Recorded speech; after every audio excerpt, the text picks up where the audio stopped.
Okay, good morning. Call the meeting back to order. We're reconvening from our recess yesterday. So we are on to continuing delegations for the 2026-2027 budget deliberations and supplemental reports.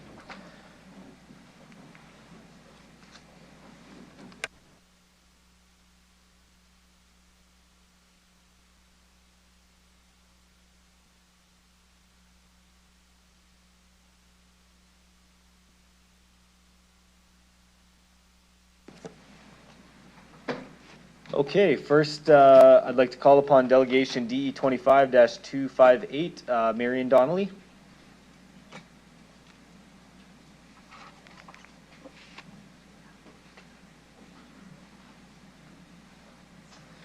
Good morning. Once you're settled, I'll get you to introduce yourself for the record, the organization you're representing today, if any, the city or town you reside in. You'll have 5 minutes to address council, after which you can respond to any questions. Go ahead whenever you're ready. Thank you. My name is Marion Donnelly. I am here representing the Creative City Centre, and I am a citizen of Regina. What a week you folks are having. It's only Tuesday morning. I mentioned yesterday that I've also lived and worked in Winnipeg, Vancouver, and Toronto. I know the things that those cities have to offer, but I stand firm in my belief that Regina is a better place to live. And why do I think that? It's not because of the roads or the wastewater treatment facility. It's not because of the police service. But those are all things that we must have to actually be a city. The infrastructure, the public services like fire and police, transit and garbage collection, the road and sewers and water systems are city components we absolutely must have, but they are not what make this city a great place to live. It's not even because of Exhibition Park or Mosaic Stadium, which we invest millions into. These are good things to have in a city, along with a public library or swimming pools or golf courses. All of which are city funded. They are valued in our community as essential amenities, but they're not the things that make this city great. The things that really matter are the smaller spaces where we gather, where we can connect with our neighbors or with friends and families, like our community neighborhood centers, our galleries and theaters and museums, and places like the Creative City Centre, like the Artesian on 13th or the Neil Balkwell Centre, or events like the Cathedral Village Arts Festival or Mosaic or Bazaart or any other number of events or facilities that let us truly connect as a community, where we share music or food or some other expression of what it means to be alive today in Regina. More precisely, this city is a great place to live because of the organizations who receive funding through the community investment programs. The services, the programs, the facilities, the experiences, the support systems, the artists, storytellers, poets, and musicians, the dancers and actors and comics that our citizens have access to through these organizations are what make our city a great place to live. The Little League sports, the art and dance classes and music lessons that our kids can get into are what make this city a home. And we need to start valuing the importance of art and culture and recreation and social interaction through the breadth and depth of programming that we have, as much as we value the infrastructure and road repairs and police and transit. I need to make it clear that I do not think of the funding that our city currently provides to these organizations as grants, as handouts that recipients should be grateful for. The funding provided to these organizations are an investment in our city and also a transactional exchange. You collect the tax dollars, but we provide the services. We are community service providers, but we are not valued at the level we should be for what we do in our city. Listening to these budget deliberations of millions of dollars to service providers like the police or the library or Exhibition Park is a little depressing for the organizations who are funded through the Community Investment Program. Most of these organizations have been grossly underfunded for years. My own experience with the Creative City Centre is a good example. Since 2012, our annual operating grant from the city was $20,000, which in the last few years has slowly crept up to $24,000. This doesn't pay our rent, it doesn't pay a salary, It's barely enough to deliver 1 or 2 programs a month.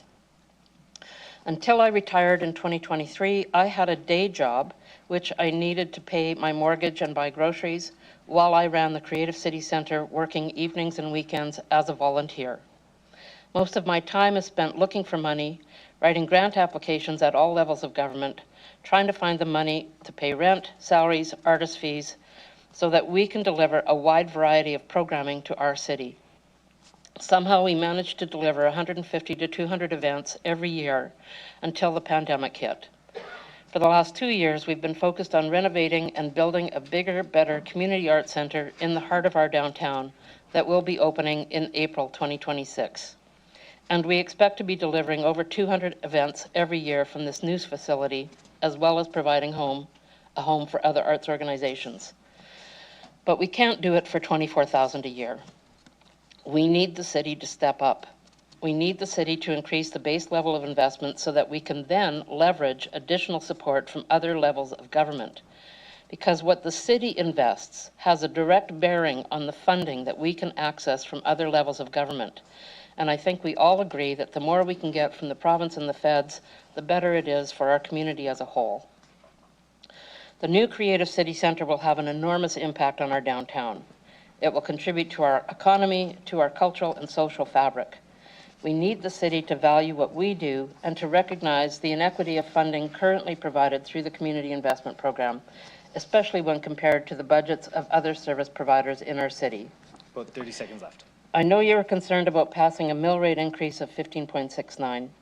I think we need to consider this in dollars and cents, that it means an increase of $30 a month to my residential tax bill.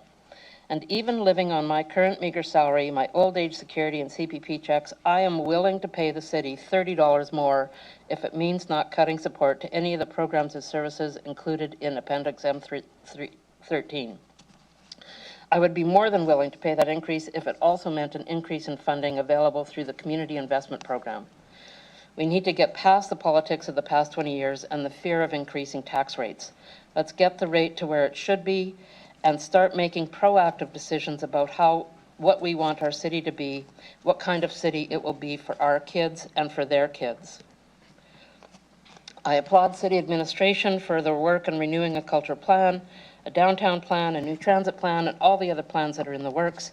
But those plans are only worth the paper they are written on unless City Council has the courage to support them by increasing our taxes. We all need to invest more in our city if we want it to be the kind of city that continues to compete with Vancouver, Toronto, and Winnipeg and remains the best city to live in Canada. Thank you. Thank you. I see a question from Councillor Burton. Go ahead. Through the chair, thank you for your presentation. My wife and I are both supporters of various programs around the city, and we enjoy attending it. When I brought in the volunteer recognition program to allow organizations to apply for a pool pass to attract, retain, and reward volunteers, it's with the understanding that Councillor Burton. Yep. I'm framing. Get right to the question, just so we Absolutely. don't be effective. So as I do that, we do want to support these groups, but often groups come and the only question they ask is, what is the funding that we can get from the city? And I ask you, what are the things that community groups can do to monetize the people, the attendees that come to their events? Because not every event, and I understand they say there's poor. Okay, let's let the question be answered, please. Sorry, what is the question?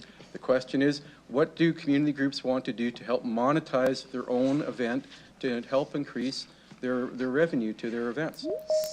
So we do generate quite a fair bit of revenue. That's probably how we've managed to stay afloat. But we also have a responsibility to ensure that our programs and services are affordable.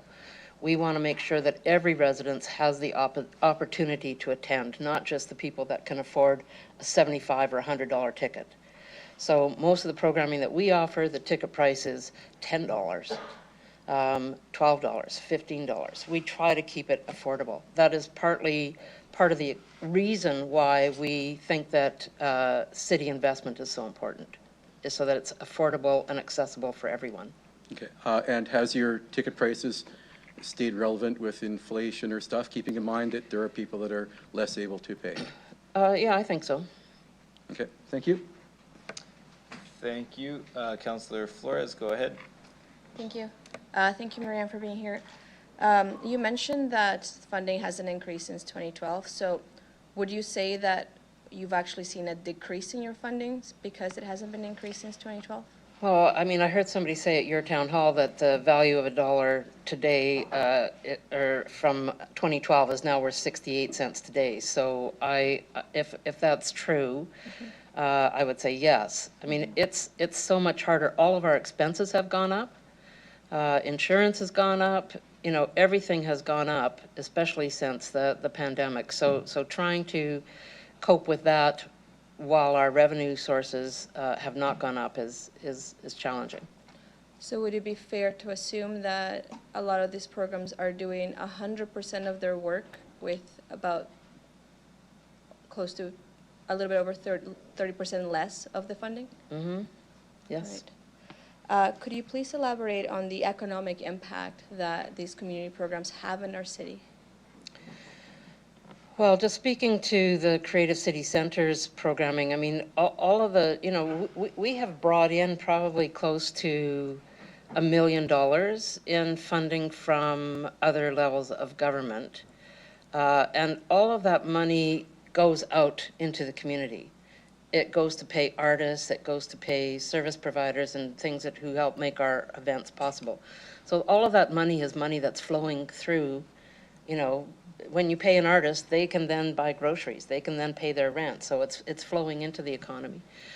We haven't had the resources to do a complete economic impact study, but I would welcome that. I would welcome the city to do that kind of an impact study on what is the impact that all of these little organizations are having. All right, fantastic. Thank you so much, Lee. Thank you. Thank you. Councillor Rasovich, go ahead. Through the chair, you mentioned that I guess you'd be okay with a 15% mill rate increase and pay an extra $30 a month. Mm-hmm. But I guess my question is, what about the people who can't? What about them? Should we not, as a council, think about those people? I think I'm probably at the low end of the income spectrum because of the fact that I don't really take a salary. I think that everybody who owns a house has the capacity to put $30 more into city programming. Well, we'll see what kind of emails I get on that. Thank you. Okay, I don't see any further questions. Thank you for your presentation today. You can return to the gallery. Thank you.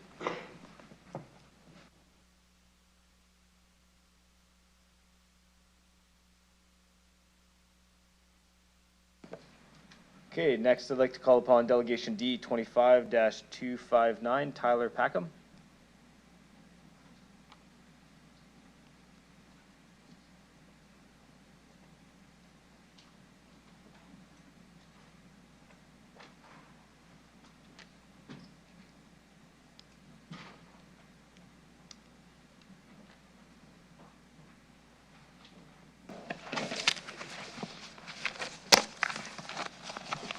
Okay, once you're settled, I'll get you to introduce yourself for the record, the organization you're representing today, the city or town you reside in. You'll have 5 minutes to address council, after which you can respond to any questions. Go ahead whenever you're ready. My name is Tyler Packham. I represent the members of a local 181, Regina Professional Firefighters. I live in Regina. Evan Chambers, also in Regina. And Evan Steffen, also from Regina. All right, well, thank you, Mr. Mayor, members of City Council. On behalf of the members of Regina Professional Firefighters, Local 181, we are writing to strongly oppose any reduction to the Regina Fire and Protective Services budget or to the projects identified within the city's own fire master plan, including the development of new fire stations. We acknowledge the financial pressures facing the city. However, cuts of the magnitude described in the 2026 budget options, closing fire station, canceling Station 8, reducing frontline staffing and apparatus, and cutting PPE would move Regina in a direction opposite to council's policy, increase risk to the residents and firefighters, and cost the community far more in the long run than any short-term savings. In 2021, council adopted the Fire Master Plan as a guiding document for fire protection in Regina for the next 25 years. The plan projects Regina's population will reach approximately 300,000 by 2038. It identifies clear response time gaps in growing areas of the city, particularly in the southwest and the east. and it recommends a six-phase plan to expand capacity, including new stations 8, 9, and 10, and additional northwest stations, each with full crews and apparatus, and we're already behind the pace for Station 8. The fire master plan is explicit. As the city grows, the fire department must grow with it to maintain effective levels of service and protect residents, workers, and visitors. It was developed with significant public engagement and direct participation from Local 181, and it is tightly linked to the official community plan goals on safety, growth, and infrastructure. Proposals now being considered would not simply slow implementation, they would actively dismantle the very first phase of that long-term plan. Budget options define measures. The budget options identify measures such as closing an existing fire station, terminating the staff already hired for Station 8 and canceling the final hires required to open it, eliminating positions equivalent to an entire station staffing, 40 full-time equivalents, reducing frontline apparatus and the associated transfers to the fleet reserve, and cutting PPE. These actions run directly counter to the Fire Master Plan's recommendations. Recommendation 8, which calls for new stations and crew in the southeast, near the airport, and other growth areas, not fewer. The plan was clear that there are already response gaps in parts of Regina today, and that those gaps will widen as the new neighborhoods come online. Plainly put, we are not debating nice-to-have enhancements. The projects now being targeted are the first steps required just to keep pace with the growth and to maintain the current service levels. Fire and medical emergencies are extremely time-sensitive. National standards such as NFPA 1710 and the Fire Underwriter Survey recognize the difference that even 1 or 2 minutes makes in something like survival from a cardiac arrest and other medical emergencies, the ability to control a fire and keep it in the room of origin versus a fully involved structure fire, and the likelihood of flashover, structural collapse, and firefighter injury or death. The Fire Master Plan shows that Regina Fire and Protect Services already faces challenges meeting best practice travel times to certain parts of the city, and removing a station, canceling Station 8, and reducing apparatus will cause an increase in travel distances and times for first two units, leave some neighborhoods with significantly worse coverage than others, and increase the chance that multiple calls will overlap with too few units available to cover. The city's own budget documents acknowledge that these cuts would lead to delayed response times, greater property damage, higher insurance claims, and an increased risk of injuries and fatalities. Council is being asked to knowingly accept that outcome. Fire protection is also an economic issue. Businesses and homeowners rely on reasonable insurance rates and confidence that major incidents can be controlled quickly. Station closures and longer response times can negatively affect the Firewriters Underwriter Survey grading for the community. That can translate into higher premiums for residents and businesses, making Regina less competitive and a place to visit, invest, and work. The marginal operating savings proposed in the reduction of options are small compared with the potential increase in insured and uninsured losses after fires, higher long-term infrastructure and rebuild costs, lost economic activity in affected neighborhoods and commercial areas. Protecting a strong, modern fire service is a pro-business decision. The Fire Master Plan dedicates an entire strategic area to safety, recognizing the elevated cancer and occupational risks faced by firefighters, and it recommends ensuring every firefighter has a second set of turnout gear, strengthening health and safety programs and staffing, and investing in appropriate equipment and technology. Budget options that cut PPA, delay responsive apparatus, or remove frontline positions move Regina in the opposite direction. They increase operational risk at a time when municipalities across Canada are trying to reduce exposures and align with presumptive cancer legislations. About 30 seconds left. Local 181 members are willing to continue to meet with the community's expectations as an all-hazard service, but that must be matched with an employer committed to safe staffing levels, equipment, and facilities. Local 181 is asking council to, number one, reject any budget option that closes a fire station, cancel Station 8, reduces frontline apparatus, or cuts in PPE and safety critical equipment. 2, reaffirm that the 2021 Fire Master Plan is the roadmap for fire and emergency services and align budget decisions with its phased expansion strategy rather than reversing it. And 3, direct administration to work with RPS, leadership, and Local 181 on collaborative efficiencies that do not compromise public or firefighter safety, including continued implementation of technology, training, regional partnerships already identified in the Fire Master Plan. So, thank you very much. Thank you. A couple questions. Councillor Fro, go ahead. Yeah, thank you. Just two quick questions. So, great presentation, gents. Certainly won't support any of those cuts for the reasons you've outlined. Most important question, which I asked the police yesterday, is do you have predictions for the fire police hockey game on Saturday at 2 p.m.?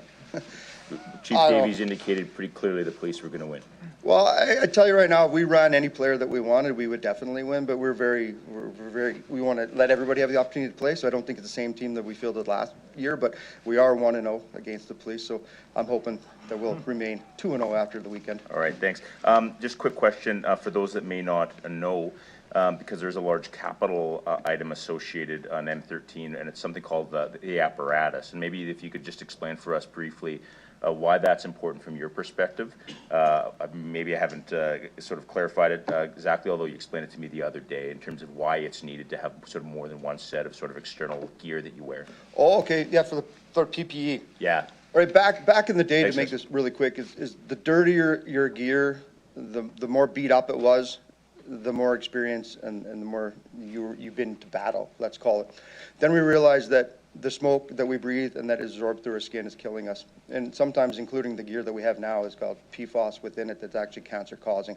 So now basically anytime and every time you go into a call or a situation where you can smell smoke, you're supposed to wash your gear because those carcinogens are now within your gear. We do a lot of fires in Regina. We are a very busy, very aggressive fire department. So if we were supposed to wash it every single time, we would run out of gear, essentially, let's say. We don't have enough spare supplies.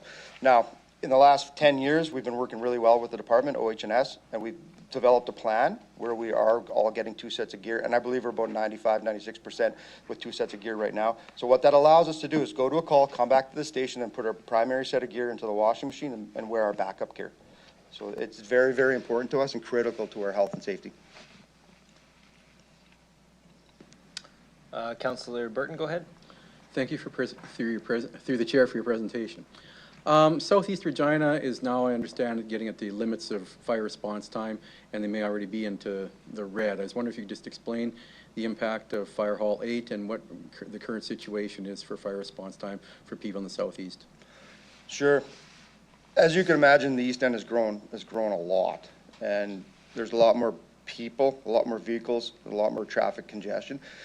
And Fire Hall 5, which is behind, let's call it the old Costco on Aaron's Road, was the only fire hall that services that entire area out there. Not only is it the only fire hall that services it, the next closest hall is 7, which is on Vic and Arcola. So when Fire Hall 5 has to go to the farthest southeast corner, they're waiting a really long time for any help, basically for the cavalry to come in and to complete the work.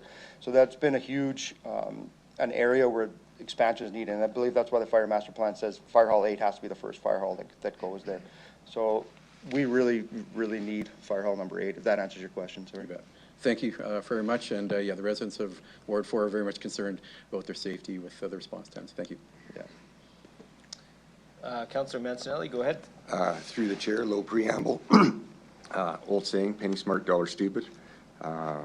First delegate pointed out $24,000, took away $24 million worth of revenue invested in our city. If I listen to you correctly, you're saying that if we try to save $2 on the tax increase, we're going to cost double that on our insurance rates and occupational health and safety claims for the danger we put you in by not making the investment. So saving a couple bucks actually costs us more in the long run. Is that correct? I would agree with that very much. Thank you. Councillor Siklees, go ahead. Thank you. Through you, Mayor. It's a shame and an insult that this is even something we're talking about. Can you, for the audience that's listening, talk about that all hazards piece? Sure. Maybe people have a perception of a big flaming fire and fire trucks show up, but there are other things that you do too, right?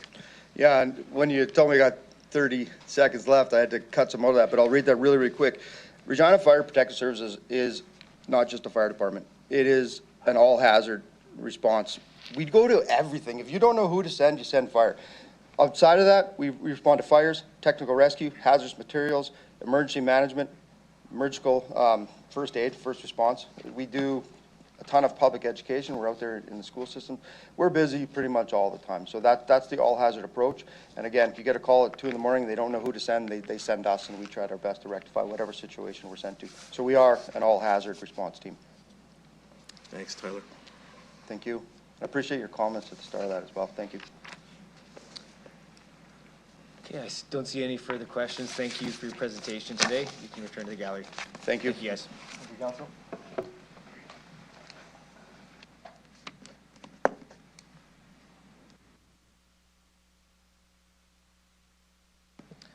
Okay, next I'd like to call upon delegation DE 25-260, Florence Stratton.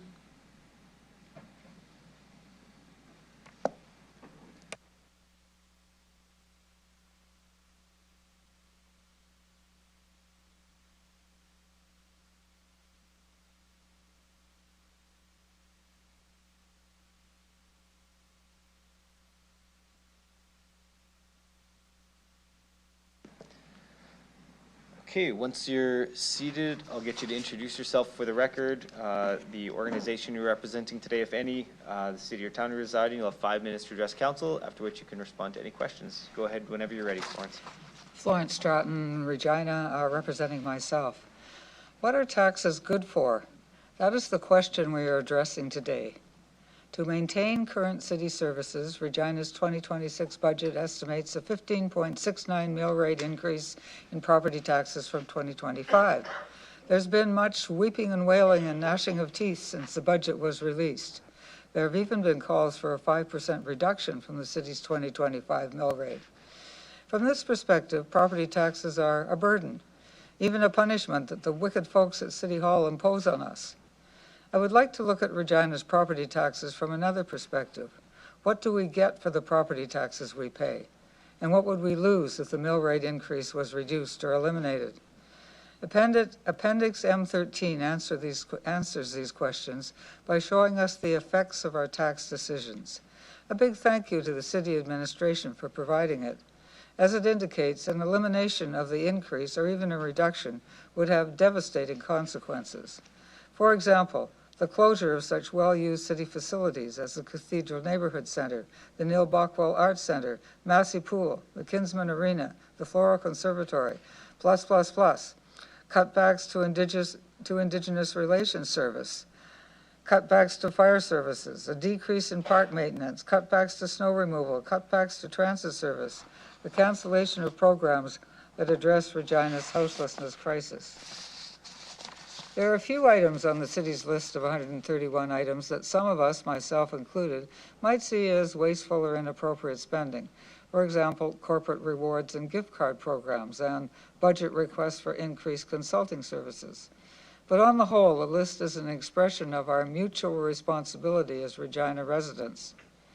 I want to take a close look at two of the reduction options listed above, cutbacks to Regina Transit and the cancellation of programs that address Regina's houselessness crisis. These are the two that are closest to my heart.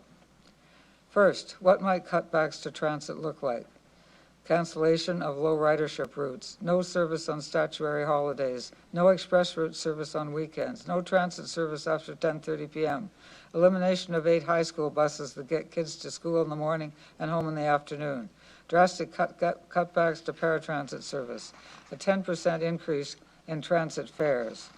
Such a loss of service coupled with a fare increase will mean fewer people will take the bus. We must not let that happen. Transit is the solution to so many of our problems, including rush hour traffic congestion, downtown parking, texting while driving. You can text to your heart's content on the bus with no safety or ticket worries. Traffic accidents. Rarely is a city bus involved in an accident. Inclusion. Anyone and everyone can ride the bus. Last but not least, environmental sustainability. Lowering emissions is crucial. So please do not throw Regina Transit under the bus. We need more, not fewer people using transit, which means transit needs more, not less funding. To move on to Regina's houselessness crisis, this is the most urgent issue facing our city. People are suffering and dying on the streets of Regina, and our response is little better than that of Scrooge in Dickens' A Christmas Carol. Let them die and decrease the surplus population.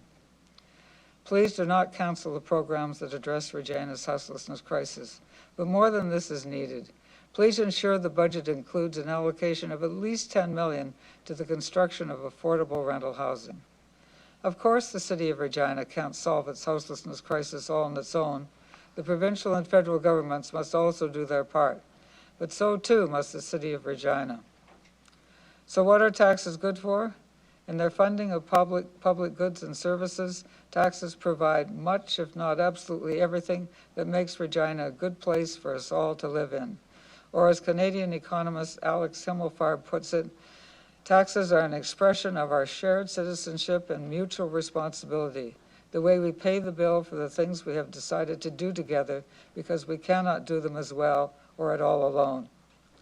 Please, members of Regina City Council, vote in support of a 15.69 mill rate increase.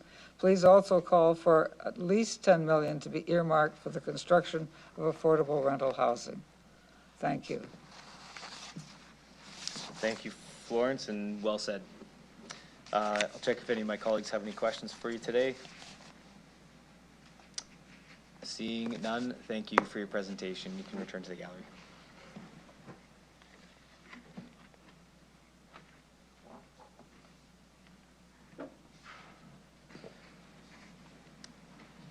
Next, I'd like to call upon Delegation DE 25-261, Jim Elliott.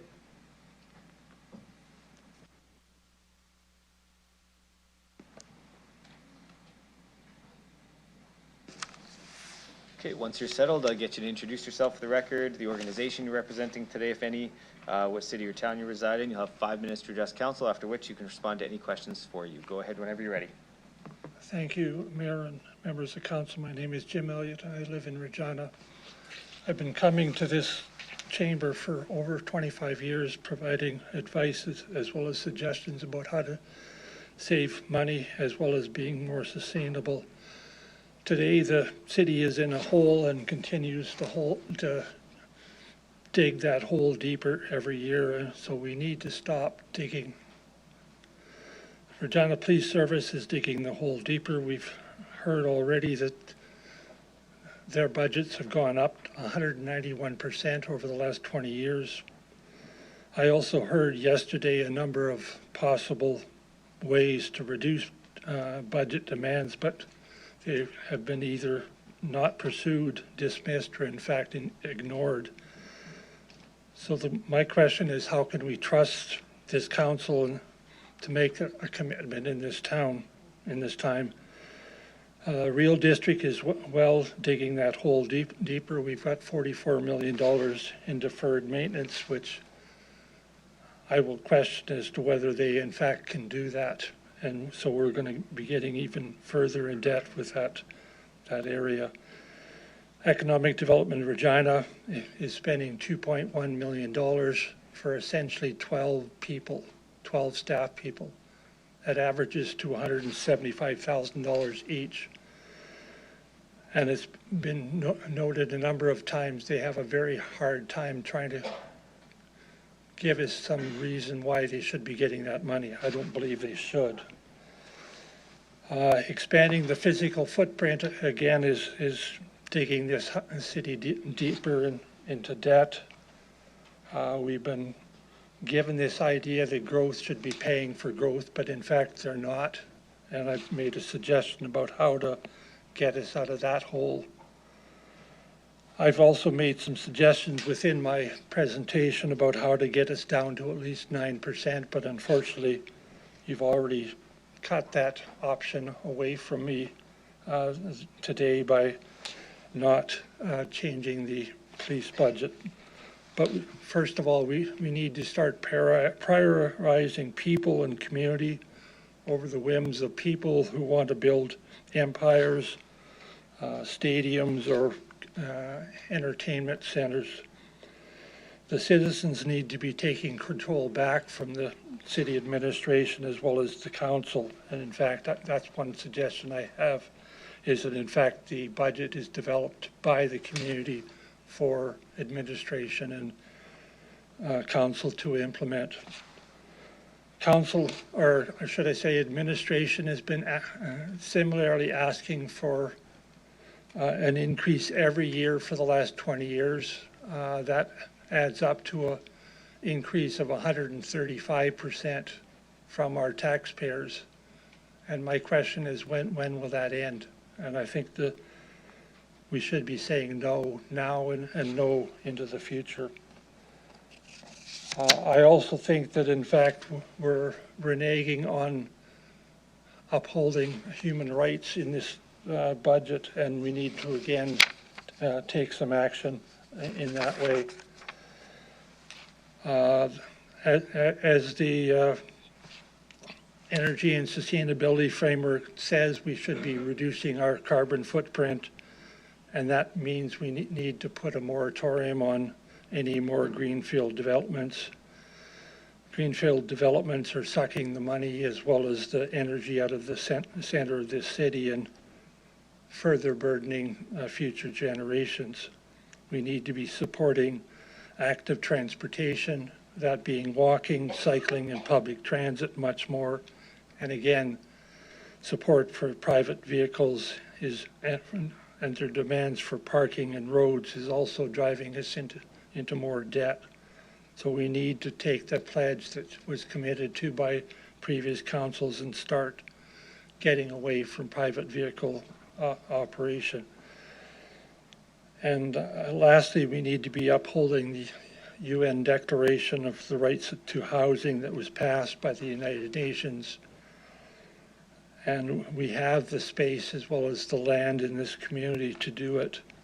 We could be functionally housed in less than 10 years if we actually wanted to do it. And as I stated in previous presentations, we could be housing people for under $40,000 a year, and that being a one-time cost.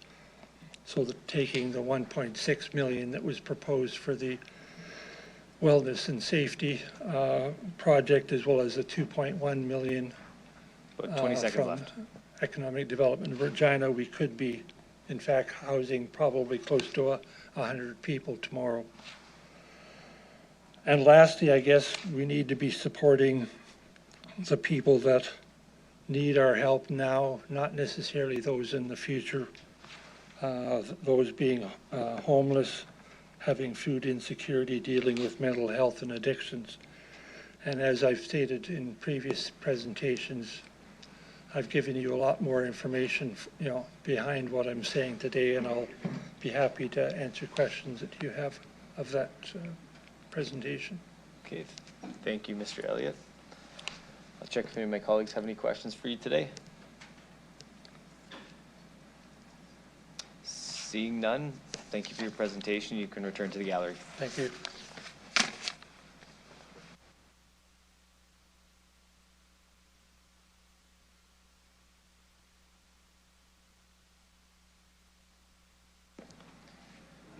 Okay, next I'd like to call upon delegation Ian Cantello.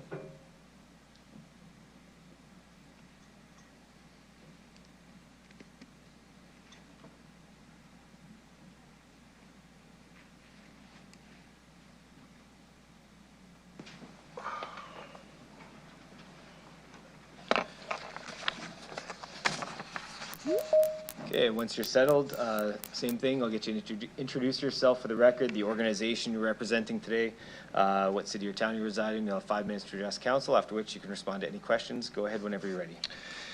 Good morning, members of Regina City Council. My name is Ian Cantello. I'm president of the Regina Civic Middle Management Association. And I'm joining Ian today. I'm Tyler Hutchinson. I represent the Civic Workers Union, Local 21. Of over 1,600 members, and I'm standing here today in support of Ian and to represent the interests of my membership. We both are residents of the city of Regina, and together, missing unfortunately is Dave Kelly of Local 7, who had to step out for personal reasons. Together we represent over 2,000 employees at the city of Regina. Our organizations strongly urge council to adopt the 18.93% mill rate increase needed to expand municipal services. Property taxes have been artificially low for years now, and we need to make this decision so Regina can have the bright future it deserves. The reality is that Regina is not an easy city to build. Its very geography and geology work against us, creating challenges which should be at the forefront of every budget discussion. Some of the biggest challenges are the following. 1, Regina is flat, which makes it very difficult to get drinking water and wastewater to move where we want it to. That causes our sewers to be more expensive to operate. 2, Regina is not located close to a sustainable natural source of potable water. That is why we get our drinking water piped in from Buffalo Pound, over 100 kilometers away. 3, Regina experiences extreme temperature variations, a range of about 90 degrees Celsius. That makes heating and cooling our buildings more expensive. 4, Regina has some of the worst soil conditions you could build a city on. That means that our infrastructure, whether it's a sidewalk, a basement, a cistern, is being slowly crushed every day of every year forever. A lot of cities have one of these problems, some 2 or 3. I don't believe there's another large city in North America with all 4. What that adds up to is that our infrastructure, our city, is more expensive to keep running than almost anywhere else. Our property taxes have not reflected this reality. They have been artificially low for years now, and it is taking its toll on our ability to make a city that works for its residents. And that only considers the physical difficulties of locating a city here. There's the provincial downloading of responsibilities, the pressure of being the support hub for half the province, our relative isolation from other large communities, and other logistical challenges. Essentially, Regina is city building on hard mode. Even with the absolute best workers, it would be a challenge. The full 5% cut option in this budget would effectively tie those workers behind their backs, leaving them without the capacity to meet our community's needs. Expecting them to do more with less is not realistic. The staffing of Regina is functioning like a Formula One car right now. Everything is tuned for maximum efficiency. Council after council, budget after budget has shaved and molded and cut the administration until it's running right at the red line. Don't start ripping things out of the car now that it needs maintenance. Because just like a Formula One car, if Regina breaks down, it will be very expensive and time-consuming to fix.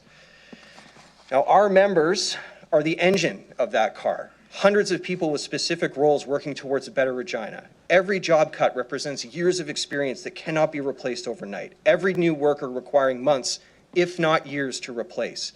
That cut job also represents a real person with a family who brings real economic activity to this city. The salaries paid to our members don't fly out of the city to some international conglomerate's bank account. It stays here in Regina, supporting small businesses and community. Every worker at the city is an investment in both better services and a stronger local economy. Money invested in us pays back to Regina. The choices placed in front of council are stark. Do we meet the challenges that come with building a city here to make Regina a competitive city, a good city? Or do we choose to ignore them, downloading our problems onto the next generation? My colleagues and I believe the latter is not an option, and that anything below the proposed 15.69% mill rate increase amounts to an austerity budget, the beginning of a long slide into mediocrity. Governments do their best when they demonstrate what they can do for their constituents, whether it's something as routine as a bus stopping close to your house, or as crucial as a fire truck arriving quickly enough to save you from an emergency. I do not envy the task placed upon your shoulders. You've been handed a bill that's been sitting in plain sight for more than a decade now. None of this is fair, not the choices of previous councils, not the choice to build Regina where it is, not the downloading of responsibilities to our residents, but it is these moments that define our community, define what we mean to each other as residents of Regina. Do not destroy our city attempting to save it. Fund our services, fund our workers who deliver them. Choose to compete with other cities. Build a Regina we can all be proud of, past the 18.93% increase. Take the medicine now so Regina can be healthy in the future. Thank you for your time. My colleagues and I would be very happy to take questions from you. Thank you for your presentation. Councillor Flores, go ahead. Thank you, through you, Mayor. Thank you for that presentation. Some really great analogies as to why we're here. Thank you for sharing that. Last budget, we had to make some cuts, and I know that impacted your members. Could you talk a little bit about how that last run of cuts, how did that turn out?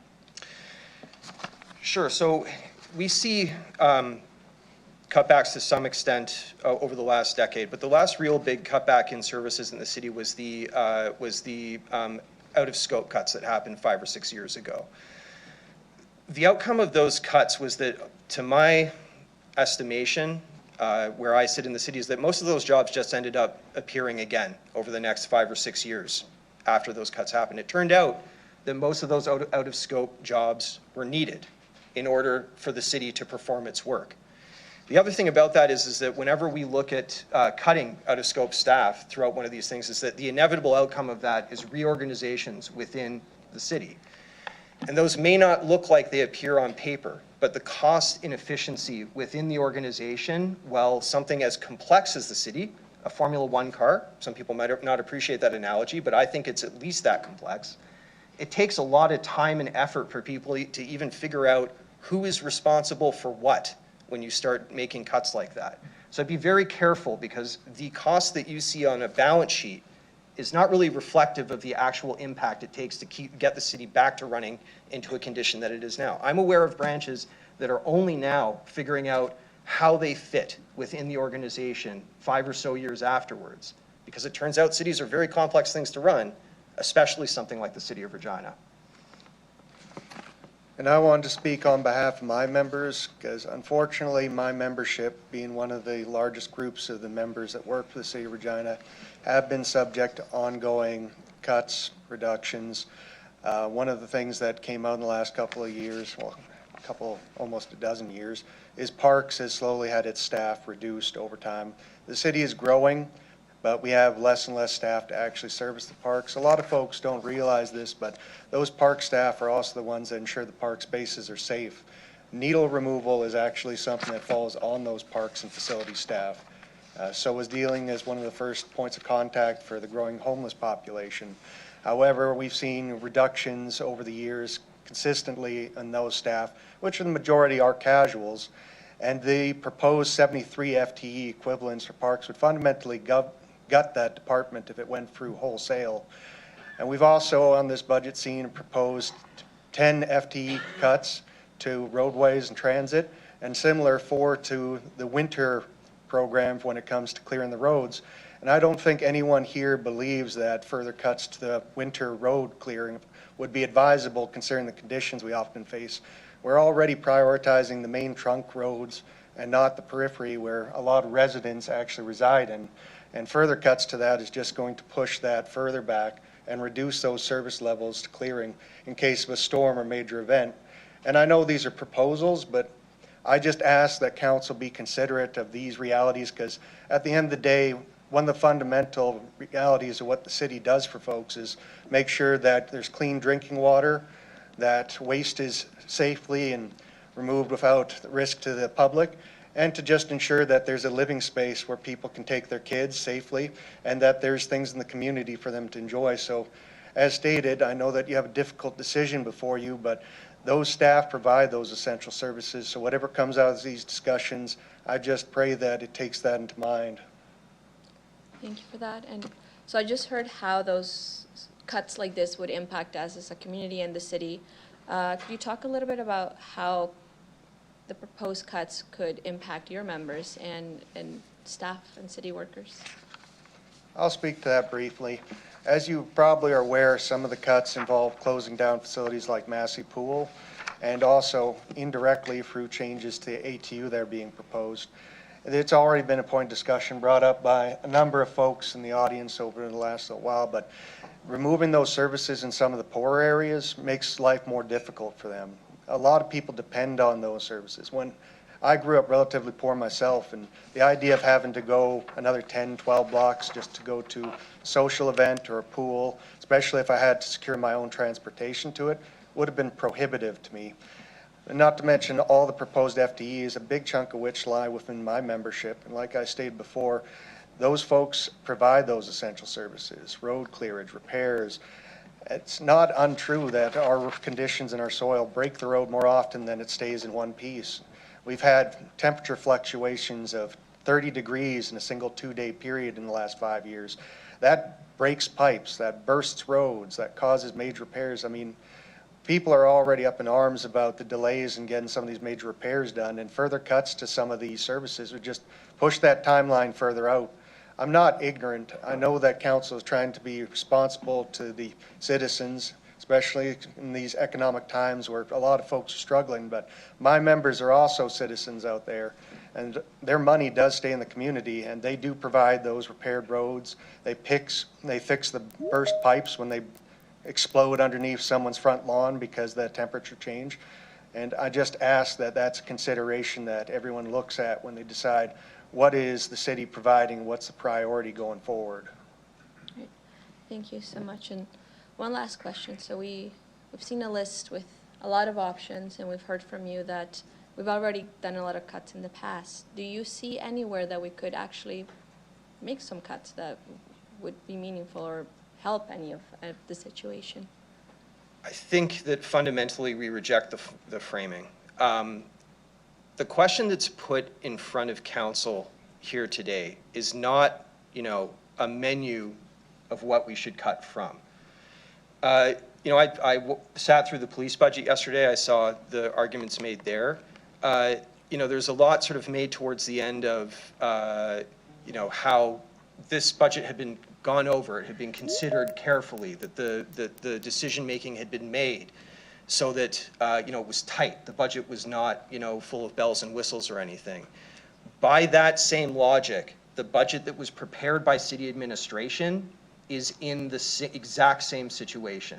The problem is that, this Regina sort of as a whole has, gone to dinner. They've eaten a very expensive dinner over the last few years. Now they're sitting at the table, the bills come, and the discussion seems to be at the table here. It's like, well, I don't want to pay for half of this.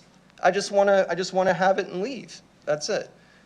That's not really the way that this works. You actually have to pay for the full bill. That's the responsible thing to do as adults, as guardians of this city. That's what we do.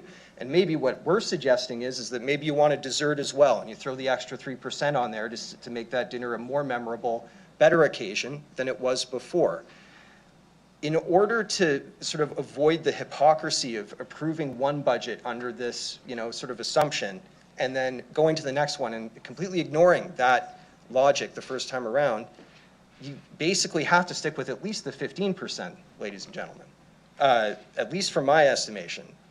Also just on a baseline here is, we've compared ourselves to Saskatoon a couple of times over the last little while and the budget that they're putting there. I think if our closest competitor is spending this kind of money on things, we need to try to keep up with them. I really don't want Regina to be the Timu version of Saskatoon. That doesn't seem to be in anybody's interest. So, I think that really it's not a question of what we should cut. It's keeping the city rolling, paying that bill, and then, moving on to the next year. It's going to come one year or another. Maybe we don't pay it all this year. Maybe it's 20% next year. Maybe it's 25% in 2028. I'd rather be running on re-election with a low tax year and have the high tax year be a few years in the past. I did want to speak briefly on one thing I would suggest. It's been an open secret that we do have a lot of supplementary work done by contracting out. I've always been a strong advocate that it's better to build our internal capacity because at the end of the day, contracting out is almost never cheaper than using it in-house. It's all the operating costs to launch those services that's the big problem. And I admit there's certain contracts that are supplementary for a reason. There's not consistent work, you need to cover up if there's an overture, some new work comes up that you don't have the staff for, but I would ask that is looked at hard if this conversation is approaching looking at our core staff, because those are supplementary contracts. They're supposed to be there to support our staff, and if we don't have the staff, what is the true intent of those contracts? If we're putting things on hold because of the want to avoid increasing the mill rate for our citizens, maybe some of those work going to the private sector have to be pushed back by a year, or examine if we need to bring it in-house to save the taxpayer. And I'd propose that is at least one realm to look into if we're seriously looking at this issue about how to limit the impact onto the citizenry. Thank you. That's all for me. Okay, Councillor Bezo, go ahead. Thank you very much for your presentation through the mayor. You hit quite a few things that I call the 4 Ps, protective services, paving, pipes, parks. I ran my platform on exactly that, so I do support the work that you guys are doing. The one thing I want to talk to you about is an affordable government and tax increases. So we're all sitting around here facing this dilemma. Just want to make sure we're not going to talk to you, we're going to ask questions. Yeah, there's a question here. Okay. So what would you propose, or what could be done to take a broader look at not cutting, but what can we do more efficient? What are things out there that you would propose that's more efficient? I'm not talking about the dollars and cents and budgeting or contracting or anything else. What's more efficient? What could we do to drive more efficiency?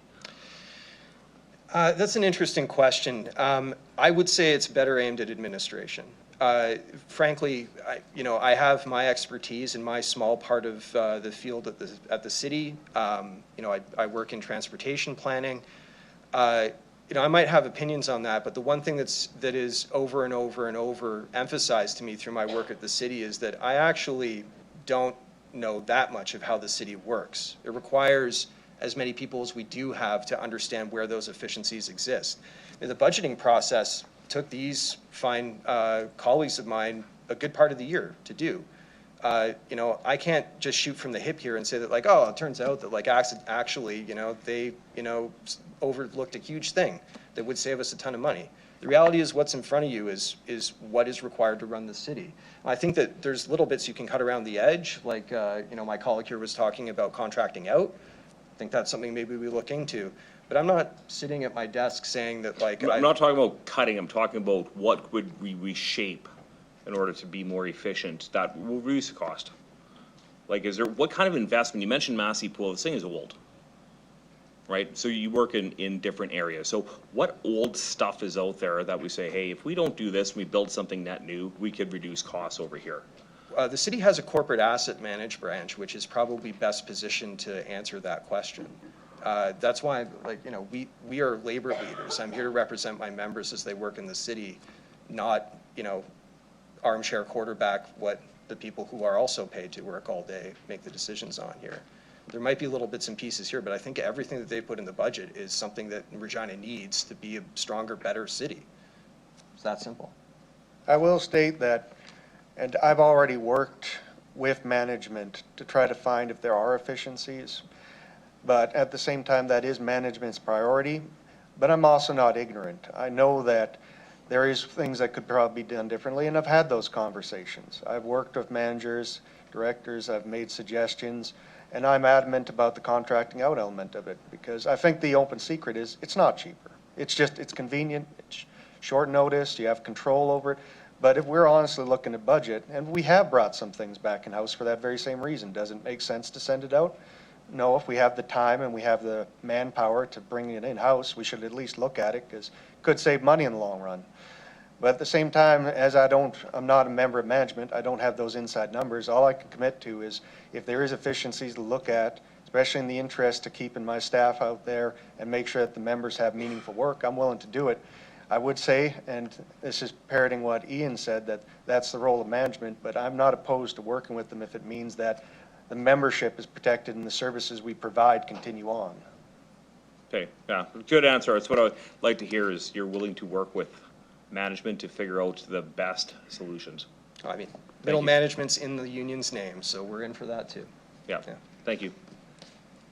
Thank you. Councillor Rasevich. Through the chair, so you mentioned that you're okay with, I guess, an 18% mill rate increase.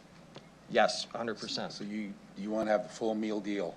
Yeah, I think so. Deal. But a lot of people don't want the full meal deal. They can't afford the full meal deal. But then you mentioned, I just want to ask the last question, you mentioned Saskatoon. Well, their mill, you said we should follow Saskatoon. So do you know what their mill rate increase was this year? I don't know off the top of my head. However, I will say that of the problems that I outlined at the beginning of my presentation, Saskatoon is not a flat city. They have a river valley where they can direct a lot of their undergrounds to, which makes it a lot easier. They have a river. They have a potable water source that goes through the center of the city. They have far better soil conditions than we do here. The only thing of those 4 problems that I just laid out there was the fact that Saskatoon has a high temperature variation. So I've been working at the city for 9 years now. I've seen council after council get a budget from administration, which I think makes sense to try to hit the status quo. And it's always, well, take 2% here, we'll take 1% here, we'll take 3% here. That's a big problem. That's why you're looking at 15% this year, is that it turns out you needed all that money, because Regina's a hard place to have a city in. That's just the reality. It's simple. So I'm not saying that we should be matching the mill rate. I'm saying we should be trying to do things the same way that Saskatoon does, which seems to be better. They're actually dealing with it. And it's just the lot of Regina, unfortunately, that we have to deal with a city that is simply expensive to upkeep.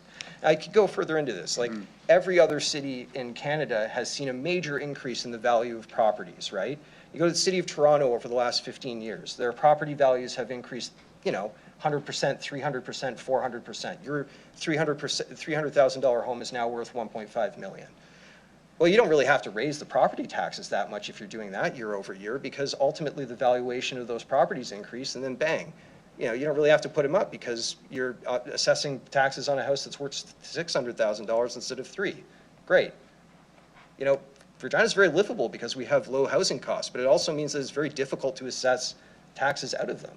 So yeah, maybe it's easier for someone to own a home in this city, but they might have to pay higher property taxes as a percentage of that home in order to actually have a home that lives and exists in this city. That's just it. But, so Saskatoon's increase was 6.7. Right. So. Do they? Is that a question? Yeah, No, I'm just giving him the answer because he didn't know it. So I just wanted everybody to know it was 6.7, so Okay. I'll be happy with 6.7. There's also Middle Management Association in Saskatoon. I think maybe you should ask the questions to them. They might be able to answer your questions there. Okay, any further questions, Councillor I'm Aspich? good. Okay, Councillor Turnbull, go ahead. Thank you so much for being here and laying it out so clearly. Can I ask you what those points were for Regina that really made us more difficult for cost of instruction? Can you just repeat that for me? Sure, yeah. So Regina is one of the flattest cities in the world, probably. I think maybe Las Vegas is the only one in North America that's the same level of flatness. There's only about I think 5 or 6 meters difference across the whole city. 2, we don't have a potable water source at the city, right? We don't take our drinking water from Wascana Creek or Wascana Lake. You can't drink that water. We have to pipe it in from Buffalo Pound, which is 100 kilometers away. Most other cities are built alongside a water source, whether that's a river or even the ocean, because you can use desalination there, which is expensive, but also a way to solve that problem. 3, we have very bad temperature variations here. Most cities don't deal with a differential of 90 degrees Celsius over the course of a year. So that means a lot of money spent heating in the winter, a lot of money cooling in the summer, all kinds of other things, freeze thaw. You have to bury your utilities deeper because you have to avoid them freezing in the winter. Last of all is the soil conditions, which are uniquely bad. I don't really understand why anybody was crossing the plains. It was like, oh, this place where I can pick up a foot of mud on my boot when I've walked 5 meters is the best place to build a town. No, not so much. So what we have here is what's called a glaciolacustrine clay, which is clay deposited from a glacier as it's receded. It expands and contracts a lot depending upon the amount of liquid in it, which tends to destroy any sort of infrastructure that you put into it. It's like a vise opening and closing on whether it's basements or sidewalks or anything else. It's why so many people in Regina have to rebuild a basement at one point in their house's life, especially if it's made out of cinder blocks. Again, uniquely bad material to be building a basement out of in this location. If you actually go back in time, there was a serious conversation if Regina should be the capital because it was more or less a swampy area.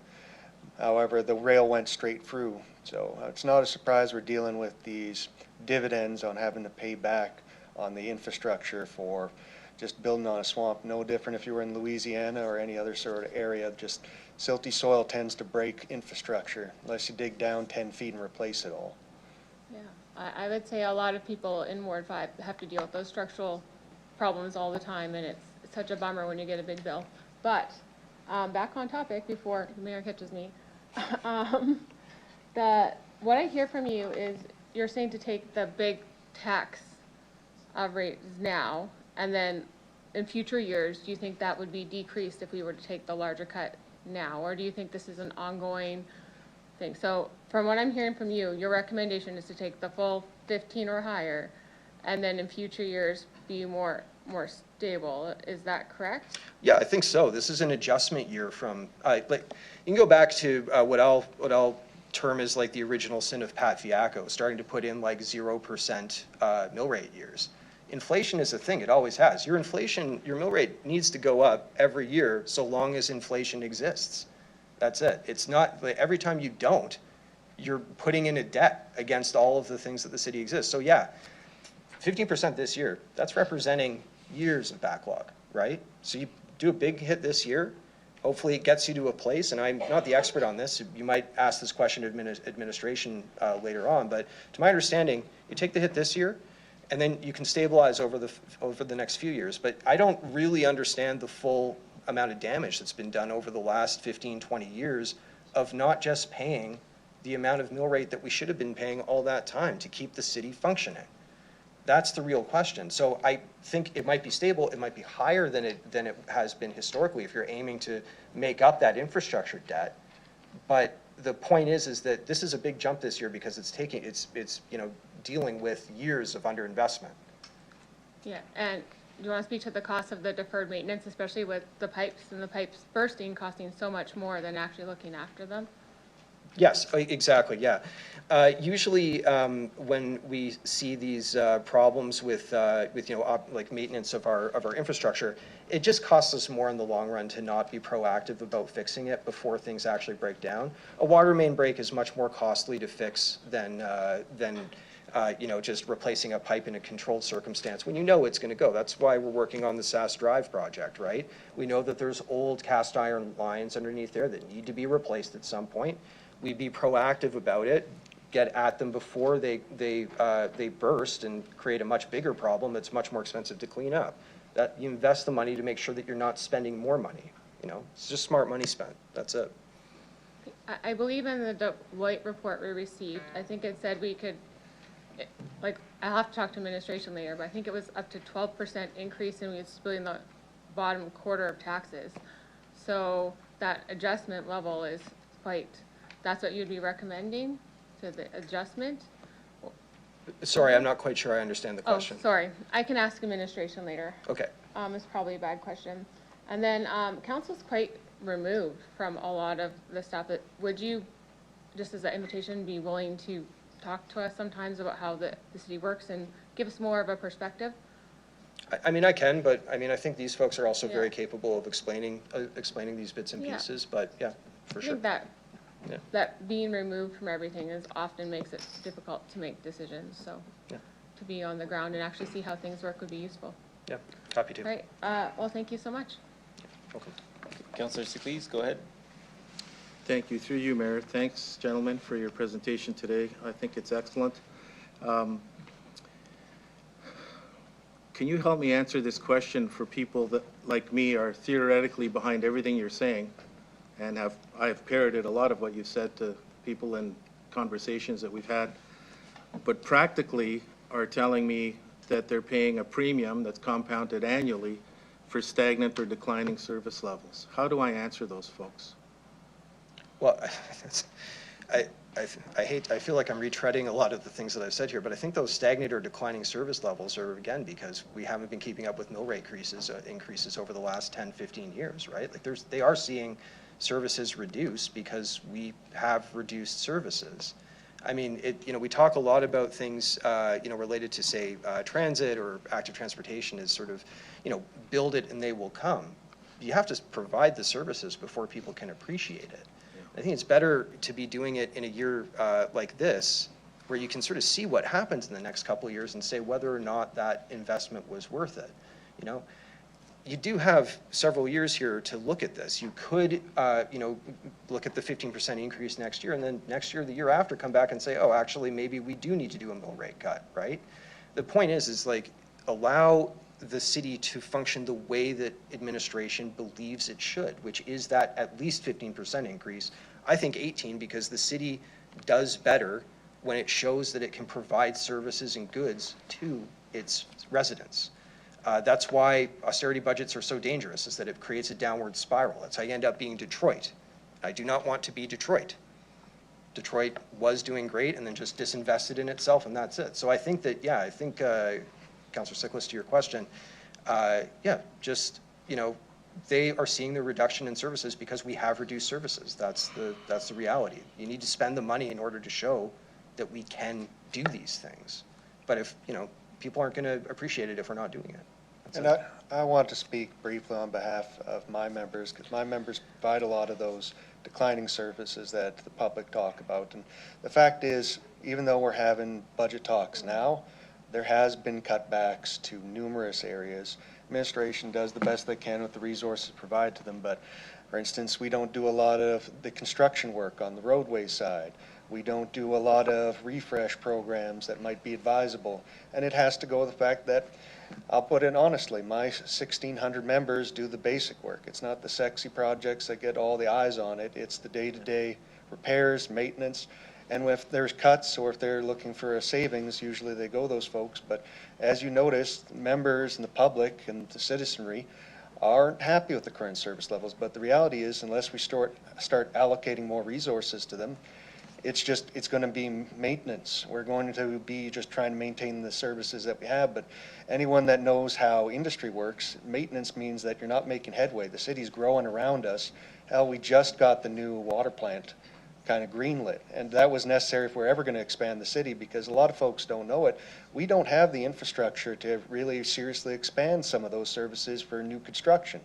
We're still lagging behind when it comes to the sewer development that would be necessary to expand out periphery of the city, and that takes money. And unfortunately, because we're not the big, attractive, flashy thing that people want to throw resources into, it's usually we're not the ones making proposals for another $2-4 million worth of investment. But if we want the city to grow beyond its current boundaries, we have to invest in that. And that may be priority. It might not even be increases. It might be allocating more funds to them. But if you ask any of the people paving the asphalt, any of the people replacing pipes, they'll say that we're keeping up with the work with the resources we have. I mean, the topic of asset utilization came up earlier in yesterday's talks. Some of those areas that do the essential work, it's 90%. If it ain't broke, it's rolling on the road somewhere, or they don't have the money to repair it, so it's parked somewhere. Yeah.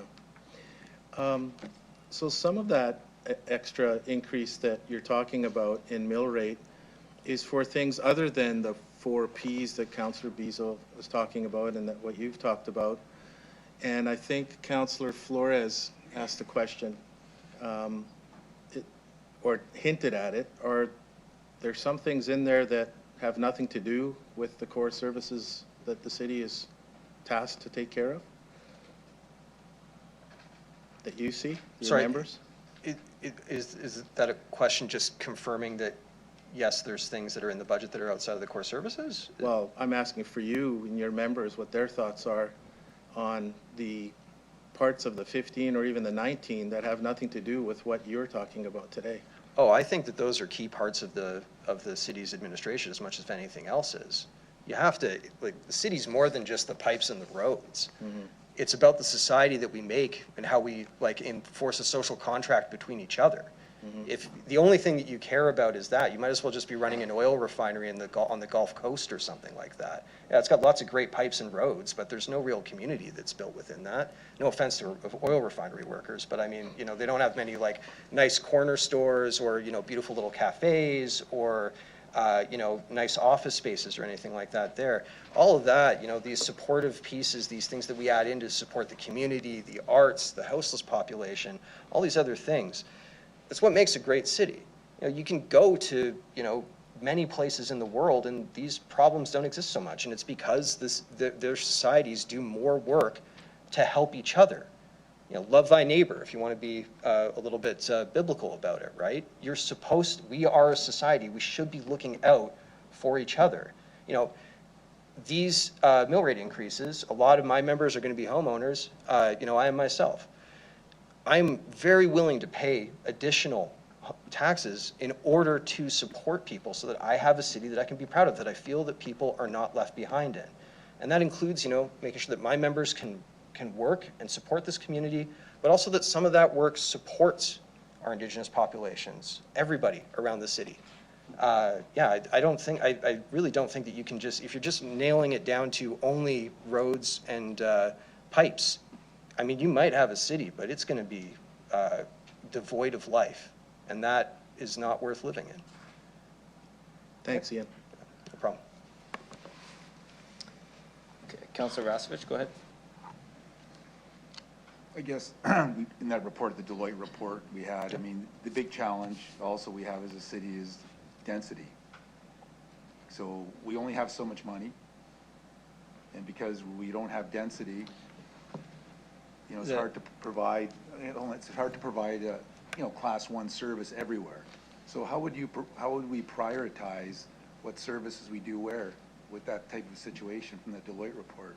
That's what the Deloitte report says. How would we prioritize? What would you prioritize for us as a city or as councillors?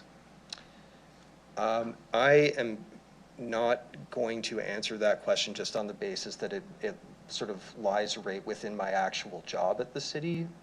Like I do urban planning by trade, so I don't want to comment on that as it's sort of like ethically, I don't think I can speak to it. I work for the employer here, so I'm not going to share my opinion on that.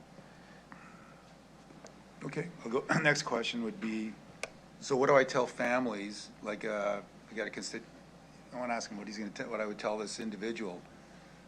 Just took the phone call, four children in the family, husband's working, wife's not working, because they want mom to stay at home with the kids. And so their taxes could be 360, you know, like you said, extra $30, $40 a month. They told me they meet to talk about every time, if there's a $50 bill or anything with $50 or more, they have to talk to each other. So we're talking close to what this mill rate's gonna be for them for every month. So what do I tell them? Well, I don't know, what I would say is I would say add another 1% onto that mill rate increase and put a fund in that the city gives to people that are in that borderline situation. If you're worried about people becoming homeless because of this property tax increase, you have the ability as council to make an intervention in that to make sure that those people do not become homeless. Now, it's interesting that, like, I hear this often about homeowners, but I don't really sort of hear about it in the other side of this also, is that, like, you know, there are people that are unhoused right now that could also use that housing. So, yeah, I think that, I understand the phrasing that, like, this is obviously going to have an impact, but it also has an impact on my members. You might be creating unhoused people or people who lose their homes by making the cuts that are within this budget.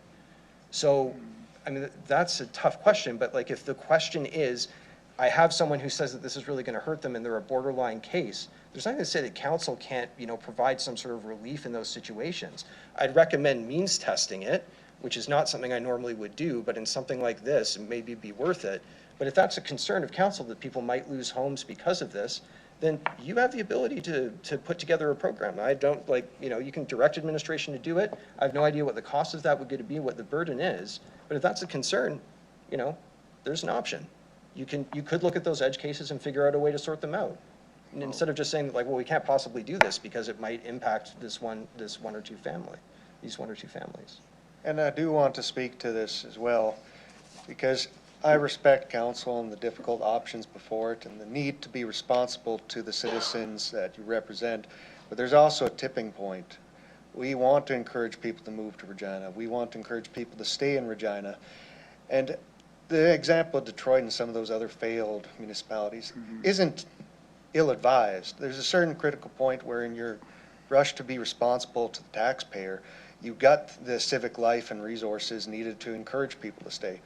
And I'm not a statistician, or I'm not someone that deals with, you know, economics, so I can't advise about that, but there has to be a way to make the city welcoming and preserve those core services, while not jeopardizing those people that are of lower means, those people that have been phoning council concerns about this proposed mill rate. And I'm just here today to speak to my members and the services we provide, and to represent the fact that the quality of life in the city should be put on the same plateau as that mill rate and weighed appropriately. It's not an easy decision, but if things were just as simple as we'll cut back and that'll solve the problem for the citizens, we wouldn't even have to have a meeting today.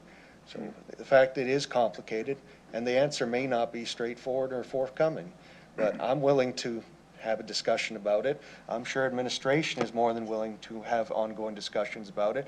And I think that that's the bare minimum that's owed to the public. Okay.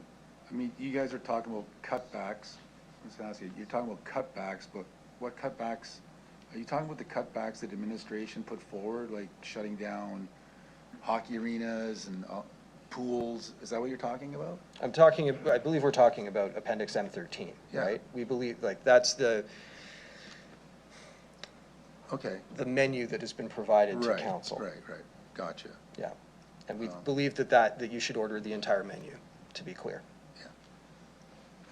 Well, if we have a 6% or 6% mill rate increase, those things won't be shutting down. So that's something that we can ask of administration. But I know you're worried about that. Okay, any further questions? Done. Okay, Councillor Radens, go ahead. Thank you for all being here today and for your presentation. It has been very impactful, everything that you've said. So we do appreciate everything that the service and unions provide to this city, and the residents equally so. So tagging on to some of the questions that were already sort of presented, in my mind, it's pretty clear. Or the usage will increase. That's So- how it works. So where I'm going with this is if we lead by example, maybe if you guys could help support, incentivize our own employees to use transit to go to work, and maybe what would you think about creating a program for City Hall employees to increase transit and leading by example, and maybe we making a deep staff discount for transit and having incentives for transit for our employees? Would the union be supportive of that? Speaking as the union president, very specifically, yes, we would be. And so sort of using our own resources to lead by example, to increase ownership by maybe increasing our own leading by example with City Hall and our employees here taking the bus more often. Yeah, 100%. Okay. Sure. Go ahead. This is directing more into a policy statement with respect to HR, respect to operations of these folks over here to what is in the CBA. So I'm going to ask that, you know, making policy statements about the city workers getting transit passes is not within the purview of what we're doing around here. I can leave it be. It's Yeah, fine. I'll agree. It's okay. So let's pull that one back. Yeah, okay. Well, thank you so much for being here. No problem. Okay.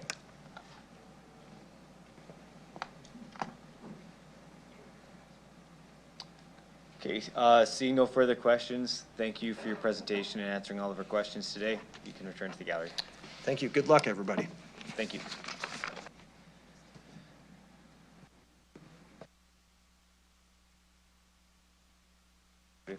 Okay, we'll take our mandatory 15-minute break now. We'll be back at 10:41.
Okay, if folks could take their seats, we'll get started in 1 minute.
I'll get folks to take their seats, please.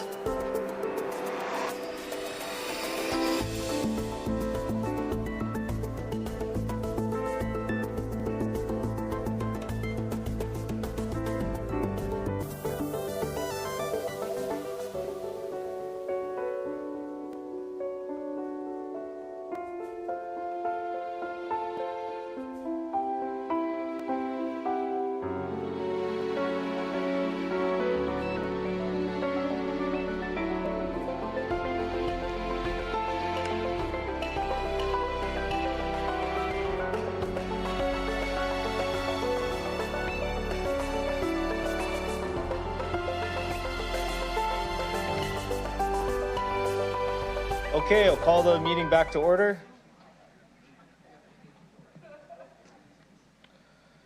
Okay, next I'd like to call upon Delegation DE 25-263, William Wells.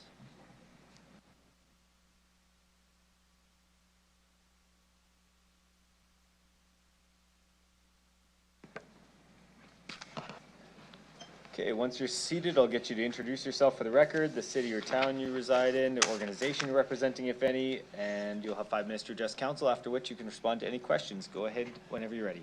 Okay, thank you, Mr. Mayor. Members of council, my name is William Wells. I'm a resident of the city of Regina. I'm here on behalf of the Albert Park Community Association and the Hillsdale Community Association. I've submitted to you previously the brief. I want to touch on 3 points within that document. Council identified in mid-September 6 potential outcomes for the 2026 operating budget, including the DOGE-inspired 18.5% reduction. Today I want to talk about 3 items within the document I submitted to you. The first one is when Council decided that 18.5% reduction was something worth studying, what cities or city did you compare yourselves to? They're a successful city. Who was the model? Okay. And then we looked at your budget document. You have 4 strategic priorities: infrastructure, vibrancy, livability, and prosperity. In the 18.5% reduction, which seems to be less of everything, that doesn't seem to achieve any of those 4 strategic goals. The second question, in terms of the DOGE budget, did Economic Development in Regina recommend the DOGE budget, the 18.5% reduction, as an effective tool of retaining and attracting employers and skilled and educated workforce? Is that what will bring them here? A city where the sidewalks fold up at 6 o'clock? We believe it will have that effect if you were to do it. I noted with interest that the city of Saskatoon, as a key element of their budget, which they've approved and it was referenced, they point out that they're investing $18 million plus in 2026, $19 plus million in 2027, as their largest ever investment in city facility maintenance to preserve and protect their assets of city-owned buildings. On the other side, we're disappointed to find out that the city has decided that a permit fee for the South Zone Senior 55 Pickleball Program will go from $40 this year to $7,336.80 for next year. I don't know what the percentage increase there, but it's more than 4 or 5% or even a cut. and that the South Zone grant will go from $5,000 to zero. That's in your document. So City Council, it appears, proceeding with the Doge budget, will be able to highlight the number of facilities that have been closed, the number of festivals, arts, cultural, recreation, and sports programs and events shut down, and the dramatic decrease in the number of volunteers. That's the probable outcome. Third question, third point, we looked at the other cities in Western Canada. We looked at Calgary, Edmonton, Saskatoon, Winnipeg, and Moose Jaw.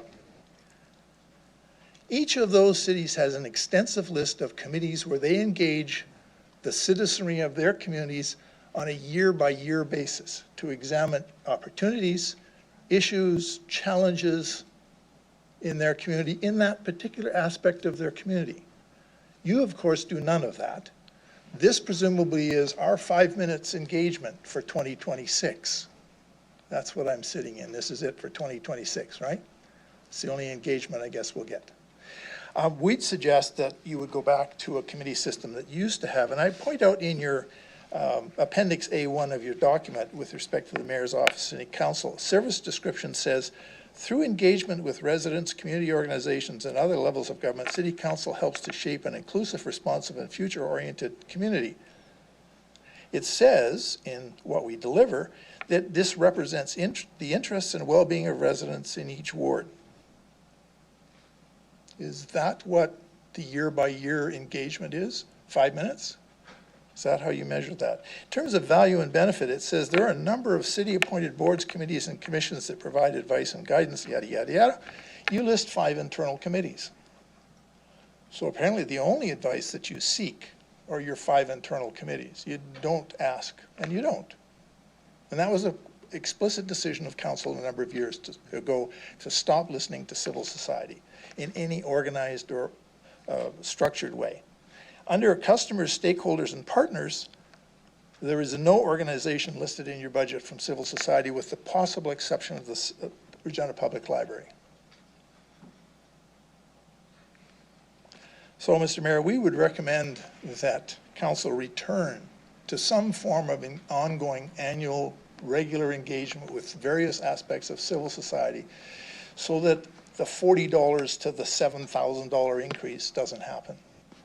It'll probably kill the program, but maybe that's council's or the administration's objective when it goes from $40 to $7,000 for 100 or so seniors who play pickleball in the summer in the morning on the Lakeview. Well, 30 seconds left. Sorry, yeah, the Lakeview tennis court, which is not a safe pad anymore because of the number of cracks and fractures in it. But that's where they play. One of them is, I think, over 80 years of age. But that'll cost $7,336 this year. Thank you, Mr. Mayor. Thank you. Thank you for your presentation. Check if any of my colleagues have any questions. I don't, oh, sorry. Go ahead, Councillor Sickley's. Thank you. Through you, Mayor. Hi, Bill. Thanks for coming in. Would you imagine a tripling, quadrupling, doubling of the number of committees we have now in order to be able to be better connected with our communities? Well, I don't know what the ratio would be. There used to be committees in the city, and they seem to function fairly well. And what it resulted in was budgets that would come from those sectoral sort of committees or advisory groups, so that you had a prior sort of discussion and engagement with that aspect of the community to say, this is a reasonable budget. This is where we can make some accommodation. This is where we can make a compromise. This is what is a priority. As opposed to this process. There's nothing wrong with this process as far as it goes. But other than my 5 minutes here, when is the next time that the Albert Park Community Association or Hillsdale is engaged? We get invited to the end of the process when you look at things. So for example, Hillsdale and Albert Park were at the recent meeting on the growth strategy.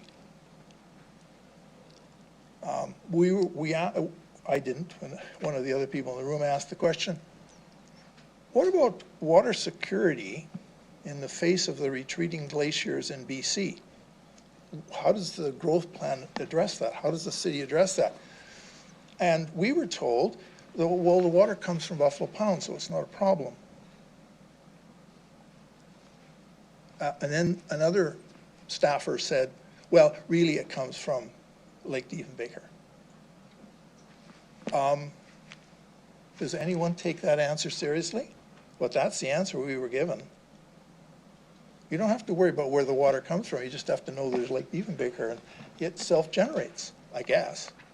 That's what we were told when I attended a meeting to do with the, on behalf of Albert Park, I attended a meeting to do with the urban forest review of the policy, a renewal. I was invited to leave because I was asking questions about canopy objectives, about certain species, about dead trees in parks, and was told there'd be a chance later on to comment on that. So don't come and comment at the outset of the discussion. Don't bring the issues forward that should be addressed in a policy at the outset of the discussion. Come after the policy has been drafted by the consultant, and then we can object to it. That seemed to be the message. Can we improve the current process without making a wholesale change in terms of the contact that our associations have with administration? Two possible answers to that. There are many helpful people in the administration that we get answers from and so on. The Albert Park Community Association is doing a strategic planning process in January. We want to look at where we can improve our programming, increase the range in terms of age and demographic and so on, cultural changes in our neighborhood that we can try and address. We wanted to know what spaces would be available to us. So we contacted Regina Public School Board. And they said, sure, we'll send you that stuff. Give us a day or two, we'll get it all on paper and send it out to you. The separate school board said, hey, I can tell you the answer for this school right on the phone. The other one will take a couple of days. We asked the city and we're told it's a FOIP issue, and we had to submit an application and pay $20 to find out who's in the South Leisure Center and who's in the Optimist Arena.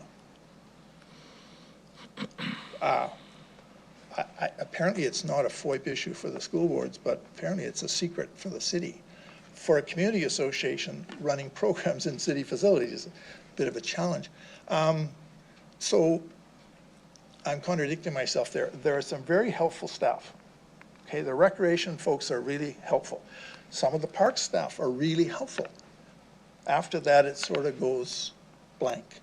And I appreciate in your budget process back in September when I was here last, planning, for example, was described as not a face-fronting or a public-facing service. We've asked for over a year to be able to sit down in terms of the housing strategy as a community association and talk about what's possible in our neighborhood. Hillsdale has said the same thing. The answer is crickets. I formally applied through City Central a number of days ago to see if we could arrange such a meeting, because we've asked verbally and in emails and that didn't work. So we did it through City Central. No reply to this point. Now, maybe it's coming this afternoon or tomorrow or next week. I don't know the reason why we haven't heard anything, but we haven't. So where we're trying to contribute, we're trying to make a positive statement and give some advice to the city. In some cases, it's welcomed and encouraged, and in other cases, it's a blank wall, or the water comes from Buffalo Pound. I don't know whether you buy that or not, but I don't. So can you, part of it's a cultural issue, right? It's been 15 years where civil society has not been welcome at City Hall. So we tend to get invited to comment at the end of the process so we can react against something, because it's too late to react for something. Kids, it's all written. So you can just tell them what's wrong with it, right? It doesn't have this, or it shouldn't have that, or whatever. Sort of like this process, right? If we'd been involved through the year in terms of Parks and Recreation, for example, which is one of our focuses, or planning, or community services, or arts and cultural activities, that's part of what we do, we would have suggestions throughout the year. We'd be able to help you provide sort of commentary. It doesn't mean you have to do what we say, but at least we know we were heard. That's not the way it works now. So cultural issue on one hand, and again, this is a legacy piece, so I'm not blaming any of these folks over here. That's not my point, okay? My point is that it's a culture that when community associations ask, maybe you answer, maybe you don't, because they're civil society. I had one middle manager who told me that the rule in the administration is you as a city employee cannot be a part of or engaged in any event, meeting, or process that might bring criticism of City Hall or of council or the city administration. Now, maybe he's a one-off, or maybe that's the culture. I think that requires council to say the culture is wrong, we want an engaged culture. In terms of committees, of course, that's a way to organize your time, organize the volunteers' time. Appreciate, albeit that you have 80-some delegations on this budget, there's a whole lot of people in the city who can't come to a meeting during the workday, right? So there's a whole lot of people that are excluded from the process. Maybe one of the 170 letters is coming from people who can't make it here because it's their work day and they can't just walk away, right? The planning department, to its credit, is having some public meetings over the next week or so, right before Christmas. In the malls, from 10 till 6. I'm not sure that's a busy time in malls, but you will be told there was a public consultation process. Mm-hmm. Except it's when, in a space where you have the least number of people at that given time. Because a lot of people who work for a living don't go shopping in the middle of the workday. So I just want to check, Councillor Sickley's, does that answer your question? Yes, and So in the interest of look at time, I don't structural have any committee others. changes, yes. Yeah, Okay. I'll let my colleagues ask questions. I'm done. Thank you, Okay. Bill. Thank you. Councillor Rasevich, go ahead. Hey, Bill, just one question. What kind of mill rate increases, when you were city councilor, what kind of mill rate increases did you guys have during your terms? What were the range? Just curious. They would be a range of numbers, to be fair. We were always, like you are, challenged by the arguments. Even when the mill rate was like 1% or 0, there were people who would say it's too high. I know, what So was that's a given. Oh, yeah. 4 to 5, 4 to 6, 1 to 6, what are you? By recollection, I would say 0 to 6. 0 to 6, thank you. Now, during that time, Councillor, look at the number of facilities that were built. Science Center, Norman Mackenzie, Performing Arts Center, 2 regional rec centers in the city, 5 community association or neighborhood centers. That's what happened at a time of very tight budgets.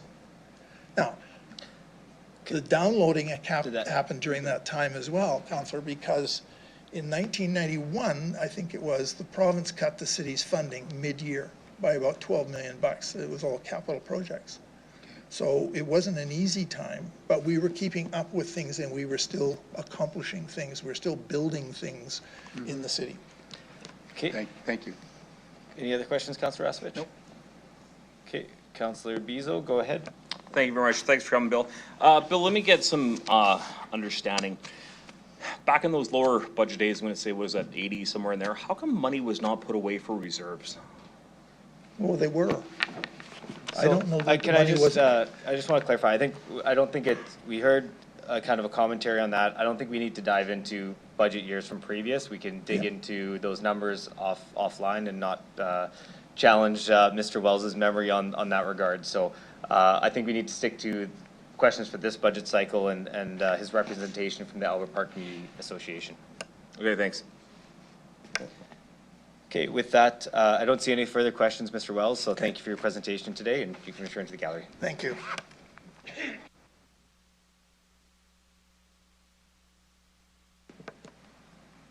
Okay, next I'd like to call upon Delegation DE 25-264, Kike Duick.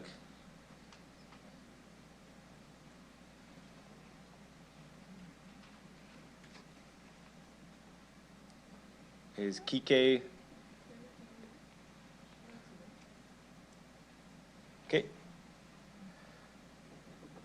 Okay, we'll move to delegation DE 25-265, Terry Taharski.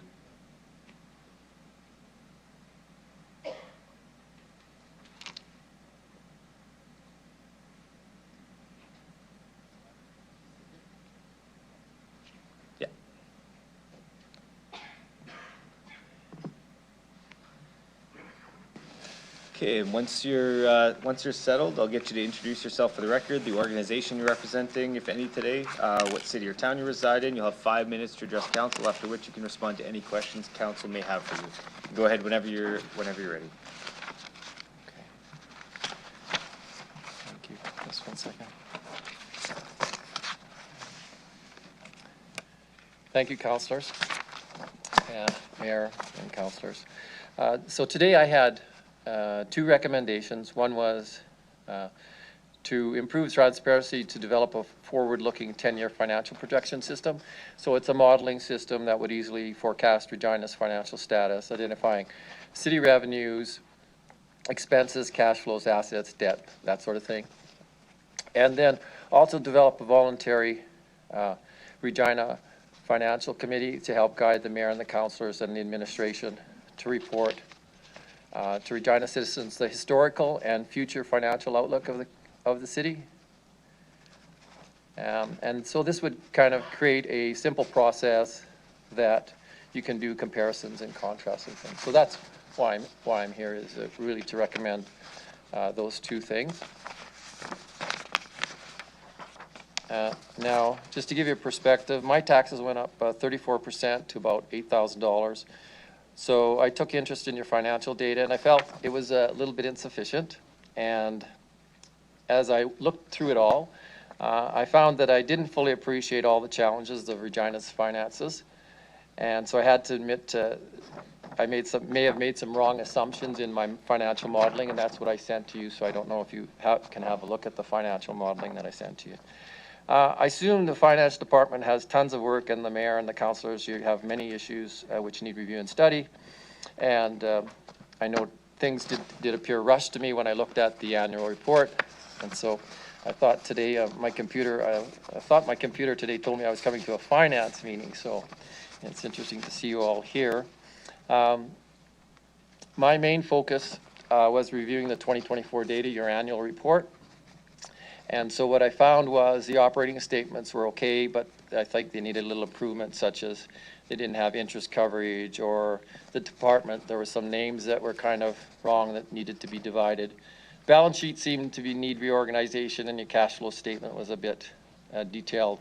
I thought maybe you shorten it. So bottom line, I'm looking at all of this, and so I tried to model a process, and I sent it in with the request, so I don't, I can't see it, but basically I was trying to get you to do a better forecast. I looked at your Regina historical data, examined the growth rates and everything, and your expenses didn't quite seem to move as fast, so over the 10 years. So it seemed like debt was an issue, and the city used to have $20 to cover $1 of debt, and now it has about $5, I think, to cover $1 of debt. Debt jumped in 2024 by 40%. So I thought, well, you could see there's kind of a problem there. I assumed it will grow to 660 million, and so I put that into a projection for you. In 2024, there was about $350 million was spent on tangible assets. So I never really heard any discussion about that. So I thought, well, that'd be kind of interesting. That didn't get much discussion. So I looked at that a little bit more, and it ended up you have assets under construction of about 40 million, and it grew by 220 million or something like that. And so that asset's growing kind of caught my eye. So I thought I would come and talk to you today. In summary, there was about 350 million in asset purchases I thought hadn't been discussed. My debt jumped, your debt jumped 40%. There was a 34% increase in my taxes, up to about 8,000. So I thought the city could use a system that informs them early of what their taxes will be 5 to 10 years out. It would show what their taxes are, what their increases are. I thought it would be about 50%. It'll increase in 10 years. I had so I had taxes up 50% in my model. I had debt was an issue because it could go to $1 billion. I had asset and retirement obligations may be an issue because they could grow to $324 million. So this was all in a model I did, and one of the problems with the model, I didn't go through it too much, but one of the problems with the modeling is my financial capabilities are not that great, but also the data is, the data to me that you have out there is not very good, and I think there's other organizations that have commented that Regina's finances, their financial reporting could use improving. So bottom line is I think you want to be data driven, and I think that having a financial projection that goes out 10 years is a good idea. I think that having a volunteer committee, there's no cost to you, there's no cost by doing the modeling. By doing all those things, I think that we'd have a data-driven, you could have a better data-driven decisions. So that was my report. Don't know if you have any questions, but. Thank you. I'll check if any of my colleagues have any questions for you. Councillor Beazle, go ahead. Yeah, thank you very much. Thank you very much for the summary provided. In your modeling, what have you done? You mentioned about the debt financing. Can you expand more about debt financing, the pros and the cons against debt financing? Sure. So, well, you jumped quite a bit, and as I said, you jumped quite a bit in your debt. Because you're at 20 to 1. So you had $20 to cover $1 of debt. So that's great. You think, well, I can take a little bit more. But now all of a sudden, I don't know, I'm just guessing here, that you're at like 10 to 1, $10 to cover $1 debt, or maybe even 5 to 1. So in my model, you ended up at 5 to 1. So $5 to cover the $1 of debt. You know, you can solve all your problems by taking on some debt right now. And in my model, you know, you could be up to like 750 million by the end of 2023, or $1 billion by the end of 33 in 10 years, and everything would be fine. But at the end, sorry, I should have mentioned this, at the end, in 10 years, you'll probably have your debt like fully loaded, and you won't be able to take on any more debt because you won't have $5 to cover $1 of debt. You'll have like $2 to cover $1 debt. So then your ratios and maybe your credit rating would go down. Yeah. That sort of thing. Through the chair, could you explain what that means, like the $1 to cover off $1 of debt, or $10 to cover off a debt? What does that mean? So you had, you don't call it profit. That's one of the things I'd like to see is you call it profit, but you had surplus, and so you had a surplus of, it was about 120 million, I think, in 2024. And that was after paying some interest. Right? So let's say you had 120 million, or it was 132 million, and you paid 12 million in debt. Does that make sense? You had 100. So that surplus you had has to be able to cover your debt of I think it was 15 million or something like that. So anyways, of that 132 million, you could cover it 15 million. But in 2033, you're not going to have that comfort, right? So if you ask what were the reasons, well, you spent 350 million in 2024. You spent it on tangible assets, okay? And I believe, see again, I'm having trouble with the numbers. I think you had like 1.7 million or 1.4 billion dollars scheduled to be spent on tangible capital assets. So you're going to have to fund that somehow. In my model, I just used you do it by debt, but you know, you could, if you have the profit or the surplus, then you can cover the interest. And that money that you mentioned through the chair, that about the tangible assets, servicing the maintenance and repair and capitalization of those assets, that does not take into account any net new in your model? Like any net new debt or financing for projects or anything? No, in the model, for example, you gave me the numbers. There's numbers that say you're going to spend 1.4 billion in the next 5 or 10 years. That's what I read. Okay. So then I just plugged them in, and so that 1.4 billion is all new. And currently you have like 2.9 billion in assets, and they're going to grow to 4.3 or 4.5 billion dollars in the future. And so what I did do is I just tried to, I had you only pay for the debt in my model, and I had you able to make all your payments, and at the end of the 10 years, you'd be able to, at the end of the 10 years, you'd have paid off your debt, but you wouldn't have paid off any principal. You'd have $750 million in debt. And then you would also have, my taxes would have went from $8,000 to $12,000. An average person would go $4,000 to $6,000.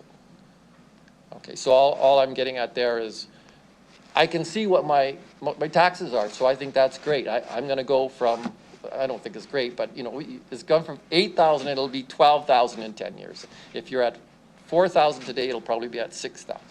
So that's what I tried to do with the modeling. It's quite easy for finance people, I'm sure, to do that. My skills, as I said, are limited, and the model wasn't all that important. What was important is you have a modeling system so you can see 10 years out, that you record all the data that you've in your projection, and you put it on the web, and then the next year you do the same thing over and over again, and people are looking after the data, and we have great data to look at. And the problem right now is we don't have great data to look at. So anyways, I hope that answered the question. Thank you. Another question through the chair. Right now, we have roughly $3 billion of assets. We've had through the audit and finance reports come to us with a depreciation of the reserves for the assets. With your model, you're projecting over $4 billion of assets that we'll have in the next while as our city expands. Have you put into your model what would it take to finance the reserves for those assets?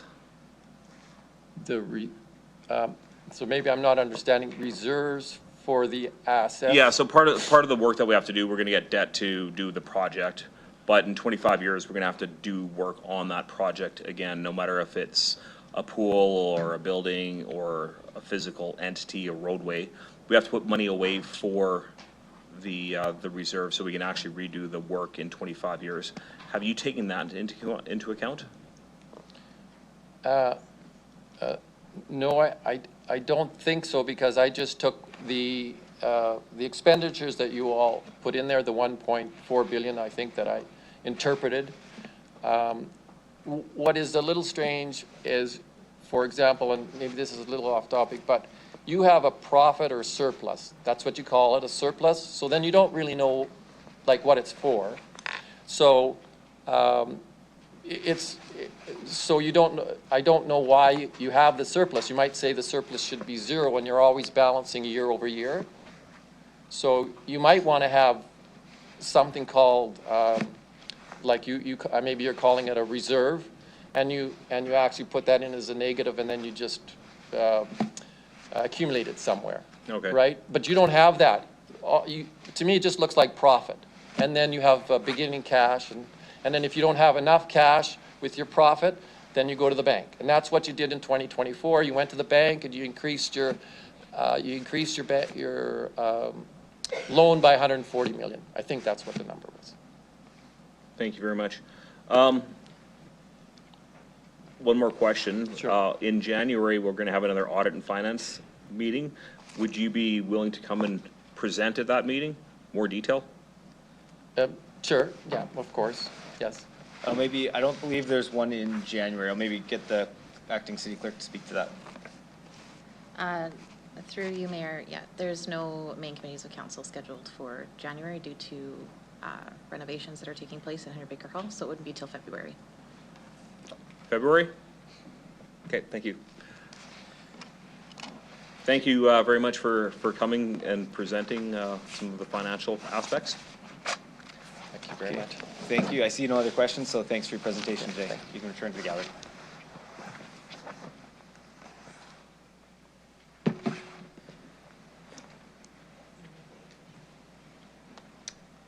Okay, Delegation D 25-266 as withdrawn, so we will move to Delegation D 25-267, Julian Branch.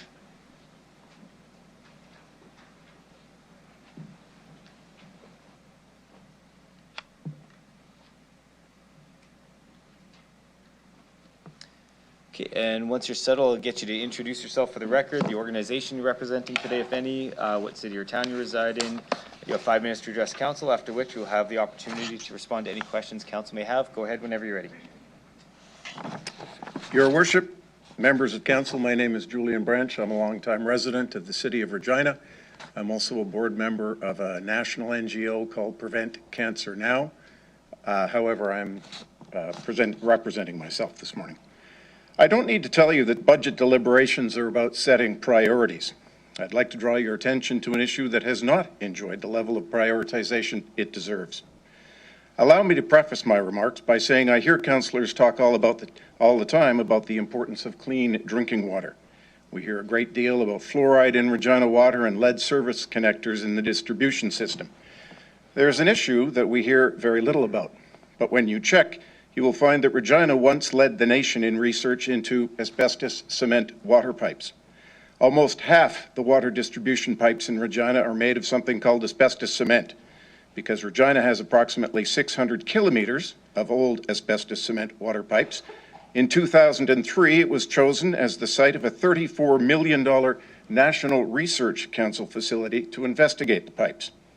The city of Regina contributed $5 million to that scientific research. The research shows that the pipes were installed in Regina between 1945 and 1988, and that the clay soil is breaking the pipes with increasing frequency. The 10 studies say the asbestos from the old pipe leaches into the water and can cause cancer. In 2010, those scientists working at the National Research Facility warned that immediate and urgent steps were required to ensure, quote, a safe and clean drinking water supply in the city of Regina. In 2017, the city of Regina prepared a report entitled Asbestos Cement Water Pipe in Regina, Condition and Renewal Options. The report says the AC pipes are aging and have experienced a high breakage rate in recent years. The report goes on to say the high breakage rate actually began in the 1980s. The report then says most of the pipes are still strong. How can pipes which were still strong have a high breakage rate for decades? In 2018, the city of Regina released a water master plan. Asbestos cement water pipes are not even mentioned in the public document.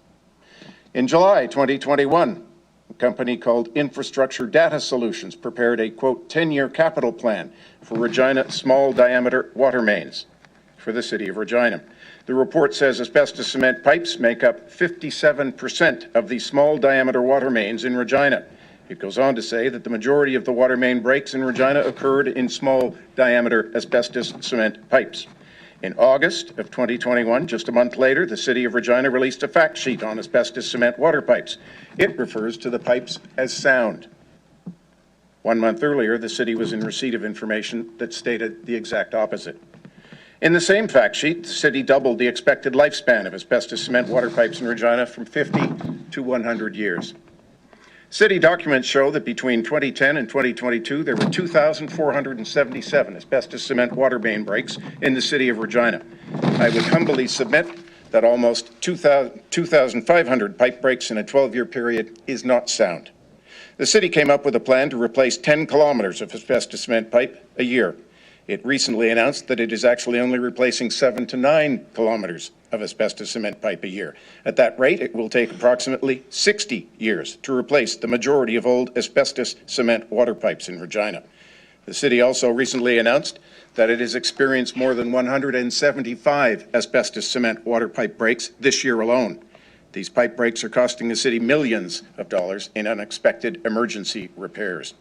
The city of Regina recently released its strategic plan for the next 4 years. A realistic replacement plan for asbestos cement water pipes is not mentioned. Regina needs to prioritize the replacement of old asbestos cement water pipes.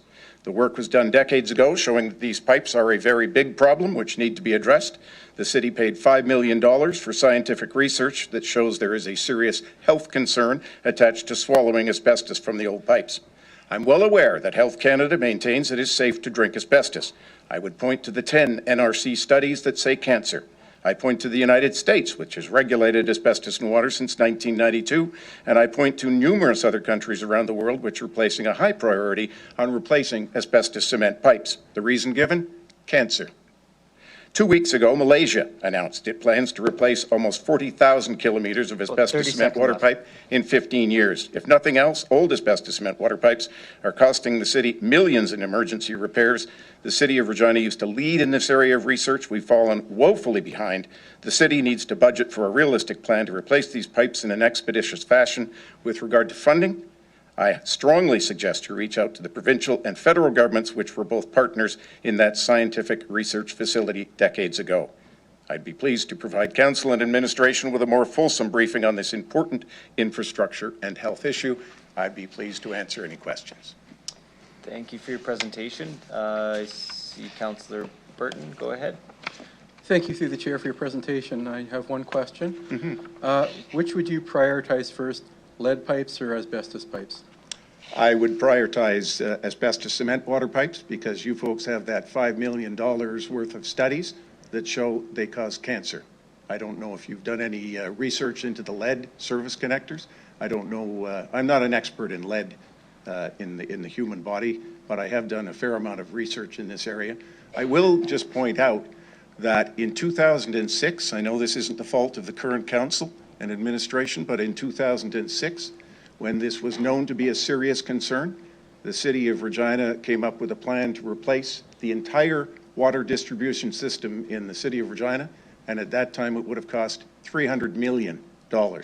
Half of that would be $150 million to replace all the asbestos cement water pipes. Unfortunately, that didn't happen.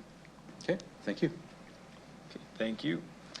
Seeing no other questions, thank you for your presentation today. You can return to the gallery.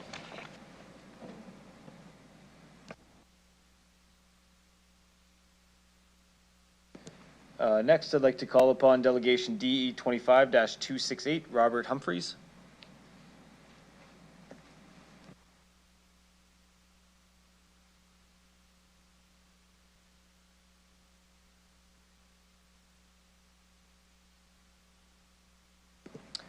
Okay, and once you're settled, I'll get you to introduce yourself for the record as well, the organization you're representing today, if any, the city or town you reside in. You'll have 5 minutes to address council, after which you can respond to questions. Go ahead when you're ready.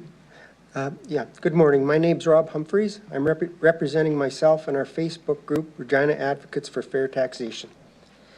We commend council and the administration for bringing forward a document that identifies multiple options available to move forward towards a balanced budget. It has created widespread interest and participation in the budget process, the likes of which we have never seen. For us, the budget exercise boils down to a matter of trust. It's impossible for a resident to challenge the legitimacy of the information in a budget with the complexity of the cities. This makes it relatively easy for the administration to present a narrative supporting a preferred outcome. For example, in Appendix D, in the 2026-2030 Utility Capital Plan, it shows expenditures of $4.5 million in 2026, $14.85 million in 2027, and $40 million in 2028 for council and senior leadership with no explanation. Now, we assume that council and senior leadership isn't going to be installing any of the utilities, so an explanation would be appreciated. And yesterday, presenting no supporting data, the administration claimed the percentage difference in spending on the police budget between Saskatoon and Regina was attributable to Saskatoon's municipal tax being significantly higher. In 2024, Saskatoon's municipal tax was only 4% more than Regina. Does that justify a 7% difference? Unfortunately, we will never know. Our trust has been further challenged by past comments made by the administration and council. For example, in response to resident outrage over the 2025 property tax increase, the administration stated the reality is over the last decade we've chopped the mill rate year after year. Respectfully, this talking point is just factually incorrect. In the past 10 years, my property taxes have increased 67%. The question we ask is if 67% is insufficient, what number should we be looking at? As stated, we welcome the new approach to achieving the correct mill rate increase, but the all or nothing manner in which the cuts are presented and the total lack of detailed analysis places council in an untenable position, possibly dooming the outcome to failure. Many of the cuts identified will be deemed catastrophic or a direct assault on priorities laid out in the 2026-2029 strategic plan, the OCP, or other master plans. The conclusion of the Deloitte report respecting per capita taxation raises concern that the outcome of a significant property tax increase is potentially decided. Our fear is that rather than use this moment in time as an opportunity to correct course and initiate serious measures to control spending, the information will be used to continue to support the inflated bureaucracy and status quo silo-driven operational model. When I first looked at the budget, the figures were nothing like the numbers I reviewed in the last meeting I served on the Audit and Finance Committee in September 24.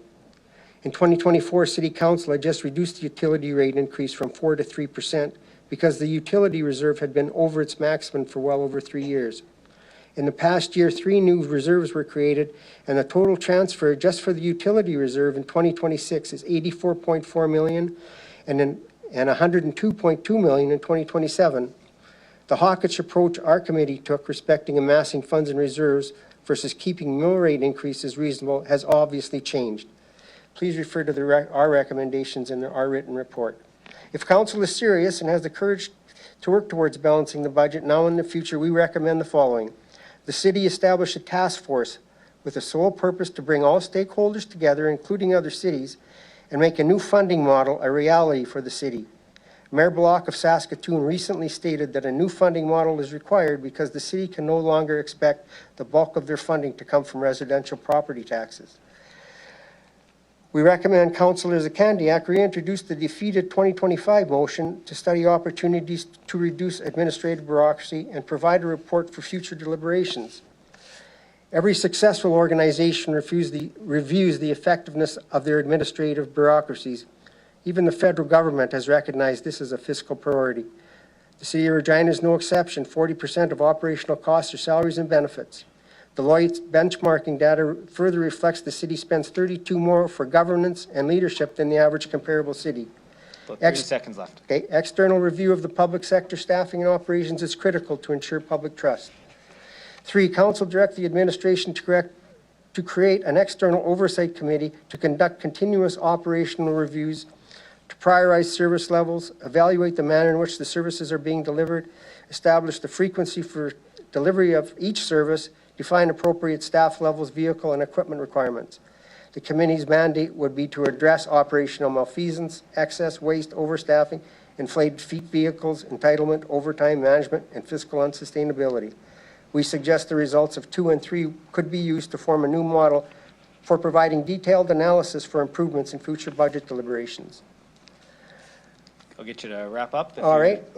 Okay, as we watch the process unfold, we have faith that the majority of councillors will make the correct decisions to move towards a fair budget. Whether our trust is misplaced remains to be seen. Thank you. Thank you. Check if any of my colleagues have any questions for you. Seeing none, thank you for your presentation today. You can return to the gallery.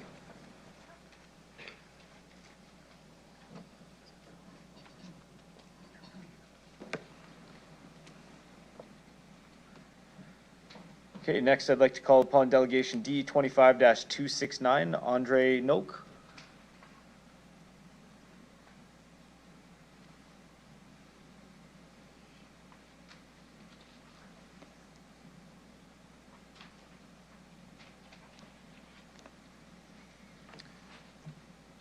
Okay, and once you're settled, I'll get you to introduce yourself for the record, the organization you're representing today, what city or town you reside in. You'll have 5 minutes to address council, after which you can answer any questions we have for you.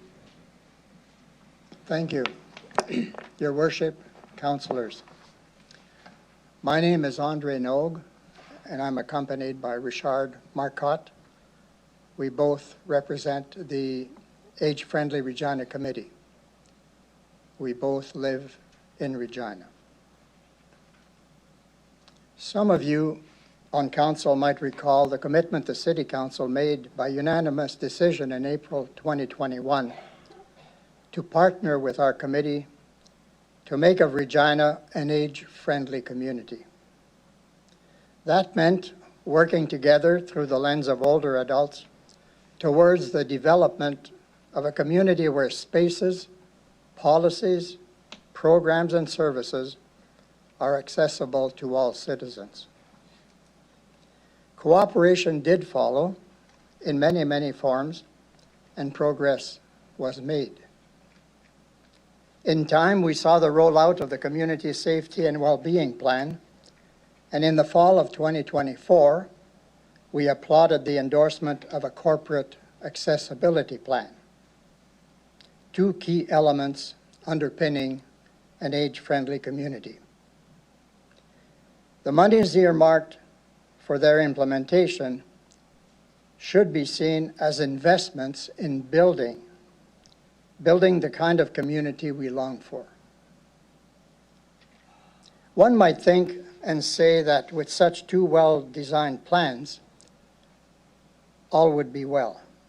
However, we're not so convinced when looking at the list of possible cuts to services found in the Appendix 113 in the budget package in order to reduce the proposed mill rate increase. We, like others, think that no taxpayer, especially those on minimal and fixed incomes, relish the thought of a 15.69% mill rate increase. On the other hand, no one favors cuts in services. If cuts absolutely need to be made, we trust that you will do so mindful of your commitment to working to make of Regina an age-friendly community. That is one where people of all ages, including older adults, can age well, evolve, participate, contribute in a safe, accessible, and affordable environment. Will the safety of the community be maintained or improved by reducing sidewalk repairs, by reducing sidewalk snow removal or ice control, by reducing preventative maintenance of signs and street markings, by eliminating the Snow Angels program? Will accessibility be maintained or improved by delaying the implementation of the accessibility plan, by eliminating bus service on statutory holidays, by reducing the hours of transit and paratransit services, by delaying snow removal from accessible parking meters downtown, by reducing the maintenance of the parks? Will active participation be promoted by the closure of the Neil Balkwell Center, the Massey Pool, the elimination of outdoor rinks, reduced hours at the Sandra Schmerler Center, the elimination of the community investment grants supporting volunteers who provide important services to the community? Will the community continue to be affordable with its level of taxation and with the proposed 10% increase in transit fares?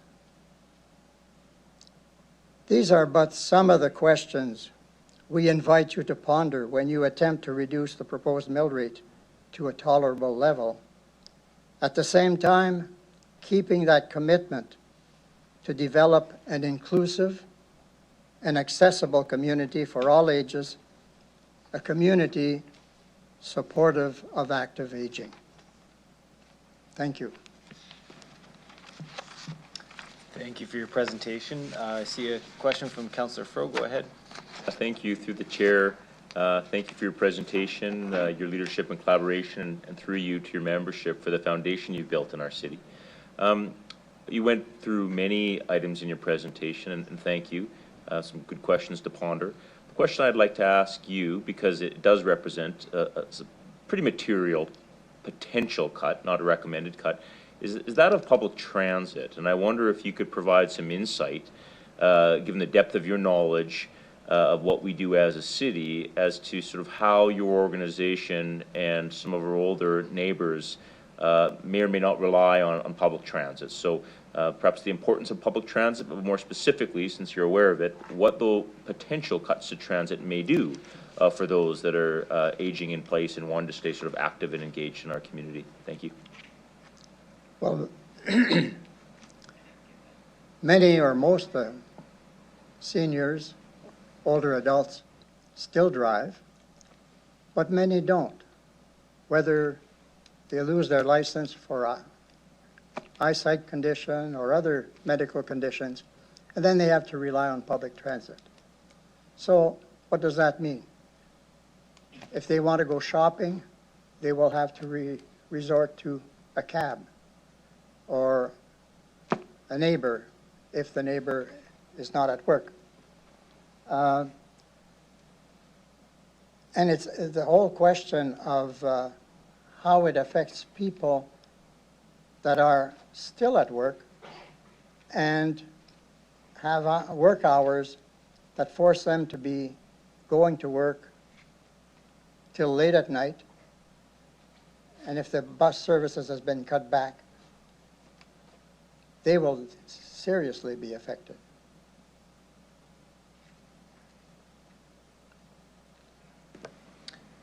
Okay, Councillor Turnbull, go ahead. Hello, thank you for being here. I wanted to ask you about sidewalks. You mentioned sidewalks and the importance of sidewalk maintenance to an aging population and people with disabilities. Yeah, so we could talk about the sidewalks. Well, conditions of sidewalk are not of concern to most people because most people drive. But if you have to be a walker, or if you have to be an older adult using a walker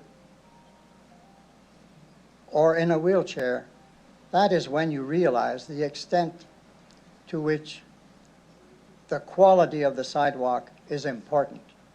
I have a granddaughter who is in a wheelchair, and whenever I go visit her and push her wheelchair around, and she lives downtown, some of the sidewalks are in such bad condition that I wouldn't want to be sitting in that chair because it's a really, really rough ride, you know. And if you're talking about the conditions of sidewalk, especially in winter, then you seriously have to ask yourself, you know, about the safety when those sidewalks are not properly sanded or ice has not been dealt with, the curb cuts are icy, the bus stop access is icy or snowy. I mean, you don't have to be, you don't have to think for very long to get the answer to your question. It is a safety question, an important safety question. And so, in your opinion, we have to save all those sidewalk items, the accessibility, the curb cuts, and even just retaining even building sidewalks, as sidewalks have sometimes been discussed being removed, is very important to keep in our city, to keep it livable for all abilities and all ages. That's right. Yeah. And what is it like to have a sidewalk on one side of the road and not the other? Well, that's, in my estimation, in our estimation, that's a serious concern that the planning department needs to take a look at. When you develop a new neighborhood and to cut costs, you decide to put a sidewalk only on one side of the street. Think of the people living on the other side of the street that have to use a walker or a wheelchair when there is no sidewalk. So the only alternative is to go down the driveway, walk on the street. How safe is that? And when a sidewalk, due to maintenance or maybe even not existing, does that cause people to be trapped in their homes and not participate in society? Of course, of course. And one of the main concerns, and I've mentioned it, is the disappearance of the Snow Angel program. To me, that's a serious throwback. I mean, if the city can't afford to clean the sidewalks, then you decide to turn on volunteers. The Snow Angels program is there to encourage volunteers to come forward in each community, with each community association, to clear the sidewalks and the driveways for those people that can't do it for themselves. You decide to cut that, what does it mean? These people are going to be homebound, and it has a whole series of effects on their health. They become isolated. They can't go to appointments. They can't do their shopping. They can't visit their friends. A whole series of consequences. And that's all on sidewalks. So the other question is, what sort of demographics do we have in our city for our aging population? Is it growing? Councillor, I just asked that you tie it back to the budget deliberations if you could. Well, this would be about who they represent and how many there are, so how many people it affects with the sidewalks. Okay, so you're asking about sidewalk investment, just to be clear? Sure, yes, but who they represent, how many there are. Like, do you know much about the demographics of? Well, the aging population is rapidly increasing at the present time. The exact numbers I do not have, but it's 20% of the population is over 65. Right. Okay, well, thank you so much for your time. I'll be advocating for accessibility in sidewalks. Thank you. Councillor Rasevich, go ahead. Through the chair, I guess it sounds like, I mean, you're worried about cuts, but if, I guess this sidewalk cleaning was maintained as it is that satisfactory if it's not being cut? Well, we did say in the past, and we, with the previous previous councilors entertained some of our concerns about the condition of sidewalks in the winter. We don't think that they're necessarily adequate at the present time, but the thought of cutting back is just going to make things that much worse. Right. So, because I guess, but if we didn't cut back, would that be I mean, is that somewhat satisfactory? Well, not really, Okay. because we're always advocating for improved Right. sidewalk conditions. I guess, would that, how much, I guess, would you be, I guess that you can't give me a number, but I guess, because you also said you would like us to control the mill rate as well, but, you know, I guess what, you know, there is a cost. You understand that, right? Of course, there is a cost. All we're saying today is that if cuts have to be made, and probably cuts will have to be made, the question is, we want you to keep in mind the fact that the council made a commitment to work towards building an age-friendly community. What does that mean? It means that it's got to be a safe community, an accessible community, and an affordable community. So I think those are the things that you need to keep in mind. We're not here to say you need to cut this and not that, how much of this, how much of that. We're not here to because we don't have those numbers, and we have not done any studies to substantiate the position there. My mom's a senior. She's 85, and she doesn't like winter because a lot of times sidewalks don't get cleaned. Councillor. And I think, would you agree that, I guess whether it's residents or businesses need to, maybe they need to be cleaning their sidewalks? You know, it's not the city's total responsibility, but it would be businesses, you know, I guess businesses and residents. Yeah, well, the existing bylaws already require citizens to clear their sidewalks within 48 hours. If the city is going to say we're going to move from 48 hours to 96 hours, maybe the city will have to adjust what they're asking their residents to do. Yeah. I would add to that. Do I use this, or do I use this mic or this mic? Yeah, you're good. I got you enabled Okay, there. Go right ahead. here. I would add to that. I'm a person who does a lot of walking, or used to. Right now I have a hip issue, but and I go through all the parks in the city. And to me, this was one of my joys of life in this city, was to walk those paths in the parks. If they don't clean those, and they were doing a good job of cleaning them. Literally, this city has to be congratulated for the good job they were doing in the parks. Well, if they decide to cut that, and I would meet a lot of people walking the paths. So a healthy community is what I believe Regina wants. And one of the ways to stay healthy is to walk also. And, you know, and to increase that community connection that we need. Because, I mean, we can look at pipes, and that's important. We can look at roads, and that's important. But someone said here earlier today that a community is needed to ensure that we're happy and we're content in that area. And one of those is walking. Yeah. And it has to be clean. Yeah, I believe in maintaining and, you know. Okay, Councilor, any further questions? I'm good. Okay, thanks. Seeing no other questions, thank you for your presentation today. You can return to the gallery. Thank you.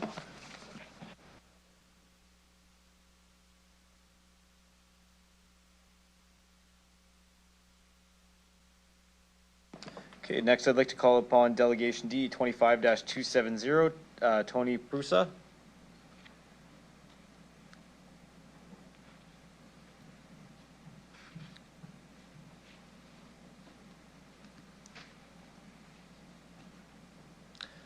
Okay, and once you're settled there, I'll get you to introduce yourself for the record, the organization you're representing today, if any, the city or town you reside in. You'll have 5 minutes to address council, after which you can respond to any questions we have for you. Go ahead.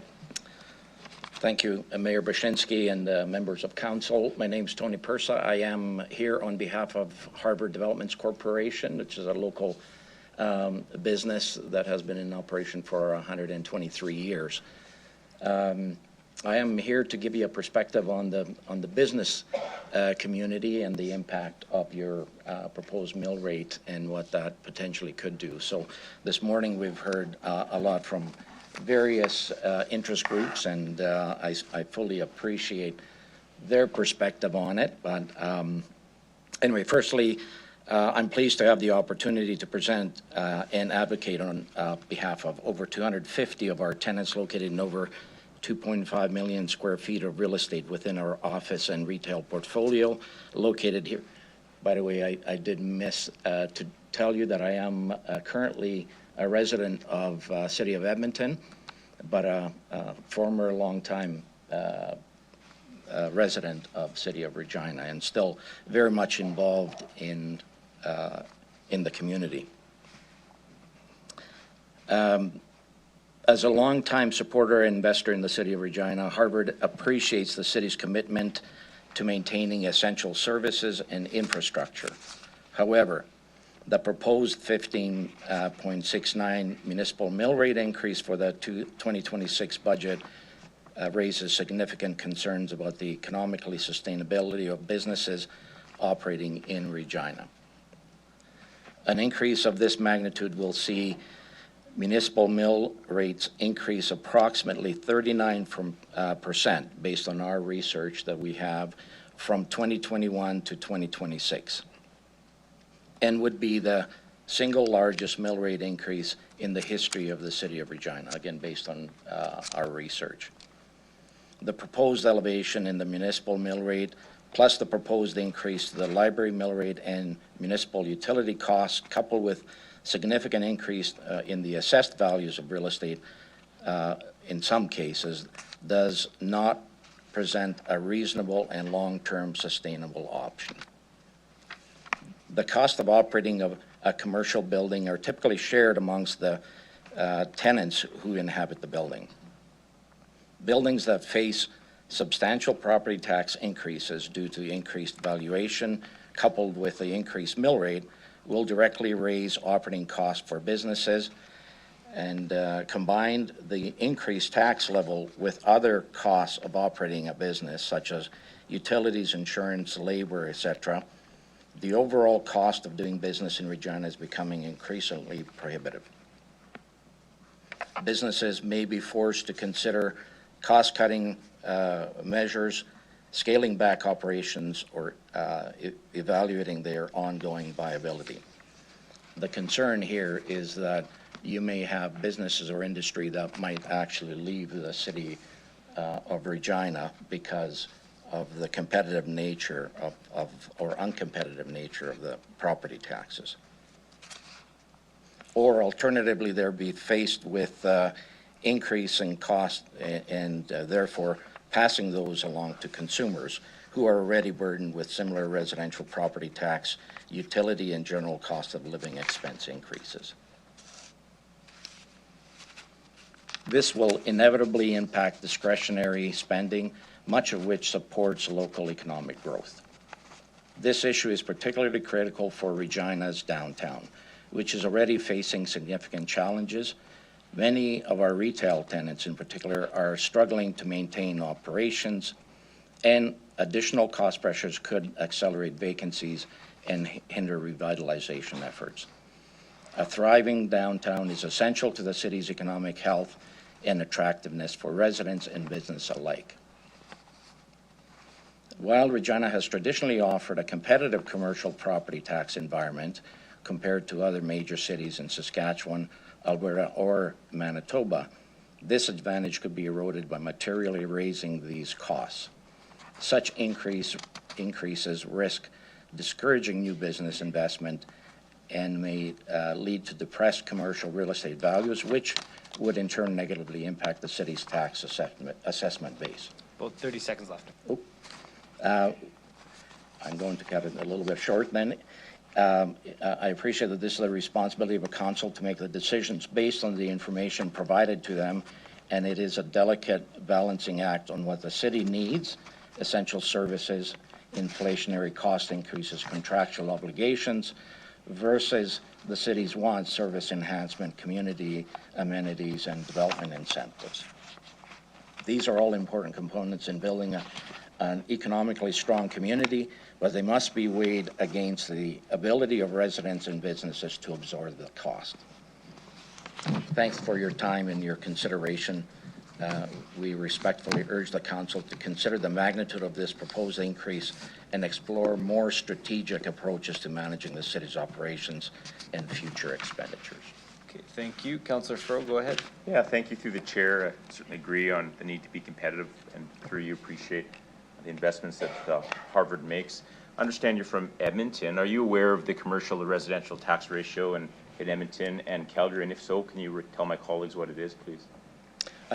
There's always, I should start by saying that the businesses bear the biggest brunt and a disproportionate share of property taxes. They're really the first line of defense against the residents. I believe I don't know in the city of Calgary for sure, but I think it'd be very close to probably 65% on business versus, pardon me, it might be the other way around. 65% on business versus 30% on residents. Yeah, thank you. And my question, which I'll ask you, is about commercial to residential. So if the chair will indulge me, a commercial to residential tax ratio looks at the ratio of commercial tax to residential. So for example, if it's 3, as it is in Calgary, that means businesses would pay 3 times more than the resident. Right. Edmonton's 2.68. Right. Regina's 1.5. That's the lowest in the country. Okay. Right. Right. So my question is, and thanks for the reminder, if we have the lowest commercial to residential tax ratio in the country, which we do you view that as a competitive advantage to do business in Regina? We do. But just consider where you're going in the shortfalls that you do have. I think that will continue to be eroded, and therefore the city's going to have to manage that. So no matter how competitive you are, it's still, you know, the ability of your residents to pay the tax. And as you've heard this morning, I think it's getting pretty dire. I think that, you know, that's a fair point. I'm wondering if you can, as we look at this budget, and we look at commercial to residential tax ratio amongst other tools, can you advise us of any benefits that your company might have received through the city in the last year, or are looking to receive as it relates to this budget? I'm not sure about specifically the budget, but certainly we would be looking, much like any other businesses, to look at some of the opportunities that the city of Regina has on residential builds and those kind of things. We would certainly be in a position to apply for those benefits, but yeah, thank you very much. I think we're proud to partner with Harvard, and I think we've invested together significantly in this city. Appreciate your presentation. Yeah, thank you. Councillor Bizo, go ahead. Thank you very much through yourself, Mayor. Tony, thanks for coming in and presenting today. There's a couple things that I wrote down. Can you tell us one more time about the effect of taxation on some of the downtown businesses? The effect of taxation? Yeah, the effect of, not the effect of, effect of taxation. Like, is there a direct correlation, inverse correlation, like business gets better if you drive taxes higher? Oh, absolutely the inverse relationship, the higher your taxes are. I mean, business has to do what business has to do in order to maintain its competitiveness or profitability. So as you drive your cost up, including the business's expenses, they have to look at options, much like you are faced today. They have to look at options on what they're going to do. How can they continue to be in business, and what do they need to do? That could be relocating, as I said, out of the community. That could mean laying off personnel. That could mean wage freezes, all kinds of different measures that the business has to employ in order to continue its or sustain its business. Okay, so if we're looking at it downtown, I'm going to focus specifically on downtown, and if we look at taxation, tell me the correlation between taxation and real estate value. So the higher real estate values, the higher the tax. So there is a doubling effect. If we're increasing the values of the assessed values of real estate, coupled with this mill rate increase, that means it's a double whammy on businesses. So it's not just sort of one line item, it's two things. As we increase our valuation, and valuation is based on, of course, the economic value of the leases that are in the buildings. So as that assessed value increases, coupled with this 15.69%, is a pretty significant tax increase. So if those lease values are going up and the businesses don't want to pay that, what's their options? Move out of the downtown. Okay. Kind of like what we're seeing in the Cornwall Center? Exactly. Okay. Yeah. So how do we combat that? Well, when I look at or the city of Regina's issue, I think you've got to look at this thing in sort of you have a $52 million shortfall. That's what I understand based on what I've read. You've got to look at both the revenue side. So this is an exercise on the revenue side as much as it is on the expense side. So I'm going to suggest that the residents are going to pick up a 1/3 of that 15.69%. So that would be maybe 5.25%. You're going to have to look at revenue side of your equation, the administration will, and come up with the other third. And then it's the efficiency ratios, or, we talked about cost cutting, but maybe we should turn that perspective into efficiencies. What can the city do to create that other $7.5 million in efficiency within their budget? So by doing that, if you're cutting it 1/3, 1/3, 1/3, and spreading it over those three components, I think you've got a bit of a viable situation. Just my personal suggestion on how we can look at this, rather than this, generally 16%, maybe it's a 5.25% increase in mill rate. Okay. On that side of the equation, how do we drive more businesses to go downtown? Oh, you've got to first and foremost have the population. You've got to have the tenants there, obviously, right? You've got to have a reason for people to come downtown. And today it's a very fragile balance. And again, if we're driving the cost up for these businesses, i.e. the retail tenants, they're relocating out, which means now that citizens of Regina do not have a reason to go there. And that is an impact for all of us, for sure. And we have to, we as a landlord have to be very competitive in our lease rates, as you asked the question. So what that means is that we've got to keep our costs down on the other side, on the operating side of our business. Okay. Yeah. So what other aspects of investment would you recommend to the city to put into the downtown to to make people come downtown? Yeah, restaurants, entertainment, which there is a good start right now. You've got to have all of that, a combination of all of those things. Vibrancy, we talk about vibrancy. Mayor Brzezinski's talked about that on a few occasions that I've had the opportunity to see him. You have to do that. And if the downtown is not vibrant, then, as the old saying goes, as goes your downtown, so goes your city. Okay. Could you comment briefly, like I noticed that even on the outskirts of town, I'm going to say not the inner donut, but the outer donut, more and more is moving outwards again. Yeah. So I'm going to take an example, out east, that Winter's Home Sense kind of. Yeah. They're moving again. Security concerns downtown, I think you're going to hear a fair bit about that. Businesses are concerned for their employees and really for their customers. So we really have to make sure that the downtown feels safe. That's first and foremost. So retail tends to go in the periphery because of the parking situation. You don't have an ability for an individual to park right at the front door in the downtown. You do have that in a suburban setting. There's a large parking pool and they can do a lot more business in that environment as compared to downtown. You are seeing that in Cornwall. Cornwall is probably facing the very similar issues on taxes and inflationary increases in their overall operating costs. And I would dare say that the viability of a lot of those businesses is just continuing to slide down. Okay, so we got a few things for you. We have to do some kind of investment. Yeah.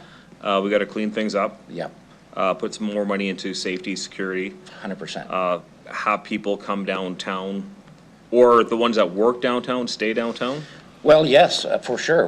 And the only reason they're going to stay downtown is because of those things that you just mentioned: safety, security, and a reason to be there. I.e., I can go to an event, I can go to a play, I can go to a restaurant, and that will liven up the downtown, and then really offer that to other consumers of Regina as well.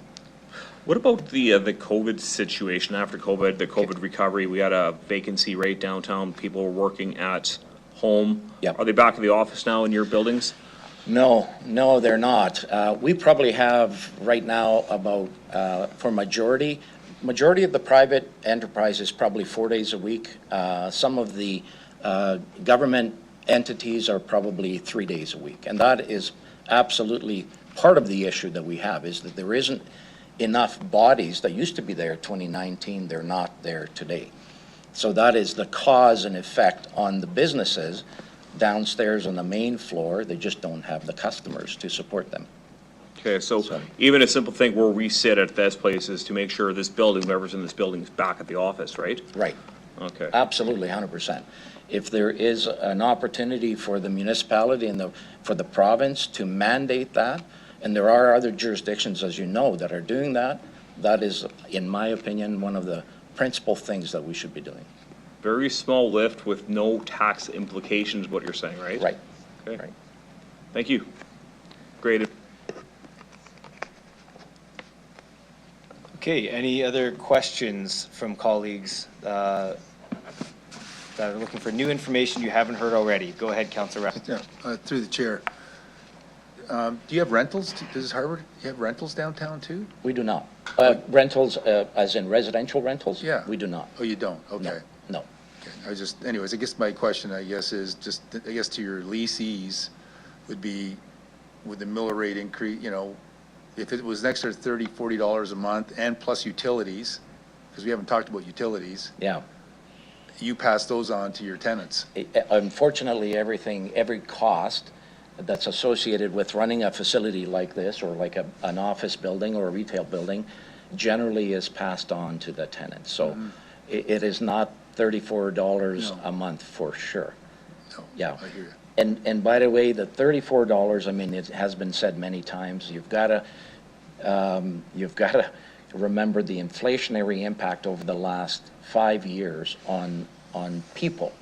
So again, if the business is not viable, they're not going to be supporting increases in employment, which means that family that had the one individual working may potentially not be working anymore. And their cost, the inflation has chewed up a lot of their take-home pay. And I think that was mentioned by Councillor Flores. What's a reasonable mill rate, do you think you could handle commercially? I think, as suggested, probably between 5 and 5.5%. Okay, thank you. Because we do have a doubling effect of increased value. Yep. So valuation times the increased mill rate, I've got a double. Plus double utility whammy. fees too. Utilities. Okay, I'm going to move to the next question. Councillor Trimble, go ahead. Hello, thanks for being here. I heard you talk about investing in downtown and being safe and vibrant in infrastructure. And I heard you talk about low taxes. I would like to know which one is more important to you, because you can't have both. I would dare say, for the sake of downtown, it is the vibrancy perspective. Okay, so I you think- would prioritize infrastructure over low taxes? At this point in time, in this cycle, yes. But I'm definitely not supporting 15.69% increase. Because there are many things in the thing where you've Councillor, got... just making sure it's going to be a question. Okay, well, in M13, you have the street cleaning team, you have Scar Street, a lot of downtown initiatives. Do you support keeping those in the budget, or do you support cutting them? We do support keeping those in the budget. Okay, so... If it is aimed at downtown vibrancy, we're all in. Okay, so you do support keeping those within our budget, even if it means a higher rate? Okay, thank you so much. Councillor Fro, go ahead. Yeah, thank you. Just really quickly, thanks for your presentation, your commitment to downtown. Just as it relates to this specific budget, do you support just some of the following items? I want to make sure I understand Harvard's position. Do you support the downtown clean team, additional alternative resource safety officers, the city center incentive program, the housing incentive program, and the heritage incentive program? Are those useful things to have a safe and vibrant downtown? They are. Thank you. As far as enhancements in this budget, do you support increased investments into downtown cleanliness, safety, and incentives to support your tenants? Yes. Thank you very much, as do I. My last question, just I want to make sure I understood it correctly, because we're going through a lot of information today. You're an important partner and investor in our city. In your previous comments, when we were talking about commercial or residential tax ratio, I just want to make sure I understand, are you suggesting, given that we have the lowest commercial or residential tax ratio in the country, that we shift that further, like more so shifted towards residents in addition to the efficiencies that you mentioned? I just want to make sure I understood that correctly. Well, that is an extremely slippery slope, isn't it? No, I don't believe so, because I think your residents are burdened, as I mentioned, based on where we are today.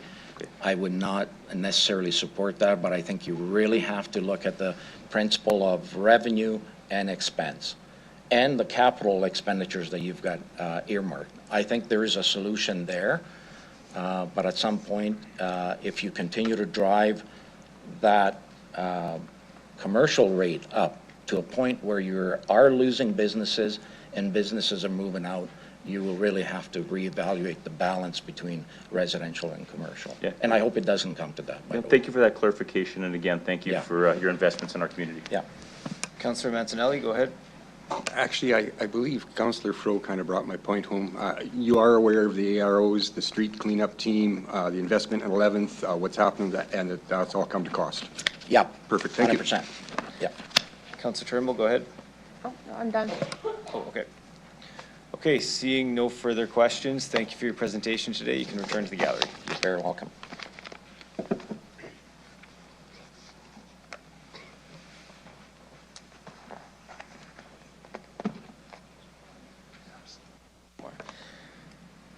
Okay, I'd like to call upon Delegation D 25-271, Mike Tate.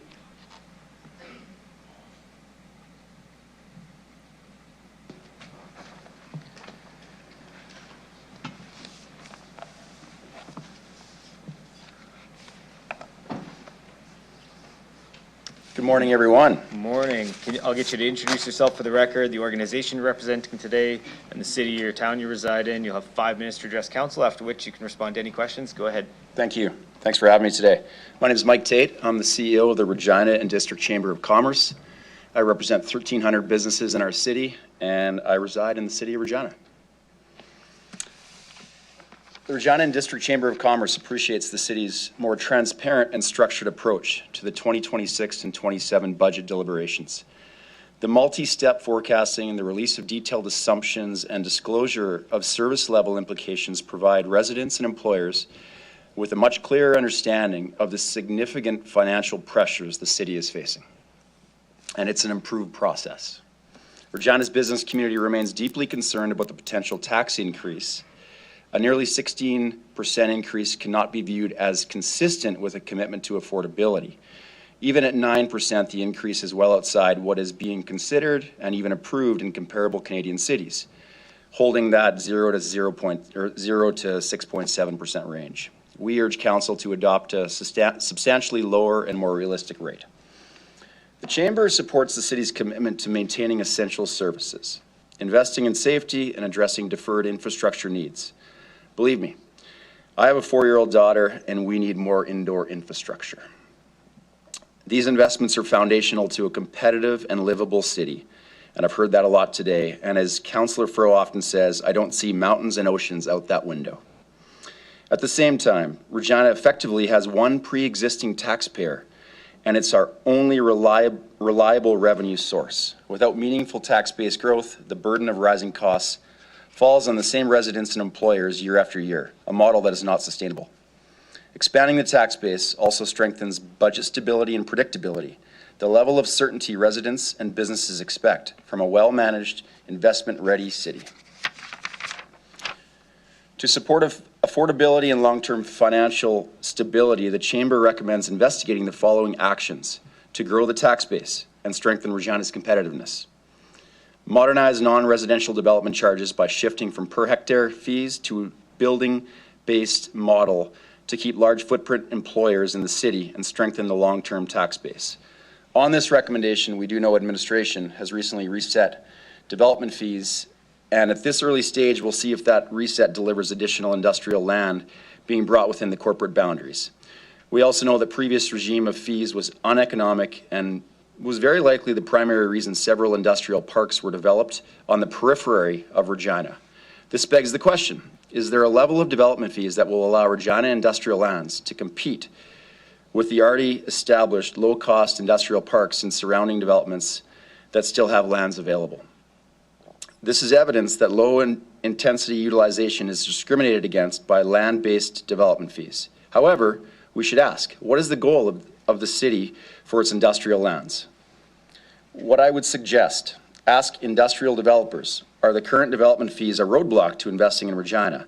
And then use the resources embedded within Economic Development Regina, principally their economist and support team, to undertake research on the community's best practices and model what various revenue models options exist to attract both low and high density industrial growth.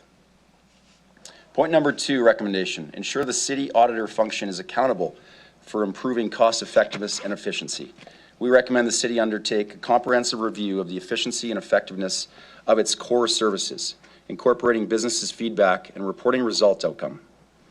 Number 3, collaborate with Regina Chamber to expand private sector investment in Regina's infrastructure and services. Number 4, implement a Regina version of Saskatoon's C914 business development incentive to attract new industries and expand the tax base through performance-based investment attraction. 5, explore the use of the Community Revitalization Levy, CRL, as a dedicated funding tool to support strategic city center core projects, allowing future tax uplift generated within the zone to be reinvested directly into revitalization and redevelopment. 6, partner with private industry, government, and community organizations to develop long-term, sustainable entrepreneurial hubs that foster innovative business growth and new investment. And number 7, establish the economic development zones aligned with Regina's strategic priorities to attract investment, activate underutilized land, and support growth in areas where new development can most effectively expand the city's tax base. About 30 seconds left.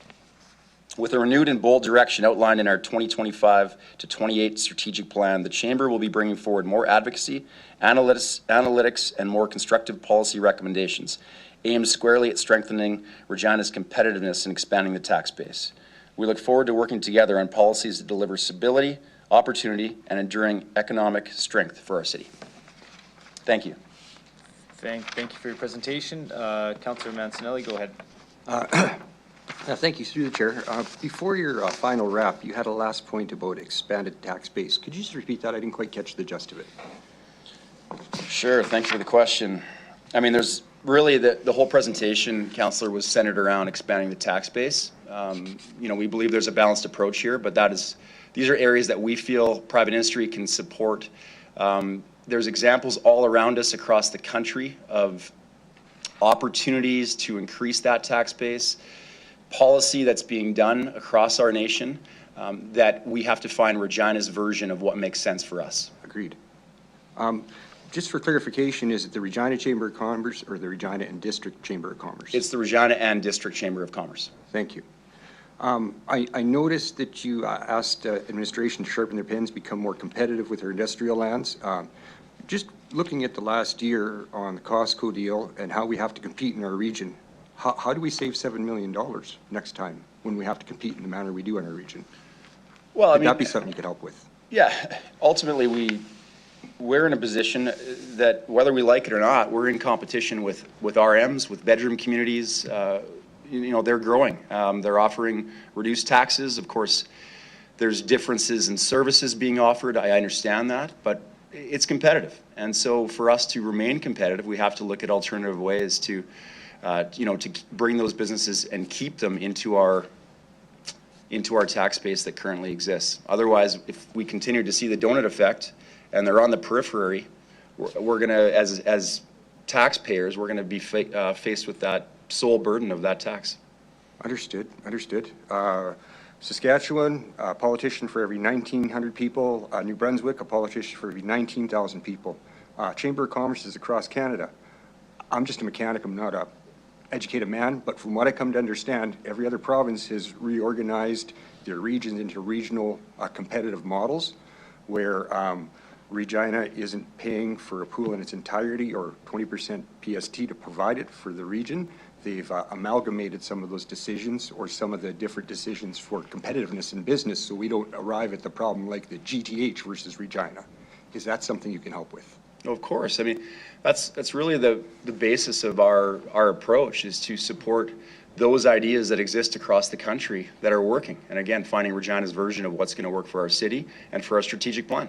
In essence, we're having the pressure of southern Saskatchewan put upon our city and upon the residents within the border of your city with no share out. And that's what's driving our city into its pressures. So being a district model, you will help with that. Of course. Thank you. That's all I have. Councillor Fro, go ahead. Yeah, just quickly, Mike, thank you for your advocacy and how you approach it. It's noted. Just one quick question. The Community Revitalization Levy, can you just briefly walk me through what that means and how we should think of it in relation to this budget potentially? Appreciate it. I can. Thanks for the question, Councillor. The CRL is really a model that Edmonton has embraced. They've just extended it to 2044 for 20 years. It was voted 9-4 in favor of extending it. It works by borrowing provincial money to stimulate private development. The new property taxes raised from those developments pay off the CRL.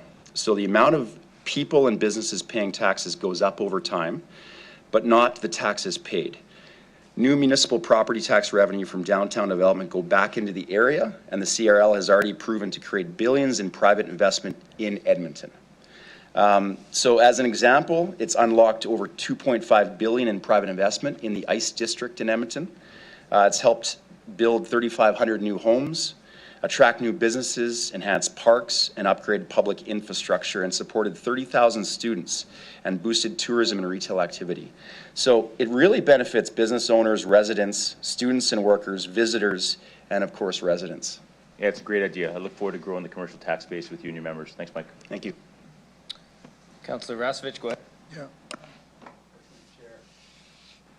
Yeah.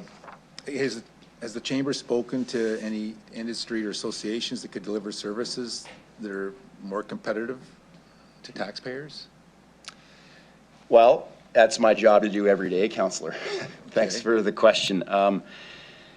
I guess I would go back to point 3 in my presentation, and that requests the city to collaborate with the chamber to expand private sector investment into Regina's infrastructure and services. It's practical to review city assets and services and ensure we're competitive for the taxpayer.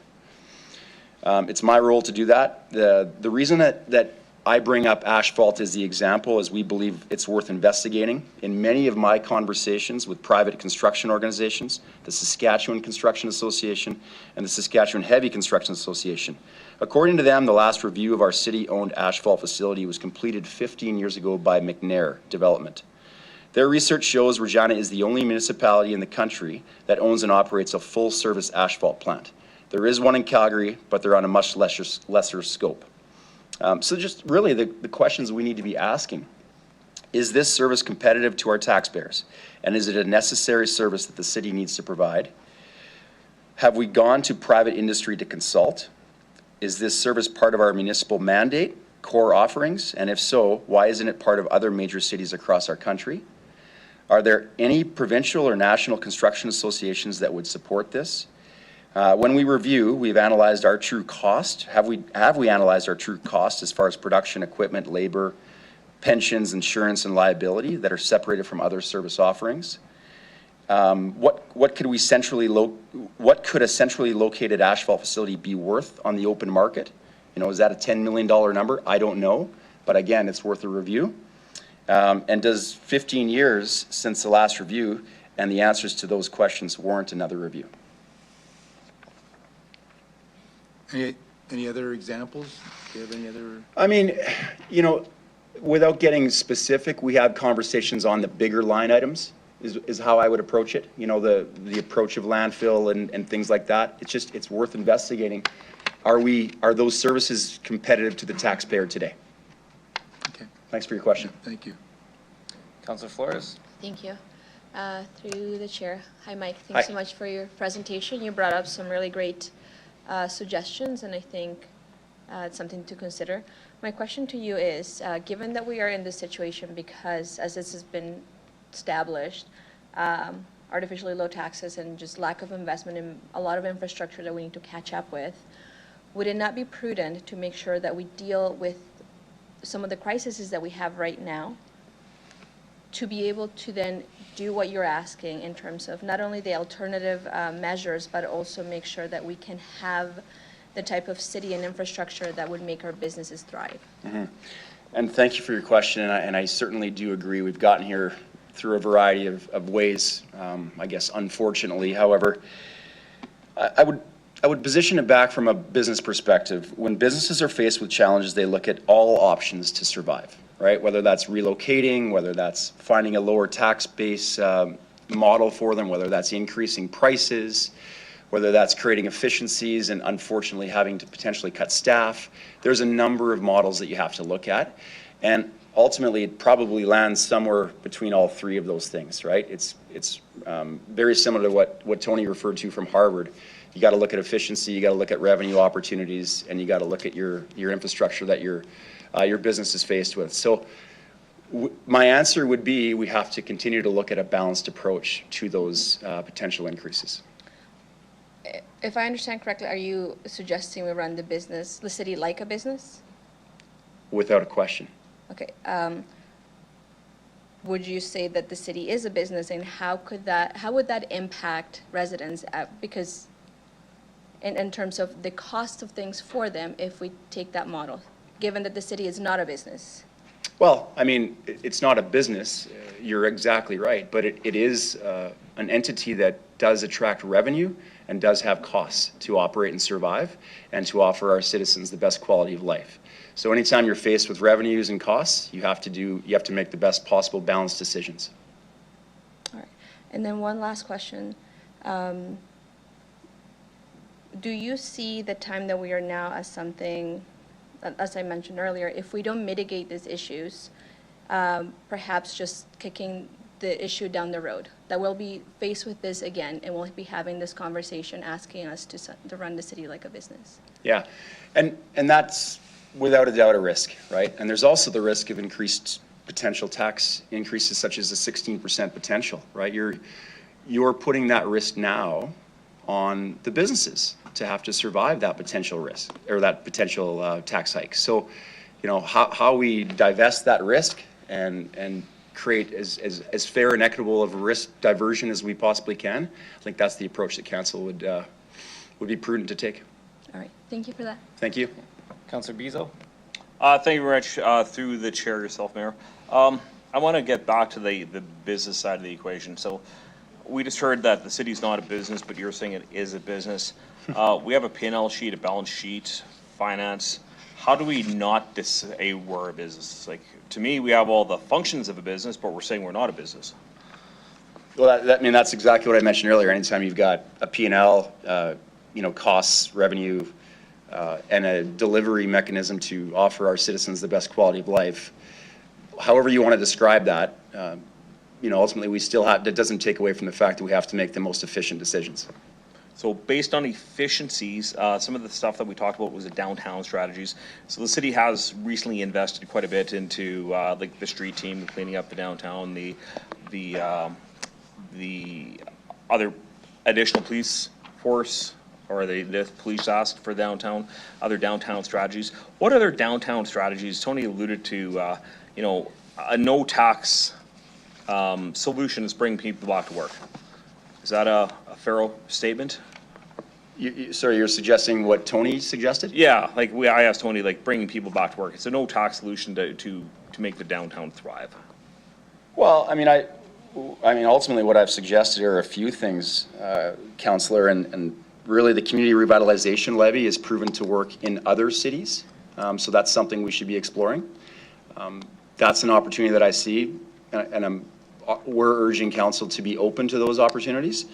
I look at the establishment of economic development zones aligned with Regina's strategic priorities to attract investment in those strategic areas of the city that we deem as important to the revitalization of that vibrancy and of that tax base.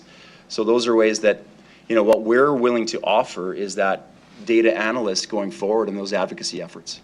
Okay, thanks. February, we have an audit and finance committee meeting. Would we see you there presenting more material? If I'm invited, I'll be there. Consider it your invite. Thank you. Okay, seeing no other questions, thank you for your presentation today. You can return to the gallery. We are at 12:29. I would like to see if I could get a motion to reduce our lunch break from 45 minutes to a half an hour. Councillor Fro, a seconder. Councillor Siklees, any opposed? Okay, carried. We will be back at 12:59.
Okay, I'll get folks to take their seats.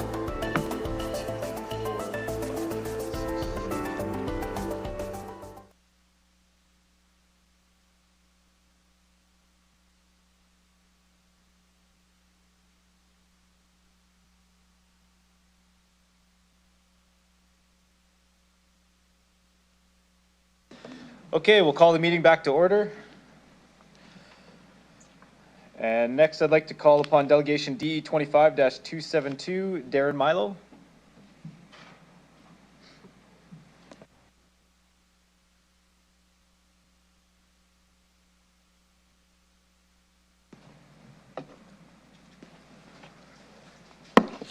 Okay, once you're settled, I'll get you to introduce yourself for the record, the organization you're representing, the city or town you reside in. You'll have 5 minutes to address council, after which you can respond to any questions. Go ahead whenever you're ready.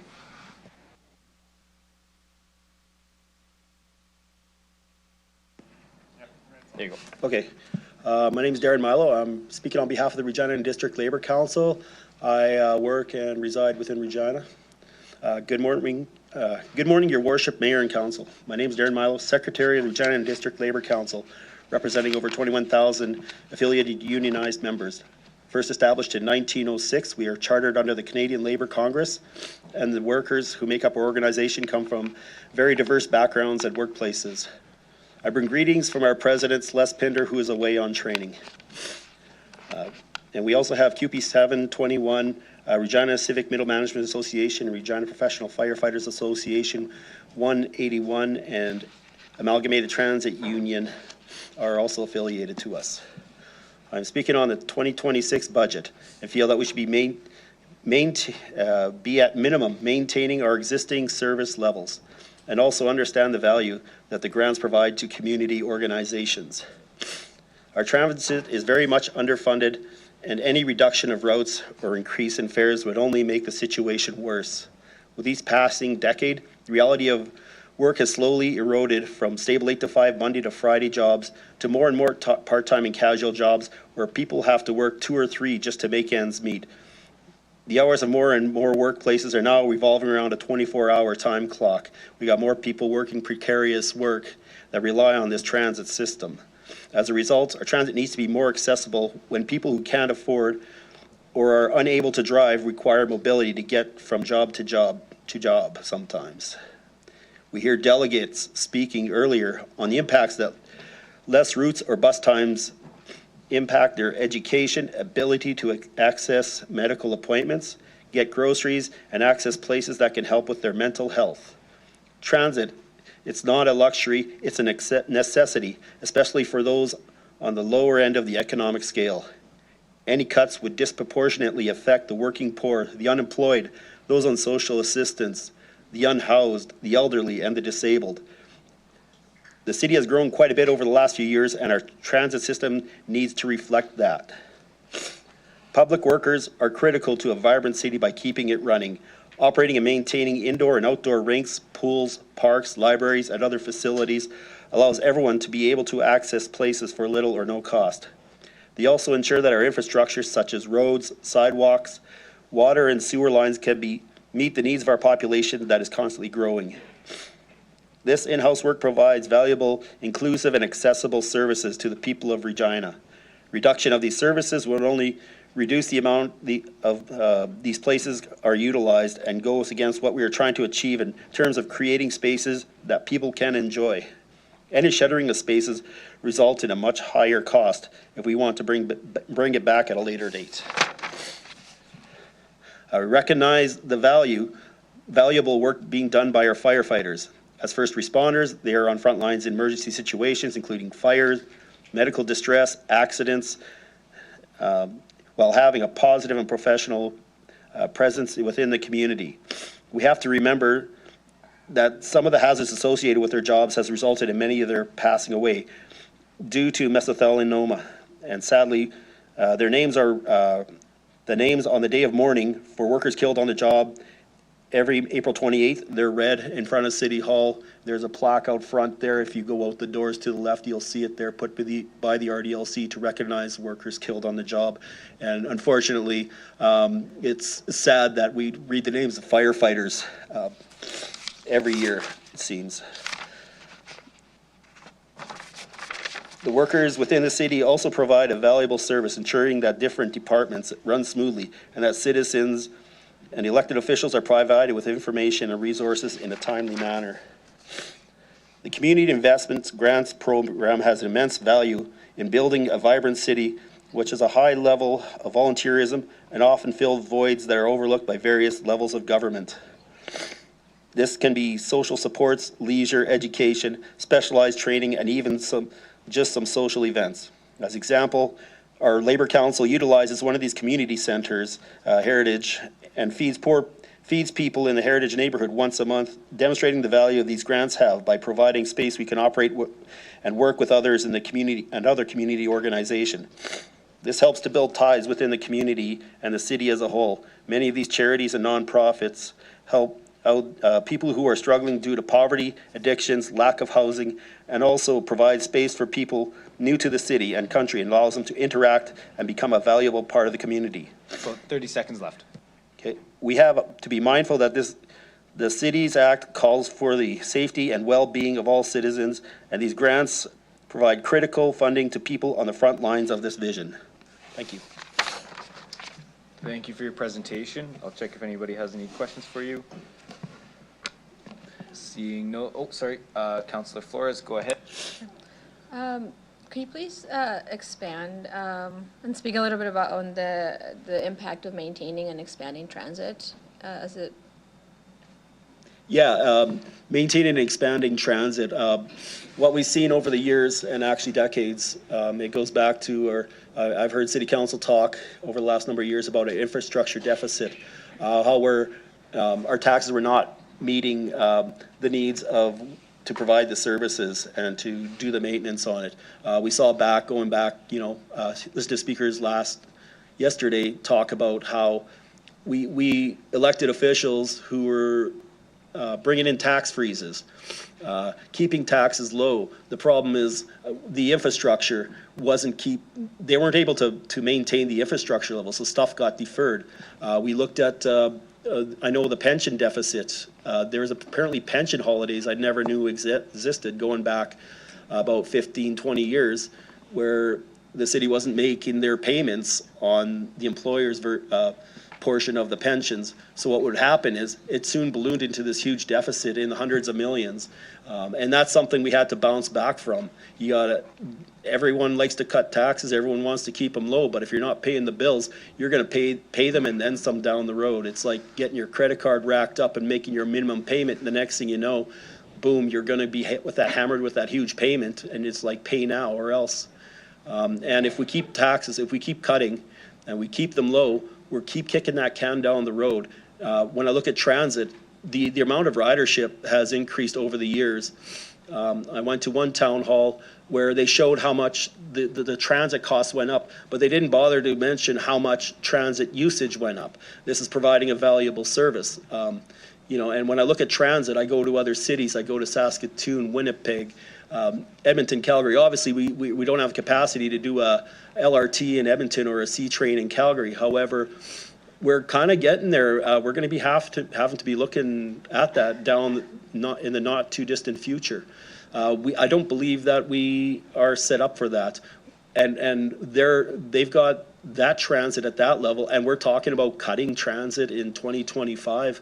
I mean, it just doesn't make any sense. I heard town halls talking about traffic congestion, but I would have thought that would have been a great opportunity to promote our transit system. People that caught in gridlock in that, every person that, if you've got 30, 40 people on a bus, that's 25 to 30 cars you're taking off the road. You're reducing that congestion. I think it would be prudent for city councilors, mayor, and everyone, elected officials, if they would actually be promoting our city transit rather than saying, oh, it's a cost and expense. It's a necessity. It's a requirement in this city, and we need to actually bring it up to a level higher than it is. But right now, I think even just maintaining where it's at is what we should be looking at. We can't be looking at going backwards as a city as it grows. Thank you so much. That's all for me. Councillor Radins, go ahead. Hey, thank you for being here. And for representing 21,000 workers in the city here unionized. And so can you elaborate just a little bit on social contract? We have, basically what it is our labor council. We represent the unionized workers, but we also understand that the role we play within the community, not just through CBAs and what workers can get. Workers are a part of the community. We have been since 1906. Our unionized workers built the ledge. We've built projects all the time. We maintain those services. And what we do is we work within the community. You look back to the Depression, the 1930s. We didn't just say, oh, all these people are struggling. Oh, well, this is not our job. The social contract we had back then, I believe we were called the Regina Ukrainian Labor and Farmers Temple at the time, and we worked with other groups and organizations with the city, like we do right now. Back then, it was more so with the churches. So there was it was feeding people in the community. We saw the On to Ottawa trek, for instance. Where unemployed workers, young men, couldn't find work in these relief camps. They went on the On to Ottawa trek to deal with that in Ottawa. They were held up in Regina. The social contract we had back then, they were camped out at the Real, what's now Real District. I believe it would have been Queensbury's Downs back then. They were there for several weeks, and the Labor Council, young unemployed men, homeless, had no homes, had no families. A lot of them were World War I veterans, and we said that's not right, and they were fighting to say workers should get a decent wage. Workers should be treated with dignity and respect in the workplace. There should be standards. There should be unemployment insurance, which there was none at the time. We went out, we fed them, we took them in our homes, that they could take a bath and sort of things. Those are tough times, but we felt this need that these are part of our community. Even if they were from outside of Regina, we didn't differentiate. They were just working class people in distress, and we felt we had to step up and do that. We've been doing that since then. When I talk about our meals we do once a month, that's a result of, in the 90s, there was I don't know if it was one business or several businesses, they used to provide meals for the homeless at one of the hotels, and they pulled out, I think, late 1999 or something.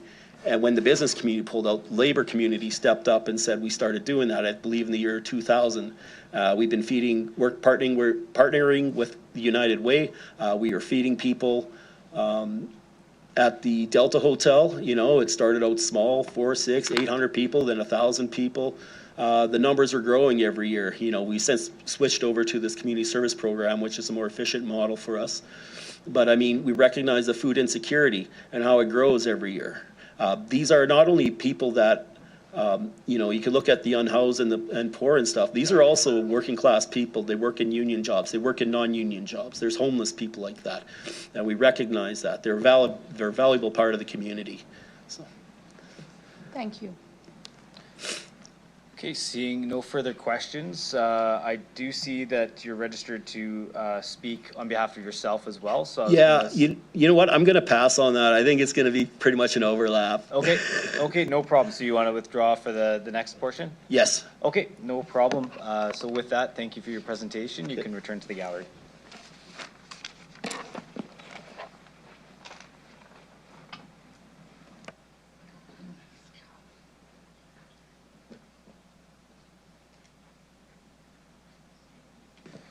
Okay, I'd like to call upon Delegation D 25-273, Ashton Chambers Argrimson.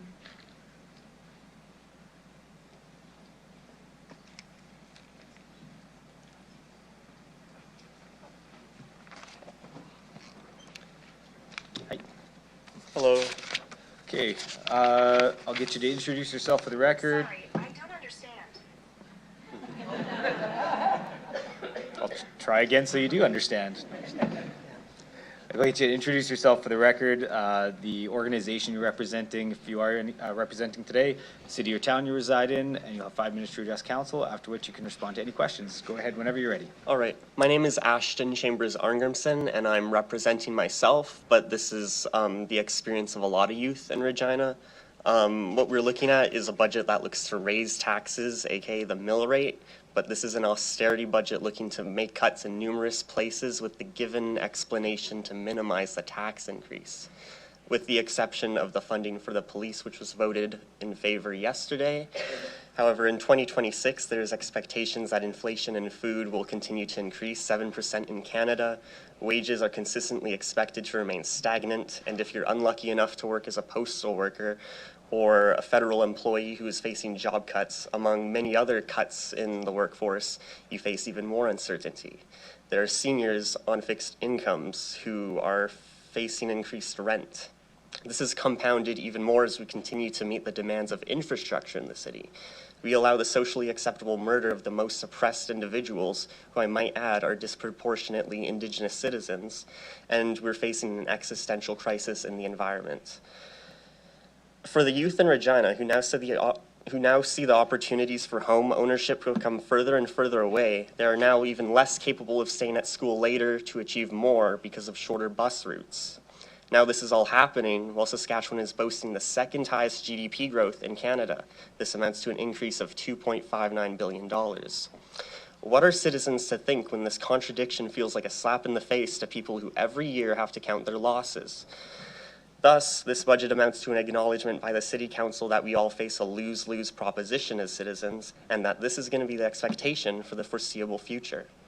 Aiming to have a balanced budget fails to acknowledge the wider socioeconomic issues faced by all workers, and the discussions I saw at this council is absolutely scandalous and short-sighted. It's an admission that council will only be willing to offload the cost of business onto the backs of the working class people of this city. Even worse than this is that council, realizing the crisis it faces, looks to increase police funding because it is far-sighted enough to know that the austerity it proposed will increase the desperation of its citizens enough to the point of standing against their decision to maintain the status quo. This claim of keeping the peace amounts to a proposition of increasing socially acceptable murder of people on the street to the point where they have to accept freezing to death. The crime that these people are committing is falling below a certain financial line that the City Council is proposing to raise with the exact same budget that will fund the defenders of affluence. Rather than proposing a solution, this budget looks to protect only a specific class of people within the city. It's an admission of council that they do not have a perspective capable of dealing with the radical new reality faced by municipalities all over the world. At a time when people want to fight for the right to exist, they are selling them a capitulation to the most brazen austerity and appeal to the status quo that has only worked at times of excess in the past. Why not make the recipient of business profits pay for the cost of workers of the province when it is the workers who do the labor to produce these profits? Why do we choose to subsidize business on the back of the average citizen? What about taxing the billionaire owner of Brant, Sean Semple, by taxing business profits evenly, showing all the other municipalities of Saskatchewan and Canada that this city council is going to represent the vast majority of citizens against the special status of only a handful of affluent individuals? If we constantly allow business to make profit off the working class at the municipal, provincial, national, and international level while subsidizing the cost of business through the budgets of government, then we are choosing not only to give away our future, but the future of every young person growing up in this city. Whether this budget or the next is the forum where we choose to reckon with this reality does not change that the reality of our circumstances are what they are. Okay, thank you for your presentation today. If any members have any questions? Seeing none, thank you for your presentation today. You can return to the gallery.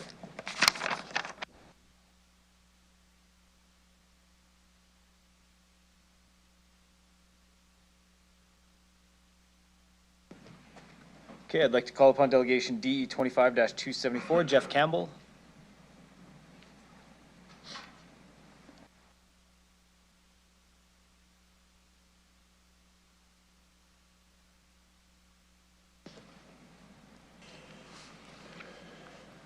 Okay, and once you're settled, I'll get you to introduce yourself for the record, the organization you're representing today, if any, which city or town you reside in. You'll have 5 minutes to address council, after which you can respond to any questions. Go ahead whenever you're ready. Thank you, Mayor. Through you to the council. My name's Jeff Campbell. I am actually the president of the Canadian Condominium Institute for Southern Saskatchewan. I've also been elected to the national, as a director for the National Canadian Condominium Institute as well since the last time I was here. I reside in Regina, and we represent what I'm told is about a third of the population of Regina. We also represent all the other condominiums in southern Saskatchewan. I'm here today because of a 15.69% mill rate increase that has been proposed. Out of that 15.69, it's my understanding, and someone can correct me if I'm wrong, none of that is going to go to the reserve. Your reserves have been depleted. Here's what CCI does for condominium corporations. They are non-profit residential owners. We do education, so we teach them reserve fund, we teach them budget, we teach them governance. The other thing we do is we do advocacy. It is my understanding that the reserves have been depleted and none of the money is going towards the reserves. The devastation that is going to happen last year when you had your increase, which was a large increase is what we thought, in the last 3 months, 12 condo owners, seniors, were forced to sell their condos and move to less expensive. Some of those even moved out of the city of Regina.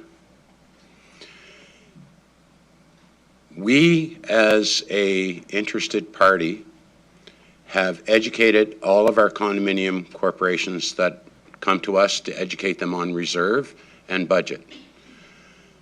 I am just so glad I'm on this side of the table and not on yours. I want you to understand that the condo world in Regina have nothing but respect for each and every one of you, mayor and all councillors. You have a very tough job here. What is the ask of condo owners? The ask is that you maintain your essential services. You do not have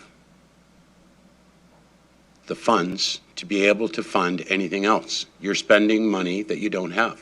The money you're spending is the residential taxpayers. That money, right now, everybody, and you're hearing it left, right, and center. The cost of living has gone up. Everything is going up. Condo owners, essential services. The city of Regina cannot even cover essential services for some of the condos. They have to pay it themselves. When I look at this, you guys are in a real pickle here, and I get it, and my heart bleeds for you guys. It does. I have no idea how you're going to do this, but essential services are essential. What we're asking you to do is to look at what is not essential and stop the bleeding.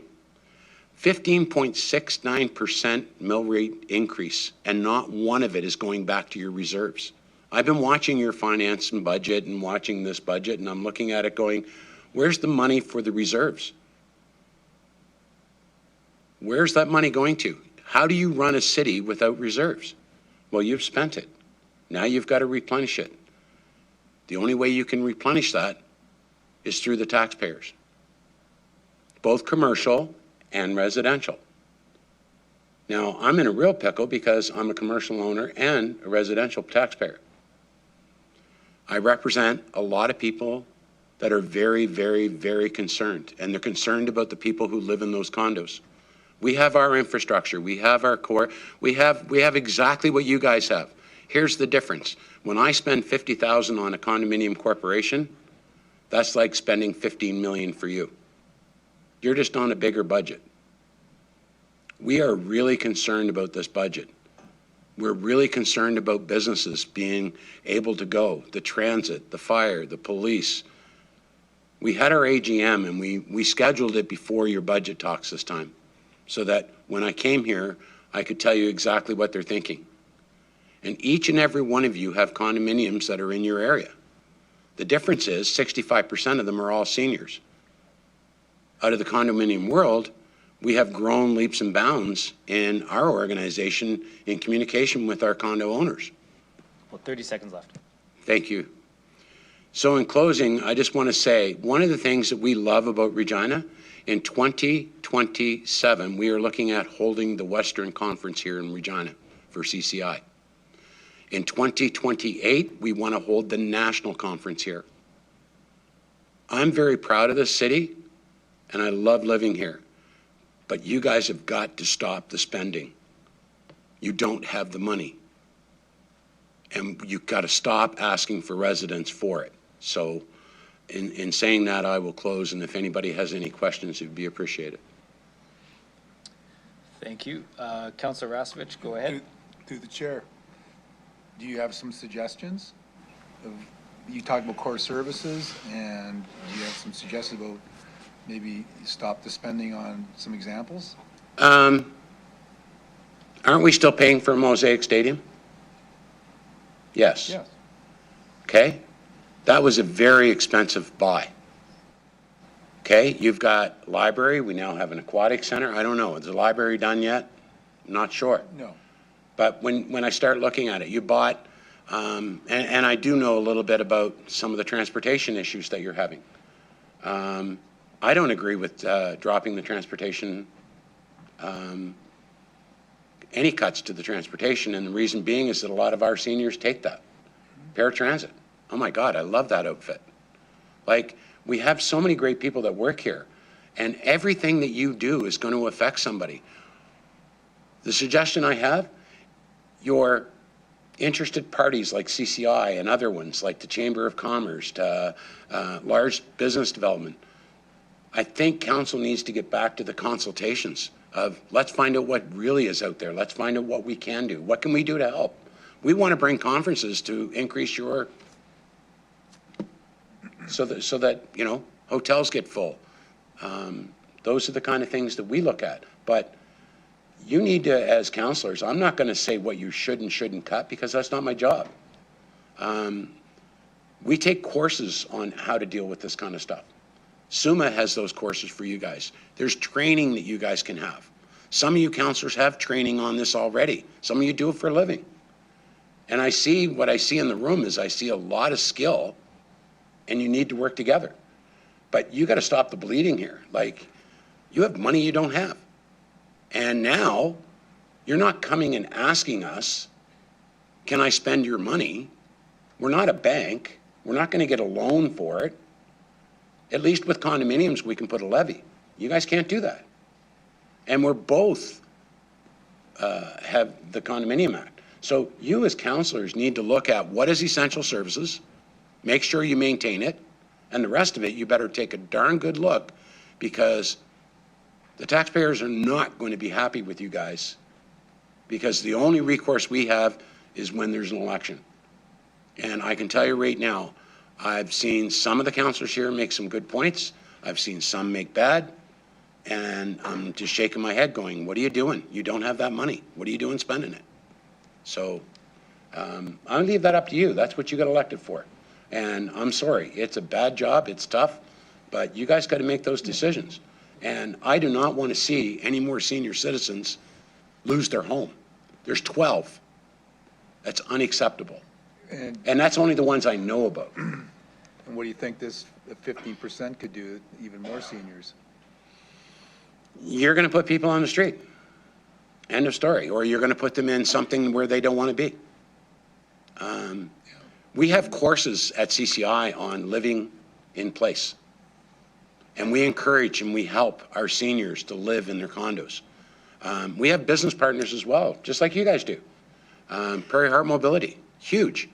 They help more people stay in their homes so they don't have to have that high expense of going somewhere else. And would you agree if 15+% mill rate, I mean, it just trickles down through everything and makes everything else more expensive, even though people, it just trickles down to everything, whether it's transit and everything. You're right, but there's a double whammy here for residential taxpayers as well. When you look at commercial, you just had Harvard Development up here explain it really well on the commercial end of it, and I agree with them totally. What I'm going to tell you is that that same effect happens to residential taxpayers. You do not set the assessment, the province does. their formula they have. There are some people right now that are looking at a 20% increase in their assessment, along with a 15.69%, which doesn't include the reserve fund, and you don't even have 2% of that going towards your reserve fund. So that's my advice to you is that you guys need to sit down between now and when you approve the budget and figure out what your essentials are. Anything that is a want, you can't afford. You're putting people out of their homes. I'm telling you, you're putting people out of their homes, and that is unacceptable. Any further questions, Councillor Brasovich? No, I hear him loud and clear. Councillor Mancinelli? Thank you. You mentioned all the people you represent. Do you report back to them from this meeting? Yes, we do. First of all, you mentioned the people, the seniors with the pressures upon them. Are you aware of the program from the city to use your equity as almost like a reverse mortgage to help facilitate tax payment when you're aging in place? And to make them aware of that as well? They are aware of it. Some of them have taken out chip mortgages. Some of them haven't. We're doing everything at CCI to keep these families. I got 12 that I know about. Yeah.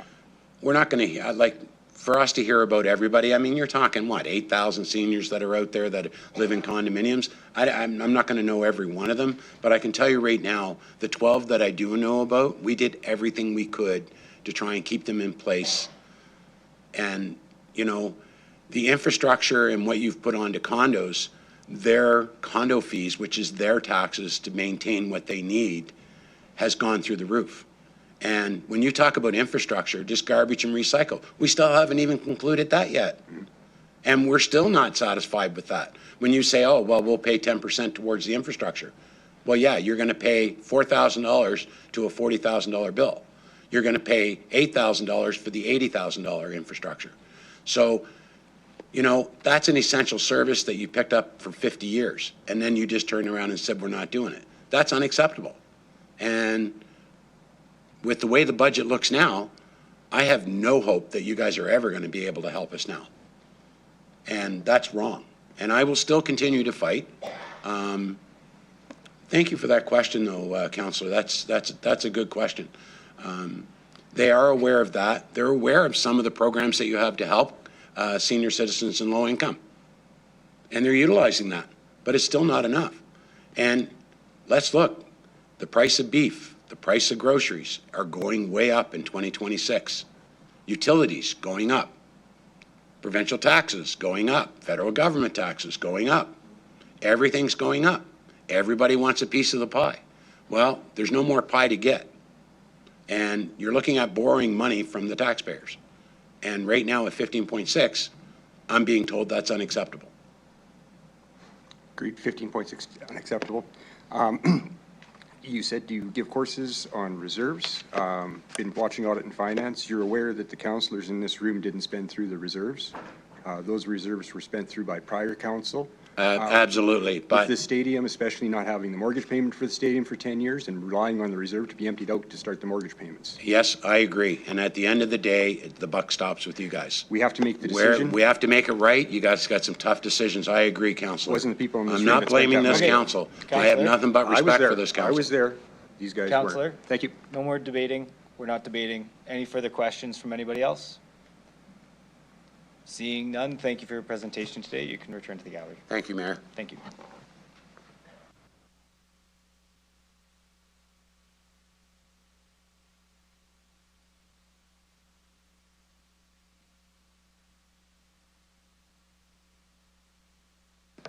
Okay, next I'd like to call upon Delegation D 25-275, Mandela Mtembu.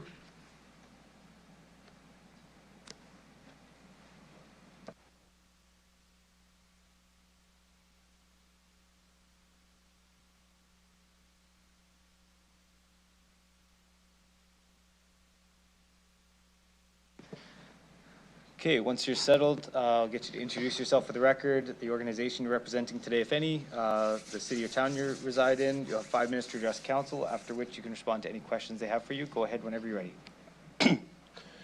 Hi, my name is Mandela Mtembu. I'm a resident of here in Regina in Ward 6 of the Heritage area. Yeah, I mean, one of the counselors on city council loves the 4 Ps, or a couple of them do, so I made 6 Ps for you guys today. So the first one is people over profit. Community involvement in budget discussions and budget outcomes is really important and should be reflected by these budget discussions we're having right now. So yeah, I want to say first, congrats for all the counselors that held budget town halls, have been attending different local events, come to, like, I live in Heritage area, people have come up to Sunday Fun Day in Heritage, talk about budget, talk about what people need on the ground and what the city looks like for all people in this city. 15.69 mill rates and the kind of conversations around the mill rate increase, I think is just important when we're thinking about from a community lens. That is directly, like, it's equal directly to the services that all people use. So it's transit, it's pipes, it's roads, and it's services for people in the working class, marginalized, it's services for elderly, for the young, for rich, for poor. 50 million plus deficit in this budget or so, when it was showing the reason that we're raising the mill rate is because there's I think it's $58 million that needs to be accounted for. So the reason that the mill rate is increasing is just strictly because we're trying to maintain services and give people what we're trying to get this year going to next year. And in order to do that, we have to have some kind of money, and it comes from increasing the mill rate. Essential services are not valued by the revenue. They are valued by the impact and benefit they pose to the city and its residents. I think so much conversation today and yesterday have been about like, how can we make money off transit? How can we make money off of these things? If you ask people who take the bus every day, who use it to get to work, to get to school, to visit their friends, to do things that they think are important, they're not using it because they want to make money off it, they want the city to make money off it. They're using it because they literally need to get around. And that's a service that the city, and not just us as a city, but cities all across Canada and across the world, it's a service that's provided by municipalities. I think it's a really disservice to the idea of it looking as a public service to ask so many questions about how can we make money off it if we raise costs to it, if we make it harder for people to access, if we cut off certain routes and all that kind of stuff. This is how people get around. It's not something that, like, is a nice to have, it's a need. And we have lots of nice to haves in the city. This is not a nice to have. Proactivity over passivity. The property tax increase and investments in public services save us from further financial losses and social crises down the road.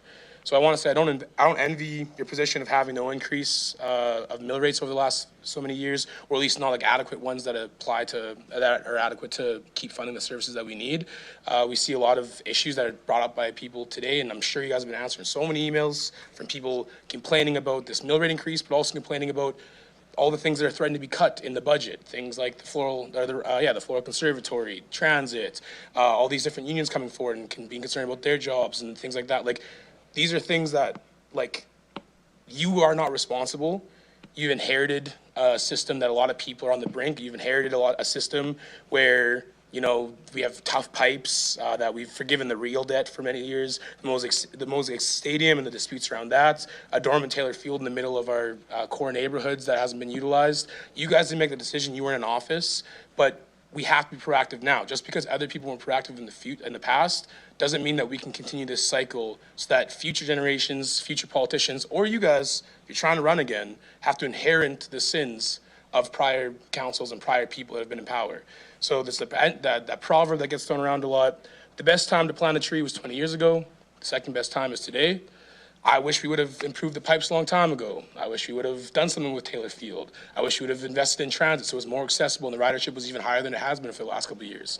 But we can't push it off any more than we already have. It has to start today. If money has to come from somewhere and it's going to be mill rate increase, then you have to increase the mill rate accordingly, or else we were just going to be talking about this for future generations. I have no interest in gambling our future on efficiency and talks about potential revenue down the road. If we want these services next year, we have to make the decision over the course of this week, and you need to make the decision to keep all these essential services and programs that the community has been contacting all of you probably nonstop for how long the budget's been talked about. You have to commit to keeping these things, or you'll have a lot of upset people. And people don't want to pay taxes, I understand that. But people want things in the city. They want programs, they want services. Who's going to pay for it? It's going to have to be through tax funding at this point. And we can talk about revenue, we can talk about efficiencies down the road. We're talking about the budget in front of us today. You can't decide what people are getting paid. You have to decide on keeping these services. You can't cut things. Public over private. Money for development and services exists in Regina.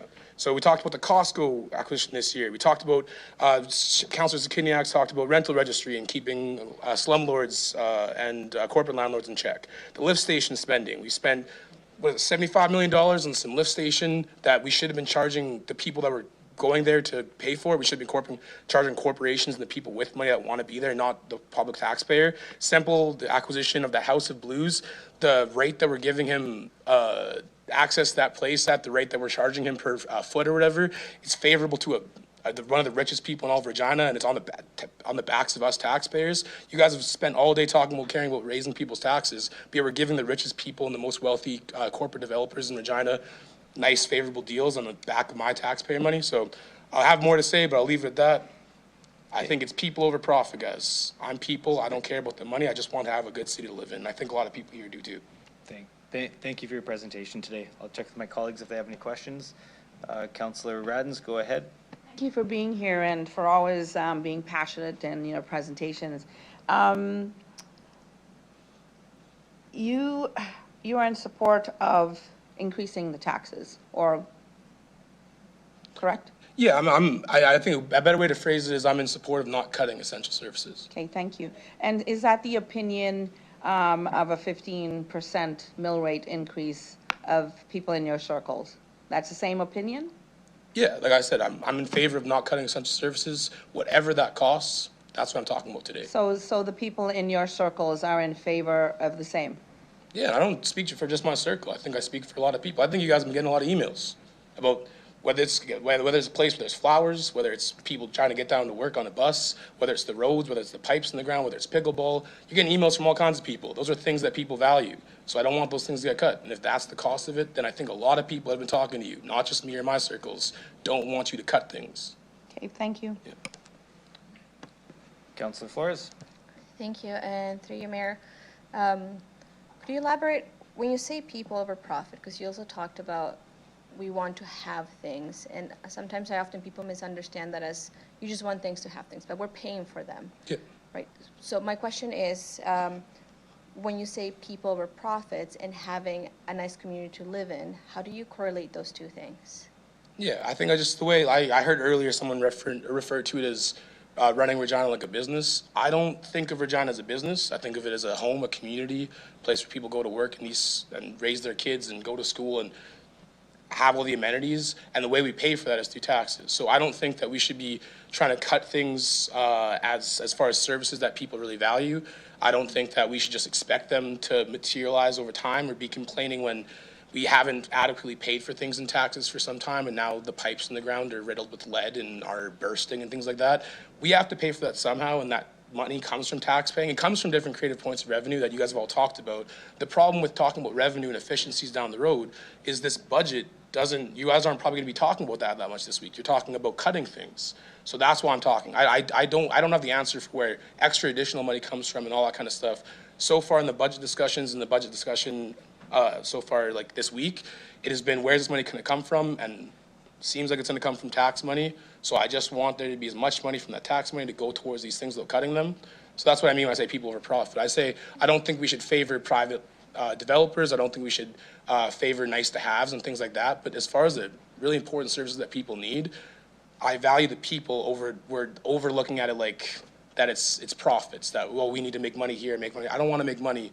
I want to be able to get down to work. I want to be in a safe neighborhood. I want to be able to be around the people I love. And it matters to me. I think sometimes phrasing it around money so much, that's why these budget discussions have been very difficult for me as someone who's really based in community. I'm just kind of like, I really just want to be in a good, livable city. And if it's going to cost a certain amount of money, I'm willing to pay that.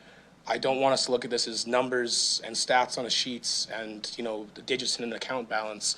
These are people's lives, people's livelihoods, and things that people value more than any dollars can really describe.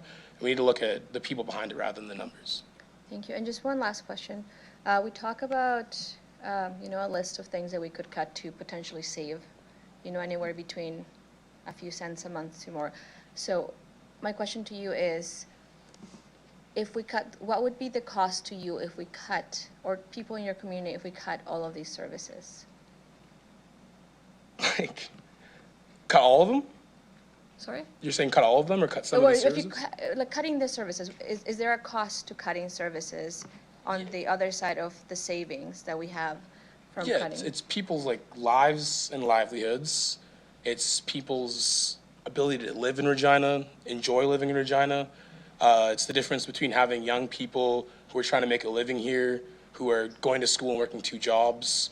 It's the difference between having them stay here and work and build roots in this place and call it home, and having them go somewhere else. Or for the people on the lowest, the kind of the lowest incomes, or are living the most marginalized. If you cut transit for disability, it's the difference between being, if you have a disability, it's the difference between leaving home and having a social life and being confined to your house and being at the whim of the weather and the conditions around you. If you're talking about folks without homes or folks that are going through extreme crises, especially on the streets, there's talks about cutting Carmichael warming centers, cutting feeding kids in school, things like that. If you don't already have those things, if you don't have a place to live or a place to be warm or a way to feed your kids or feed yourself, it's your life. It's literally your life. And we have over 100 people, I think it's what is 180 or so folks in the streets die over the last year from the Phoenix Residential Vigil.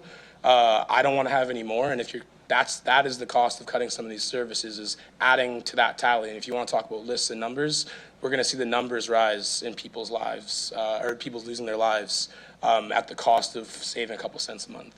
All right, thank you. That's all for me. Thank you. I don't see any further questions. Thank you for your presentation today. You can return to the gallery.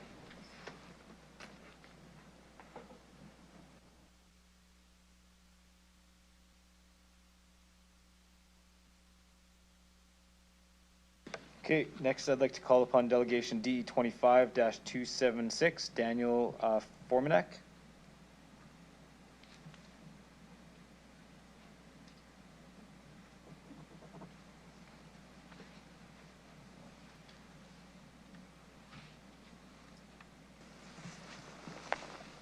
Okay, once you're settled, I'll get you to introduce yourself for the record, the organization you're representing, if any, what city or town you reside in. You'll have 5 minutes to address council, after which you can respond to any questions. Go ahead whenever you're ready.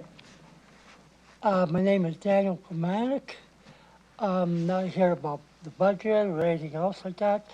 What I do for the city, I go to the big park, I do neighborhood patrol, I protect the area, I protect the public to make sure nothing happens to nobody around here. So I'm very, very proud of what I do, and I like to keep on doing what I do because it's a job that I really enjoy. The public gives me feedback, they really enjoy what I do, they like to see me keep coming back to what I do. They say they know I watch for any trouble that causes through the park. Anybody that causes trouble, I go up to them, I tell them to leave, and they offer to leave. Sometimes, 3 or 4 times, you have to tell them to leave, and sometimes you have to get the police involved. Sometimes you have to, sometimes you don't, but sometimes you get nice people that actually do leave. And that's what I like about it. It's great to do something nice. And I'm doing something fabulous. And I'm doing it for the city, I'm doing it for the public. People enjoy what I do. It's an incredible job. And I want to keep continuing to do it. Okay, thank you. Thanks for the presentation, and thank you for what you're doing in our community. I'll check if any members have any questions for you. I don't see any, so thank you for coming today and presenting for council. You can return to the gallery. Thank you.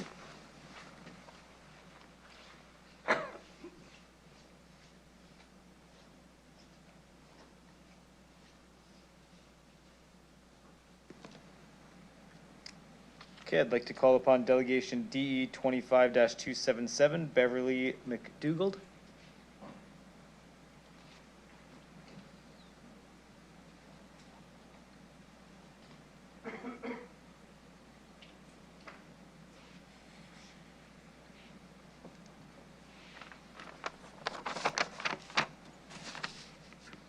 Okay, once you're settled, I'll get you to introduce yourself for the record, the organization you're representing, if any, which city or town you reside in. You'll have 5 minutes to address council, after which you can respond to any questions. Go ahead whenever you're ready.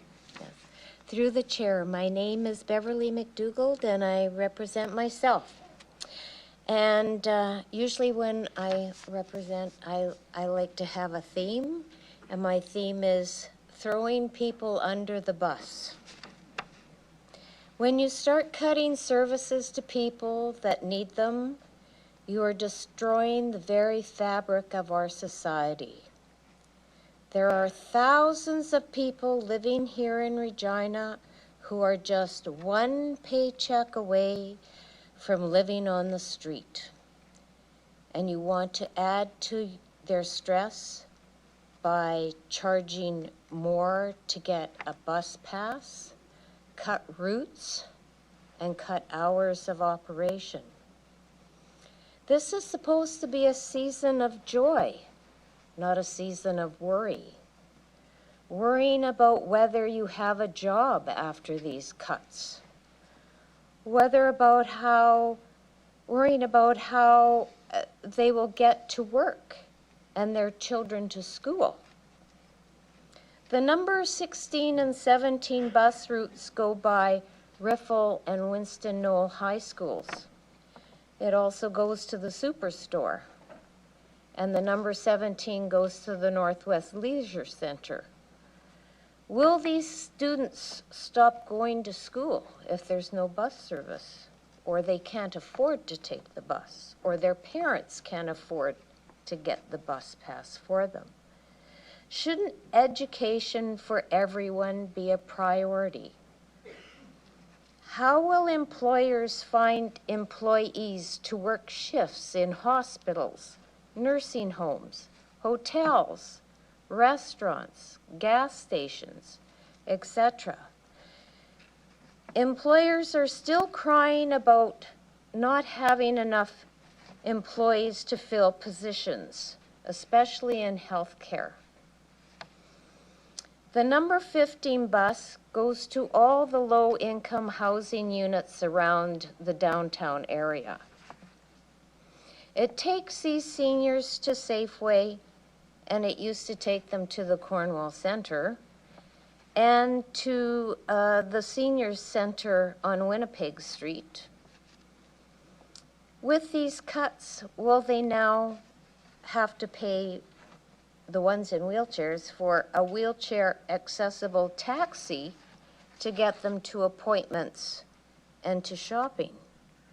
Do we even have enough taxis that are wheelchair accessible to accommodate them in Regina? Taking away services from the poorest of our population will cause more problems for everyone. Desperate people do desperate things, like trying to walk home in the cold without proper clothing and freezing to death because there was no bus to take them home. More poverty and homelessness or increased services. It's your decision. Thank you for your presentation. I'll check if there's any questions from my colleagues. Seeing none, thank you for presenting today. You can return to the gallery.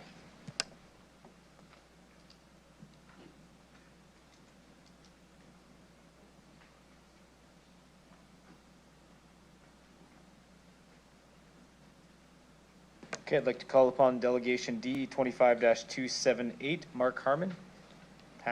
Harmon.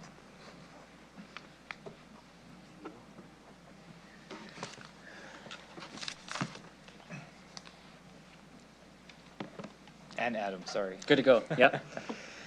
Thanks, folks, for having us today, and on behalf of Regina Public Schools. So I'll get you to introduce yourselves for the record.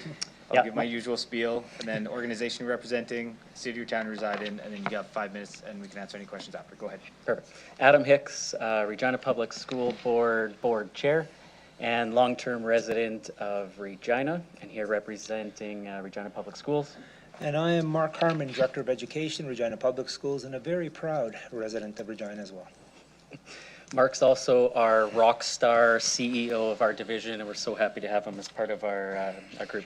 Anyways, we are very excited about the partnerships we've held with the city for over a century, and we know that we are partners that rely on each other to serve the citizens of this city. Myself, I represent one of 7 elected trustees. Another one, Trustee Weeks, is in the back there as well too. And so we are elected on the same ballots you folks are elected. And I had a fun fact to start this off. We represent Regina Public Schools. A lot of folks don't realize how far stretched our organization is. We have 27,000 students. That does not include the Francais school division, does not include the separate school division. So in Regina Public Schools, we have about 60 buildings in this wonderful city of ours. We represent 27,000 students, as I mentioned, and we have about 3,500 people, a couple actually in the stand I see here today too, that work for our division as well. That represents about 12% of your citizens that actually come through one of our doorsteps every single school day. So right now today, there's about 12% of our entire population of this city that's actually in one of our buildings that Mark is responsible for and our board. And so we bring that to you. That doesn't include parents, grandparents, caregivers, any group like that. So our influence in this city is very far reaching, and we stretch to every corner of this city through that. So we come to you with a voice of many, many folks that have elected us to be here, but also that we're responsible for caring for in this city. With that, we just wanted to give you some broader, high-level statements, I guess, of how we think these proposals that are on your table today might actually impact our division and our budgets and the people that we take care of.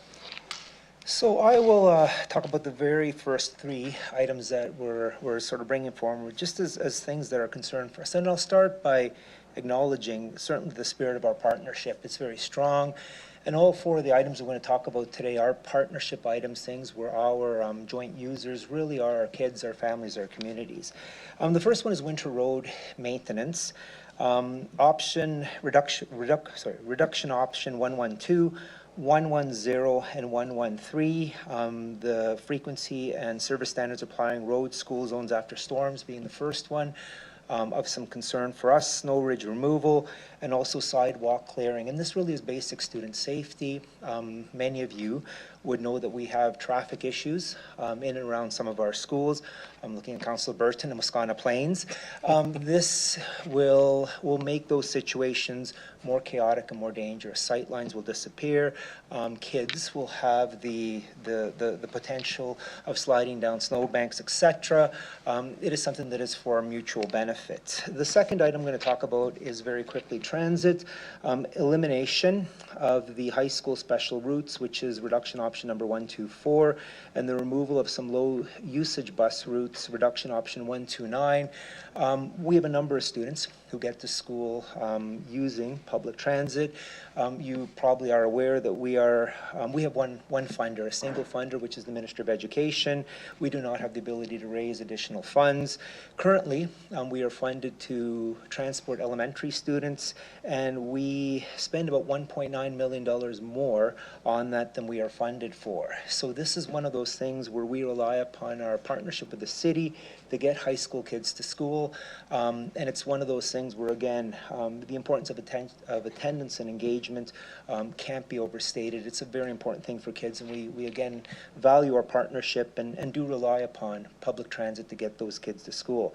And finally, parks. We have a lot of shared space. Many of our schools use city land during the day for recess, etc., and obviously vice versa into evenings as well. And this gets a reduction option number 49 and number 50 around reduced or eliminated park irrigation and some mowing, as well as some pest control. Obviously, those shared pieces of land are very important for our kids, for our schools, as well as our community. So those are the areas that we are hoping the city will see fit to support us and support our community and support our kids, as well as with number 4. Yeah, and the fourth one is just around recreation and cultural services. So we recognize, actually I recognize half the faces in the audience are folks that are speaking on behalf of the cultural and charitable sector. We are honored to be able to provide spaces for those organizations.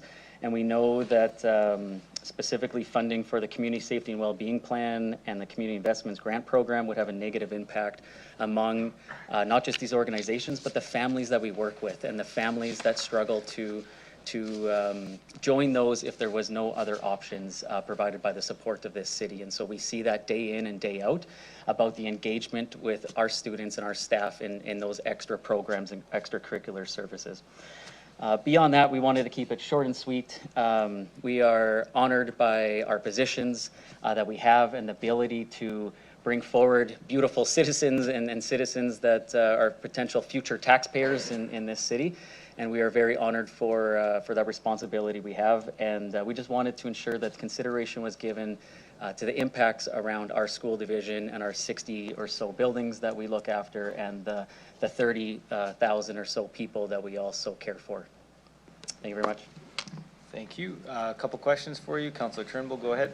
Hello, thank you, and to the chair. Thank you for being here and presenting on behalf of that. I'm going to ask you a question I got asked at my town hall, and the question was, we can't believe that the school doesn't provide transit to high schoolers, and so I wanted to give you an opportunity to answer that because that came up a few times. We are honored by the program right now that is being test piloted at one of our high schools, Johnson. However, it's never been, it's not a core service of our organization of supplying busing services. As Mark, actually, let me back up for 2 seconds. Most citizens in this city still don't realize the school divisions do not set the tax rate, the mill rate for the education portion. So when somebody talks about their taxes are going to the Catholic division or the public division, honestly, it doesn't matter to us. All those taxes actually go to the general revenue fund through the government of Saskatchewan, which then we rely on from direct funding from the province. And so we actually already take money from classrooms right now because we cannot afford the transportation program that we have currently, and we are offsetting that through classroom funding to just maintain the current transportation we have for kindergarten to grade 8 students. So considering anything for high school students is just, it's not even remotely being considered as part of our budget. We already are at a deficit with our current transportation system that we have. So without the city's partnership, it just wouldn't be possible? It wouldn't even be something we could consider with our budget right now. And I've been on the board for 10 years now. I've been honored to be elected 3 times by this city. In all 10 years of those, and I'm an accountant by trade, so I can talk numbers all day long. In all 10 of those years, we've only once had a status quo budget. So 9 years that I've been on the board, we are looking at cuts year after year after year. And so when you have an organization, when we have to keep going back to our administration and our CEO to find those savings, adding new programs is something that I've never even had the privilege of even dreaming a little bit of what additional services would look like for our students and our staff. We're just trying to maintain what we have and the beautiful services that we have, and the staff are doing the best they can, but we would not be able to consider anything else at this time. Thank you. And then I wanted to ask you about, it's not in the cuts, but the playground enhancement grant is also up for discussion, and the playground enhancement grant would provide a funding opportunity for schools and the parent-teacher associations. Do you want to speak to that on why us council should consider keeping that in this budget? I wish Trustee Gilletta was here because I know some of his schools in the east end of the school have already benefited from that. I do know on behalf of our school community councils, for those that don't know, most of our 50-some schools have a school community council. I believe three or four of them have taken. I think we're down to 1. Okay. Have taken the grant? It's 3, yes. 3 have already taken the opportunity forward to their communities and benefited from that grant. So I do know that those school community councils really appreciate your support on that program. Well, that's the provincial grant you're probably thinking of. I'm talking about the one in this budget, which hasn't been approved yet, the playground enhancement grant, which is another decision we are making, which is the city one for the $1 million. I think it's $400,000 to go to the student associations. Sorry, I misunderstood, correct? Yeah. So, but that is the one being this budget and how that would impact the parent-teacher associations. And you're right, in Ward 5, there is Wilfred Walker, there is a couple other schools which are looking towards that grant as well. I hear about it all the time. So Councillor, is there a further question there? I'll let them speak to it now. And I'll just very quickly answer that. I think the cost of playgrounds, accessible playgrounds, is exceptionally high, but it's an incredibly important moral imperative for us to support going forward. A typical playground runs about $300,000 with the proper flooring and enough equipment that is accessible for kids to use. That is very hard for any of our SCCs to raise. By the time we get provincial money, any and all city money we can get is greatly appreciated. And you would know these types of playgrounds are used not just during the school day, but weekends, evenings, and throughout the summer. So again, would speak to the importance of it. And for those that don't know, the province doesn't include budgeting for a playground as part of the new capital build. So all of the new schools, including Tawau School, the former Imperial McDermott School in some of your wards, those don't include budget numbers for, unless it's the new grant that you were mentioning. But yeah, parents are on the hook for fundraising for all those playgrounds and the upgrades after the school is even built as well too. So that falls on parents' shoulders. So you'd agree the city helping that grant will go a long way with... It would go a significant way, yes. Yes. And 12% of the population, which in the different things. I've heard a lot about that. Thank you so much for your support on that. And hopefully council will get behind me on that as well. Councillor Burton. Thank you through the chair for your presentation. As you're well aware, there's no high school east of Ring Road, south of Vic. Not yet. Please. I just was wondering if you could describe the school system's dependency on that city transit and which schools are actually fed out of the southeast. Where do they feed to for those high schools? Yeah, I'll answer first and then I'll pass it to our CEO here. What I will tell you is plans are, the province has approved initial planning for an East End High School. The land has already been identified, as you probably are aware. Our focus, though, is we need the elementary school first. So there's a joint elementary school projected around 2028 to be opened in the East End. Then our focus is on that high school. Current estimates, which none of these estimates are ever right, but current estimates are around 2030. Once the 2030, once the high school is built, it's basically when you're standing at Costco in the East End, you can look across and there's a big empty field there. It's roughly where it's going. Potentially. Once it's built in 2030, we will be looking at redefining all of the boundaries, which then shifts kids closer to their more home high school, essentially, which would reduce transit. But until then, you're right. The boundaries on our high schools right now are large geographical areas, and kids are traveling from a far distance right now.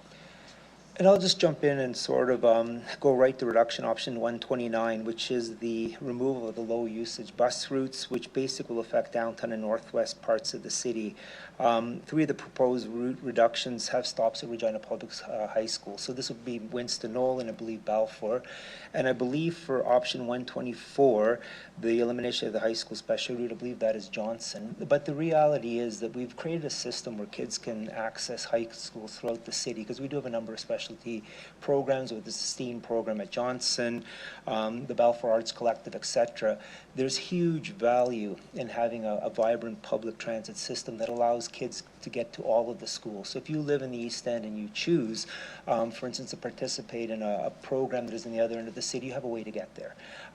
So I think both of those reduction options have impacts on specific schools. But let me speak on behalf of the importance of public transit for all of our high schools. Again, I wish we had funding to bus our secondary students. We don't, and we rely upon the partnership with the city to a great extent to get our kids to school. Well, if I could add one more quick piece, not to high school, but we appreciate administration's unique ability to partner with us on a class trip program. We are very honored that thousands of kids have used it. So the idea is on the same bus routes that you have, teachers can apply to have a free pass basically for their entire classroom to utilize the underutilized buses during the normal school hour days. And that has been a huge successful program for lots of our staff. It then saves parents a little bit of money. So I think an average bus is around $100 to go on a class trip. So parents don't have to fund that $100 class trip. And our students, which don't weigh very much, so it's a little bit of extra gas money, but our students are able to access the school buses or your transit buses during the school days to access different events and different outings and things like that. So we're very honored to have that partnership, and I was through that journey of working through your administration on getting that installed, and we are very satisfied with that. I know lots of our staff use that across our entire system. So if there's more creative ideas like that on how to bring usage up, we are a very open organization in having future conversations about those. And I would just jump in and compliment staff, not only on transportation, but some school safety issues at some of our new schools, such as Tawau. It's been a tremendous working partnership, and we've seen things like crosswalks put in place in 6 weeks, which is an unheard of timeline. So kudos to the staff at the City of Regina. Okay, from our last question, you mentioned the Wascana Plains School and some of the problems there. I was just wondering if you could describe you described the need for snow clearing and the maintenance that needs to occur, what the impact is on community morale, school morale, just that sense of well-being in the neighborhood when there's a lot of problems just kind of surrounding the school. Well, I think it becomes something that takes away from our key mission, which is kids learning and teachers teaching. Certainly at Wascana Plains, and the other school that always springs to mind is Connaught. Quite frankly, snow accumulation on the side of the road, which happens more at Connaught because it's a tight set of streets and people park on streets as well, but certainly Wascana Plains as well with the new apartment buildings across the street. People park on the side of the road without proper snow clearance. You just accumulate more snow. If we don't get the sidewalk clearing and some of the drifts cleared, it takes away sight lines for parents. Everyone slows down even more. What is a very difficult and I would say many days dangerous situation. And I stood at the top of what I guess is a tiny hill at Wascana Plains and sort of looked at the traffic in the morning.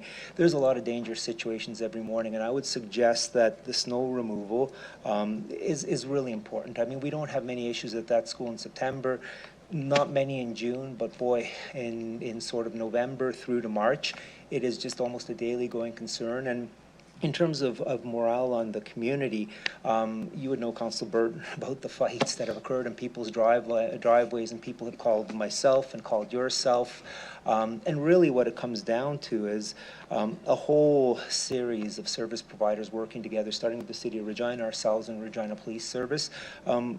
Everyone follows the rules, things go fairly smoothly. If the snow is removed, things go fairly smoothly. When that doesn't happen, someone's going to get hurt.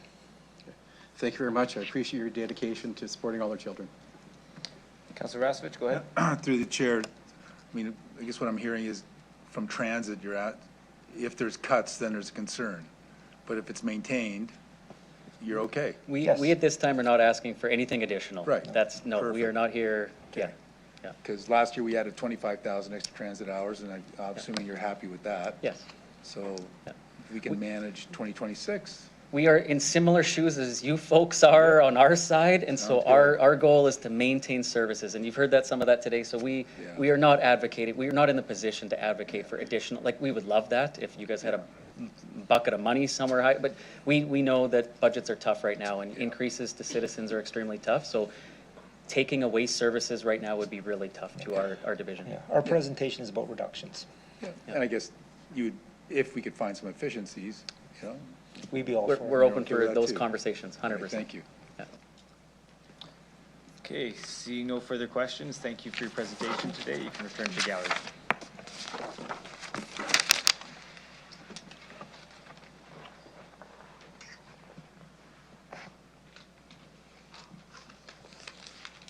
Okay, I'll call upon delegation DE 25-279, Cheryl Steinauer.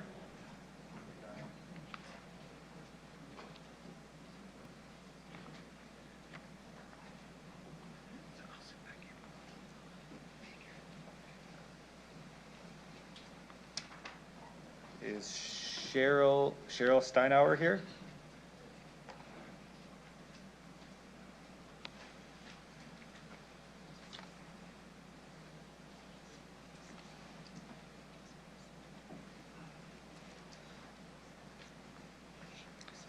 Okay, we'll move to delegation DE 25-281.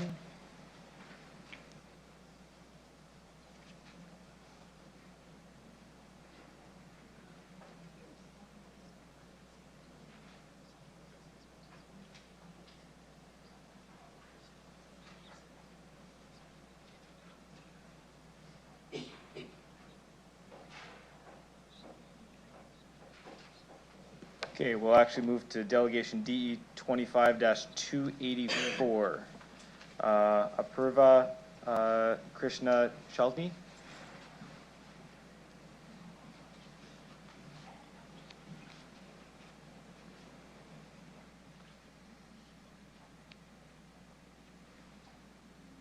Yep, go ahead and take a seat. And once you're settled, I'll get you to introduce yourself for the record, the organization you're representing today, if any, which city or town you reside in. You'll have 5 minutes to address council, after which you can respond to any questions council has for you. Go ahead whenever you're ready. Okay. I'm Apurva Krishna Chaitanya, a citizen of Regina and a member of the Regina Youth Coalition. I plan to speak on the possible reduction of transit services. I not only speak as the things listed before, but as an environmentalist, a youth voice, and most importantly, an immigrant. As a first-generation immigrant, I came here with basically nothing except a home I left behind. I didn't have the money for a car, but I told myself that it was fine and that it didn't really affect me that much, because luckily until that point, I guess it didn't. But that was until the fated day of a winter concert. It was at a local church, just far enough from my home that walking back would have been a hassle on a normal day. That day wasn't normal. There was a blizzard, a heavy blizzard, the type of blizzard that kept me and my dad stranded at the church until we got kicked out. We were struggling to get even a foot away without feeling the cold freeze us to the bone, but somehow we made it to a bus station. I think at the time we didn't even recognize it as a bus station, but shelter, because with our thin coats and hypothermia freezing us, that was all we saw. And I remember being in that station and wondering something a typical 8-year-old wouldn't have to wonder, if I could actually get home. And that was when my answer came. It was a bus, a public bus. But it wasn't just a bus to me then, and it still isn't a bus to me now. It was a bus that helped me live to now, a point where I may no longer need the bus, but know that I need to advocate for it, to appreciate all it did for me, my dad, my family, for immigrants, for citizens, for so many people, because that's the thing. Just like me back then, people need public transport now. If I, a kid with a jacket, a parent to take care of me, and legs to walk with, needed a bus, what about people who don't have those things, who don't have any of those things? Transit is access to the world, and taking that away is simply inhumane, which decreasing funds towards such a vital service is basically doing that. Making the world inaccessible to those who already struggle with accessibility in so many areas. Taking away transit takes away people from jobs, takes students away from school, takes relatives away from family, and takes people like me, people like us, away from what we want, accessible life. And how do you give people like us what we want? You would need to raise taxes or change up where funding goes to, which is difficult, yes. But is that not the point of these taxes? To support initiatives that support the community? Which is the main goal of this entire discussion, right? To learn how to create and foster a better Regina?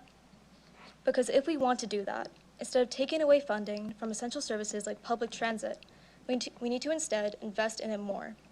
So we can invest in Regina the city, Regina the community, Regina the land, and the Regina that we all want to protect. So I say we start to invest in that Regina, in our Regina. Thank you for your presentation. I'll check if any of my colleagues have questions for you. Seeing none, thank you for coming today and presenting, and you can return to the gallery. Thank you.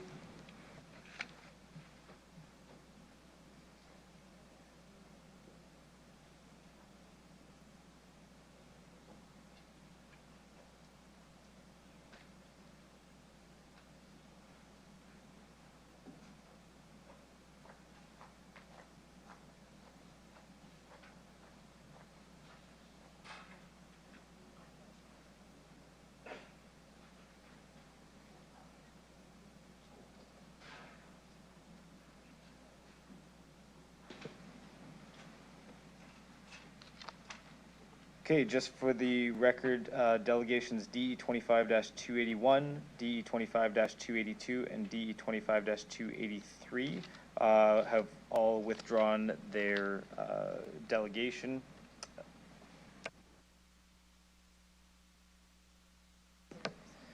Their in-person delegation.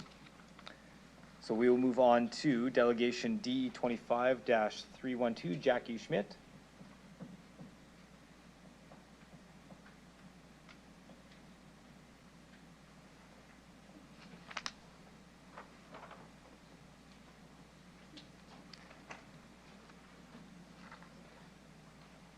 Okay, once you're ready, you can introduce yourself for the record, the organization you're representing, if any, today, the city or town you reside in. You'll have 5 minutes to address council, after which you can respond to any questions. Go ahead whenever you're ready. Your Worship and members of City Council, for nearly 50 years, Heritage Regina has worked alongside city staff, property owners, developers, skilled trades, architects, cultural institutions, and community organizations to preserve and celebrate Regina's historic buildings, spaces, and stories. The walking tours on the city's website were created by Heritage Regina. The proposed cuts would undo decades of progress. The heritage incentives and grants for budget cuts helped owners maintain character-defining elements, meet building and safety codes, and prevent deterioration and demolition by neglect. Without these supports, deferred maintenance accelerates decay, unsafe building orders increase, demolition becomes cheaper and the default option, and once a building is gone, is lost and is gone forever. And the ability to collect full taxes for 10 years is also gone. The economic impact extend far beyond individual properties. Heritage districts are economic engines, consistently generating higher pedestrian traffic, stronger small business activity, tourism, employment across trades, design, and maintenance sectors. When heritage investment declines, buildings sit vacant, surrounding properties lose value, and Regina becomes less competitive in attractive creative and knowledge sector industries. Heritage loss also directly affects public safety. Heritage buildings bring people downtown. Empty lots do the opposite. Vacant buildings and demolition sites attract vandalism, fire, and break-ins, increasing policing and emergency response costs. Defunding heritage does not save money. It simply shifts the cost into police enforcement and crisis support, leaving the city less vibrant and less safe. From an environmental perspective, heritage rehabilitation is one of the most climate positive actions a city can take. Demolition wastes embedded energy, increases emissions, sends tons of material to the landfill, contradicting Regina's sustainability commitments and long-term climate goals. Equally concerning is the potential loss of heritage staff.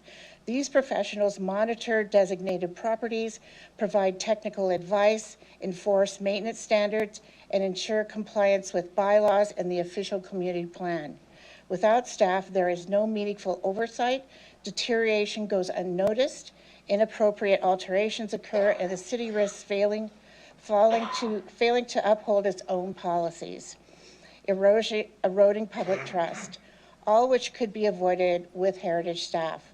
Beyond built heritage, Heritage Regina is firmly opposed to the proposed reductions to the Community Investment Grant Program, including those affecting community associations.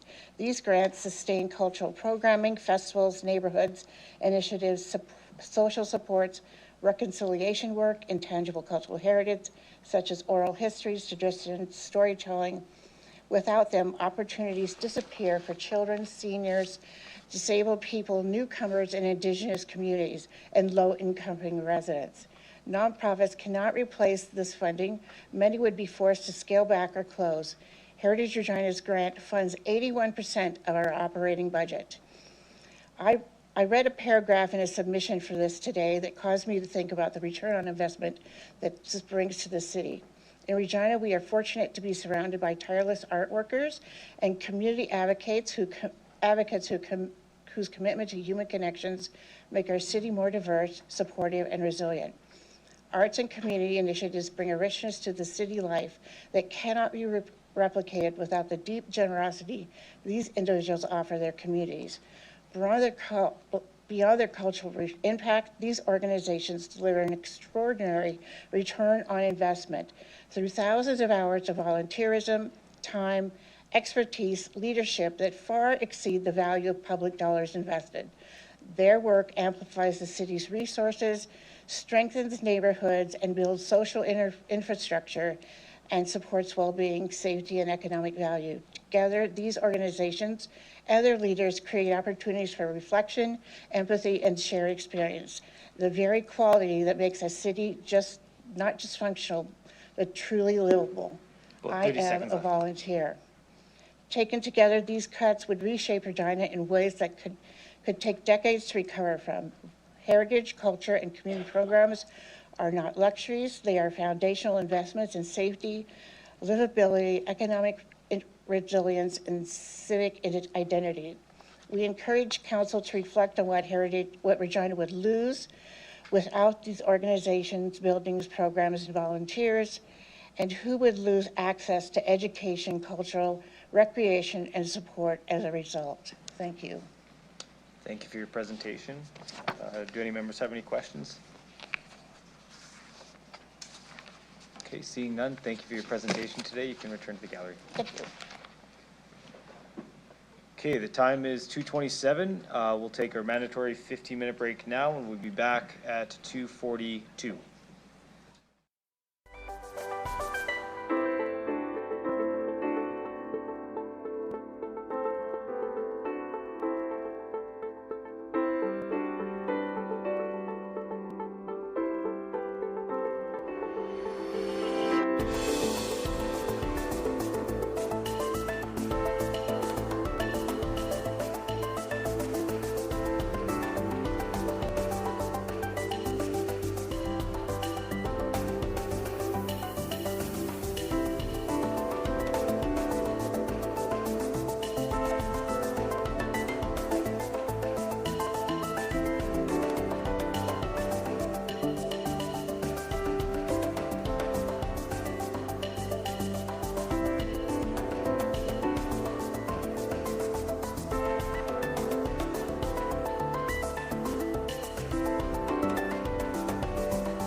Okay, if folks could take their seats, we're going to get started in about 30 seconds.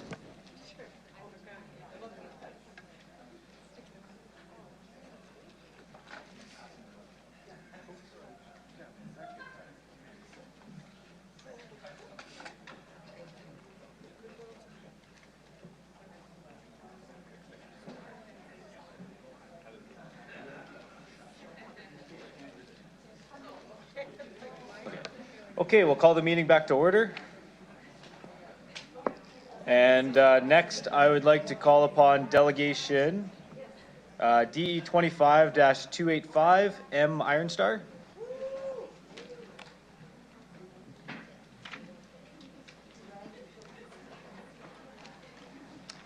Okay, and once you're seated, I'll get you to introduce yourself for the record, the organization you're representing today, if any, the city or town you reside in. You'll have 5 minutes to address council, after which you can respond to any questions. Go ahead whenever you're ready.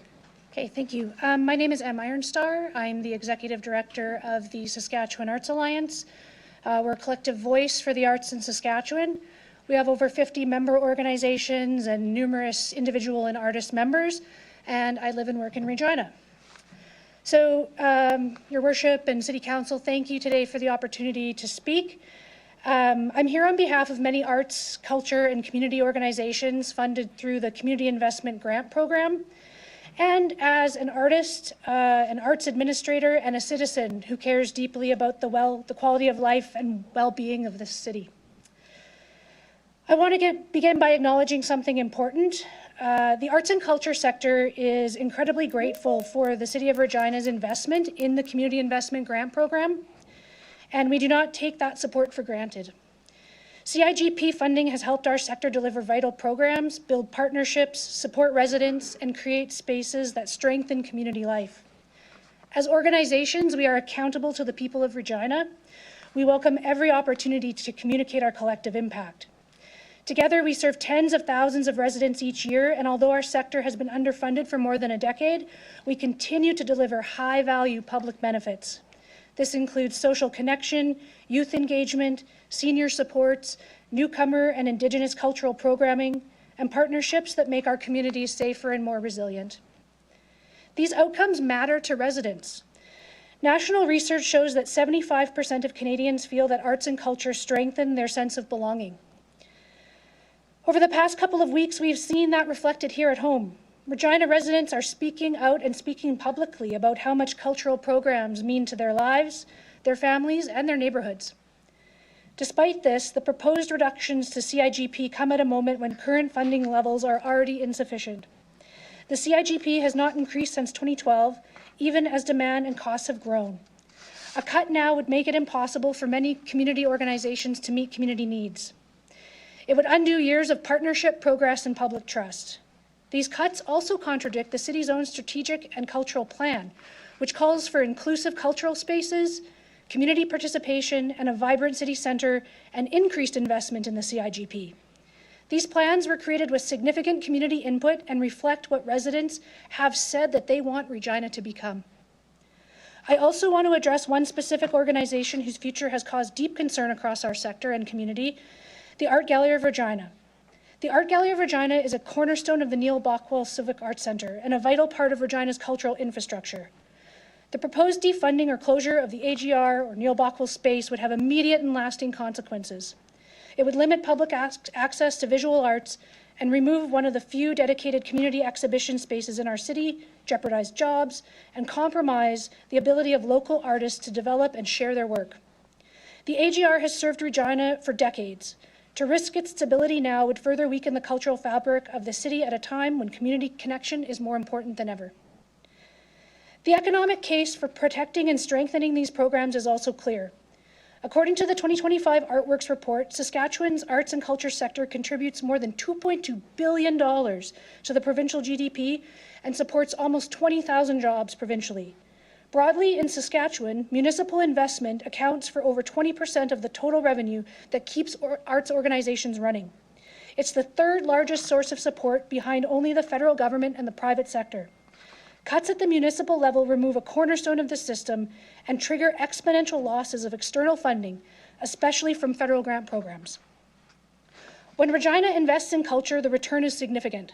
We attract workers, we support tourism, we create belonging, and we help young people see a future here. When we disinvest, we lose far more than a line item.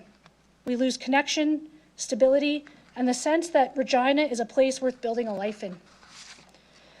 We understand the real fiscal pressures facing the city, and we know these decisions are not easy, but cuts to the CIGP, cuts to the community infrastructure, and potential closure or defunding of institutions like the Art Gallery of Regina and the Neil Bockwell Centre are not aligned with the city that Regina wants to be.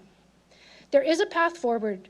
We urge Council to reject the proposed cuts to the Community Investment Grant Program, to protect the community and cultural services in the upcoming budget, to fund the CIGP at a level that reflects today's needs, and to honor the commitments in the strategic and cultural plan by investing in people, programs, spaces that build a strong, connected city.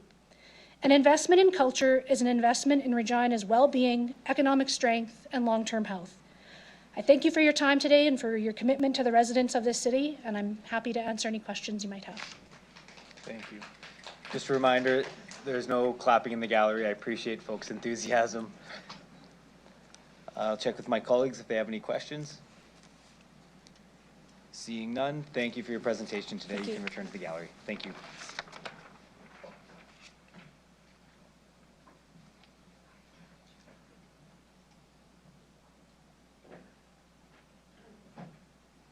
Okay, I'd like to call upon delegation DE 25-286, Sam Karakis.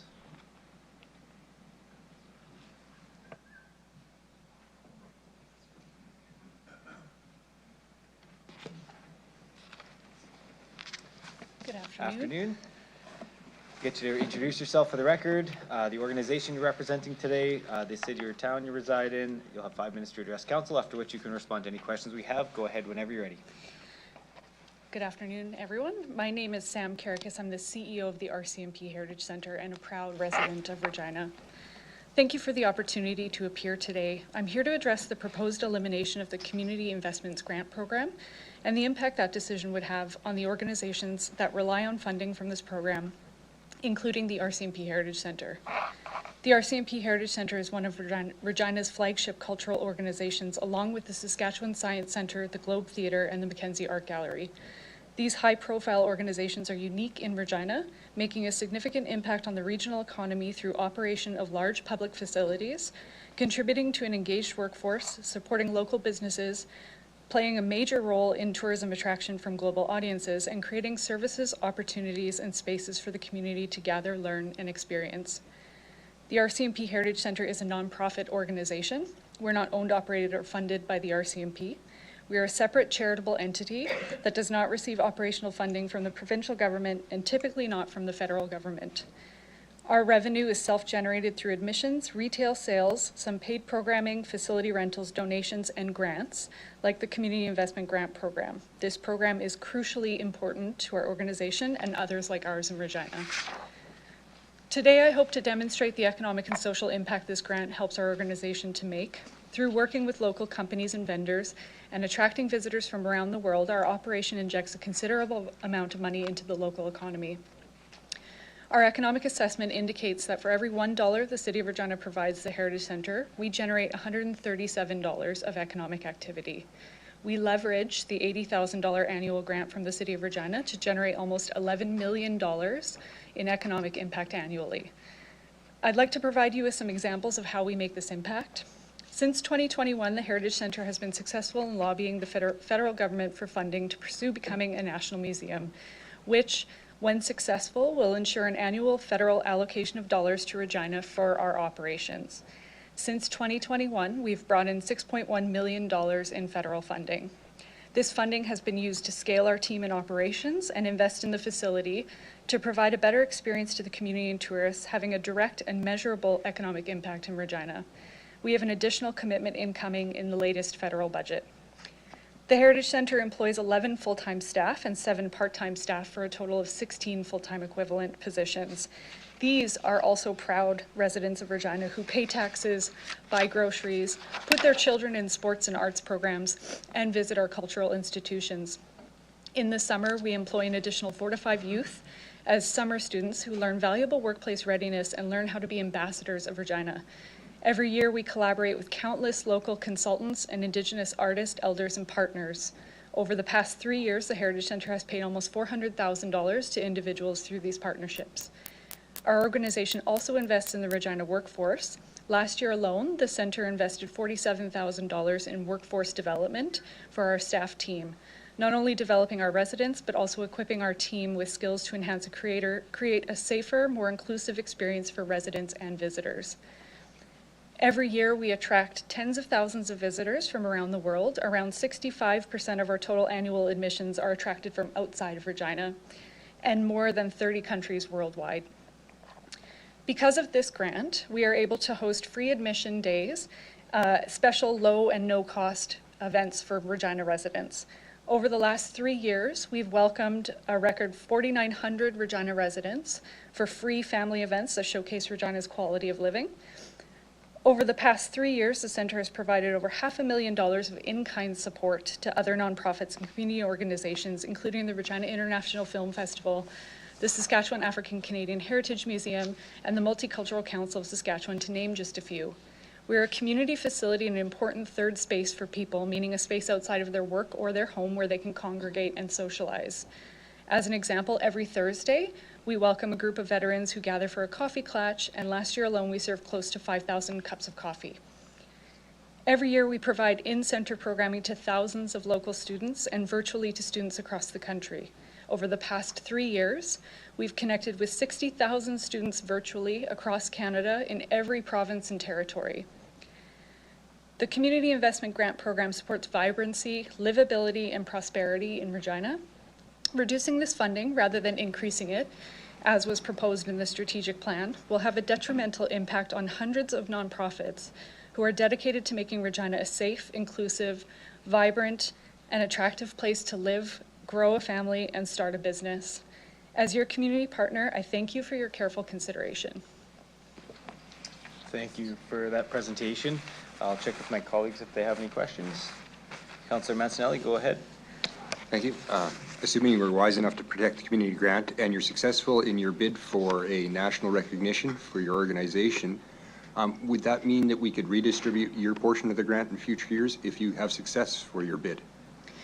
Through you, Your Worship, yes, that would be the case. And in fact, if and when we become established as a national museum, we would also be paying payment in lieu of taxes to the city. And that's about $300,000 a year, if I remember correctly? Yes. Thank you. Follow-up question.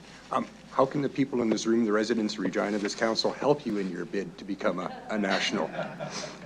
Well, as loudly and as often as you feel, as you see fit, please tell the federal government that's something that's important to Regina. As most people know, who I've spoken to, there's no precedent for how you become a national museum. And in our case, we've been contending with, the general course of business, but we've had 5 ministers, we've had 2 prime ministers.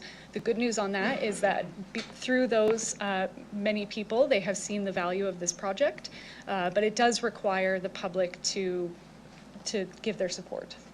Okay, thank you. Thank you, and seeing no further questions, thank you for your presentation today. You can return to the gallery. Thank you very much.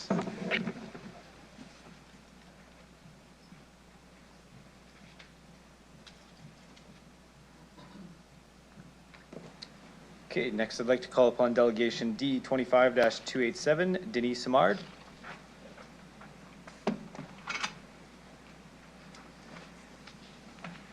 And once you are set up, I'll get you to introduce yourself for the record, the organization you're representing today, the city or town you reside in. You'll have 5 minutes to address council, after which you'll have the opportunity to respond to any questions. Go ahead whenever you're ready. Thank you very much. Your worship, members of council, thank you for allowing me to be here today in person. I want to begin by saying clearly I'm available to stay after this meeting or whenever is convenient for everyone else to sit with council, administration, or any councillor who wants to talk through this in more detail. My name is Denise Simard. I am a proud Regina resident. I am here today as the Executive Director for the Al Ritchie Community Association. I'm also the Executive Director for the Queen City Eastview Community Association, and I'm also the President of the Central Zone Board, representing multiple community associations across Regina. But today, I'm also here as a dad. So let me tell you a story about Regina. It's Regina where Eastview Community Center is dark. No lights, no laughter, no kids running down the hallways. That building used to be the only community facility in Eastview, not one of many, the only one. When it closed, seniors stopped coming out of the winter, parents stopped having a place to take their kids, youth lost their only safe supervised space in our neighborhood. And when people lost that space, they didn't disappear. They showed up somewhere else. They showed up in emergency rooms, they showed up in crisis calls, they showed up in police statistics. Or worse, they didn't show up at all. Across the city, another thing happened. At the Al Ritchie, the food pantry lines got longer. The doors closed sooner. Yesterday alone, we handed out 3,546 pounds of food. Last year alone, Al Ritchie supported over 35,000 people. This year, we've already reached 35,000 people in just 8 months, likely over 55,000 people by the end of the year. Now imagine those doors are gone. Imagine no food, no clothing, no kids programs, no place to land before crisis turns into catastrophe. And that didn't just happen and affect the people we serve, it affected this entire city. Now let's be clear, the story I just told you has not happened yet. It's a logical, predictable, evidence-based outcome of the decisions in front of you right now. The data backs it up. This year, the Eastview Community Center recorded 560 rentals, 26,000 people attending those events, 207 programs, more than 41,000 people visited us in that single year. And that was before today's cost of living crisis, before today's food insecurity, before today's housing pressures. Eastview hasn't become less important since then. It's become more essential, and yet it's being considered as an optional cut. Council, with respect, these are not efficiency cuts. They are structural cuts to the social infrastructure of this city. When you cut community associations, you're not saving money. You're deferring a bill. You're handing it to police, to fire, to EMS, to hospitals, to schools, and to future councils. Community associations like the Al Ritchie and Eastview do not replace city services. We prevent crises before they become city emergencies. I know this is the question that some of you are going to be asking. If we don't cut here, where do we cut? Well, and I want the answer, and I'll answer it directly. That's a fair question.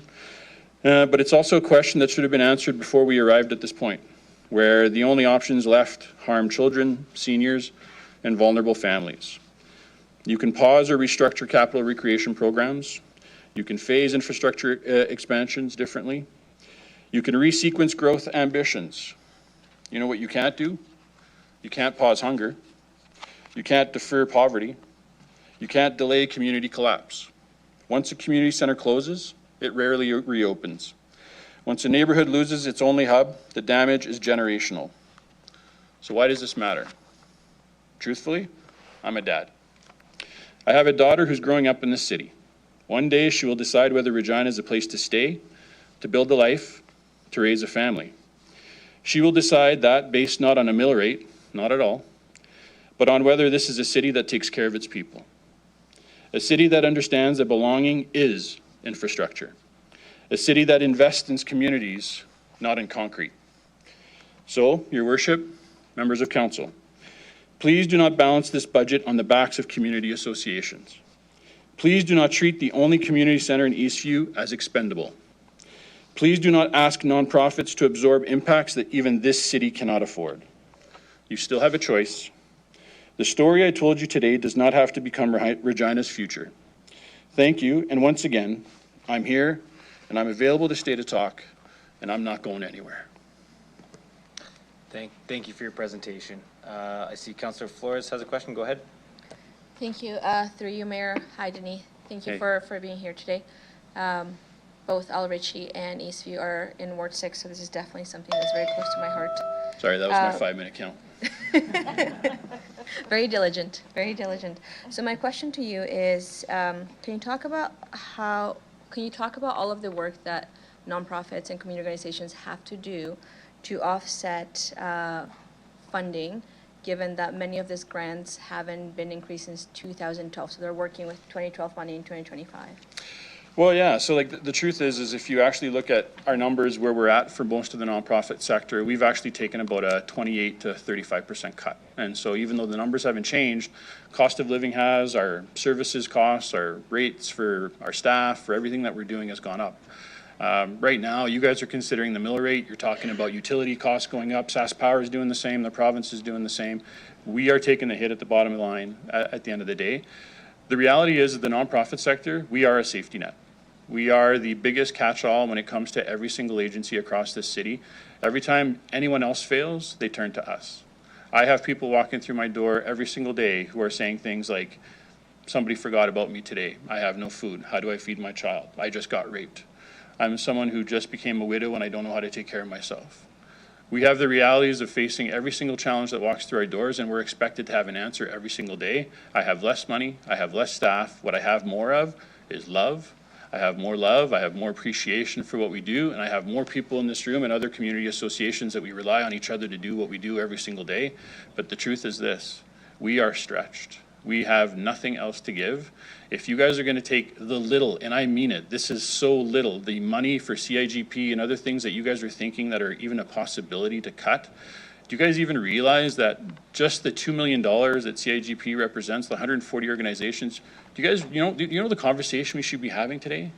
It's not about whether it should be cut, it's whether it should be tripled, whether it should be quintupled. That's the conversation. You want to talk about how we're going to save our future in the city, how we're going to take care of each other? We need to have the safety net, have the tools that it needs to do. We need to be, every time you invest in us, you're going to take that investment and it's going to be, for example, for the El Richie, I'll give you our number. Our number is 1 to 7. For every dollar you give us, we give you $7 worth of services. For every citizen that walks through our doors, that's 7 citizens that are, basically not having to go access any other emergency services and everything else. We're feeding people, we're feeding families, we're taking care of them, we're dealing with their mental health issues. We're doing everything we can, but sometimes it feels like we're doing it alone. And truthfully, sometimes it feels like we're doing it against you. And that's not what it's supposed to be. Thank you. Something that you mentioned that was really impactful to me is you mentioned that if we close a community center, that is very unlikely that it would open again. 100%. Can you elaborate a little bit more as to what do you mean by that? Well, we're lucky enough, I'm lucky enough to have been one of only 3 or 4 organizations in the city of Regina who has been considered a building operator. So we actually operate the Eastview Community Center on behalf of the city. I've been doing that for 14 years. We basically know that at the time when we were negotiating to have the Eastview Community Center be given back to the community, at that time we had lost our school, we had lost our church, and we basically had nothing left. And the community said, we can't lose everything. And so we stood up and we said, can we at least get the community center back so that we can provide services to our people?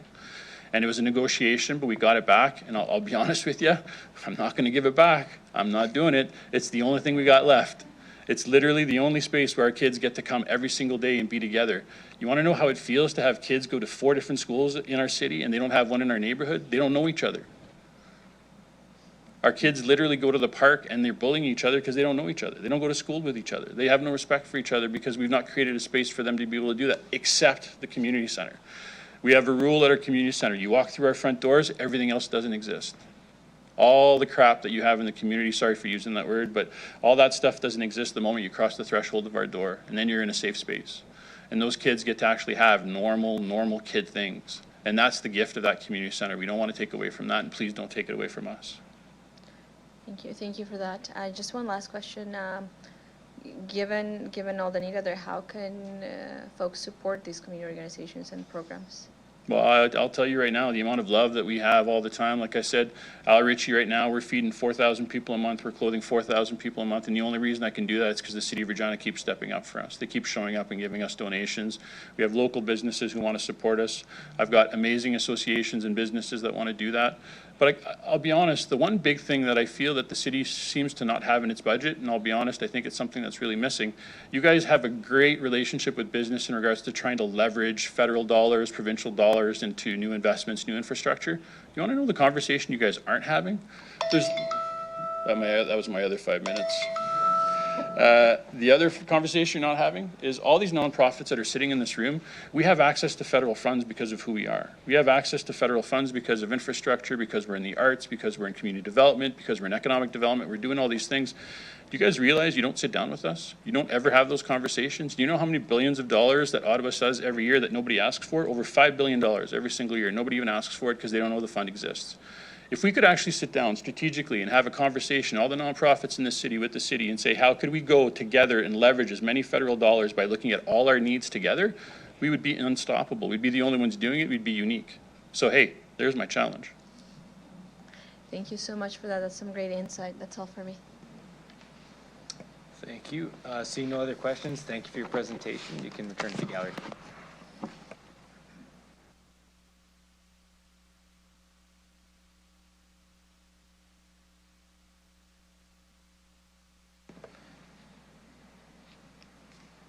Okay, I'd like to call upon Delegation D 25-288, Victor Roman Morrow and Donna Ziegler.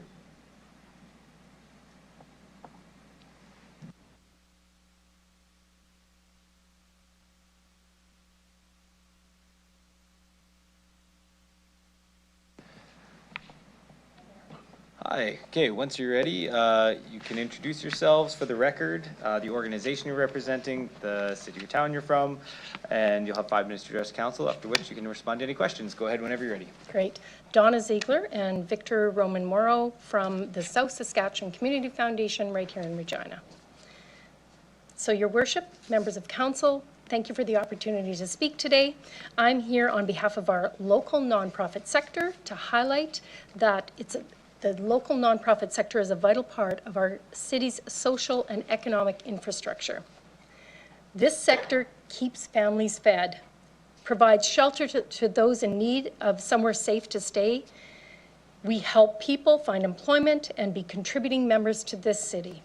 I also want to stress that nonprofits focused on arts and culture are essential to this city.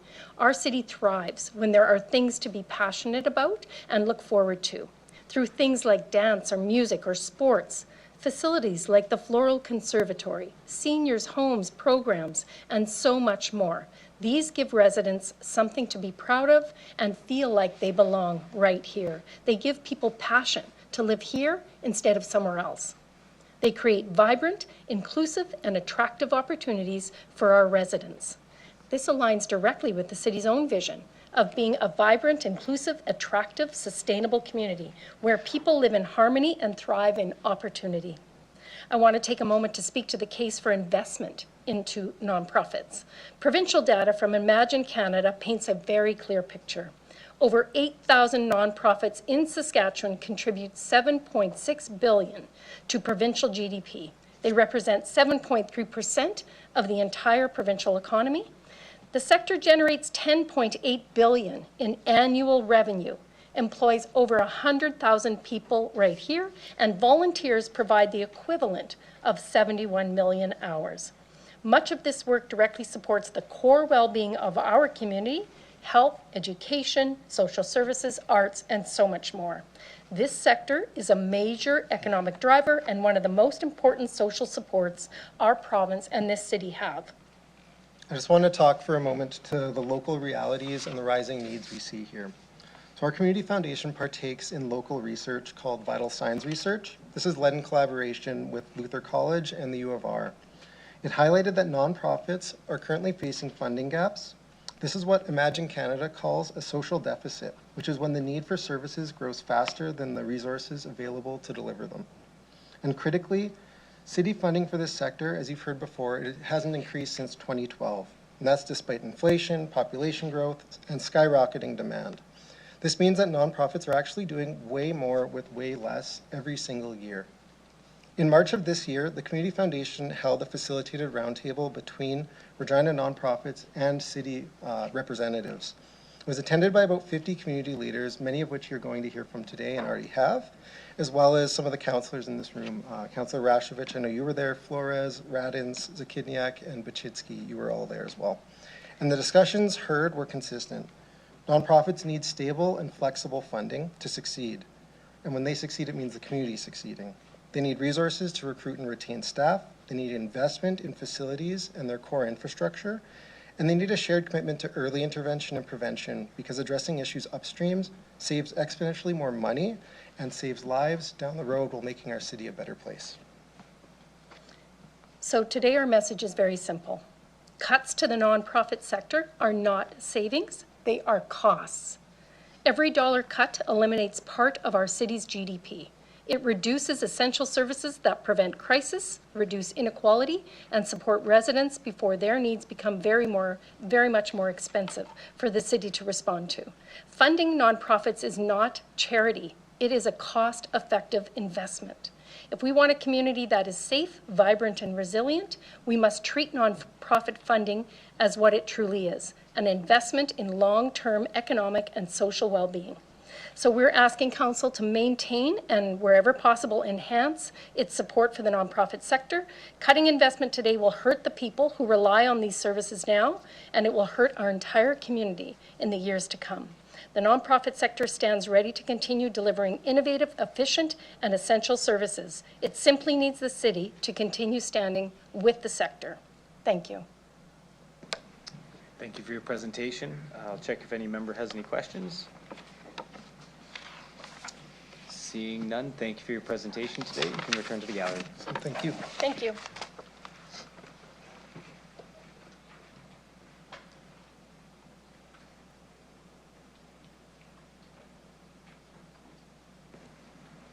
Okay, I'd like to call Delegation DE 25-289, Lacey Weeks.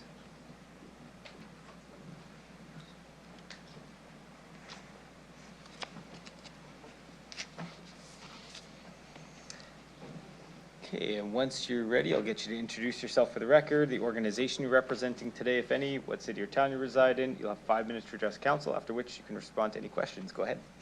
Hello, I'm Lacey Weeks. I'm the Conservation and Education Manager at Nature Saskatchewan. I'm also representing Nature Regina and Bird Friendly Regina today. First of all, I'm incredibly grateful for the financial support of the City of Regina, and I'm here to urge you to continue funding the Community Investment Grant Program. With this funding, Nature Saskatchewan hosts World Migratory Bird Day every second Saturday of May each year. So this is a free, accessible community event located in the Wascana Migratory Bird Sanctuary. So we are animating this green space. We work with community partners from all across the city who come and provide programming to the visitors of this event.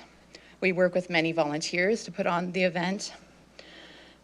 We partner with community groups that work with equity-deserving community members. So we help support them and break down barriers to access these green spaces within our city. We incorporate Indigenous ways of knowing into programming. We work with an Indigenous knowledge keeper and elder to raise a teepee each year to acknowledge and celebrate that we are on Treaty 4 territory. As many of you may know, Regina was designated as a bird-friendly city in 2022. And this came about from many hours of work from community members and volunteers, and thanks to the city staff for working on that very detailed application. And in order to maintain our status as a bird-friendly city, we need to host a World Migratory Bird Day event. And Nature Saskatchewan is very happy to continue to do that with your financial support. So I'm also here on behalf of Nature Regina, and we host a Get Outside Kids Club. So this is bringing together families with kids ages 6 to 13 in different green spaces across the city. So these are families that wouldn't typically get outside or really know what to do when they go outside. And we know there's many studies to show the impact to our mental and our physical health when we spend time out in nature. Because of the success of this Get Outside Kids Club and the financial support from the city, they were able to expand it to a Get Outside Preschool Club. So this is kids 5 and under. And this is hugely successful. Hundreds of families joined in this public event, and actually there's a wait list to get on to this free program. So I want to thank you so much, and please continue to fund the Community Investment Grant Program. Thank you. Thank you.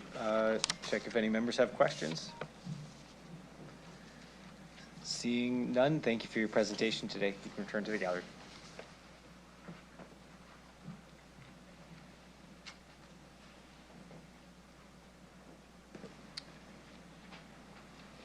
Okay, I'd like to call upon Delegation D 25-290, Oz Weaver.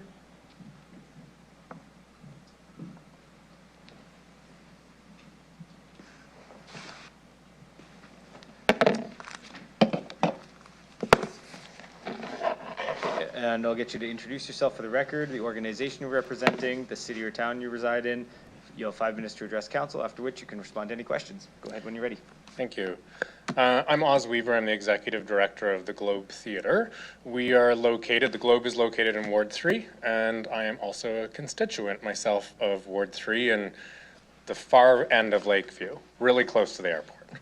I'm here representing the Globe today and obviously arts and culture institutions in general. You've heard from the organizations who support us, so I'm just going to key into the Globe. So thank you, Your Worship and councillors, for having me here today. I'm here to speak to the cuts to the Community Investment Grants Program.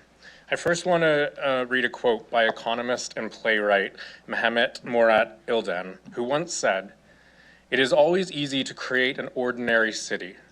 What is difficult is to create an extraordinary one, peaceful and restful one, smart and tidy, artful and cultivated all in one. In short, a livable city." Arts and culture, museums create a livable city. It creates a vibrant city. It creates something that people want to come downtown or visit the different areas of the city, go to restaurants nearby, go to a bar nearby. And I will say as a personal note, I moved to Regina from Montreal. I would say, you know, pretty big cultural capital of Canada, to take this job at the Globe Theatre because I saw the city of Regina as something special.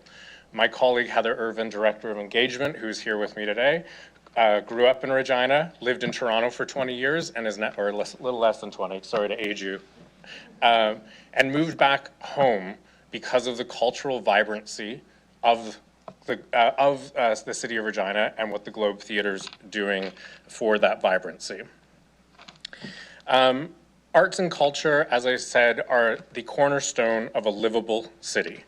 And currently, Regina has a beautiful, livable city with a vibrant arts and culture scene. Defunding that will take years and years and years to rebuild, if ever, and you will have constituents in Regina, people leave.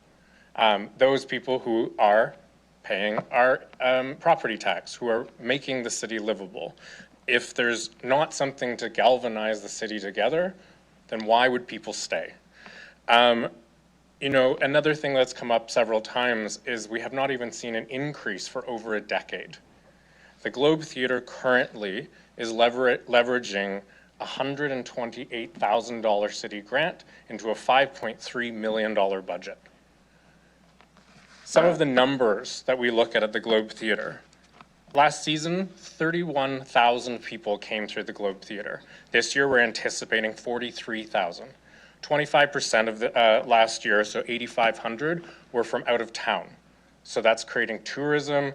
They're coming into the city, they're staying at hotels, they're going to restaurants, but so are our local patrons. They come downtown, they liven up downtown, which also makes a downtown core safe when there are people investing and enjoying their downtown core. You've heard some of the big numbers that we're throwing out in the arts and culture, which when you look at the sector at large are quite, big numbers. But we'll break it down to just the Globe Theatre. We hire over 150 people a year. A large percentage of that are from Regina or from South Saskatchewan. We have an economic input into the GDP of Saskatchewan of $23 million. That's your local theatre, right downtown. We've generated $7.5 million in tourist spending. Again, something that's keeping downtown alive. Other things that we do for the community. We have a commitment to Indigenous outreach with local reserve schools and outreach centers. Over 200 free tickets given to Indigenous community groups in groups of 24 to 25 to remove barriers to participation. We have a partnership with the Autism Resource Center, providing weekly adult and teen improv classes and summer camps, leveraging theater skills and life skills and development.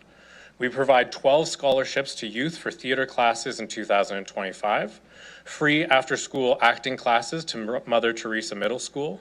At the Government House, we provide improv and acting classes for special program days. We provide an indoor hub and daily center for Frost Regina 2006, which we're very excited about. And We also do international outreach. North Dakota School visited the Globe Theatre for 3-day residency in the 25-26 season. We do all of that in community engagement with $128,000 from the city.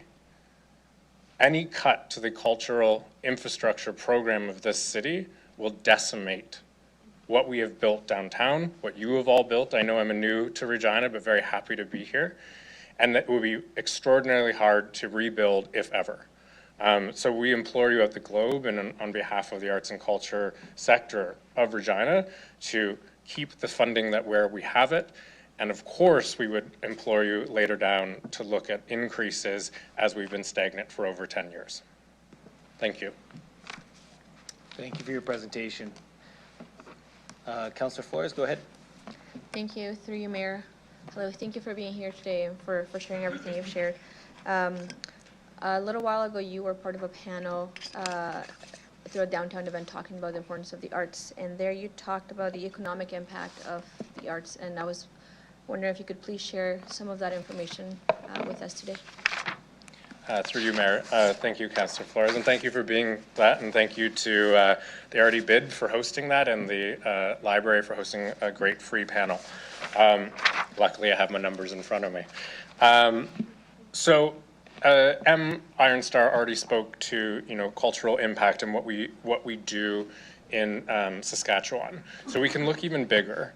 Arts and culture industry in Canada is just slightly smaller than oil and gas. We are a massive, massive GDP indicator for the country. However, if you take I'm going to look quickly, sorry, I have it in front of me. Where are my federal numbers?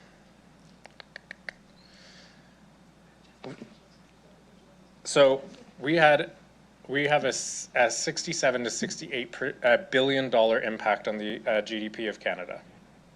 Oil and gas, 72 billion. Oil and gas was given $29 billion of government subsidies, credits, etc. The arts, culture, museums, $0.9 billion. So we in the arts and cultures are taking pennies at times and turning and spinning it into gold, while also creating arts and culture community programs that we're offering for free. We're creating areas in terms of Frost where people can have a warming center, but in terms of all of our scholarships and things, a space for at-risk youth to have somewhere to go after school. So not only do we have this massive economic impact in the country, as you heard Em talk about in the province, but also on the city. And that's not just the Globe Theatre, that's all of us. All right, thank you so much for that. That's all for me.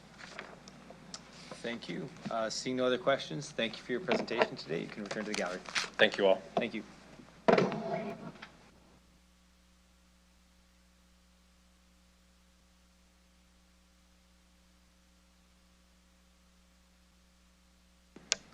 Okay, I'd like to call upon Delegation D 25-291, Samuel Deason.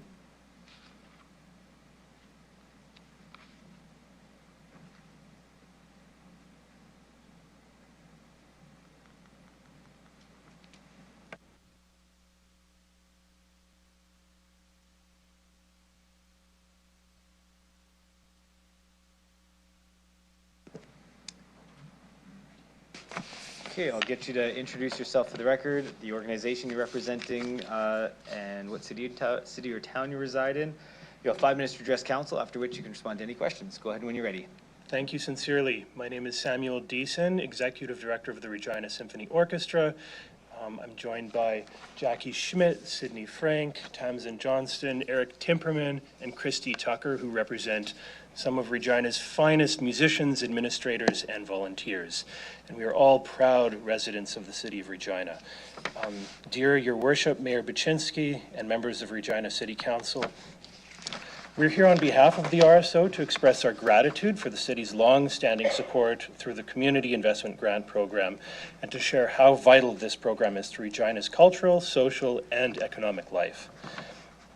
As one of many community partners that receives multi-year funding through the CIGP, we deeply appreciate the Council is facing difficult decisions in this year's budget. At the same time, we believe that maintaining strong community investment, particularly in arts and culture, is one of the most effective ways the city can support quality of life, economic vitality, and a sense of belonging for residents across Regina. The RSO is both a year-round employer and a community connector. Each season, we engage approximately 186 cultural workers, including 20 full-time employees, along with the many professional musicians, educators, administrators, and stage technicians who call Regina and Saskatchewan home.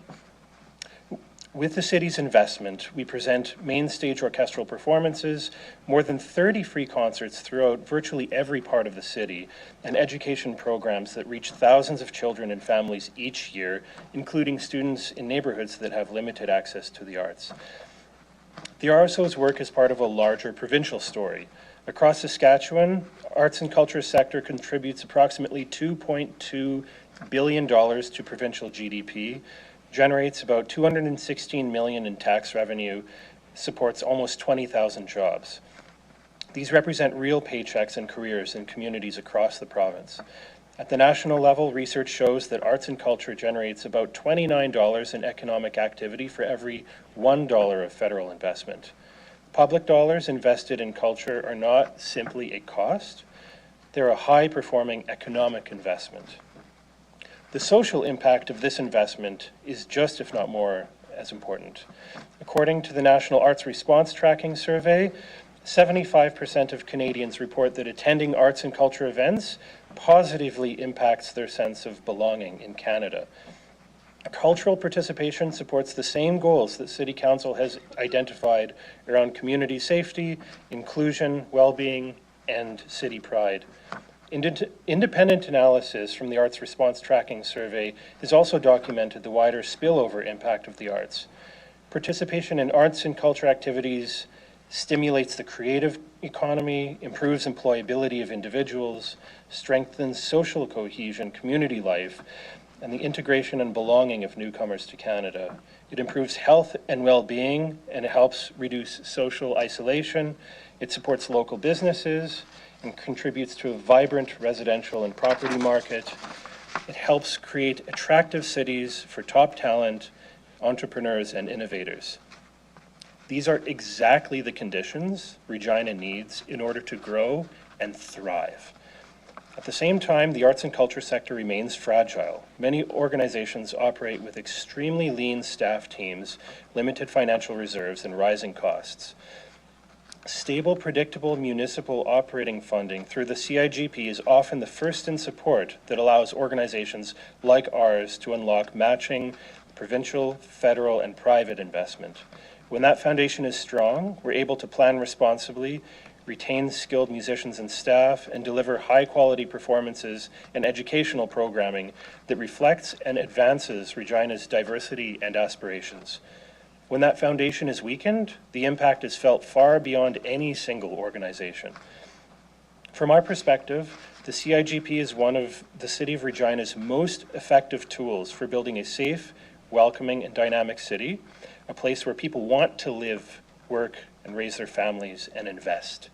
The return in economic activity, community connection, and civic pride is enormous. We're proud to be one partner among many in this ecosystem. We stand with all of our colleagues across arts, culture, festivals, and social development in asking Council to maintain the CIGP so that the sector can continue delivering the tens of thousands of hours of cultural programming and services that make Regina a place people are proud to call home. Thanks to each and every one of you for your leadership and for your ongoing commitment to Regina's cultural and community life. We'd be pleased to provide any additional information Council may find helpful, or to welcome you to an upcoming concert to see firsthand the impact of your investment. Thank you sincerely. Great, thank you for your presentation. I'll check if any of my colleagues have any questions. Okay, thank you very much for the presentation today. You can return to the gallery. Thank you.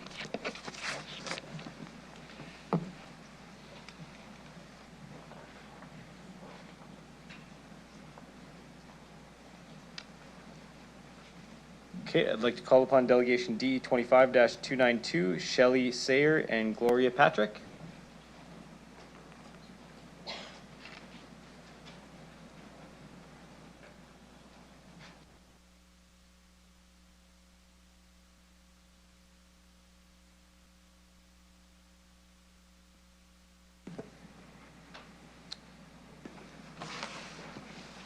And when ready, you can introduce yourself for the record, the organization you're representing today, the city or town you reside in. You'll have 5 minutes to address council, after which you can respond to any questions we have for you. Go ahead when you're ready. Thank you. Greetings, Mayor Baczynski and Regina City Council. My name is Shelley Sayer, and this is Gloria Patrick. We are here representing Ranchero Society and our affordable housing and sport venture programs. I share my 5 minutes today with Gloria where I'll talk about Airlo Housing and She Sport Venture in relation to potential cuts referenced in items 44 and 64. Our letter outlines who we are at Ranchero and what we do across the province and the city, but today we come with gratitude for the partnerships that we've had with the city and to thank you for this opportunity to share our story. At Airlo Housing, we have a long history of partnerships with the City of Regina to build and maintain the affordable housing stock in Regina so to serve those in our city who cannot afford market rents. We have been there with you since the early 2000s, working with the Regina Homelessness Committee, later consulting and working to revise and update the 2013 comprehensive housing strategy that would strive to tackle affordability issues, to ongoing dialogue with the city's housing team to pilot the new and improved housing incentives policy, to more recently participating with you at Regina's first housing conference, where it was clear that Regina's housing strategy must include all types of housing across the housing continuum, including the support of nonprofits to serve the underserved in the housing market. Our projects have resulted in great partnerships with the City of Regina through consultation and utilization of programs such as the Housing Incentives Policy and its predecessors. Together, we have worked to help get these programs right, and every year we get closer to that goal. For nonprofits, housing incentives mean we can keep rents manageable for our tenants, repair buildings to ensure tenant safety, and work closely with the city to ensure the sustainability of a permanent housing affordability strategy. We were able to build new affordable housing units with supports in 2011, build new supportive housing for youth in 2013, and now under the pilot HIP for repairs, together we're working to ensure we do not lose 44 family units at Lakeshore Village.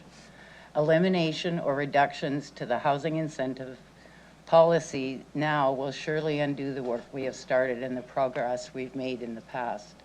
So we really hope you can find another way. In the past year alone, we've provided housing to 45 mostly single-parent families at Lakeshore Village, 41 single adults with complex needs at McEwen Manor, and supported 10 youth who have either aged out of care or have been estranged in some way from their families or natural supports. We're a small housing nonprofit doing big and meaningful things that have a huge social impact on low-income individuals and families in this city. It's a good relationship we fostered over the years to ensure that vulnerable people have a well-built, safe, and affordable place to live. The city's housing incentives have helped us to make that possible. You've created pathways that lend success to affordable housing providers. So I'm here with gratitude for the partnerships we've built and for this and past city councils who have championed the good work of Airlo Housing, and I hope we can continue to work with you to support and uplift those who live in this great city and call Regina home. And I'm here on behalf of Airlo Sport Venture, an outreach program of Ranchero Society. We work with children and families from underserved communities, and our work is grounded in the spirit of truth and reconciliation, particularly the call to action 89, which highlights the importance of physical activity as a foundation for health and well-being. Our free programs serve children and youth aged 6 to 16 who can't access traditional organized sports due to financial, equipment, or transportation barriers. By removing these barriers, we're able to help young people experience the benefits of sport, connection, and community. Sport Venture operates 5 community leagues: hockey, baseball, basketball, soccer, and football, engaging more than 2,000 young people and over 100 volunteers every year. The written submission outlines specifically the Outdoor Hockey League, which launched in 1992 and is one of our largest programs. I want to highlight that last winter alone, We had over 466 players across 16 teams on 8 different outdoor rinks, running 4 evenings a week. We provide all the equipment, staffing, and volunteer support, and without continued access to the outdoor rinks, our program simply couldn't run. I also want to focus on our work that directly supports the City of Regina's recreation master plan by providing barrier-free recreation, strengthening community connections, promoting healthy lifestyles, and creating vibrant four-season recreation opportunities. We rely heavily on the city facilities, outdoor rinks, ball diamonds, soccer pitches, and Mosaic Stadium. We are concerned that reductions to these services or access points would significantly limit and in some cases halt our programs.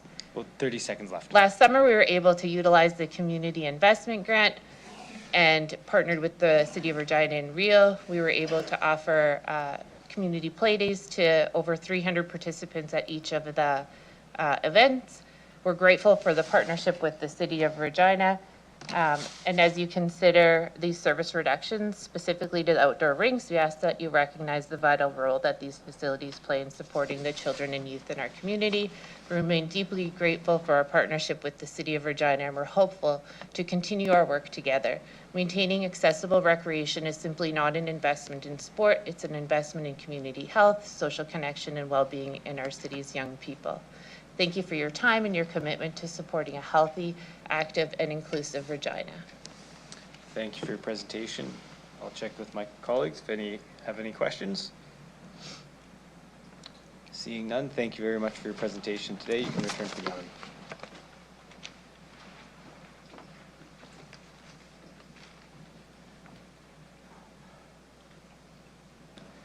Okay, I'd like to call on Delegation D25-293, Robin Poitras.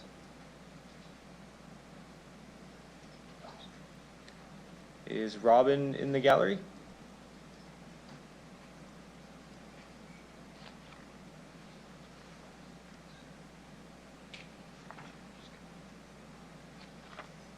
Okay, we will move to Delegation D25-294, Sandy Baumgartner.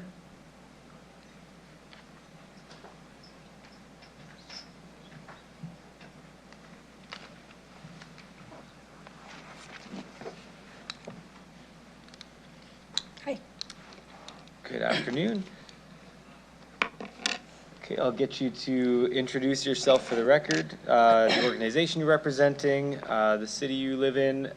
You'll have 5 minutes to address council, after which you can respond to any questions we have. Go ahead when you're ready. Thank you. My name is Sandy Baumgartner, and I'm the CEO of the Saskatchewan Science Centre, and I live in Regina. I live in Ward 3, actually, and the Science Centre is located in multiple wards.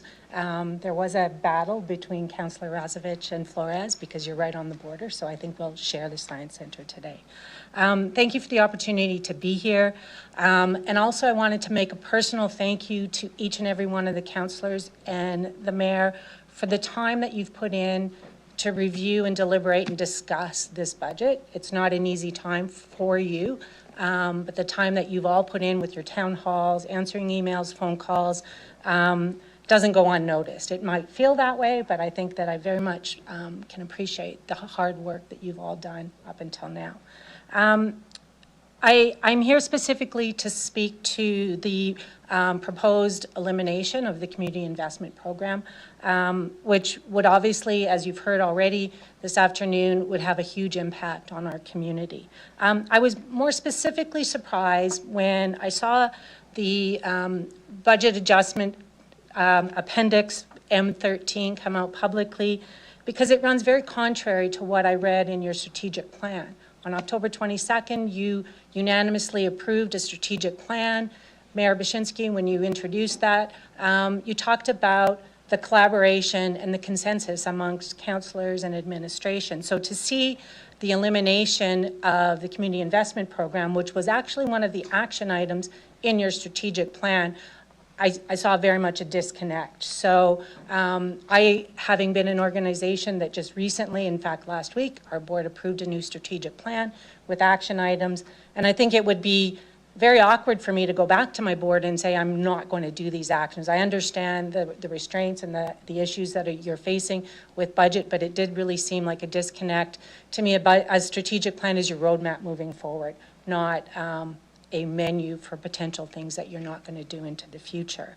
When you are looking for a proposed reduction to the mill rate, it is really simple to look at something like a list of organizations that, or names on a list, or a big number on a budget roster. But a city really works more like an ecosystem. Each part supports the others, and together they create a vibrant community that's valued in our city. Cultural and education organizations are part of this system. They draw people in, support local business, and contribute to the quality of life. When a piece is removed from that, a significant piece is removed from that, it weakens the entire community. And there is a ripple effect that you may not even see tomorrow, next week, or next year, but that ripple effect happens over multiple years and generations. The community investment program is key to keeping a healthy ecosystem. Your role is to make difficult choices, and I understand that. But removing something that's a keystone in your ecosystem will have that long-standing impact. In the brief that I presented and is in your package, you'll see some of the economic numbers that the Science Center contributes to this community. We are part of a collection of organizations, and our cornerstones of our cultural community, including the Mackenzie Art Gallery, the Globe Theatre, and the RCMP Heritage Center. And our economic activity is vast, and you've heard some of those numbers. For the Science Center, your investment is $175,000 a year, which for us amounts to about 4% of our revenue. But what that does is it provides us with the opportunity to have leverage with other levels of government. I'll go and meet with the provincial government or a federal official, and their first question is, where are the other levels of government in this decision, whether it's a capital investment or an operational investment. So it should not be disregarded in terms of the impact that your investment has in the community. As a council, and as you move forward, I encourage you to leave the community investment program intact in the future, to consider growing it. And I have one other ask of you as you are listening to all the delegations today, and that is, you've probably heard from a lot of organizations that perhaps you've never heard of before, or perhaps you've never met before. So if you could have one thing that you could do in addition to leaving this program intact, is learn a little bit more about each of these organizations. Go and have coffee with Marianne at the Creative City Center. Go and see one of the performances of the Curtain Raisers. Go to the new show that's opening at the Mackenzie Art Gallery, or go and see Frozen at the Globe. Just make sure that you go out and explore and learn more about your community. I know many of you have, but there's so many organizations that you saw represented here today that are having a huge impact on our community, and it makes it a place not only where people want to live, but where people may want to come to. People don't move to a community that doesn't have arts and culture. People don't move to a community. If you want a business attraction or community growth to grow your tax base, you need people to be here, and these are the things that make them want to stay and make them want to move here. So thank you very much for your time, and make sure you go out and visit all those organizations. I'd be happy to answer any questions. Thank you. Thank you for your presentation. Councillor Siklees, go ahead. Hi, Sandy. Thanks for your presentation. Welcome. Can you tell me how long the City of Regina has had this CIGP investment? I believe it's since 2012 is when it was introduced. Administration perhaps could help me with that, but yeah, it's been a long-standing program. And the amount has been similar every year? Yeah, the amount, as I understand it from the documentation that was circulated, it has not increased very substantively, although the demand has increased substantially over time. Thank you. Okay, I see no other questions. Thank you for your presentation today, and you can return to the gallery. Thank you.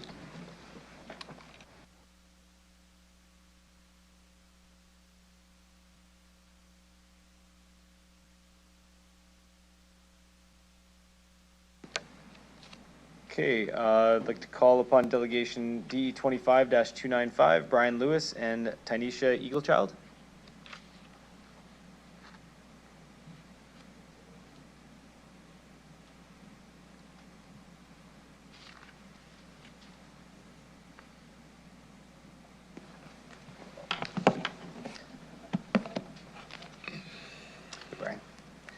Get you to introduce yourself for the record, the organization you're representing today, the city you live in, and you'll have 5 minutes to address council, after which you can answer any questions. Go ahead when you're ready. Thank you.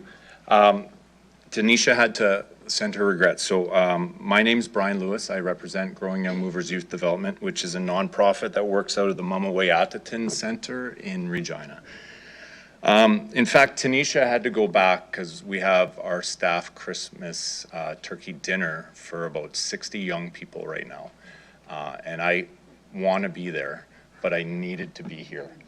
Yeah, I could bring some leftovers perhaps, but in all seriousness, I needed to be here to represent those young folks who all would come here if they could. But I just want to share some thoughts. I echo what everyone else has said this afternoon.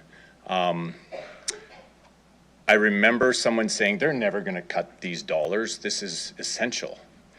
And then I listened to some folks over the last little bit and talking about what's essential in our city. And from my perspective, the most essential service in Regina is young people. That is number one. It is not who's going to move the bins, and I understand that's all important. But if we aren't investing in young people, we're going to be paying a heck of a lot more in the decades to come. I asked a young person who wanted to be here today what he would say if he could be here, and he couldn't be here, but he had written some words that I'm going to share. And I just want us to think about it when we're talking about, thinking about removing these grants, or thinking about Parkdale Park, which a lot of our young folks helped design and want to see that start. If we don't continue to listen to young people and invest in them, what are we going to spend moving forward? Okay? I won't say his name because he asked me not to, but Growing Young Movers changed the entire direction of my life. I truly don't know if I would still be here today without them. Before GYM, my life never felt safe. I grew up moving from homes where people were using drugs, where I had to protect myself, where many things disappeared, where I felt like it didn't matter. When my dad passed away when I was 12, everything inside me fell apart. I bounced through foster homes and temporary places that were better than where I came from, but still never felt like home. By the time I was 14, I had been arrested for armed robbery. I was fighting, selling drugs, and following people who were heading nowhere good. I didn't think I would finish school. I didn't believe I had a future. I didn't really care what happened to me because I didn't see any reason to. Everything changed when I came to Scott Collegiate and became involved with Growing Young Movers. GYM was the first place where I felt safe, the first place where I felt seen. Brian never judged me for things I had done in my life. He just believed in me. Becoming a youth mentor and working with other youth, GYM taught me how to lead with patience, how to work with kids, how to give back to the community. Because of GYM, I started to imagine a future I never thought I would have. For the first time in my life, I felt proud of who I was becoming. Today, I'm proud to share that I will be accepted into the Faculty of Social Work. I want to support young people the way GYM supported me. And so I just simply ask, if we don't invest in young people, what would that cost for that young person who at 14 would have been in the gang life? What would we pay as a society for that, as opposed to the dollars we are putting in to invest in an upstream approach with all these beautiful organizations who are trying to do great work? That's the message I wanted to bring on behalf of the young people. It's the message I want us to consider when we think about essential services in our city. We are where we are. We can't go back. All right, we didn't get our oil changes and now our car, the engine is blown up. But in 4 more years, if we leave it, we won't even have a car. We have to fix it now. But we can't take away from the things that are essential. If we want to one day have less dollars going to the street team, we need to invest in young people in an upstream approach, okay? The folks that don't want the mill rate to go up are the same folks that don't want us to invest to the street team or to take care of houselessness, right? We can do better, and we're doing the best we can as nonprofit organizations, but taking things like this away is actually moving backwards. So that's my message. I just want us to think about, you know, those upstream approaches that are doing good work. Many organizations are doing it. We're just one. But if we don't invest in young people, how many dollars are we going to spend in the decades to come? So thank you for your time. I'll leave it at that. Thanks. Thanks, Brian. A couple questions for you. Councillor Furrow, go ahead. Yeah, thank you, to the chair. I think we all wished we could meet you for turkey. Yeah, me too.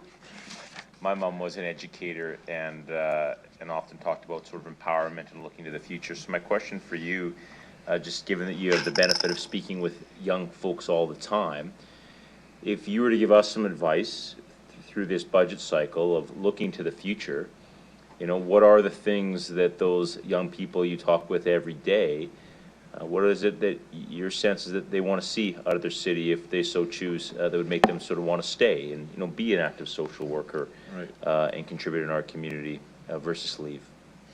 So it's funny, when Tanisha was here earlier and had to leave, and when folks were talking about the needs, young man spoke very eloquently about the needs of people before profits.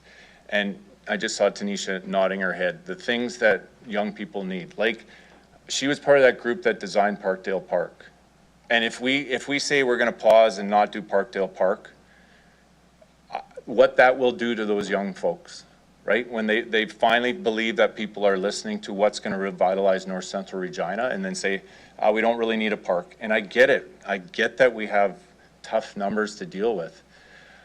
But for me, it's keeping young people in school, finding employment. I've said this before here, finding meaningful employment in their community. They want to stay there. They want to find affordable housing. They want to build houses. They want to fix houses. They want to stay there.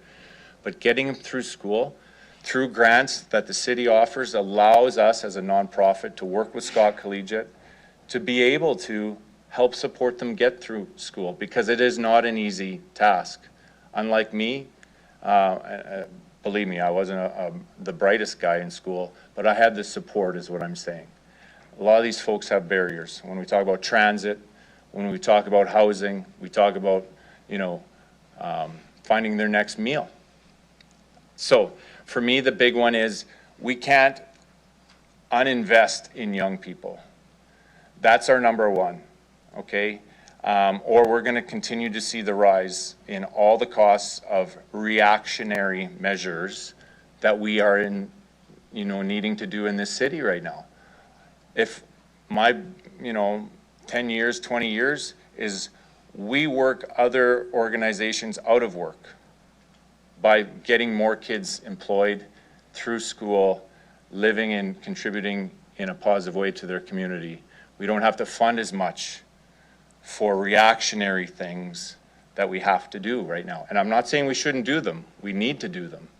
But in you know, a perfect world, which I believe we can get there, not perfect, but we can get to a spot where we're funding less of that and more. But it's all from the mindset that the number one essential service is young people. And that's not discounting seniors, you know, listening to, you know, them on tight budgets. I understand all that. And it's a tightrope, I know, and you folks are doing your best. I really believe everyone here is doing their best. So thanks for the question. Thank you. Councillor Zakidniak, go ahead.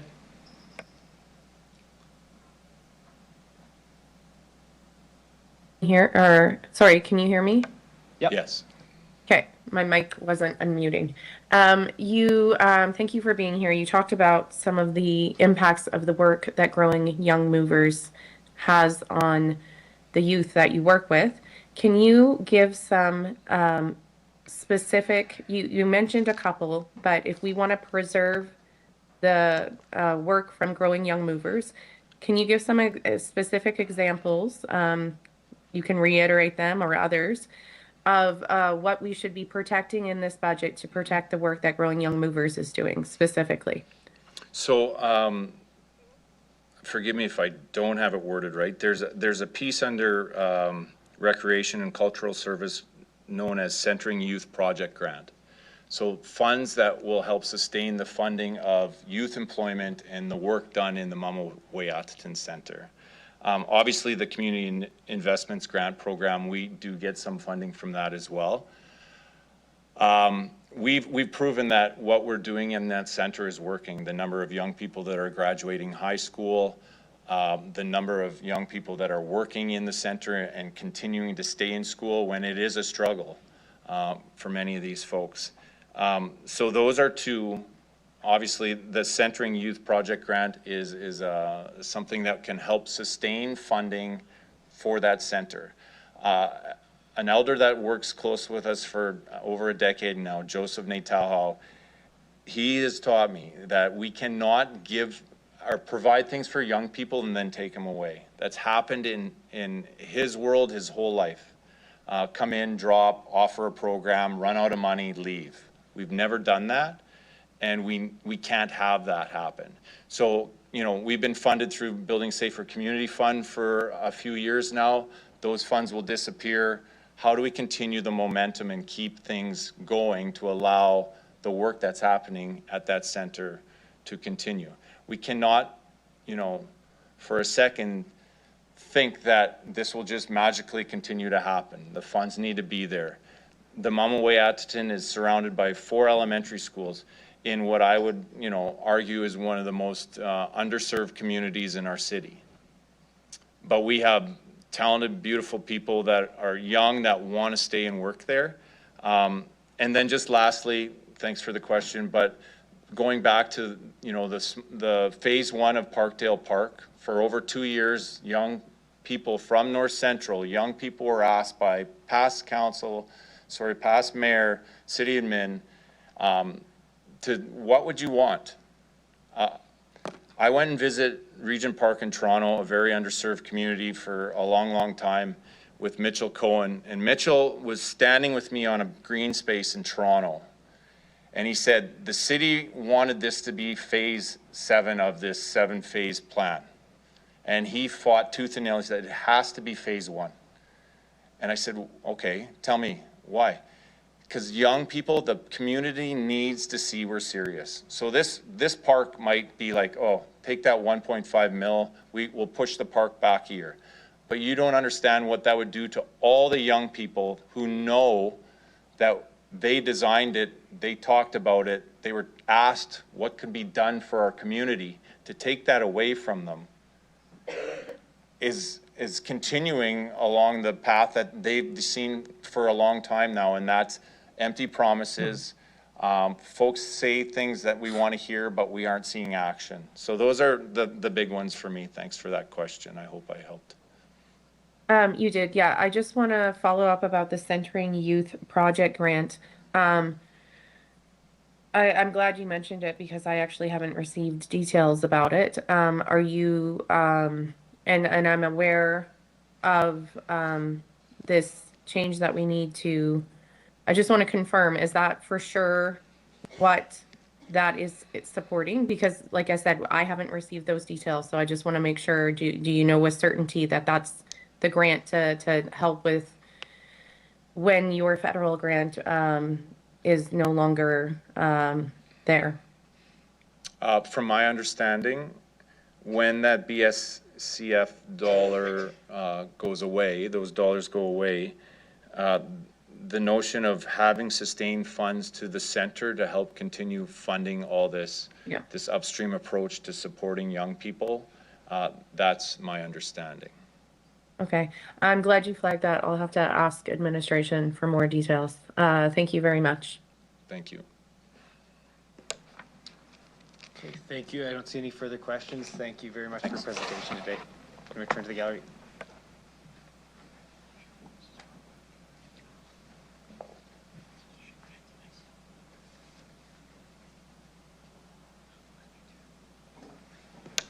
Okay, I'd like to call the delegation DE 25-296, Sandy Moore.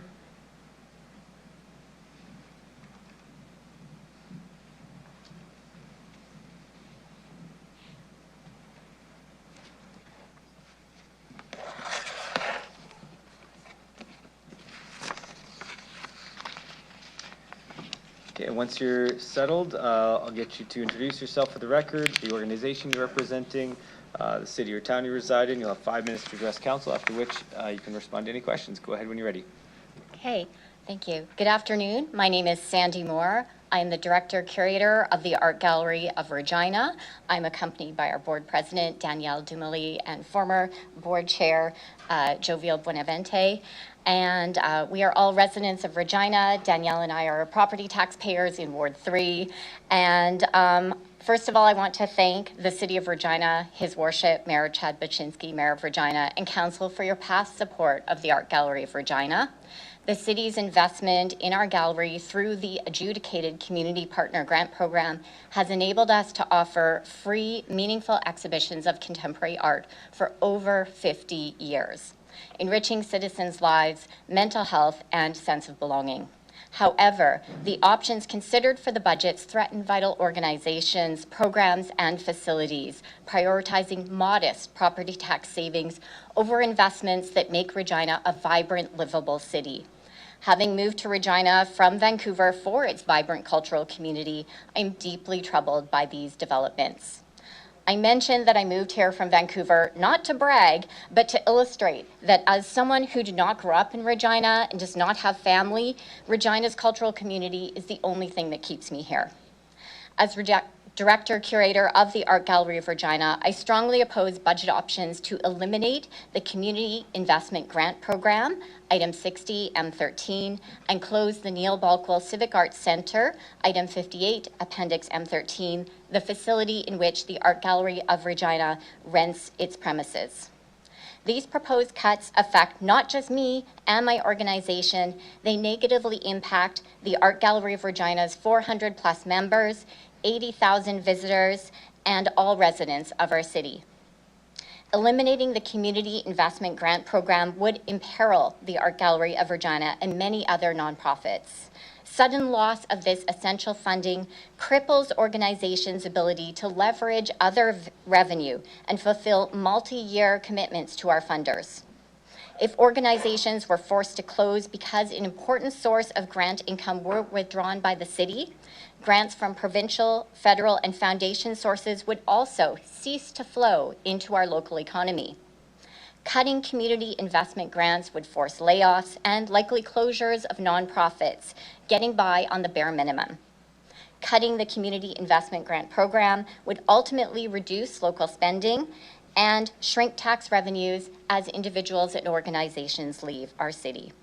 To sustain quality of life in Regina, we must fund not only essential services, but also nonprofits and culture. With rising costs, it is unrealistic to expect the city to meet the needs of its residents without modest property tax increases.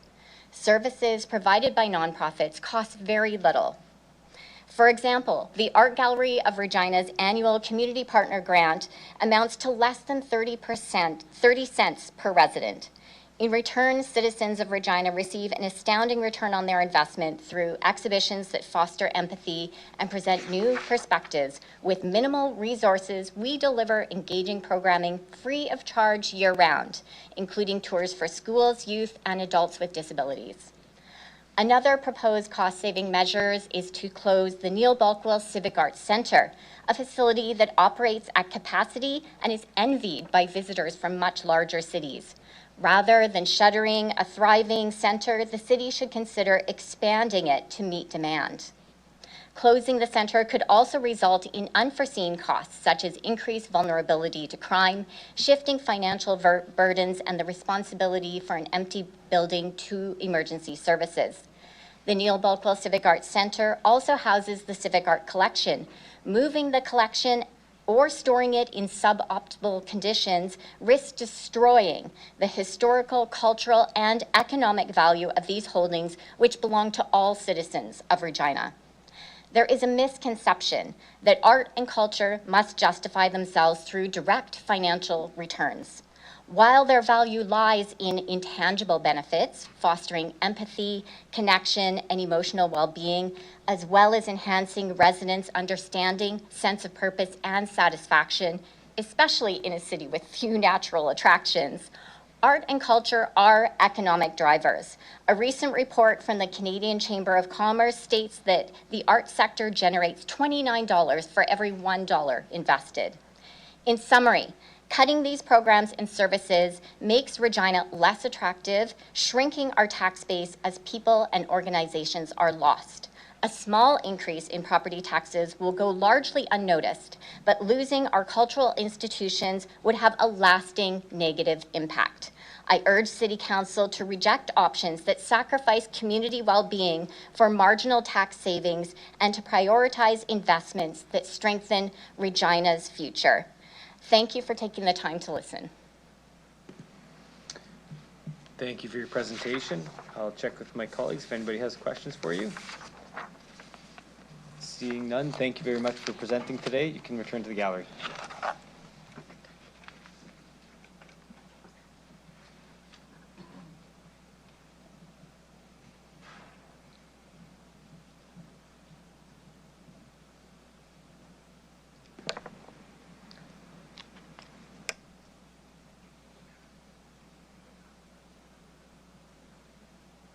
Okay, I'd like to call upon delegation D 297, Rebecca Gronowski-Larson.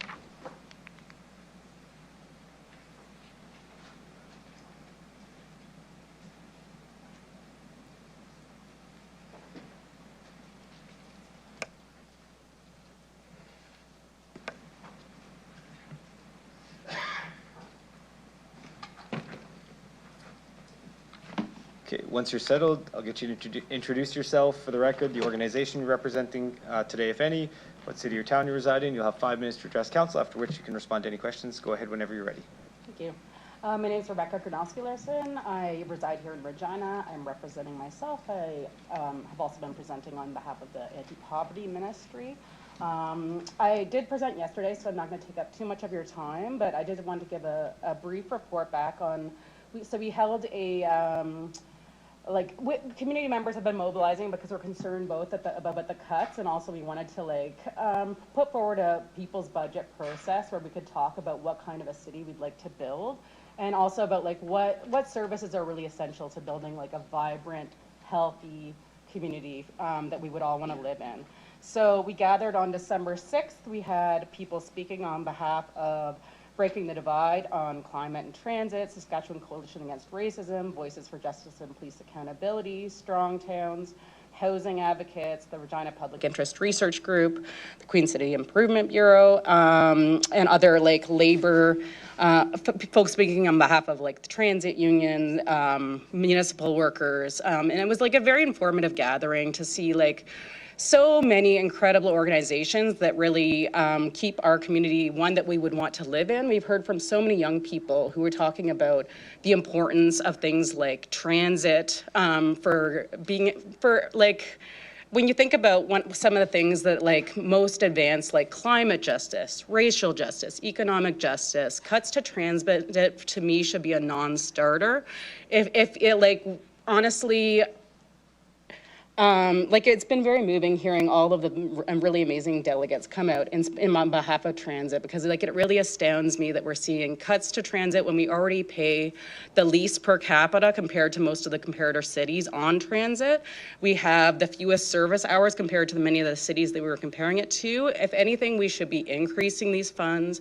We should be increasing funds to all these amazing organizations that have presented today, the Young Movers, the YWCA, the art galleries, the young people advocating for transit, for climate, for all of these services where we're every year seeing declining services instead of funding the things that really keep us healthy. If you look at the petition online, I'd like to point out that 10,956 people so far have signed the petition to stop the cuts to Regina Transit, which states City Council in Regina is going to blindside passengers by cutting services to high school students and seniors, stop the service at 10:30 p.m., leaving hundreds stranded each night in the brutal winter, and reduce frequency. We also there were 631 people signed the petition that was started by former Councillor Andrew Stevens to stop the cuts to community grants and associations. We're going to hear later today from the Heritage Community Association. We've heard from Al Ricci about the really imperative work they do to bolster food security in our city. They provide so much programming that is so essential to young people, to seniors, to reduce their isolation. So like, I'm not going to go on too much longer because I think a lot of people have spoken to that. But one thing that I also wanted to raise is that when we're looking at the cuts, like all of the new funding that we saw for the encampment supports, all of those things are really life and death issues for so many people. And when you have so many services that are downloaded to the municipal level, to see cuts to like Carmichael's overnight center of $100,000, when the cost to produce this report was about $100,000 to $200,000 of staff time. So it's like, it's very frustrating, I think, for a lot of people to have to fight for these really essential services that we know our communities need. And so, yeah, I'll leave it there, but thank you for your time. I will leave you with one quote from David Graeber. Every day we wake up and collectively make a world together, but which one of us, left to our own devices, would ever decide they wanted to make a world like this one? Like, honestly, where we have to, like, fight for very essential services. I don't personally want to see more prisons, more policing. I would like to see more of these services. I would like to see community grants doubled. I would like to see them tripled. I think we would have a much more vibrant community. Thank you. Thank you for your presentation. Councillor Zakidniak, go ahead. Thank you. I just wanted to ask, you talked about cuts to transit and people's budget meetings. What about increasing transit fares? Did that come up, and do you have anything to say in relation to the proposal to increase transit fares, whether it's 10% or at all? Absolutely not. And also it would decrease ridership. So it's not actually often a savings for people. It's not a savings for the city, because when you decrease your services, or when you increase the fares, it decreases ridership. So often it isn't even a monetary savings. And also, like, when you look at all our us in comparison to so many cities, we actually have like a very low per resident cost for our transit services. And we also have, like, we should be increasing all of our transit, because like it's such like people have really made the case that students can't get to school. You see it, like, we should be expanding transit services, if anything. Like, there's so many kids at my school that, like, they can't get to pre-K on the really cold days. People that live actually quite far for the catchment area, and they, like, you see, like, there's be a couple kids at the school some of the days. It's really having a very dire impact already on, like, families that can't afford to get around, can't afford to get to medical appointments, can't afford to get to work, can't afford to get to their childcare. It has a detrimental, like, whenever you invest in transit, it really does, like, have an economic benefit, but also it's just, like, so essential for people's lives. I can't believe we would consider cutting transit, honestly. Okay, thank you. Thank you. Seeing no other questions, thank you for your presentation. You can return to the gallery. It is 4:17, so we will take our mandatory 15-minute break. We'll be back at 4:32.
Okay, if folks could take their seats, we'll get started right away.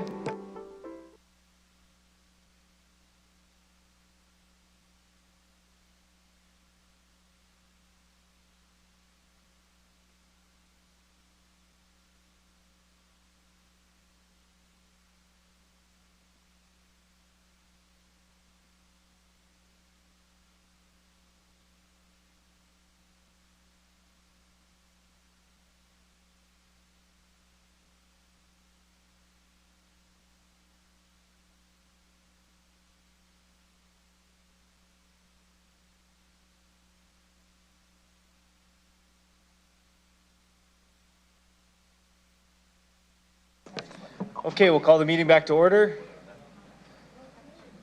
Next, I'd like to call upon Delegation DE 25-298, Connie Buchan.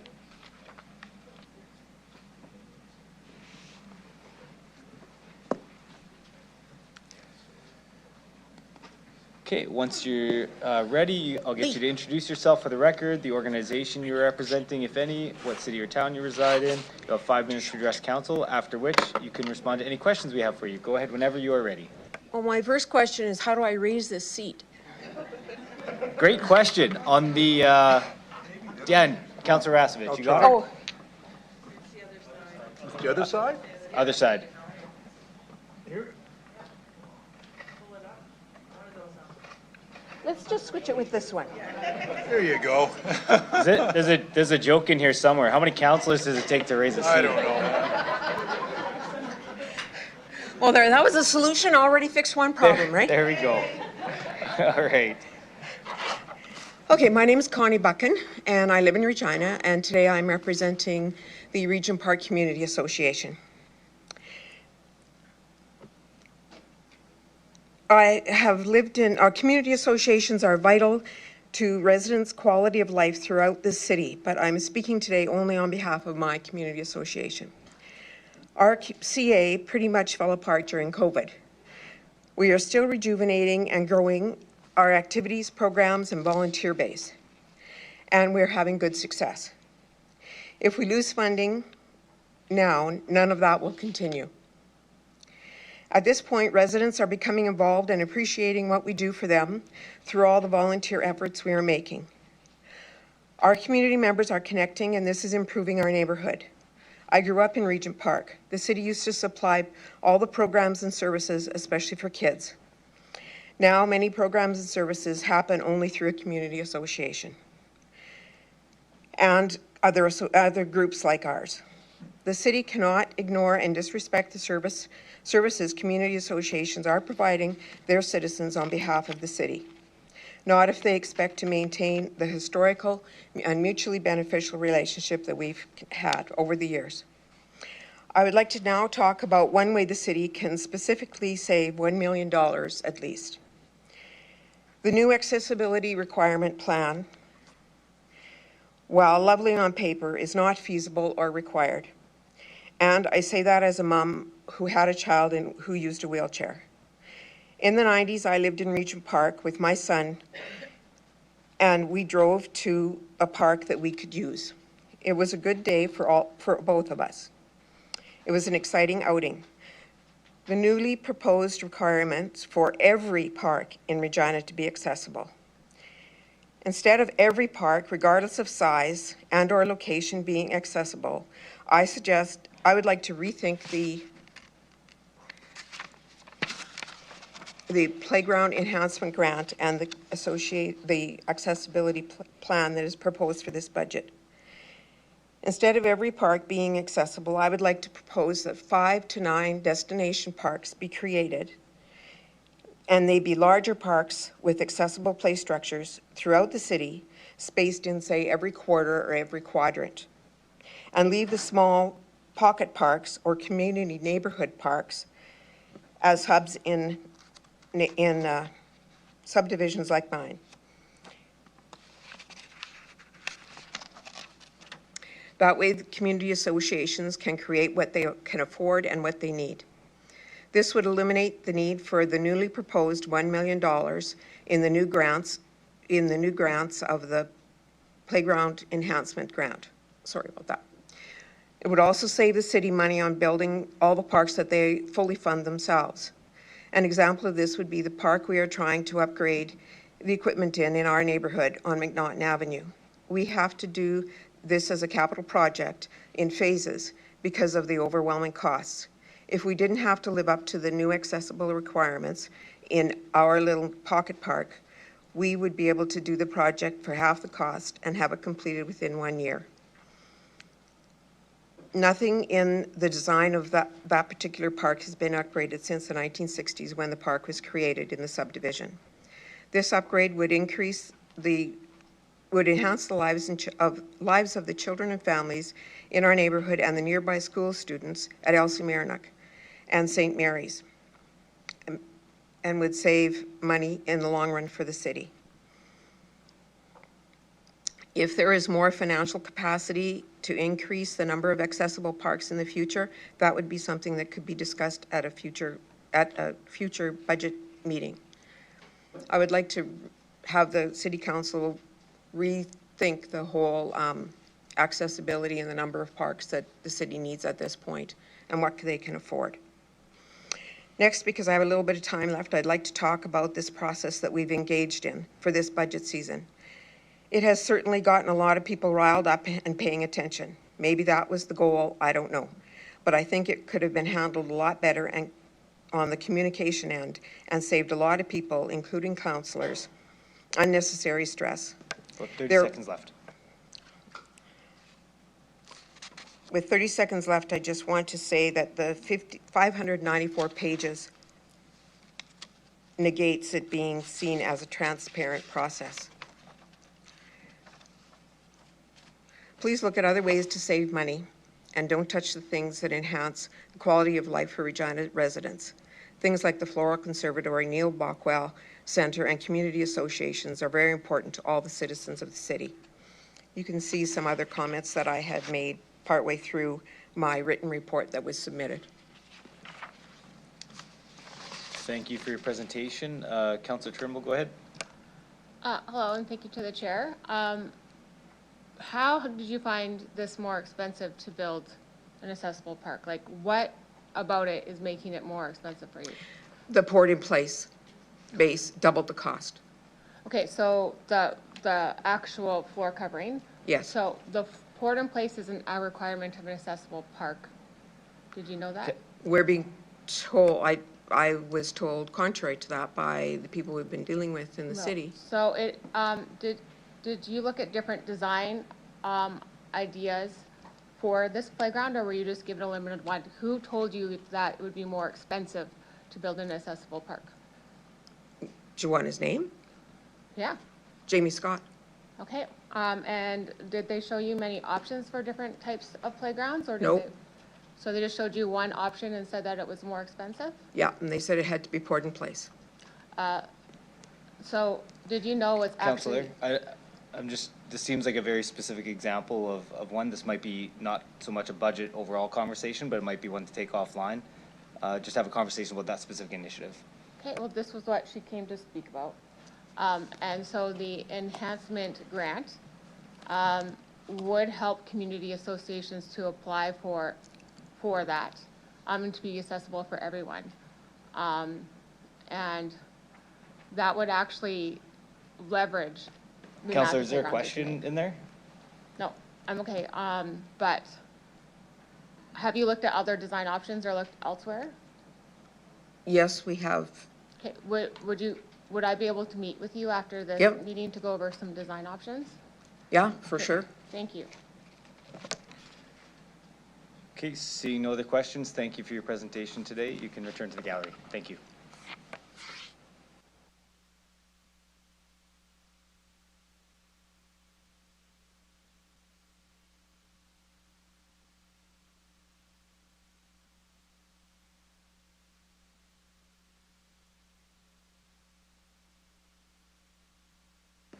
Okay, I'd like to call upon delegation DE 25-299, Wendy Miller.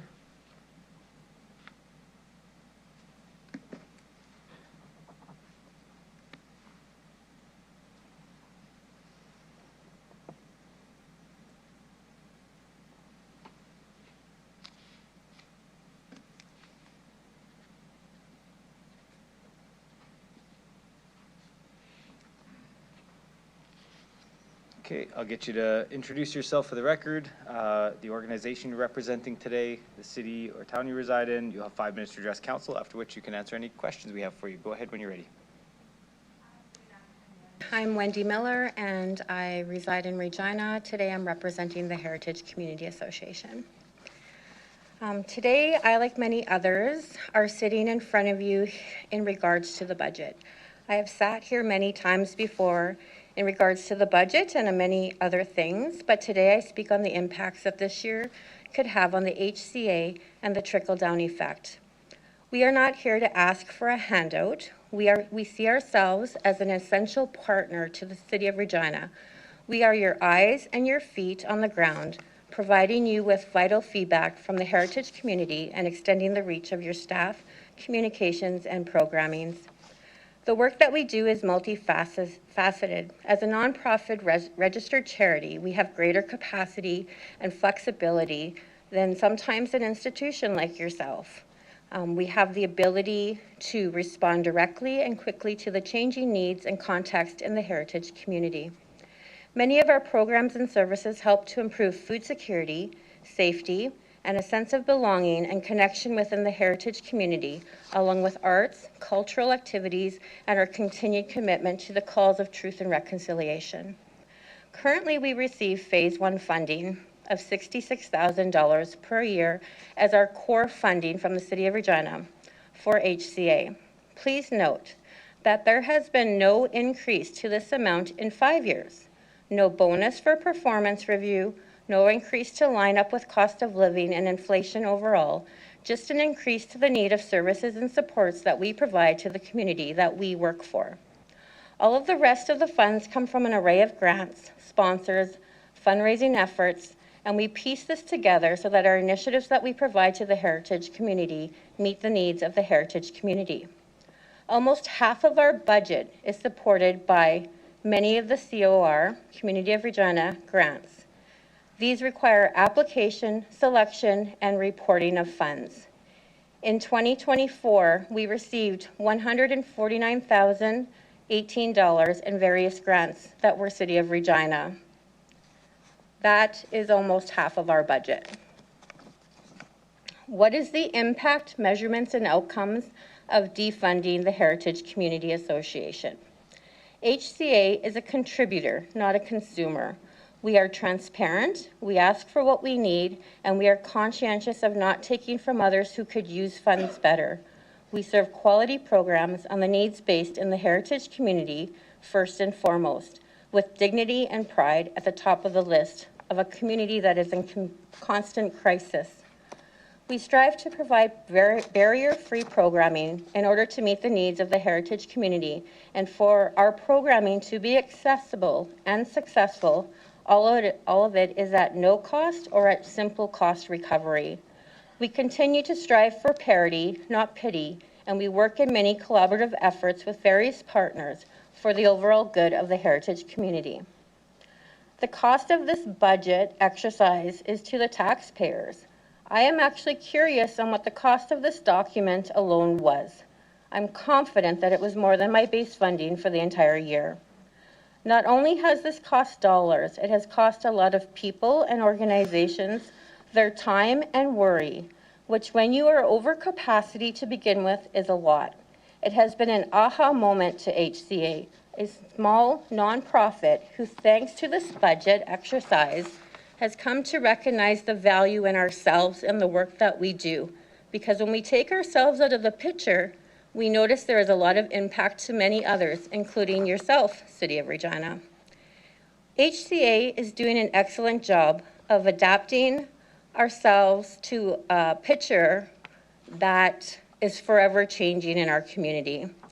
The context of our work and meeting the growing needs of the residents in Heritage is extremely on a shoestring currently, as we have very limited resources.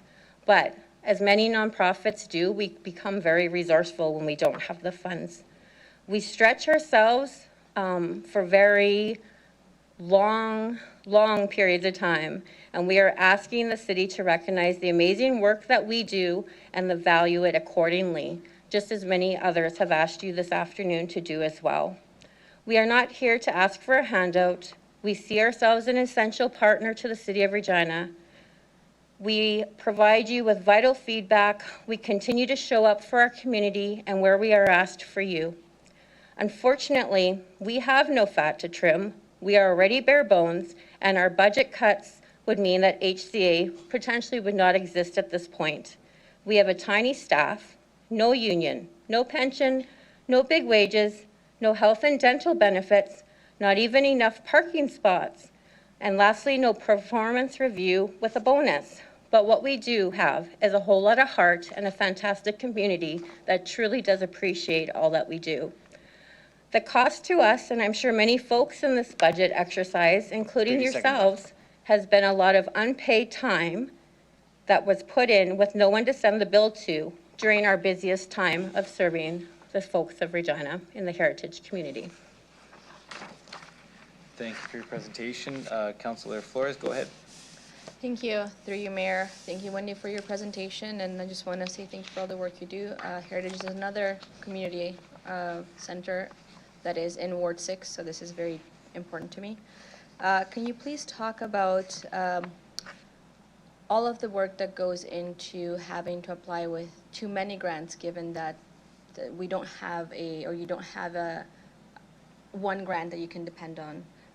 What does it take to constantly have to find sources of funding? It takes up a lot of time and energy and resources. Many of our grants are repetitive on a yearly basis, but you still need to apply and secure those funds and then do the reports that are following. And a lot of that reporting is repetitious. There might be a few changes in numbers, or the dollars are consistently the same. And sometimes they're a bit less, so then you're just trying to piece together. It's like a jigsaw puzzle. You're trying to piece together a lot of 1,000, 5,000.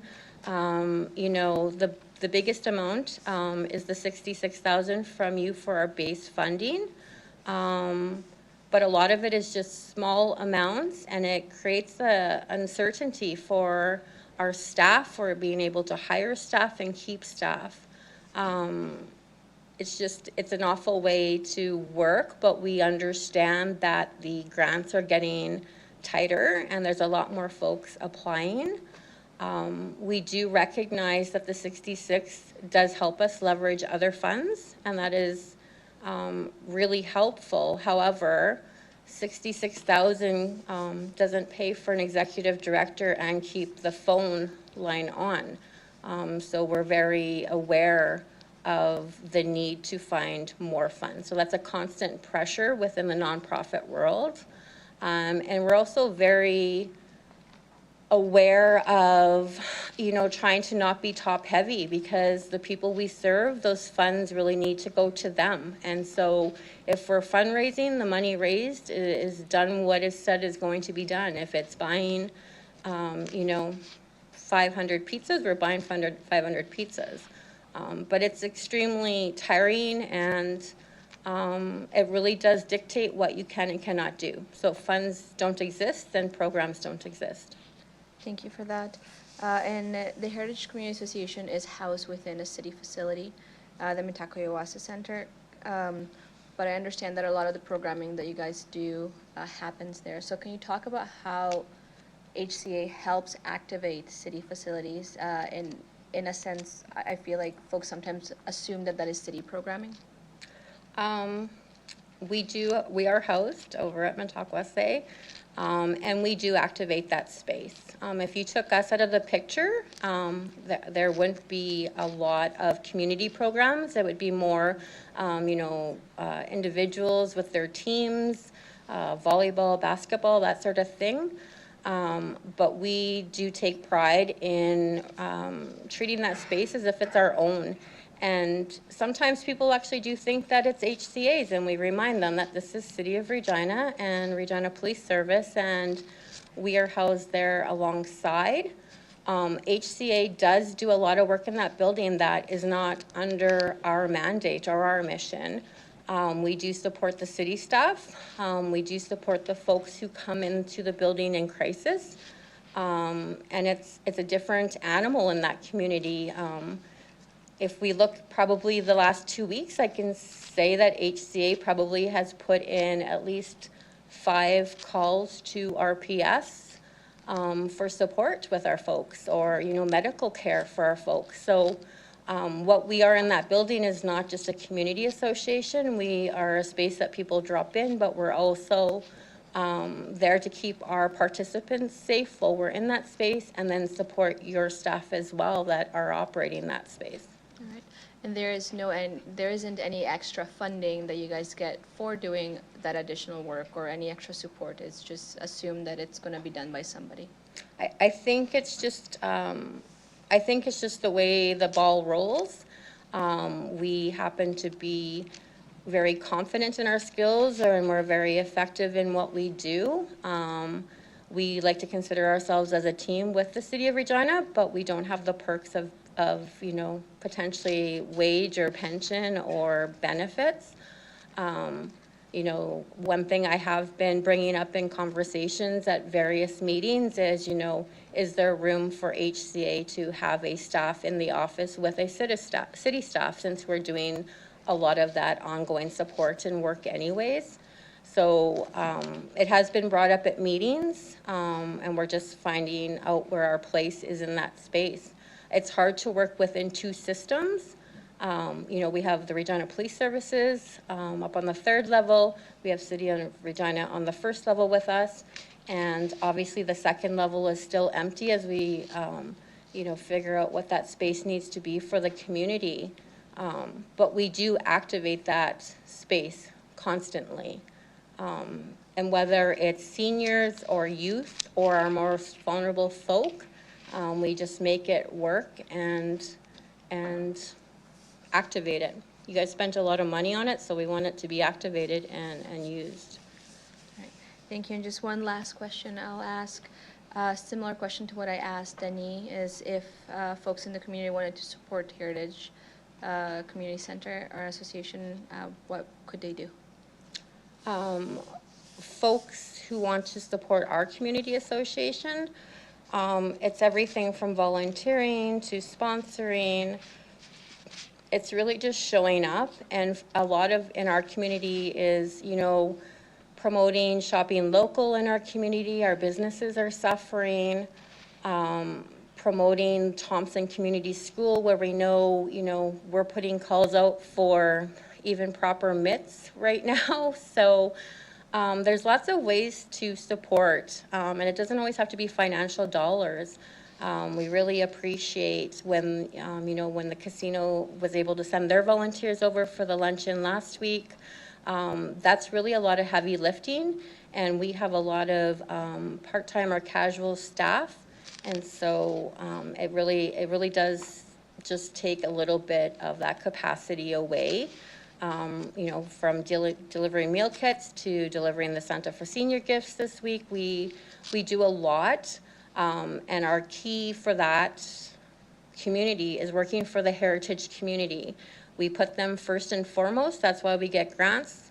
That's why we are there. We're there to serve that community, and we put them first. And a lot of times that community is not first. So, yeah.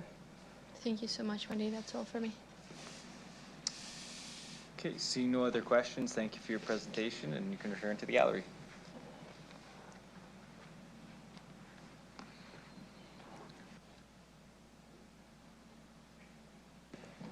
Can I get a motion to continue past 5 p.m., please? Councillor Fro, and seconder, Councillor Siklees, and any opposed? And that is carried.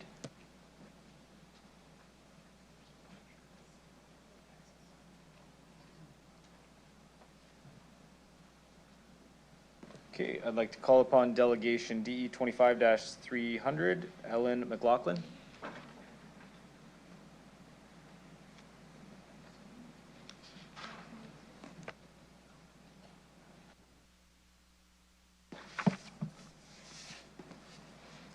And once you're set up, I'll get you to introduce yourself for the record, the organization you're representing today, what city or town you reside in. You'll have 5 minutes to address council, after which you can respond to any questions. Go ahead when you're ready. Thank you. My name is Ellen McLaughlin. I am a resident of Regina, but I am here representing Bike Regina here today, which is a volunteer-run community commuter cycling association. And now normally our delegations focus more on active transportation, but we're taking a broader approach to this budget. So Bike Regina would like City Council to consider approving the mill rate increase of 15.69% to meet the forecast budget in 2026, and honestly, the enhanced budget as well. The increase is needed to meet the city goals outlined in the TMP, the OCP, our energy and sustainability framework, as well as our commitments that we should be taking towards truth and reconciliation, among other city planning documents. The folks of Regina understand that the mill rate has been held below what it maybe ought to have been for previous years, and you are inheriting this decision from other folks. But this mill rate is needed to get us back on track. Properly funded services give back to the community tenfold, and I am not exaggerating when I say this. For example, easy numbers, I have, since buying a home, spent around $1,000 in taxes towards the Regina Public Library. In that time, I have borrowed 430 books from the Regina Public Library, saving me approximately $11,000. 10 times. It is worth investing in our public services. From a Bike Regina perspective, we also use the Regina Public Library to host our monthly meetings, and the librarians have also helped us set up a pseudo podcast interview style where we talk to commuter cyclists in the city and learn from them. So our public services benefit both individuals and these volunteer-run organizations.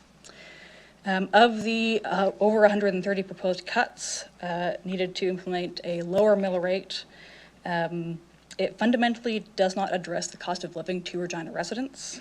An estimated 18 service cuts would reasonably result in cost increases to the city through lost productivity or property damages. Approximately 41 service cuts are expected to shift public service costs from the city to individuals, negating a benefit to the actual individual with a lower property tax. And some of these service cuts could even result in actual property damage and loss of life. Additionally, over 50 service cuts would result in negative impacts on our physical, mental, and emotional well-being, which can't be measured in tangible dollar values.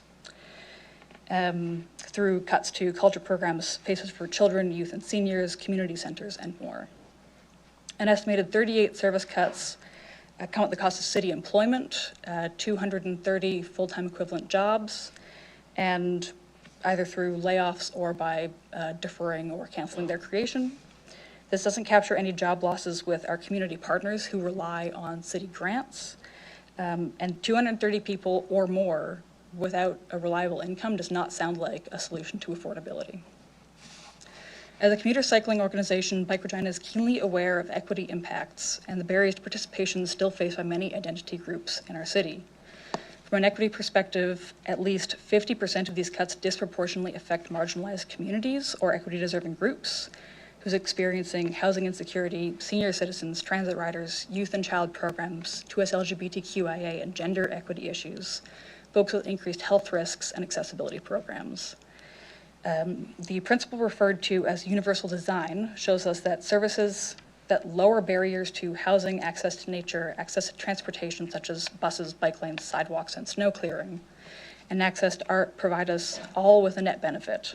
For example, the curb ramps that we see at the corner of intersections were initially designed for people using wheelchairs, but they also benefit everyone, people walking their dogs, people walking with prams, people walking with children. Everyone benefits from having these curb cuts at the corner of an intersection. So critical programs that would impact our emergency warming shelters, public washrooms, paratransit, and closing these gaps in our sidewalk network all impact not just equity-deserving groups, but all of us. Speaking as an individual, the monthly impact to my household would be at most $30 a month. And I would kindly remind the City Council that you can easily save $30 a month by commuter cycling. I got to work in here in South. And that's just fuel expenses, let alone increased requirements to pay for a new vehicle, license that vehicle, etc. This is a cost that not all of us, but many of us in the city can bear. To the councillors who ran for office on a platform of accountability and affordability, A decision to cut city services fundamentally misunderstands how these services contribute to community, or you are perhaps choosing to be willfully ignorant. The choice will always be this: adequately fund public services or let private corporations fill the void at a significant markup. Placing those cost increases on the citizens whose best interest you are charged to represent. When we want to talk about costs versus savings, the way to address those cost of living is investing in public service. Thank you. Thank you. Councillor Flores, go ahead. Thank you. Through the chair, hi Elle, thank you so much for that great presentation. There's something you mentioned that was really intriguing to me. Can you please talk about assessing our project with an equity lens? Earlier we had chatted about bus routes with low ridership. So I'm curious about what does an equity lens mean in the sense when we're assessing different things? Yeah, I'll maybe speak a bit from my engineering background. So I'm a transportation planning engineer by trade, not why I'm here today. But many cities are increasingly assessing their projects with an equity lens using geospatial tools. So they will map like where are transit stops, where are transit routes, and overlay that with high populations of senior citizens, of children and youth who don't have driver's licenses, low-income families, neighborhoods with a high population of new Canadians, etc.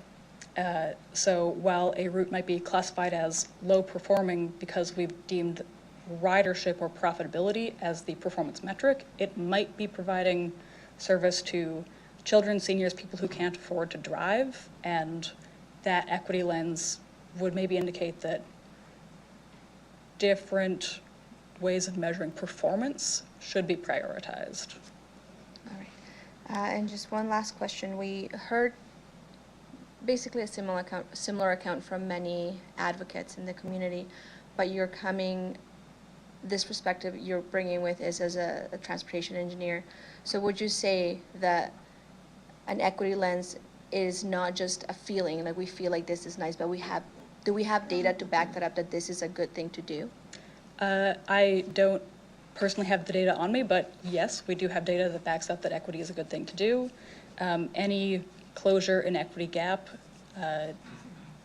though I don't like measuring things by GDP, does contribute to our GDP.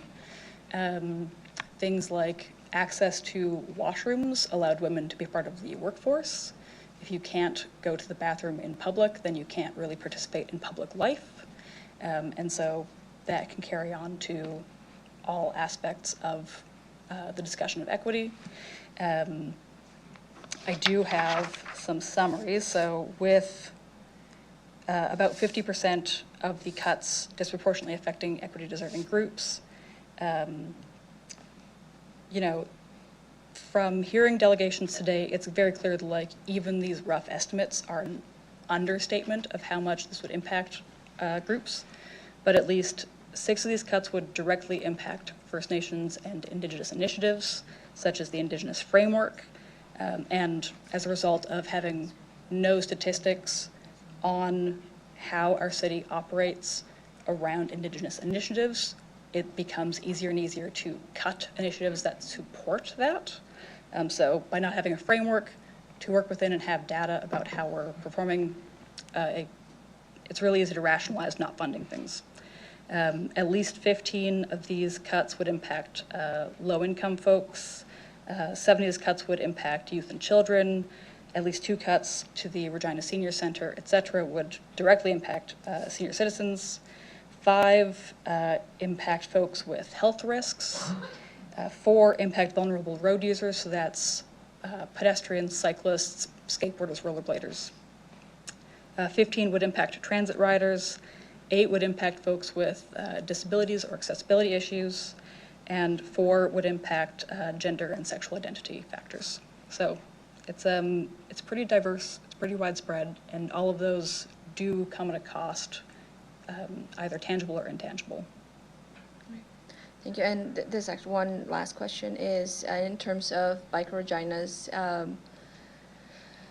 advocacy in terms of cycling.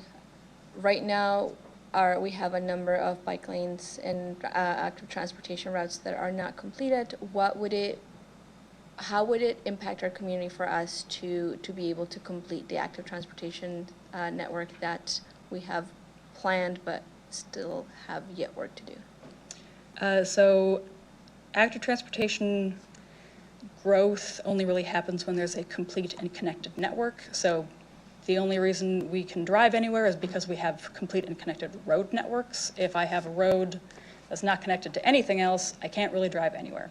And so the same could be said for cycling. If I have a bike lane down 13th past Louvain and a bike lane up Lauren Street, I can't really safely get between those two without additional connections.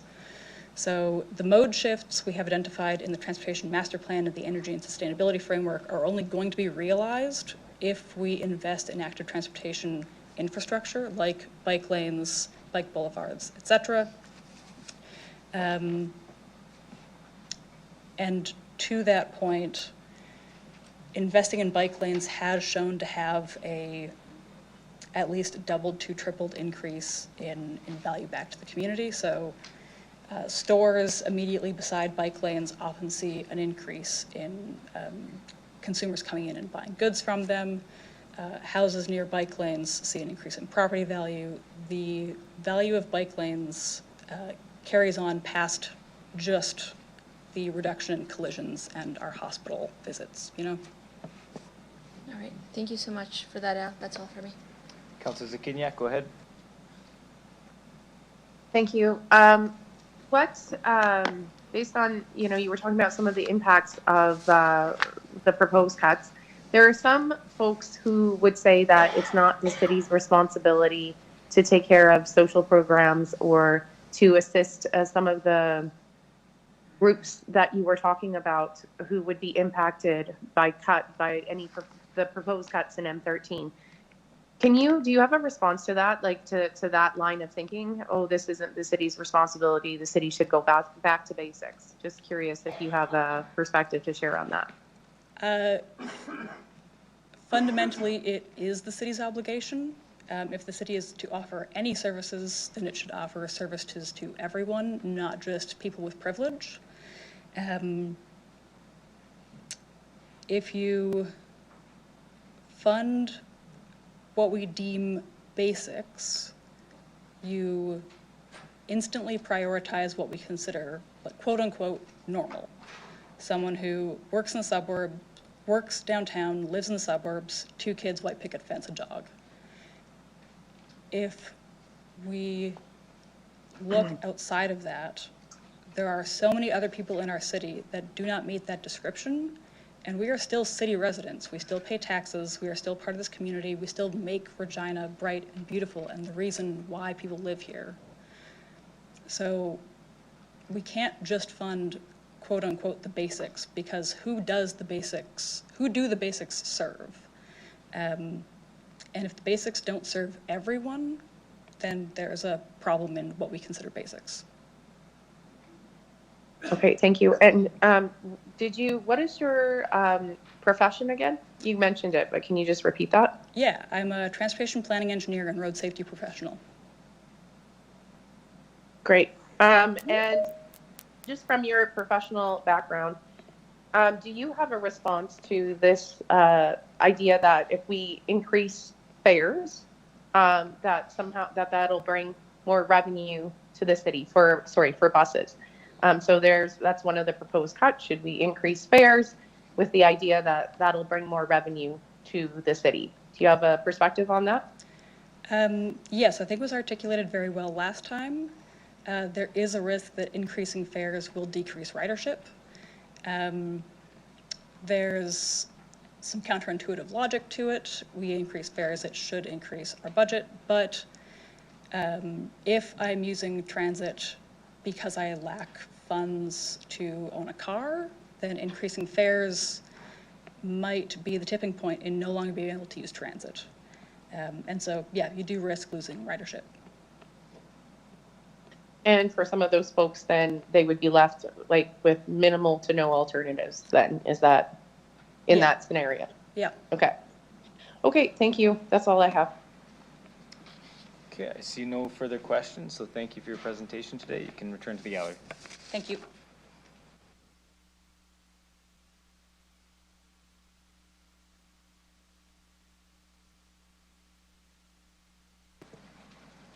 Okay, I'd like to call upon Delegation D 25-302, Randy Dove.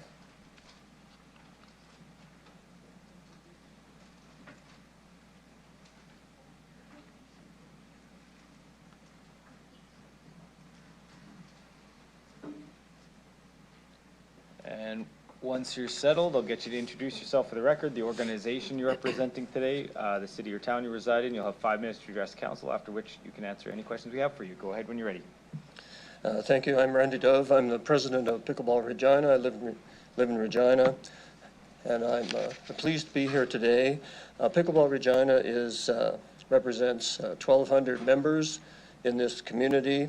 We're one of the largest clubs in Canada, one of 35 clubs in Saskatchewan, and have had extraordinary growth since our incorporation in 2017. There's about 4,500 registered pickleball players in Saskatchewan and now over 90,000 across Canada. Pickleball Regina has a history of being successful in hosting major tournaments. We've hosted the 2022 Western Regionals, the 2023 National Pickleball Championship, the 2024 Provincials. I'm pleased to announce that we're chosen to host the 2026 Saskatchewan Provincials here in May. I want to speak to just two things today. We have been successful in receiving small grants from the Community Investments Initiative to help us start new programs related to youth and related to adaptive sports. Those programs we probably would not have started without some support from that program and that granting initiative. And so that helped those programs launch and to bring them into our community and to help us fulfill our mandate to develop pickleball in the city of Regina. So I think that's important. Through the hosting grants, in addition to the community, I guess as part of the community initiatives, community investment initiatives, we have received small hosting grants to support some of our major tournaments. The economic impact of those tournaments, the Western Regionals, Provincials, and the National combined over those 3 years is over $6 million. And so that we believe that the initiative and the investment made was well paid back in terms of the return to the community and to the investments made by the city. And that, so we would encourage you to continue the community initiatives, community investment initiatives, because we think it really does matter whether they're small or large. Our grants have been small, and that's fine.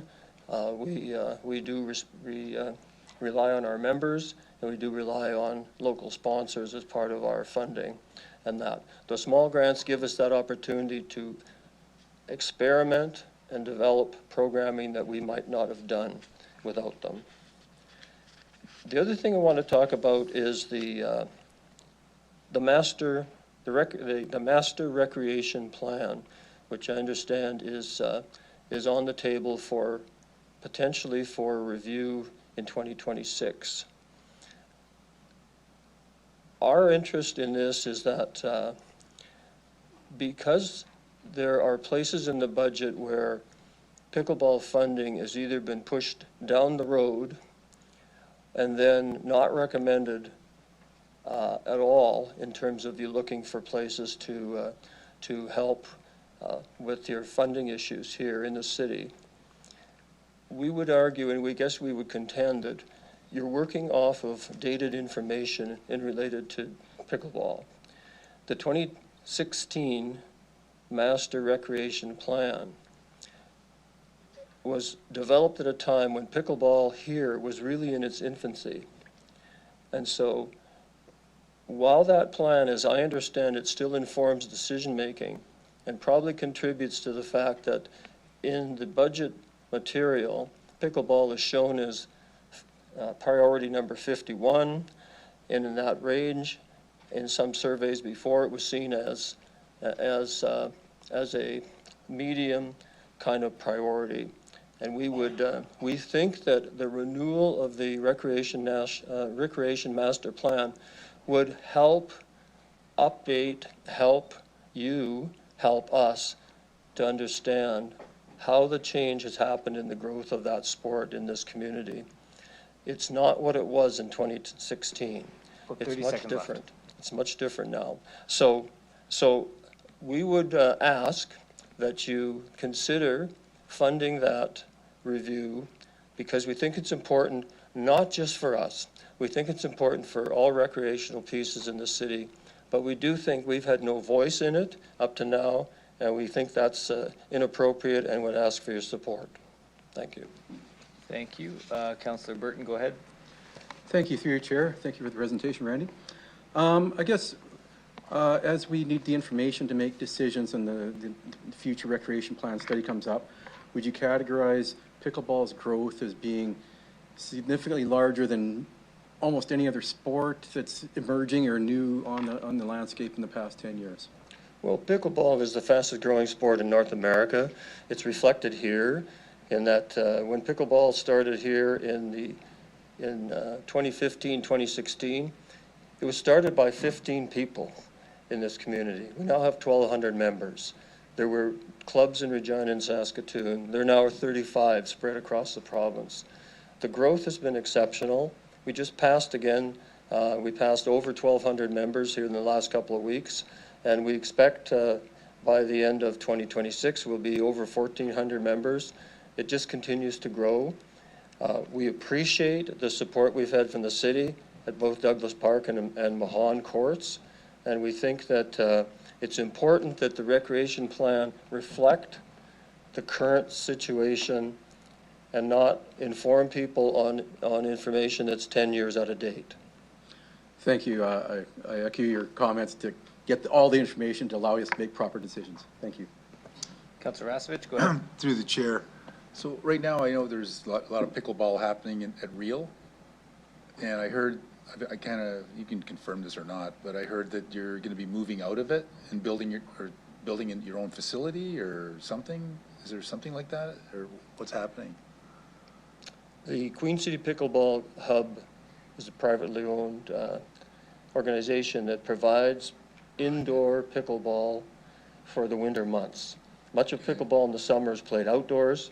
In the winter, we tend to move, of course, indoors because of the weather, for obvious reasons.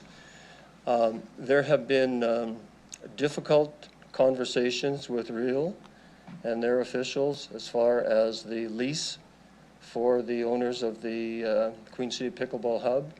They recently signed a short-term extension, in large part because of our conversations with them, so they could help accommodate us in hosting the 2026 provincials in May. Past that time, it's unclear whether or not they will pursue a different or a longer term or a different kind of lease with Real. They are looking for alternatives at this time. The rent increases coming through Real, moving from where they started to moving towards a commercial rate. The implementation of that is being pushed on very quickly, where there was some promise of a phase-in. And so the owners there, the Greenwood brothers that own that facility, are looking around the community for alternates. So, okay, so right now at Real said it's privately owned? But Yes. So Real is leasing it to? They lease it to the Queen City Pickleball Hub. Okay, and then Green City Pickleball Hub is charging too much to pickleball players? Is that why you're moving? Or is... The potential for, I should say this, no decisions have been made, but the Greenwood brothers that own the Queen City Pickleball Hub are increasing their fees because of the increased rent that has been in the extension. From Real. Pickleball Regina membership make up 2/3 of the revenues of the Queen City Pickleball Hub. And so the costs that go from that lease to the Greenwoods to the Pickleball Hub do go to the members of Pickleball Regina through the fee structure there. We're not talking here about any concerns about fees. We're facing different fees at the outdoor courts for the summer with the fee structure from the City of Regina, and we're working through that on behalf of the club for our members. But for the real thing under this for us is to make sure, or ask you to think about and consider making sure that you've got current information through the recreational master plan so that you can make good decisions that involve what's referred to as the racket community, which means tennis and pickleball. And so that's our primary ask here today. The community investment initiative matters to us. We've had some successes there when we've asked for grant funding, and it's been helpful to us. Okay, thanks.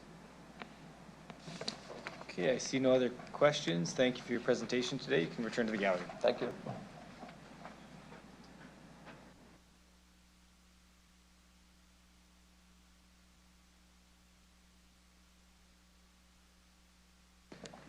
Okay, I'd like to call upon delegation DE 25-303, Phil Jeffries.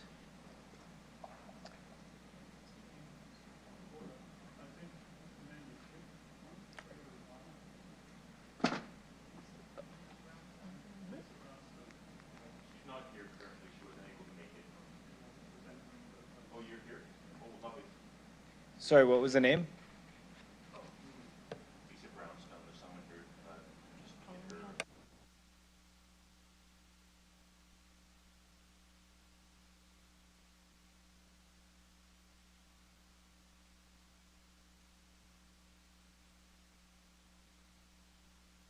Okay, my apologies, that wasn't on my list there.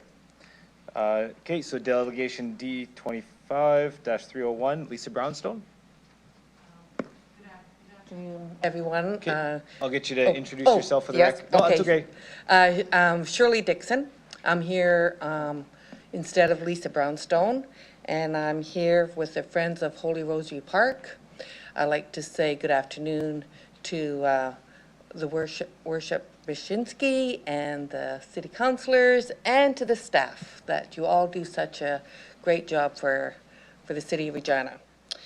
So this presentation will address the Park Enhancement Fund being recommended to City Council. Trees, green areas, and parks are critically important to our city. Not only do they make our city beautiful, but they are places for people to meet, relax, and play. Trees help cool the environment in the heat of summer, oxygenate our air, and plants help keep our soil from being blown away. It is important to maintain our green spaces and build on them so we don't lose this important resource. A couple of years ago, neighbors became concerned about the future of Holy Rosary Park. With the loss of the Holy Rosary School and separate school board offices at 14th and Cameron Street, the park became the property of the City of Regina. The land that housed the school and board office sits empty, and so far the plan for it is unknown. It is owned by the Archdiocese. At the same time as the buildings were removed, all the play structures, save one, were removed. While there is that one play structure, it is not enough to keep the children's interest. What had been a vibrant park and play area became deserted. The neighbors gathered and had a number of meetings. They reached out to possible partners, the Regina Early Learning Center, owners of some of the green space, and the Cathedral Village Community Association, both of which have supported and partnered with the group. During the Cathedral Village Neighborhood Arts Festival, the group, now called the Friends of Holy Rosary Park, had a table and survey that neighbors completed. That survey asked what people wanted out of their park, how it could be best used, and the kind of play structures children wanted. Some 265 people completed the survey, 80% of whom lived within 8 blocks of the park. This process of exploring the possible use of park is ongoing, with a community fundraiser planned for February, followed by a community gathering in April with an urban planner and urban designer leading us in designing our dream for the park. The plan would then be shared with the community association to bring to the city of Regina. At the same time, an equipment library was built by a community volunteer using recycled material. The Regina Early Learning Center agreed to it being placed on their property. It has 2 doors, one in the outdoor play area, another to the Holy Rosary Park. The community donates sports and play equipment to the library. It is locked every night and open during the day. Volunteers look after it. This has worked out wonderfully with equipment used in the park daily during spring, summer, and fall. None of the equipment has disappeared or been damaged. The library is closed for the winter. The Park Enhancement Fund offers a wonderful opportunity for grassroots organization such as ours to plan and facilitate the development of vibrant parks and green spaces across the city. We would be thrilled to see this in place, not just for Holy Rosary Park, but for parks and neighborhoods throughout the city. Thank you so much for your consideration.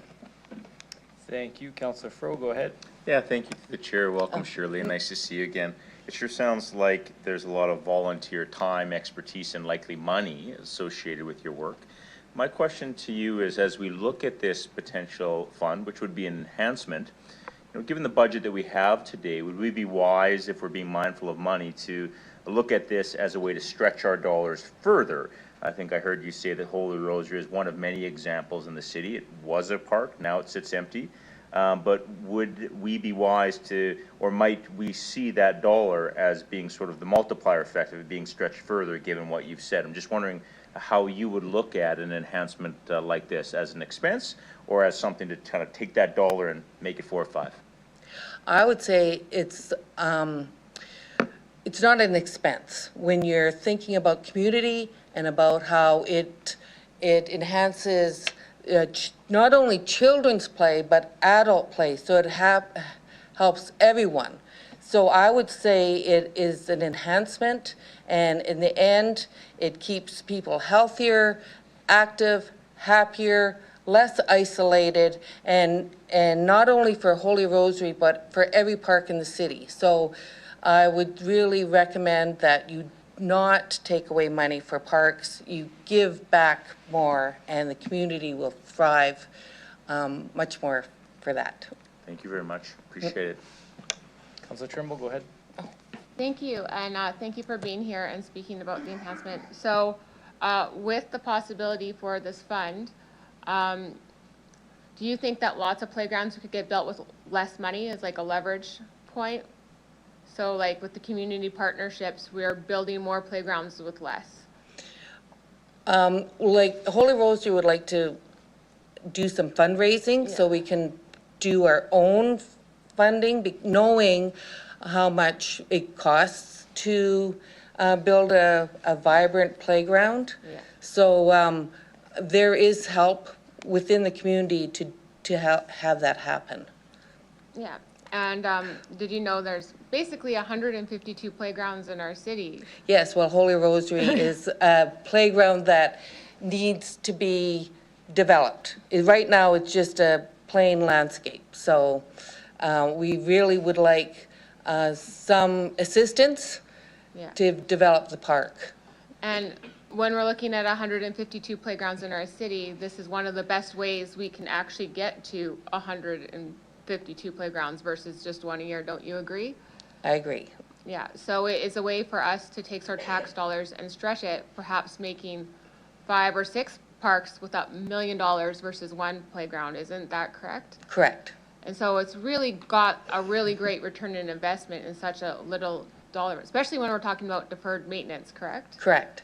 Like we're really starting to deal with our deferred maintenance with such a little dollar amount and really getting the great community investment and our capital investment. Don't you agree? Yes, I agree. Yes. Well, thank you so much for being here. Okay, thank you for listening and considering. Okay, I see no other questions. Thank you for your presentation. You can return to the gallery. Thank you.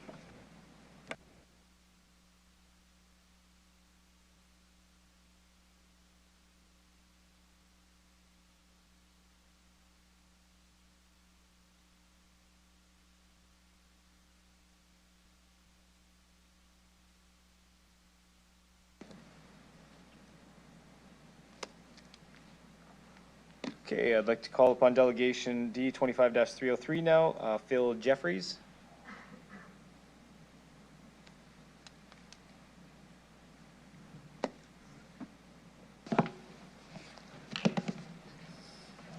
Okay, and once you're settled, I'll get you to introduce yourself for the record, the organization you're representing today, the city or town you reside in. You'll have 5 minutes to address council, after which you can respond to any questions we have for you. Go ahead when you're ready. Thank you, Your Worship. My name is Phil Jeffries. I'm representing the Cathedral Village Community Association, and with me today is our Vice Chair, Shelley Rowland-Porix. Your Worship, members of Council, thank you for the opportunity to present and speak today. Simply put, a proposed decrease of 5% to the mill rate means an 18.5% reduction in operating funds. The funding cut would be disastrous for every community association in the city. Mill rate cuts would cease or severely restrict activities and jeopardise the future of our association. Our board was alarmed to discover that among the potential budget savings were several cuts targeting the cathedral area. Chief among them is the elimination of the Community Investment Grant Program, CIGP, which would defund our association, and the closing of the Cathedral Neighbourhood Centre. The CVCA and other CAs cannot function without the CIGP, the investment program. We augment our city grant by doing fundraising, but it takes hundreds of volunteers' hours to organise and run those fundraising efforts to bring in just a fraction of what we get through our grant. We simply cannot replace our city grant with extra fundraising. CAs in Regina act as partner organisations and provide services and programs for all Regina citizens. I'd like to echo the comments from many of our community association colleagues here today and other bodies as well. We couldn't agree more. The CVCA proudly contributes to the neighbourhood through the work of our association and our team of 1,000 volunteers. Yearly, we provide in the cathedral area almost 4,000 hours of low-cost recreational programming, including community events, outreach to low-income, newcomer and Indigenous neighbours, and information services. All of these actions and more may cease to be limited in scope if our funding is cut. The Cathedral Neighbourhood Centre was noted in the budget as a facility that could be closed. This centre should not be under threat of closure or being run through an undefined operating agreement. In fact, your documents specify that facilities are absolutely necessary for the carrying out of programs in our city. If the CNC ends up being run by a third party and the cost of booking rises for local community groups as a result, they most certainly would be displaced in our community. The CNC offers public space. Community meetings have been held on site about public safety. Engagement sessions have been held for the development of the YWCA's new property, and the school, city and province have all held election forums on site. It bears repeating that CAs help create a sense of community well-being and quality of life that our residents enjoy. Their work contributes to people wanting to live in our area and Regina in general. When urban planners design a new neighbourhood, they look to neighbourhoods like Cathedral to see what works.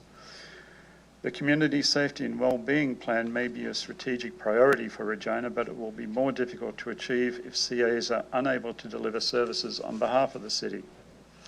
We actually deliver some of the surveys that your departments have asked of businesses and residents in the Cathedral area.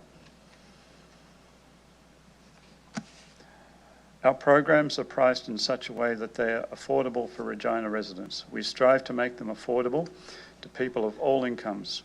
Regrettable that many forecasted cuts attack so many services used by families, children and low-income residents, when the actual cost of these services are, if all identified options are applied, about 0.17% of the 2025 city budget. I know there will be a separate presentation. There was a separate letter given by the Cathedral Village Arts Festival. However, it would be remiss of me if I also didn't take a moment to acknowledge this, as the Arts Festival is a committee within the CVCA. Over 50,000 people attend the weeks-long Arts Festival. Over 300 vendors from Regina and across southern Saskatchewan come to enjoy our festival. And local businesses say that their businesses triple during Arts Week. It is an economic driver. I will leave it to a separate submission from the committee to fully explain their activities and influence in Regina and region.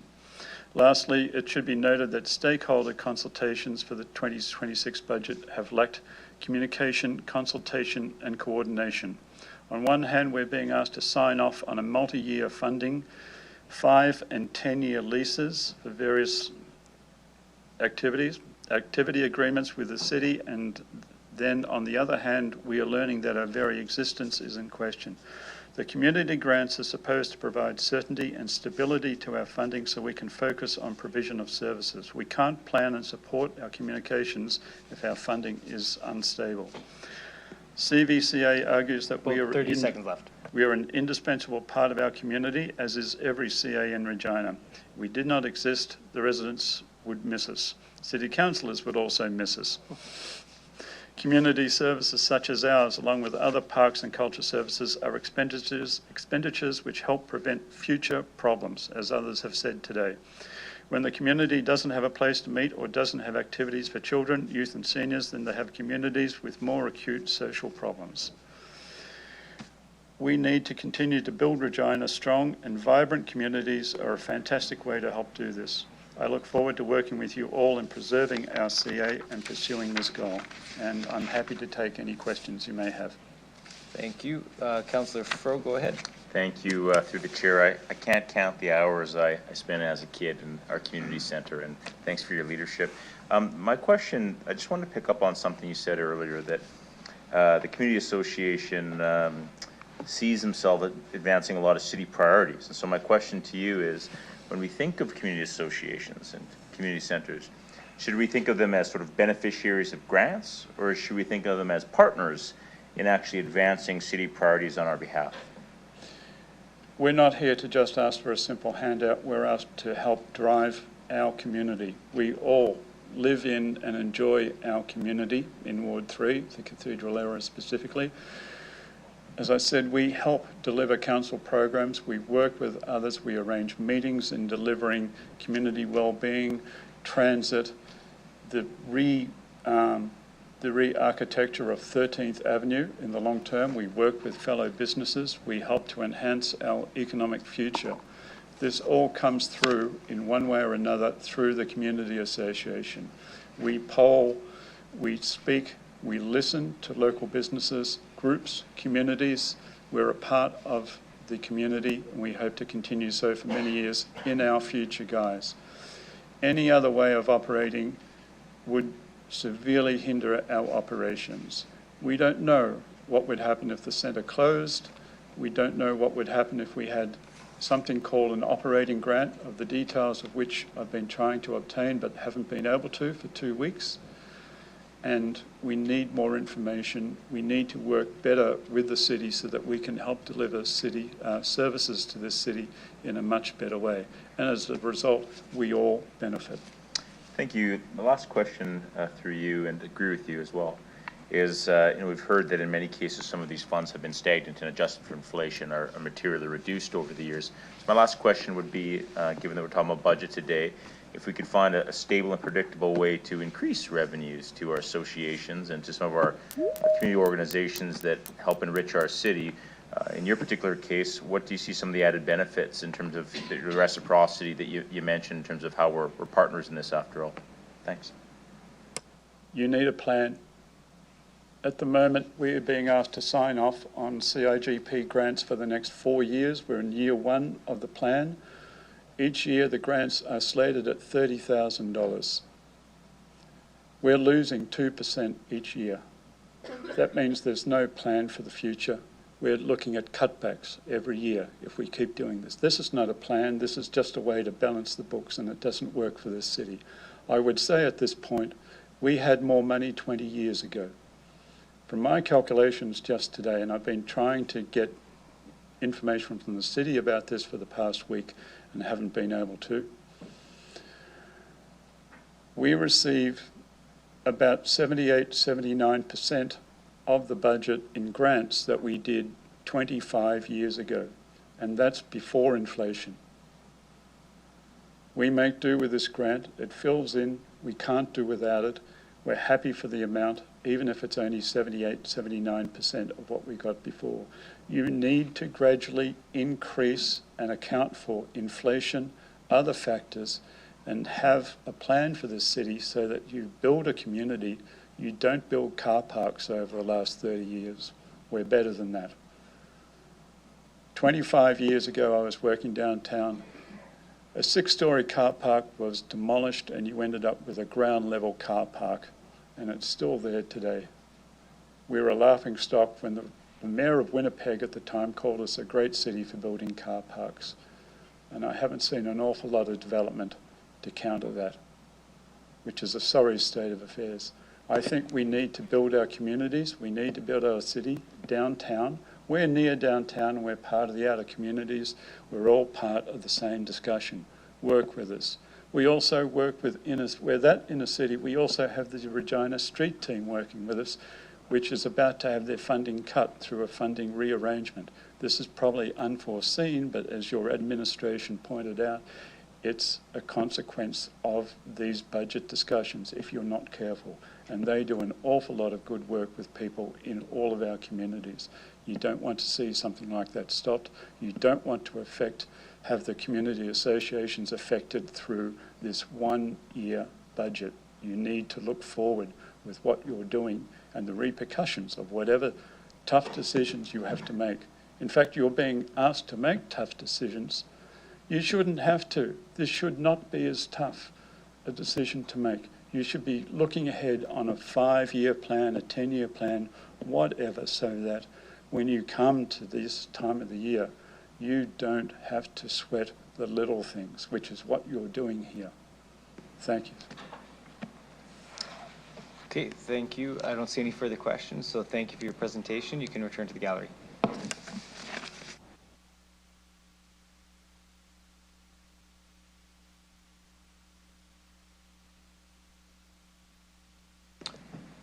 Okay, next I'd like to call upon Delegation DE 25-304, Harvey Linnan.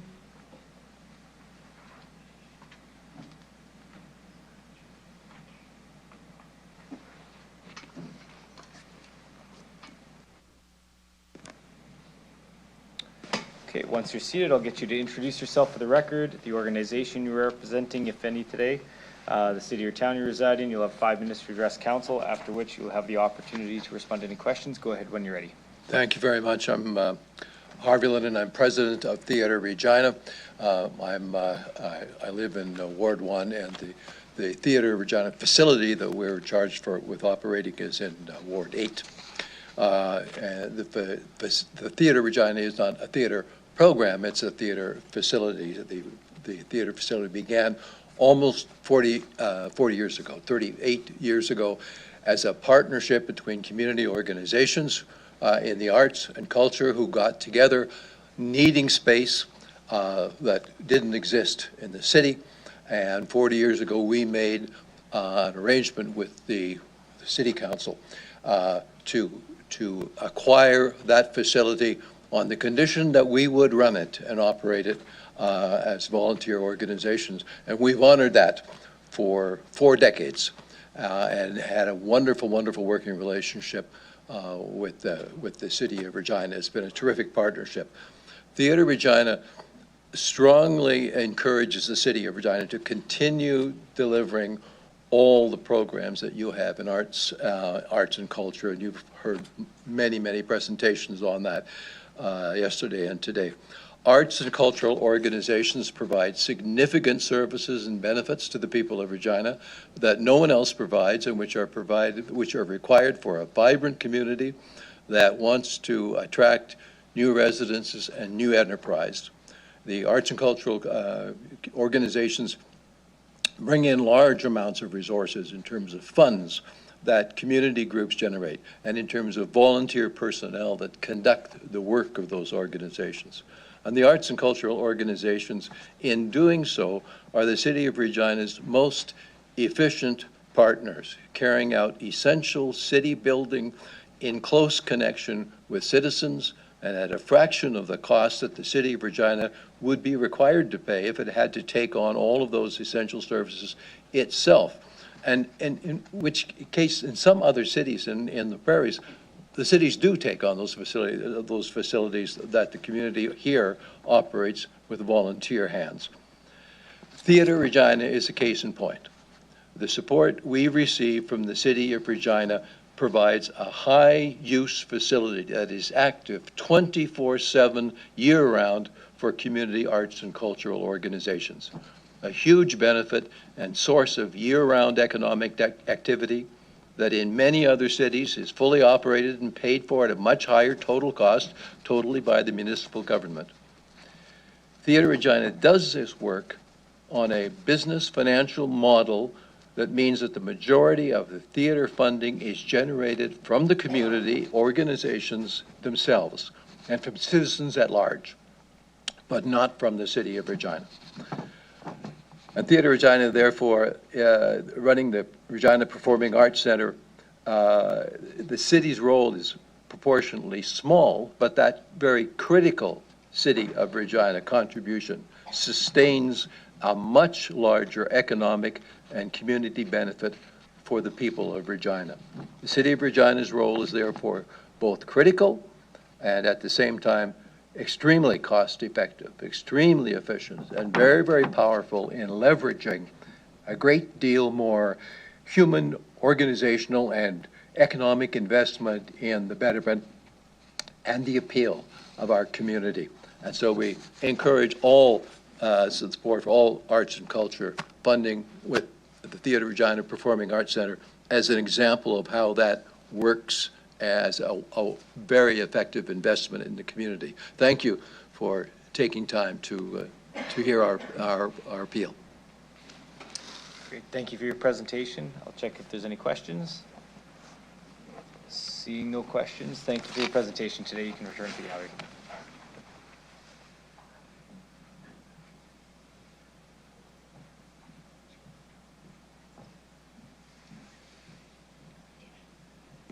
Okay, I'd like to call upon Delegation D 25-305, Andrew Nestor.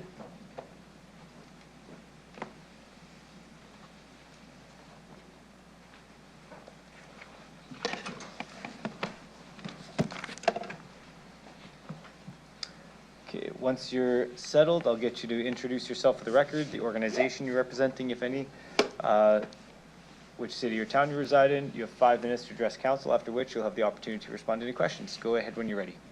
Good evening, Mayor and Councilors. My name is Andrew Nestor. I'm the chairperson of the Regina West Zone Recreation Community Service Development Board, more commonly known as the West Zone Board. And I'm joined today by our Executive Director, Amber Busta. We are both residents of Regina. The West Zone Board is an organization consisting of a volunteer executive comprised of elected executive officers, coordinators, and representatives from the 10 community associations and 3 affiliate groups we represent. This includes Rosemont Mount Royal, McNabb, Prairie View, Norman View West, Regent Park, Walsh Acres, Lake Ridge, Garden Ridge, Twin Lakes, Dieppe Westera, the West Zone Community Soccer Association, Northwest Sports Association, West Zone Taekwondo, and we operate the West Zone Community Gardens. As a program partner with the City of Regina, the Zone Board receives partial funding to assist with the programs and services we offer, and our community associations receive funding through the City of Regina Community Association Phase Funding Grant.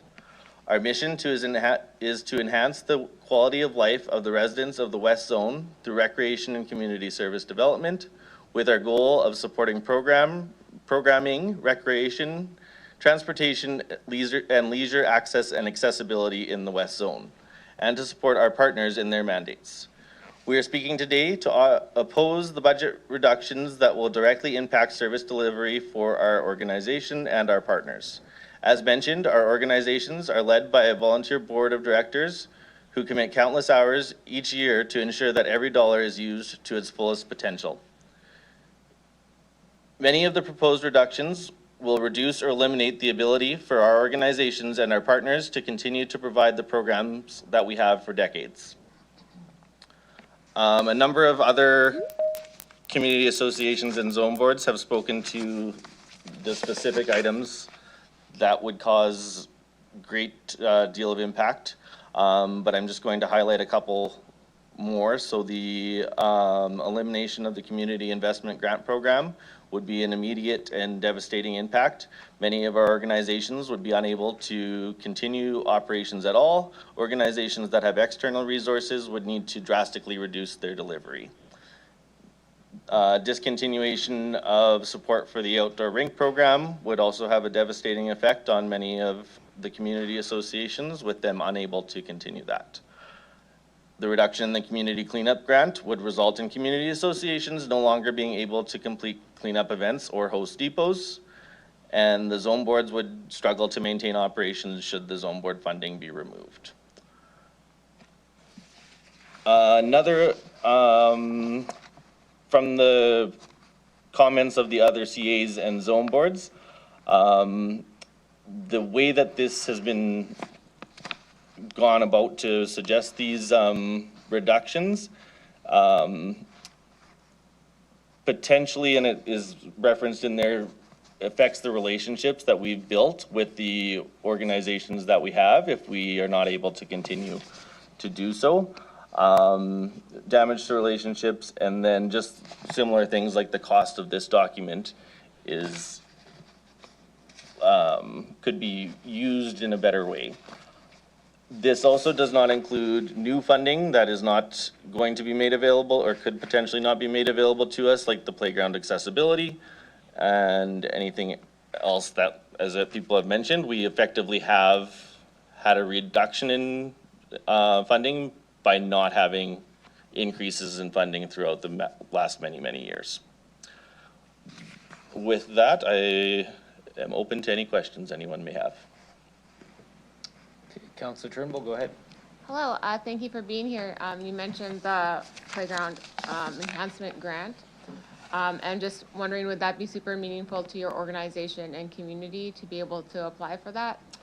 Absolutely. So that, along with any of the additional grants like the Snow Angels Fund, the community cleanup one, all of those additional grants are in a way making up that lack of funding increase that we have not received in the past years. So the accessible playground, we have, I don't know how many playgrounds within the West Zone, but we would have a number, and that would definitely be something that we, through our community associations, help enable it. So that's awesome. Thank you for hearing that. And I've heard from previous delegations, and maybe you'll agree, that for every dollar put in, $3 come out or something, because you're sort of leveraging the nonprofits to do the work.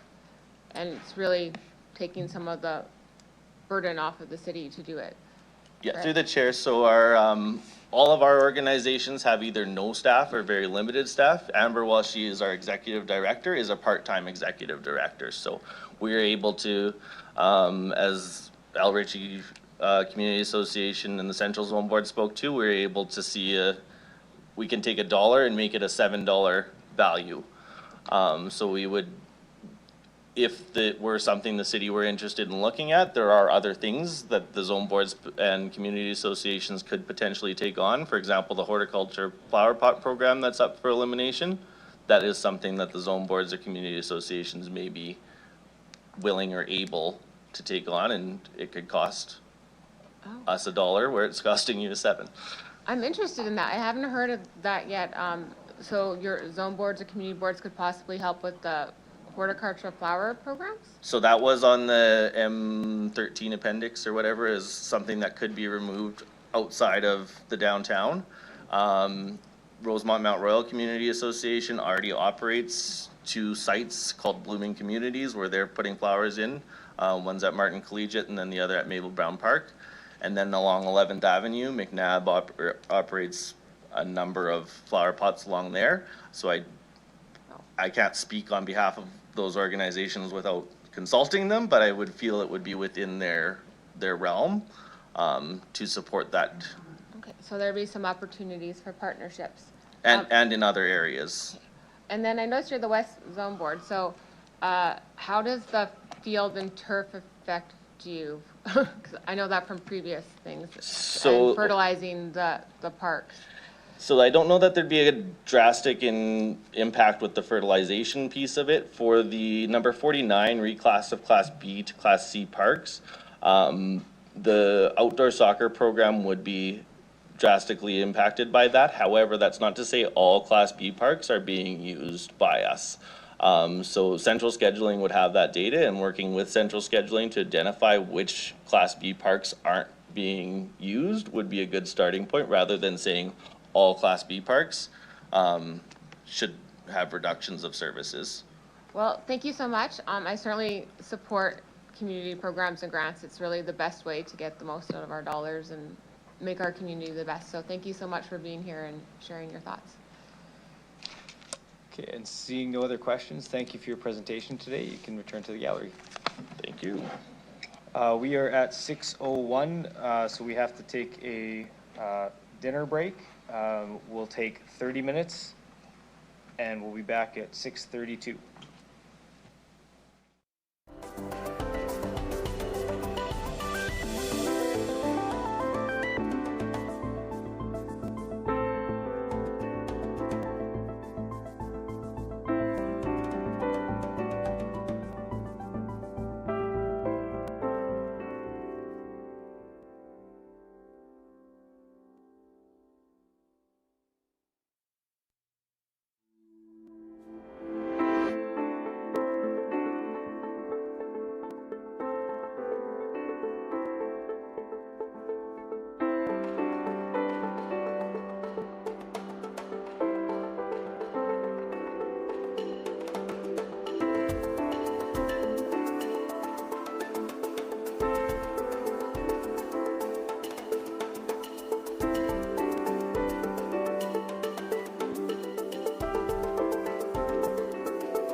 Okay, we're gonna get started again. Call the meeting back to order. Okay, I'd like to call upon delegation DE 25-306, John Hampton.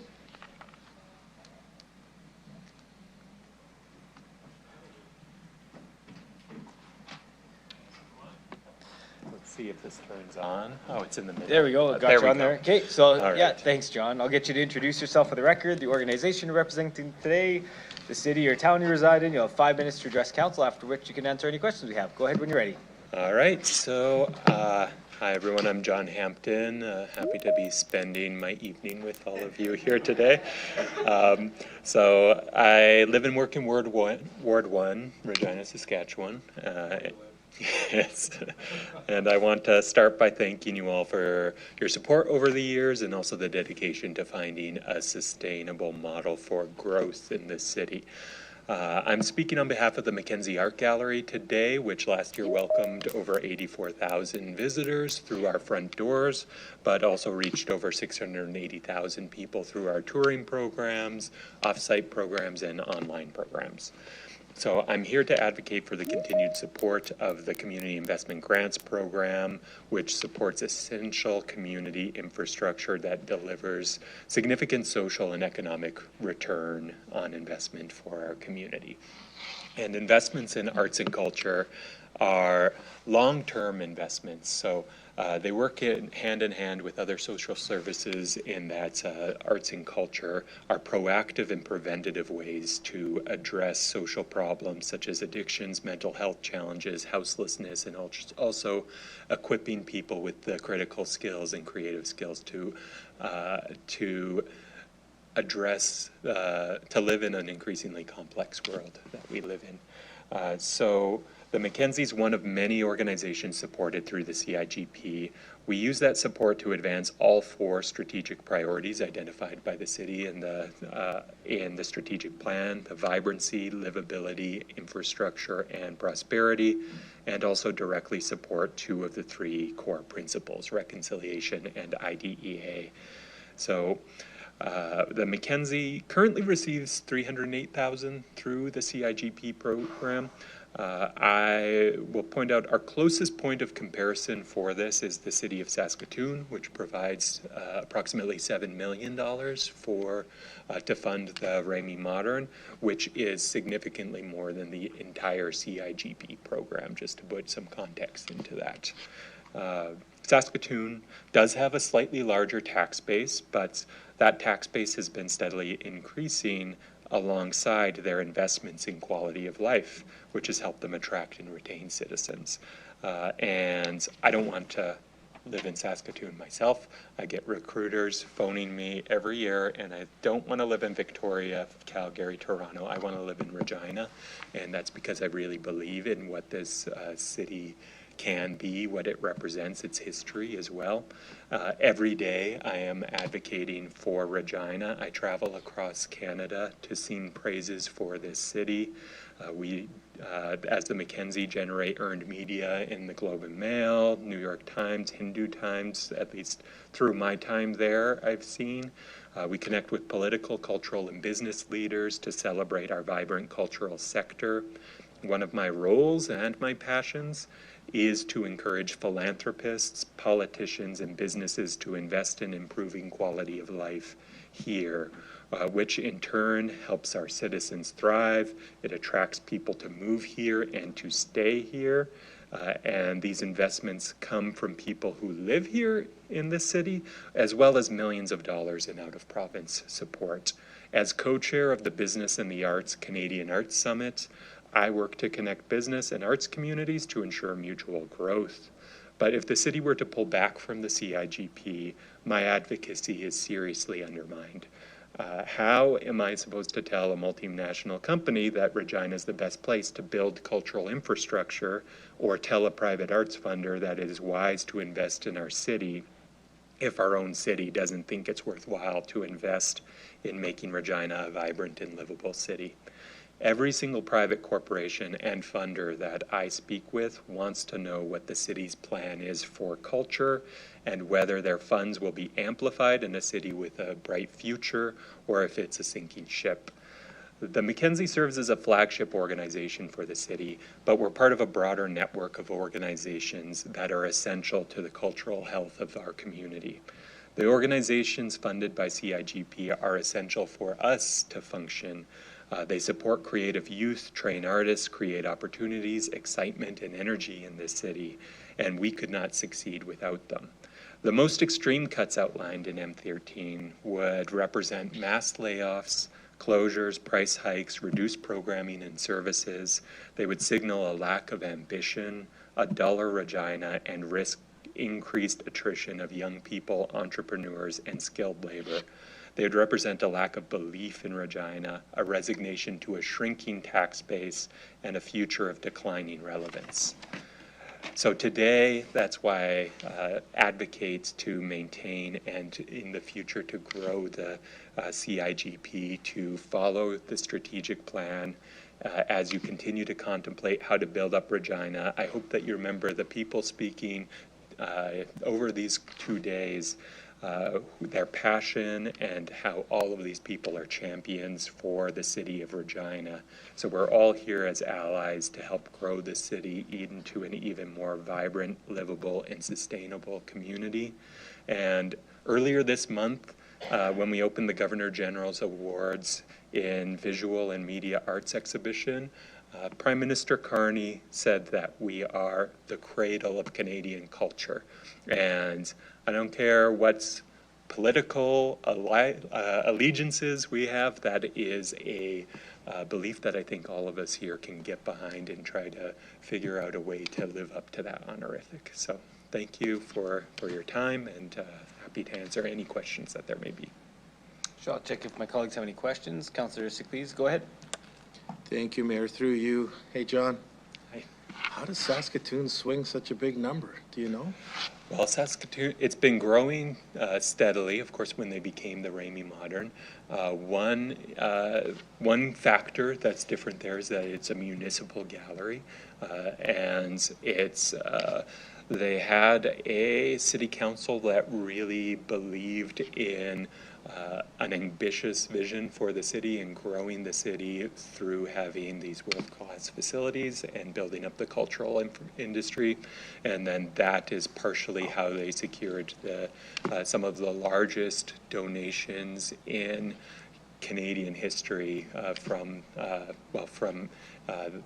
Ellen Ramey and her foundation, as well as through others. So that city municipal support worked hand in glove with securing private investment as well.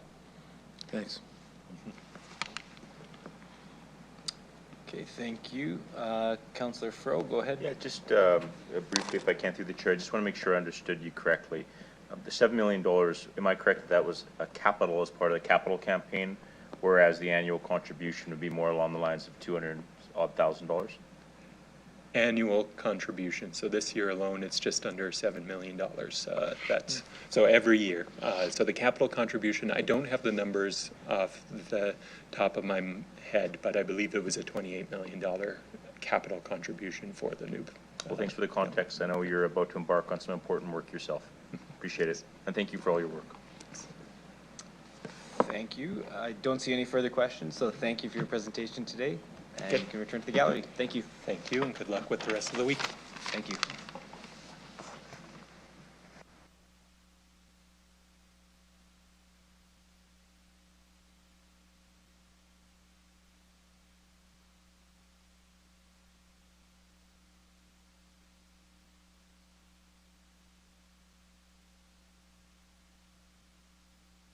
Okay, next I'd like to call upon Delegation D 25-308, Jolie Big Eagle.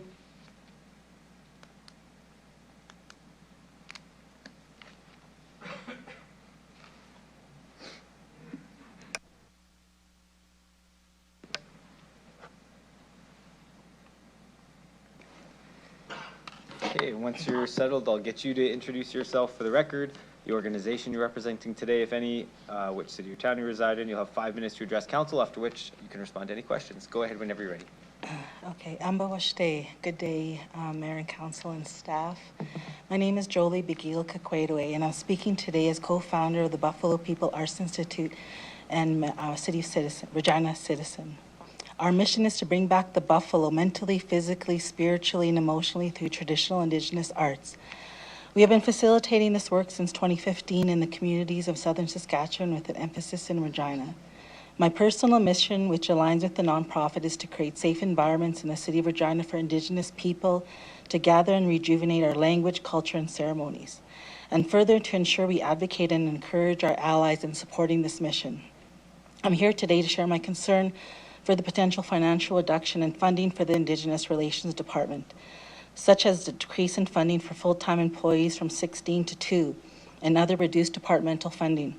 This is taking a step back in implementing the TRC calls to action enacted since 2017. I'm speaking on the Indigenous Relations Service ceremonial site operating costs. I request the Mayor and Council to reconsider their support for this financial expenditure to remain in budget for 2025 and onwards, as the previous leadership in consultation with the community have made it a priority within our community with respect to a response to the TRC calls to action and the United Nations Declaration of the Rights of Indigenous Peoples. Call to Action 61, support community-controlled healing and culture, calls for permanent funding for community-controlled projects, including healing, culture, language, education, and regional dialogues between Indigenous spiritual leaders and youth. Call to Action 71 to 76, residential school sites. Urge action on identifying, documenting, and memorializing former residential school sites, supporting community-led research and planning for these spaces, including potential excavation and identification. The City of Regina and Saskatchewan have designated the Regina Indian Industrial School Cemetery as a heritage site, and this act is viewed as an exemplary example for other cities to follow to commemorate. The cemetery grounds contain the graves of approximately 35 Indigenous children who died while attending the school. The city needs to continue doing educational work with their citizens on what happened here within the city limits. With respect to the Indigenous Relations Service Indigenous Framework, I'm providing support for financial expenditure for implementation. The Indigenous Framework is a master plan initiated by the City of Regina to ensure Indigenous people's voices are heard and input from the Indigenous community is prioritized with respect to the TRC calls to action and UNDRIP response. Calls to Action 79. Reconciliation Framework for Heritage calls for a framework for Canadian heritage and commemoration developed with Indigenous peoples to incorporate Indigenous perspectives on land, history, and culture. Buffalo People Arts Institute has been a recipient of the Community Investment Granting Program annually for many years, and we rely on this grant to provide programming to school-age children of various backgrounds with emphasis on First Nations cultural heritage and teachings. We are helping to build youth ambassadors and educate them on historical issues that Indigenous people face in Saskatchewan and how to consider solutions moving forward and to become advocates of change. I am asking the Mayor and Council to consider the impacts this will have on the Indigenous and non-Indigenous relationship building that has been occurring since Treaty 4 was signed. We should be focusing on building and retaining more Indigenous leadership, including on Council and within the City of Regina personnel. There is so much work to do with respect to honoring Indigenous voices and our culture and to ensure the financial expenditures exist so that we truly honor the Nakota, Dakota, Lakota, Cree, Saulteaux, Anishinaabe, and Métis nations who are a part of the fabric of this land. Reconciliation within this city is just beginning, and I recommend the Mayor and Council continue with the Indigenous Framework document regarding visioning and future plans that might help Indigenous people feel like they are part of this community. I am a homeowner and I want to pay my fair share of taxes. I support an increase in taxes if this means that these programming and financial expenditures occur. I also believe that we need to reduce the police budget to ensure we spend more finances on social organizations who are providing resources to the vulnerable, to the unhoused, to those facing poverty. After reviewing the speakers list and delegates' written presentations, I scanned the 686 or some pages. Please note there are few, if any, Indigenous speakers or delegate presentations specifically referring to the Indigenous framework issues the City of Regina needs to address. I believe this isn't due to the lack of people who are concerned with these issues, but the fact that most of our Indigenous organizations are dealing with poverty, unhoused, and frontline health issues, especially during this time of the year. About 30 seconds left. I believe there needs to be more community involvement and conversations in this area, so the Mayor and Council hear from all Indigenous organizations and surrounding First Nations with urban land within the city limits. Pinama, I thank you for listening. Are there any questions? Thank you for your presentation. I'll check if there's any questions for you today. Councillor Flores, go ahead. Thank you. Through you, Mayor. Hi, Julie. Thank you so much for your presentation. I certainly support all of that work. And I have a question related to the Indigenous framework, but also the ceremony site that has been on part of the conversation lately. And what I gather is folks think of ceremony site as maybe just a sweat lodge. Can you speak to what ceremony site it would include in terms of all the ceremonies that are part of Indigenous traditions?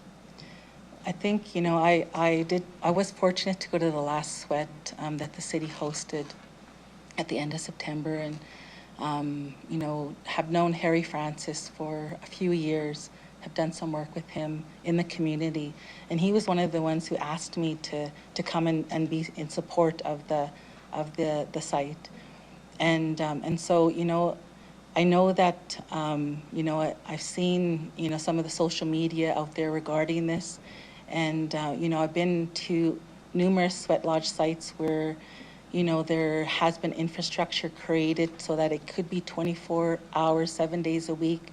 The city did have a site near the Dojak Center that was bulldozed a few years ago, and I don't know why, but you know, just I don't know fully what it would cost, but I know that if we're looking at something that was more of not just a sweat lodge site, but more of a cultural center, something that could be used by not just Indigenous youth, but by other groups wanting to learn about Indigenous culture, that you know, that of course you're going to have to spend some money on infrastructure, especially at that site.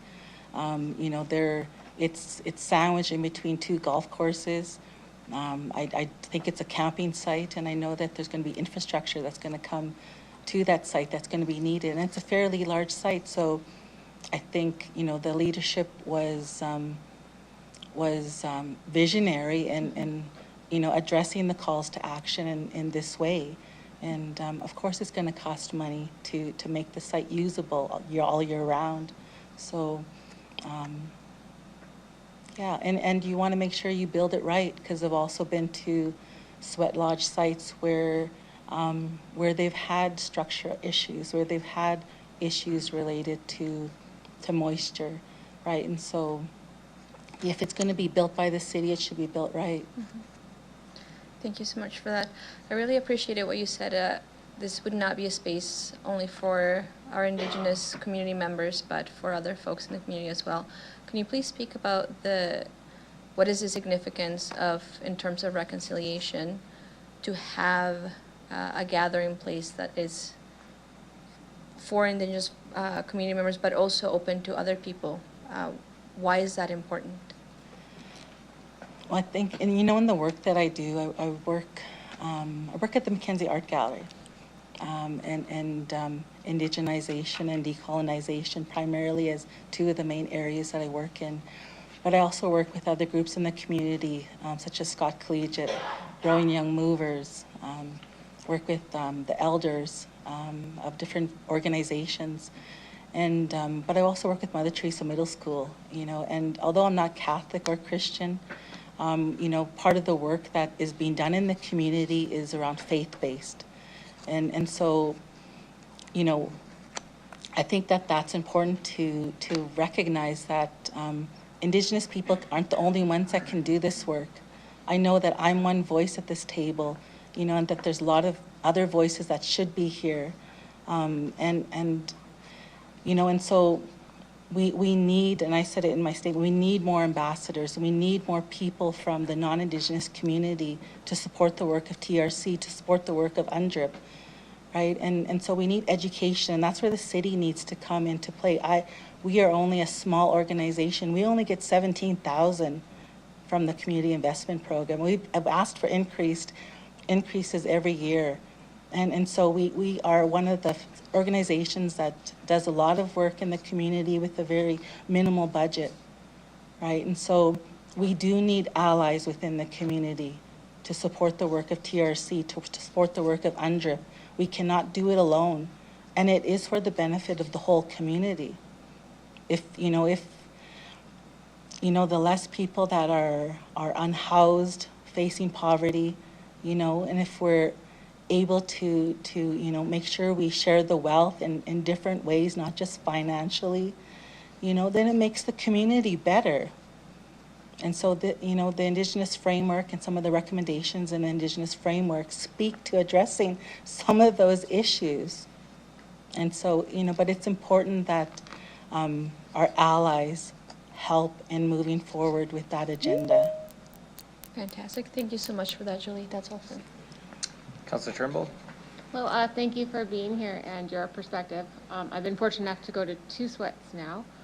I did want to, you mentioned doing it right and the current site. So with its location, is one of the concerns possibly accessibility? Because when I was speaking to some private addiction recovery services, they said they couldn't get there with their clientele. Is it maybe appropriate to relook at maybe where it's located so that more people can access it?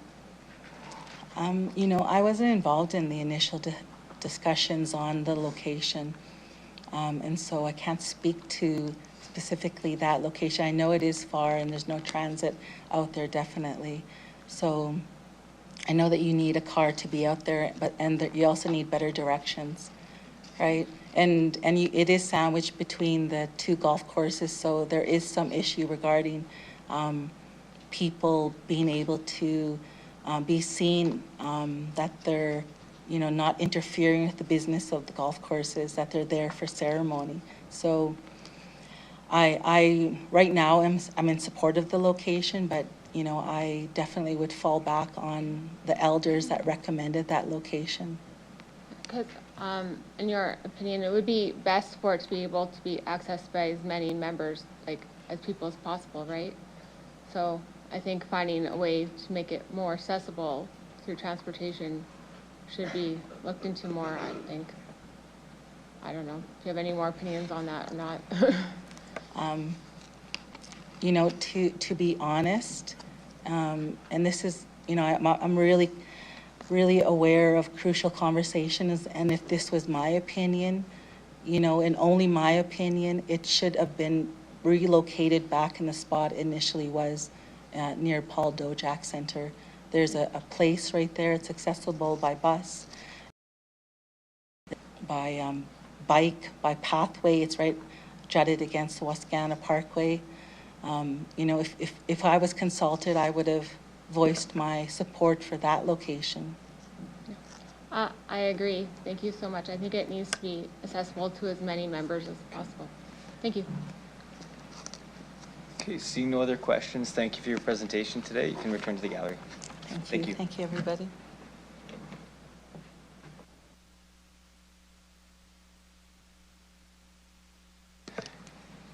Okay, I'd like to call upon Delegation D 25-310, Cecile Moulin.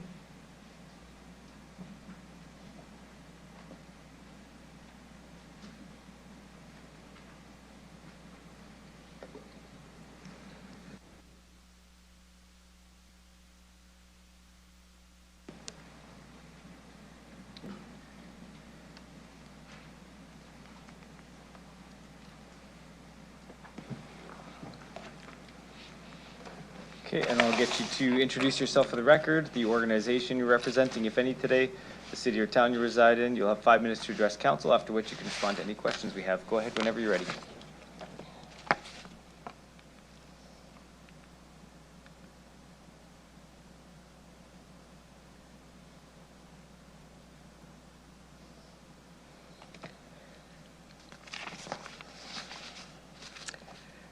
Hello, everyone. My name's Cecile Moulin, and I have been a Regina citizen most of my life and continuously since 1981. I've experience as a restaurant owner, county manager, a farmer, an Agriculture Canada employee, and I earned a biochemistry degree at the U of R. I'm here to save the city $2.5 million capital dollars and $300,000 per year projected, plus all the money that citizens will have to spend personally in order to deal with a failed medical policy, explicitly fluoridation of our water system using hydrofluorosilicic acid, which is a waste product from phosphate and other industries and is classified as such both provincially and federally. Fluoridation would be harmful to the health of citizens, expensive, and marginally beneficial, if at all, for cavity reduction. I have provided with my delegation a cease and desist letter that was sent to the City of Regina from Regina Safe Water Advocates, Inc. It is comprehensive in explaining the risks of fluoridation, especially with respect to children and other vulnerable populations. It includes the following: a cover letter from Louis A. Brown, KC, describing the cease and desist order. 2, cease and desist letter from Regina Safe Water Advocates, Inc. 3, letter from Michael Connet, who was the lead attorney for the plaintiff in the California USA case against the EPA with respect to the lack of regulation of fluoridation, and the subsequent decision of Judge Chen in September 2024. These 2 documents were included in the Friday, May 2nd special Regina City Councilors meeting to reconsider fluoridation, list of delegations as CP 25-114. In Mr. Connet's letter, he quotes the court decision, and the court decision was September 24th, 2024. On page 2, the court finds that the fluoridation of water at 0.7 milligrams per liter, the level presently considered optimal in the United States and the amount that's being proposed for here, poses an unreasonable risk of reduced IQ in children on page 2. And another quote on page 6, in all, there is substantial and scientifically credible evidence establishing that fluoride poses a risk to human health. It's associated with reduction in the IQ of children and is hazardous. I'm very sorry about that.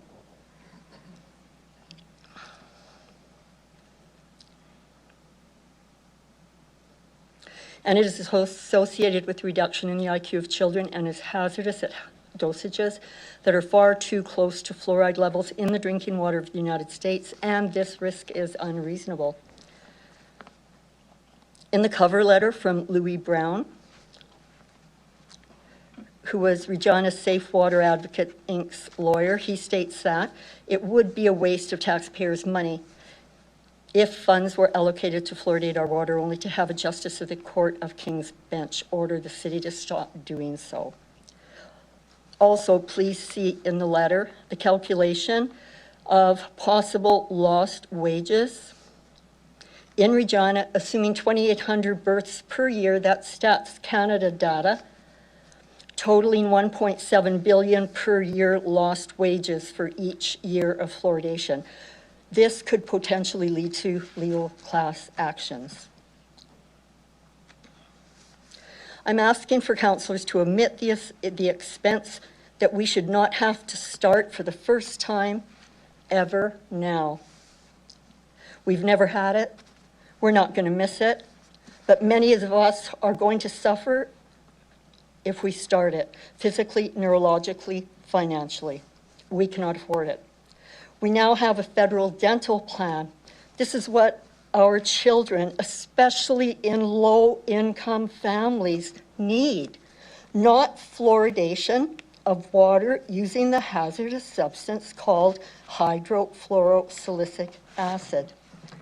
Please read the cease and desist letter. It gives you all the information you need to understand 30 seconds left. why I'm very adamant about this, and an awful lot of people that I know are as well, that this should not be added to our water at this time. And also it will help you understand why the people that were deemed to be experts here in the meeting on May 2nd really didn't give us correct information by and large. Thank you. Thank you.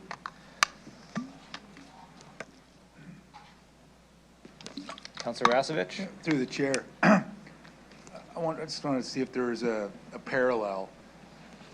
In City Hall and in hospitals, we have signs that say, don't wear scents, don't wear perfume, because people have sensitivities. And I guess that's because you can smell it.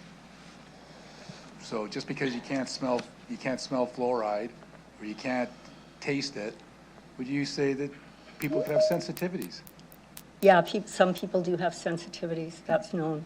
So don't you think that that would be enough for people to think, you know what, maybe we should keep our water clean just like we want to keep our air clean? So, Councillor Rasevich, I'm just this asking. needs to be budget specific because the decision was made by council for the fluoride motion. So Okay, that then- this then is, why so I was just she want to allowed- make sure we're talking about the budget specifically. Well, why was she allowed to speak then?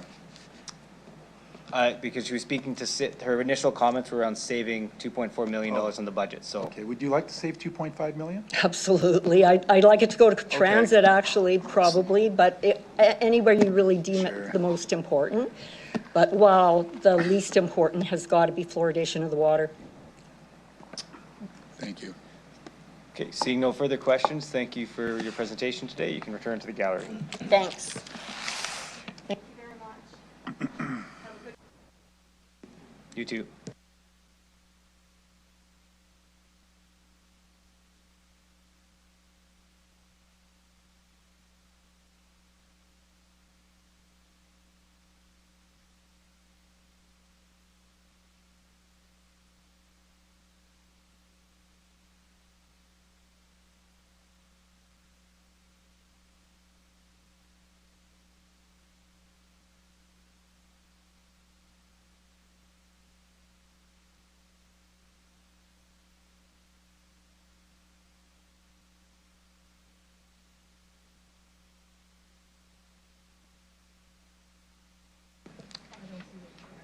Okay, so just to note, Delegation DE 25-307, Cynthia Kalina has not been able to be connected with virtually, so we'll move next.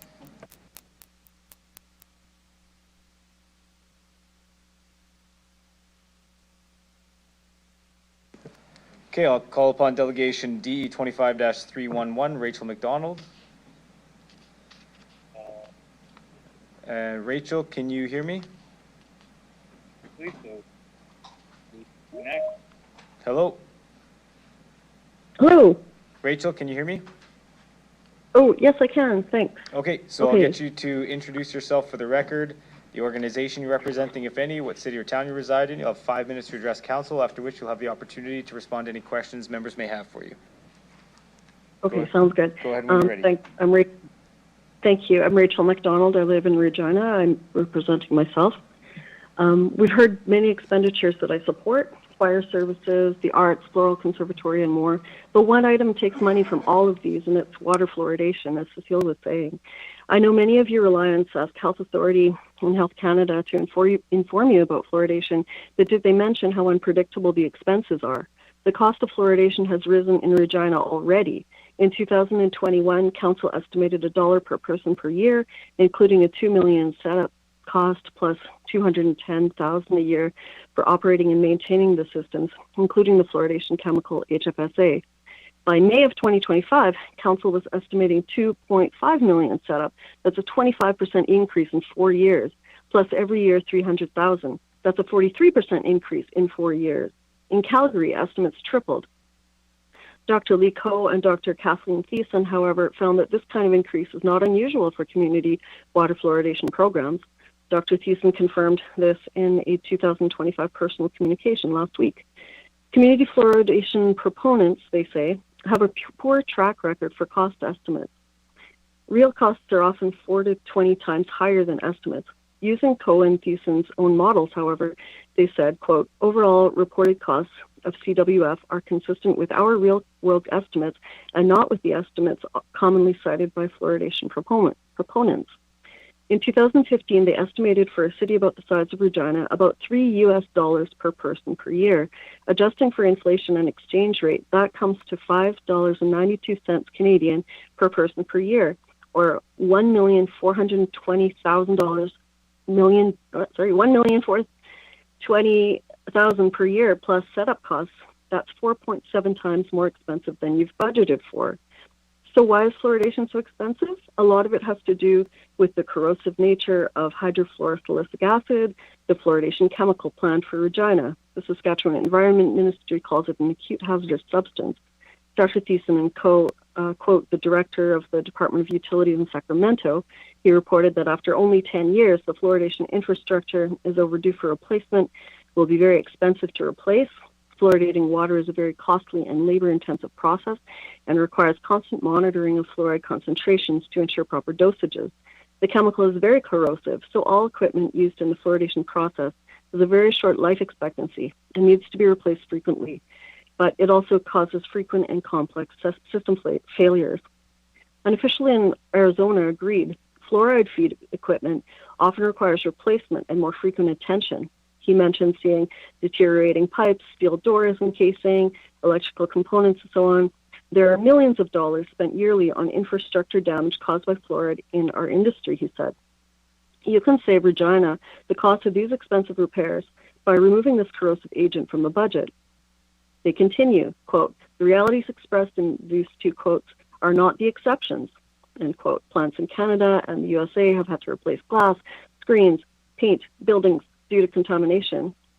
Overfeeds of this chemical can lead to deaths and illness among citizens. Moose Jaw had an overfeed last December and went into overdrive to contain it, presumably because they know how dangerous this chemical is. Workers have been harmed. Evacuations have been caused by damage to pipes or concrete floors.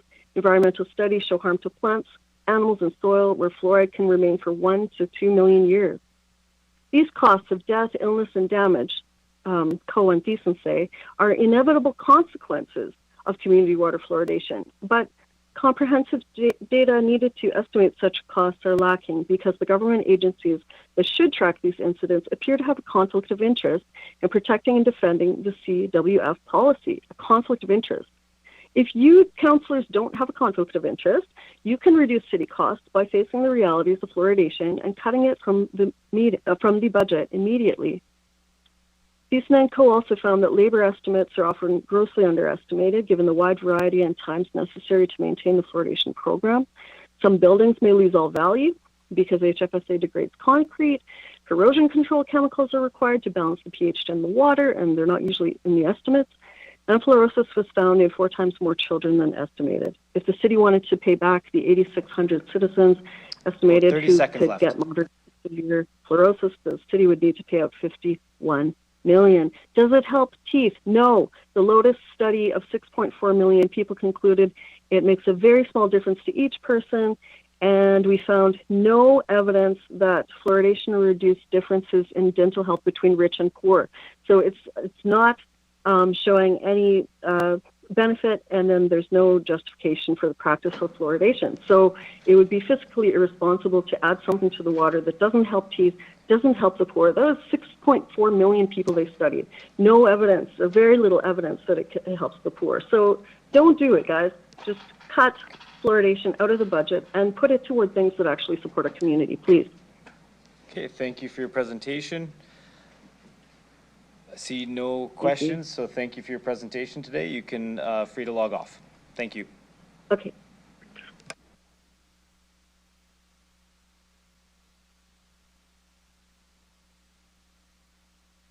Okay, I'd like to call upon delegation D25-309, Kelly Lorenz. Kelly, can you hear me?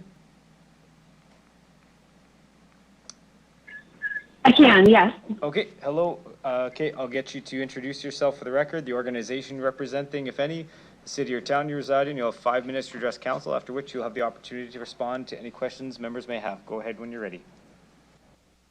Awesome, and thanks for letting me speak today. I'm so happy to be the last person you get to speak to. My name is Kelly Lawrence. I am the founder of the Queen City Urbanist Book Club, a member of Strong Towns Regina, a new Canadian citizen as of Saturday, the 13th, and I live in Cathedral. Strongtowns Regina delivered you an open letter with a copy of Strongtowns yesterday, so I won't reiterate our arguments. That being said, I would like to make a personal statement as a member of the community. I have a confession to make. I want to pay taxes. In fact, I love taxes. I believe taxes are how we collectively invest in public goods that make city life possible. I'm a member of the Cathedral Village Arts Festival Board. I use city facilities for my book club meetings, which the majority of members attend via public transportation. I like bird watching in A.E. Wilson Park, and I often walk along the multi-use pathways at the end of 13th Avenue. I'm a power user of Regina's ebook app, Livy, and you'll often find me at the Artesian seeing Heritage Regina lectures, musical acts, or CJTR radio hosts. All of these things are supported by the city through the taxes that I pay. Taking dollars away from them takes away from the opportunities residents have to connect, create, and belong. I will probably be one of the only people you will hear this week who wants to pay, indeed is asking to pay, the full 15+ mill rate increase, because that increase is necessary. I'm in an incredible position of privilege to be able to say that, but the truth is that the mill rate has come from years of underinvestment in the city's infrastructure, and the bill is due. The city would potentially not be in the position of having to cut critical services if we had higher taxes in the past, but today we are focused on the now. So for the sake of the now, I'm willing to contribute so our city can stop making short-term cuts and start making strategic investments. My ask of council is simple. Please use that funding to make decisions that increase equity, fiscal sustainability, resilience, and livability. I've been so thrilled to see the city make progress in eliminating parking minimums, building the transit master plan, which I would still like to see fully implemented, by the way, and increasing density through the housing accelerator. I would like the city to make further progress in this, allowing more flexible zoning for small commercial space and supporting the incredible small business community, taxation of vacant storefronts, or consolidation of the number of parking lots in downtown. I'm personally calling on the city to do the opposite of what some councilors are calling for: widen the sidewalks, narrow the roads, increase investment in transit by building more multi-use pathways, and increasing bus frequency to 15 minutes for all stops. And above all, invest in more shelter capacity and wraparound services in partnership with the province. These choices don't just make Regina more livable, they make it more fiscally sustainable, which I think ultimately is what everyone is asking of the city. Regina residents deserve a city that isn't trapped in a cycle of cuts and catch-up every year. And if anyone would like to borrow my copy of Donald Shute's The High Cost of Free Parking, just let me know. Okay, thank you so much for your presentation. A couple questions for you. Councillor Turnbull, go ahead. Hello, thank you for your presentation and for your enthusiasm for sidewalks, transit, and taxes. That's refreshing. I have your list here, and I noticed you have free recreational activities for low-income neighborhoods and schools, accessibility, and accessible events and accessible playgrounds. So I wanted to ask you a little bit about an enhanced option for the playground enhancement initiative, which is a community grant. Are you aware of that in our list? I am, yes. Yeah, and how what your thoughts are on that to introduce a new grant to empower communities to refresh and create playgrounds. How do you think that would benefit our community? Well, you know, through the Queen City Urbanist Book Club, we read a lot of books about city building and all of the recommendations that are made there. And really, accessibility is just one step on allowing everyone to have access to a city, not just certain individuals. I can say as someone who's had to use accessibility features in the past that we're all one step away from accidentally breaking a leg and needing accessibility features. So I'm fully in support of accessibility in playgrounds and grants for that being a goal of the city. Like, it aligns with all of the plans that the city has made. And really the reason I want to pay taxes is to support those plans, because I think they are good plans. There's been tons of thought put into them and time, and it's worth investing in those things. Yeah, and the option for the grant would allow communities to apply for that and enhance their own efforts so that we could really leverage our dollars further. And I think that would be a good thing. Don't you agree? I would agree. I live across the street from Holy Rosary Park, so if you could build one there first, I would be so happy. All right, well, thank you so much for your time and being our last delegate, I think, for budget. So congratulations, that's a celebration. Thank you. Councillor Fro. I'm just, through the chair, going to break the rules and say thank you for the book because you live in my ward. The chair has nodded that I can break the rules. He has not said that. No, thank you for the book. I look forward to reading it, and thanks for your presentation. Thanks, Kelly. Yeah, we all say thank you. Yeah, thank you for ending on a very positive note at the end of a long day. So appreciate that, Kelly, and thanks so much. Thanks, everyone. Yeah, take care. Have a good evening.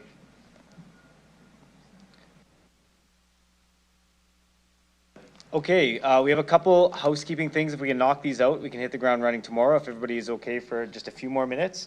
So there's a supplemental report with respect to our budget deliberations. So we'll consider CM 25-20, 2026, 2027 budget deliberations supplemental report. And I'm going to ask Amber to start to just explain, please. Thank you. Through you, Chair. So this report is simply an informational report only.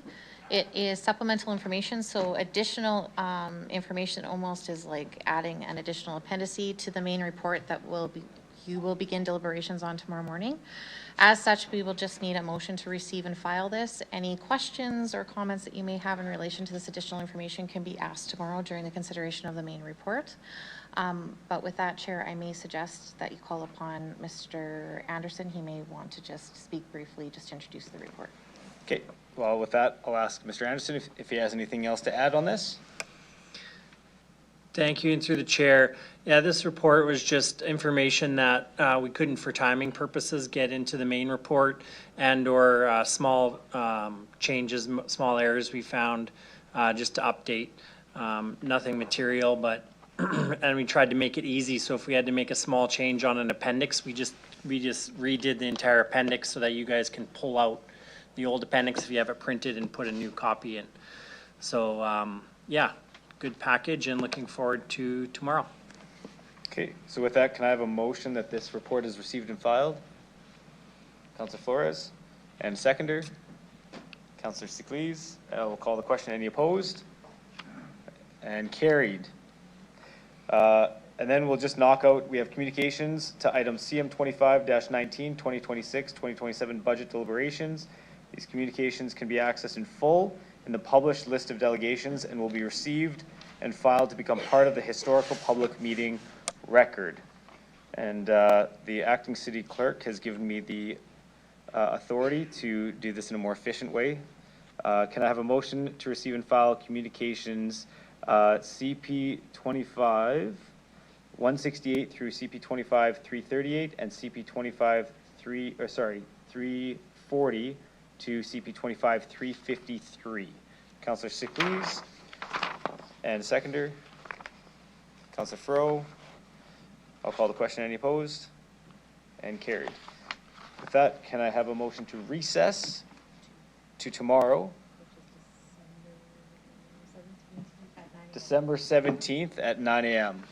Councillor Sicklez and a seconder, Councillor Flores.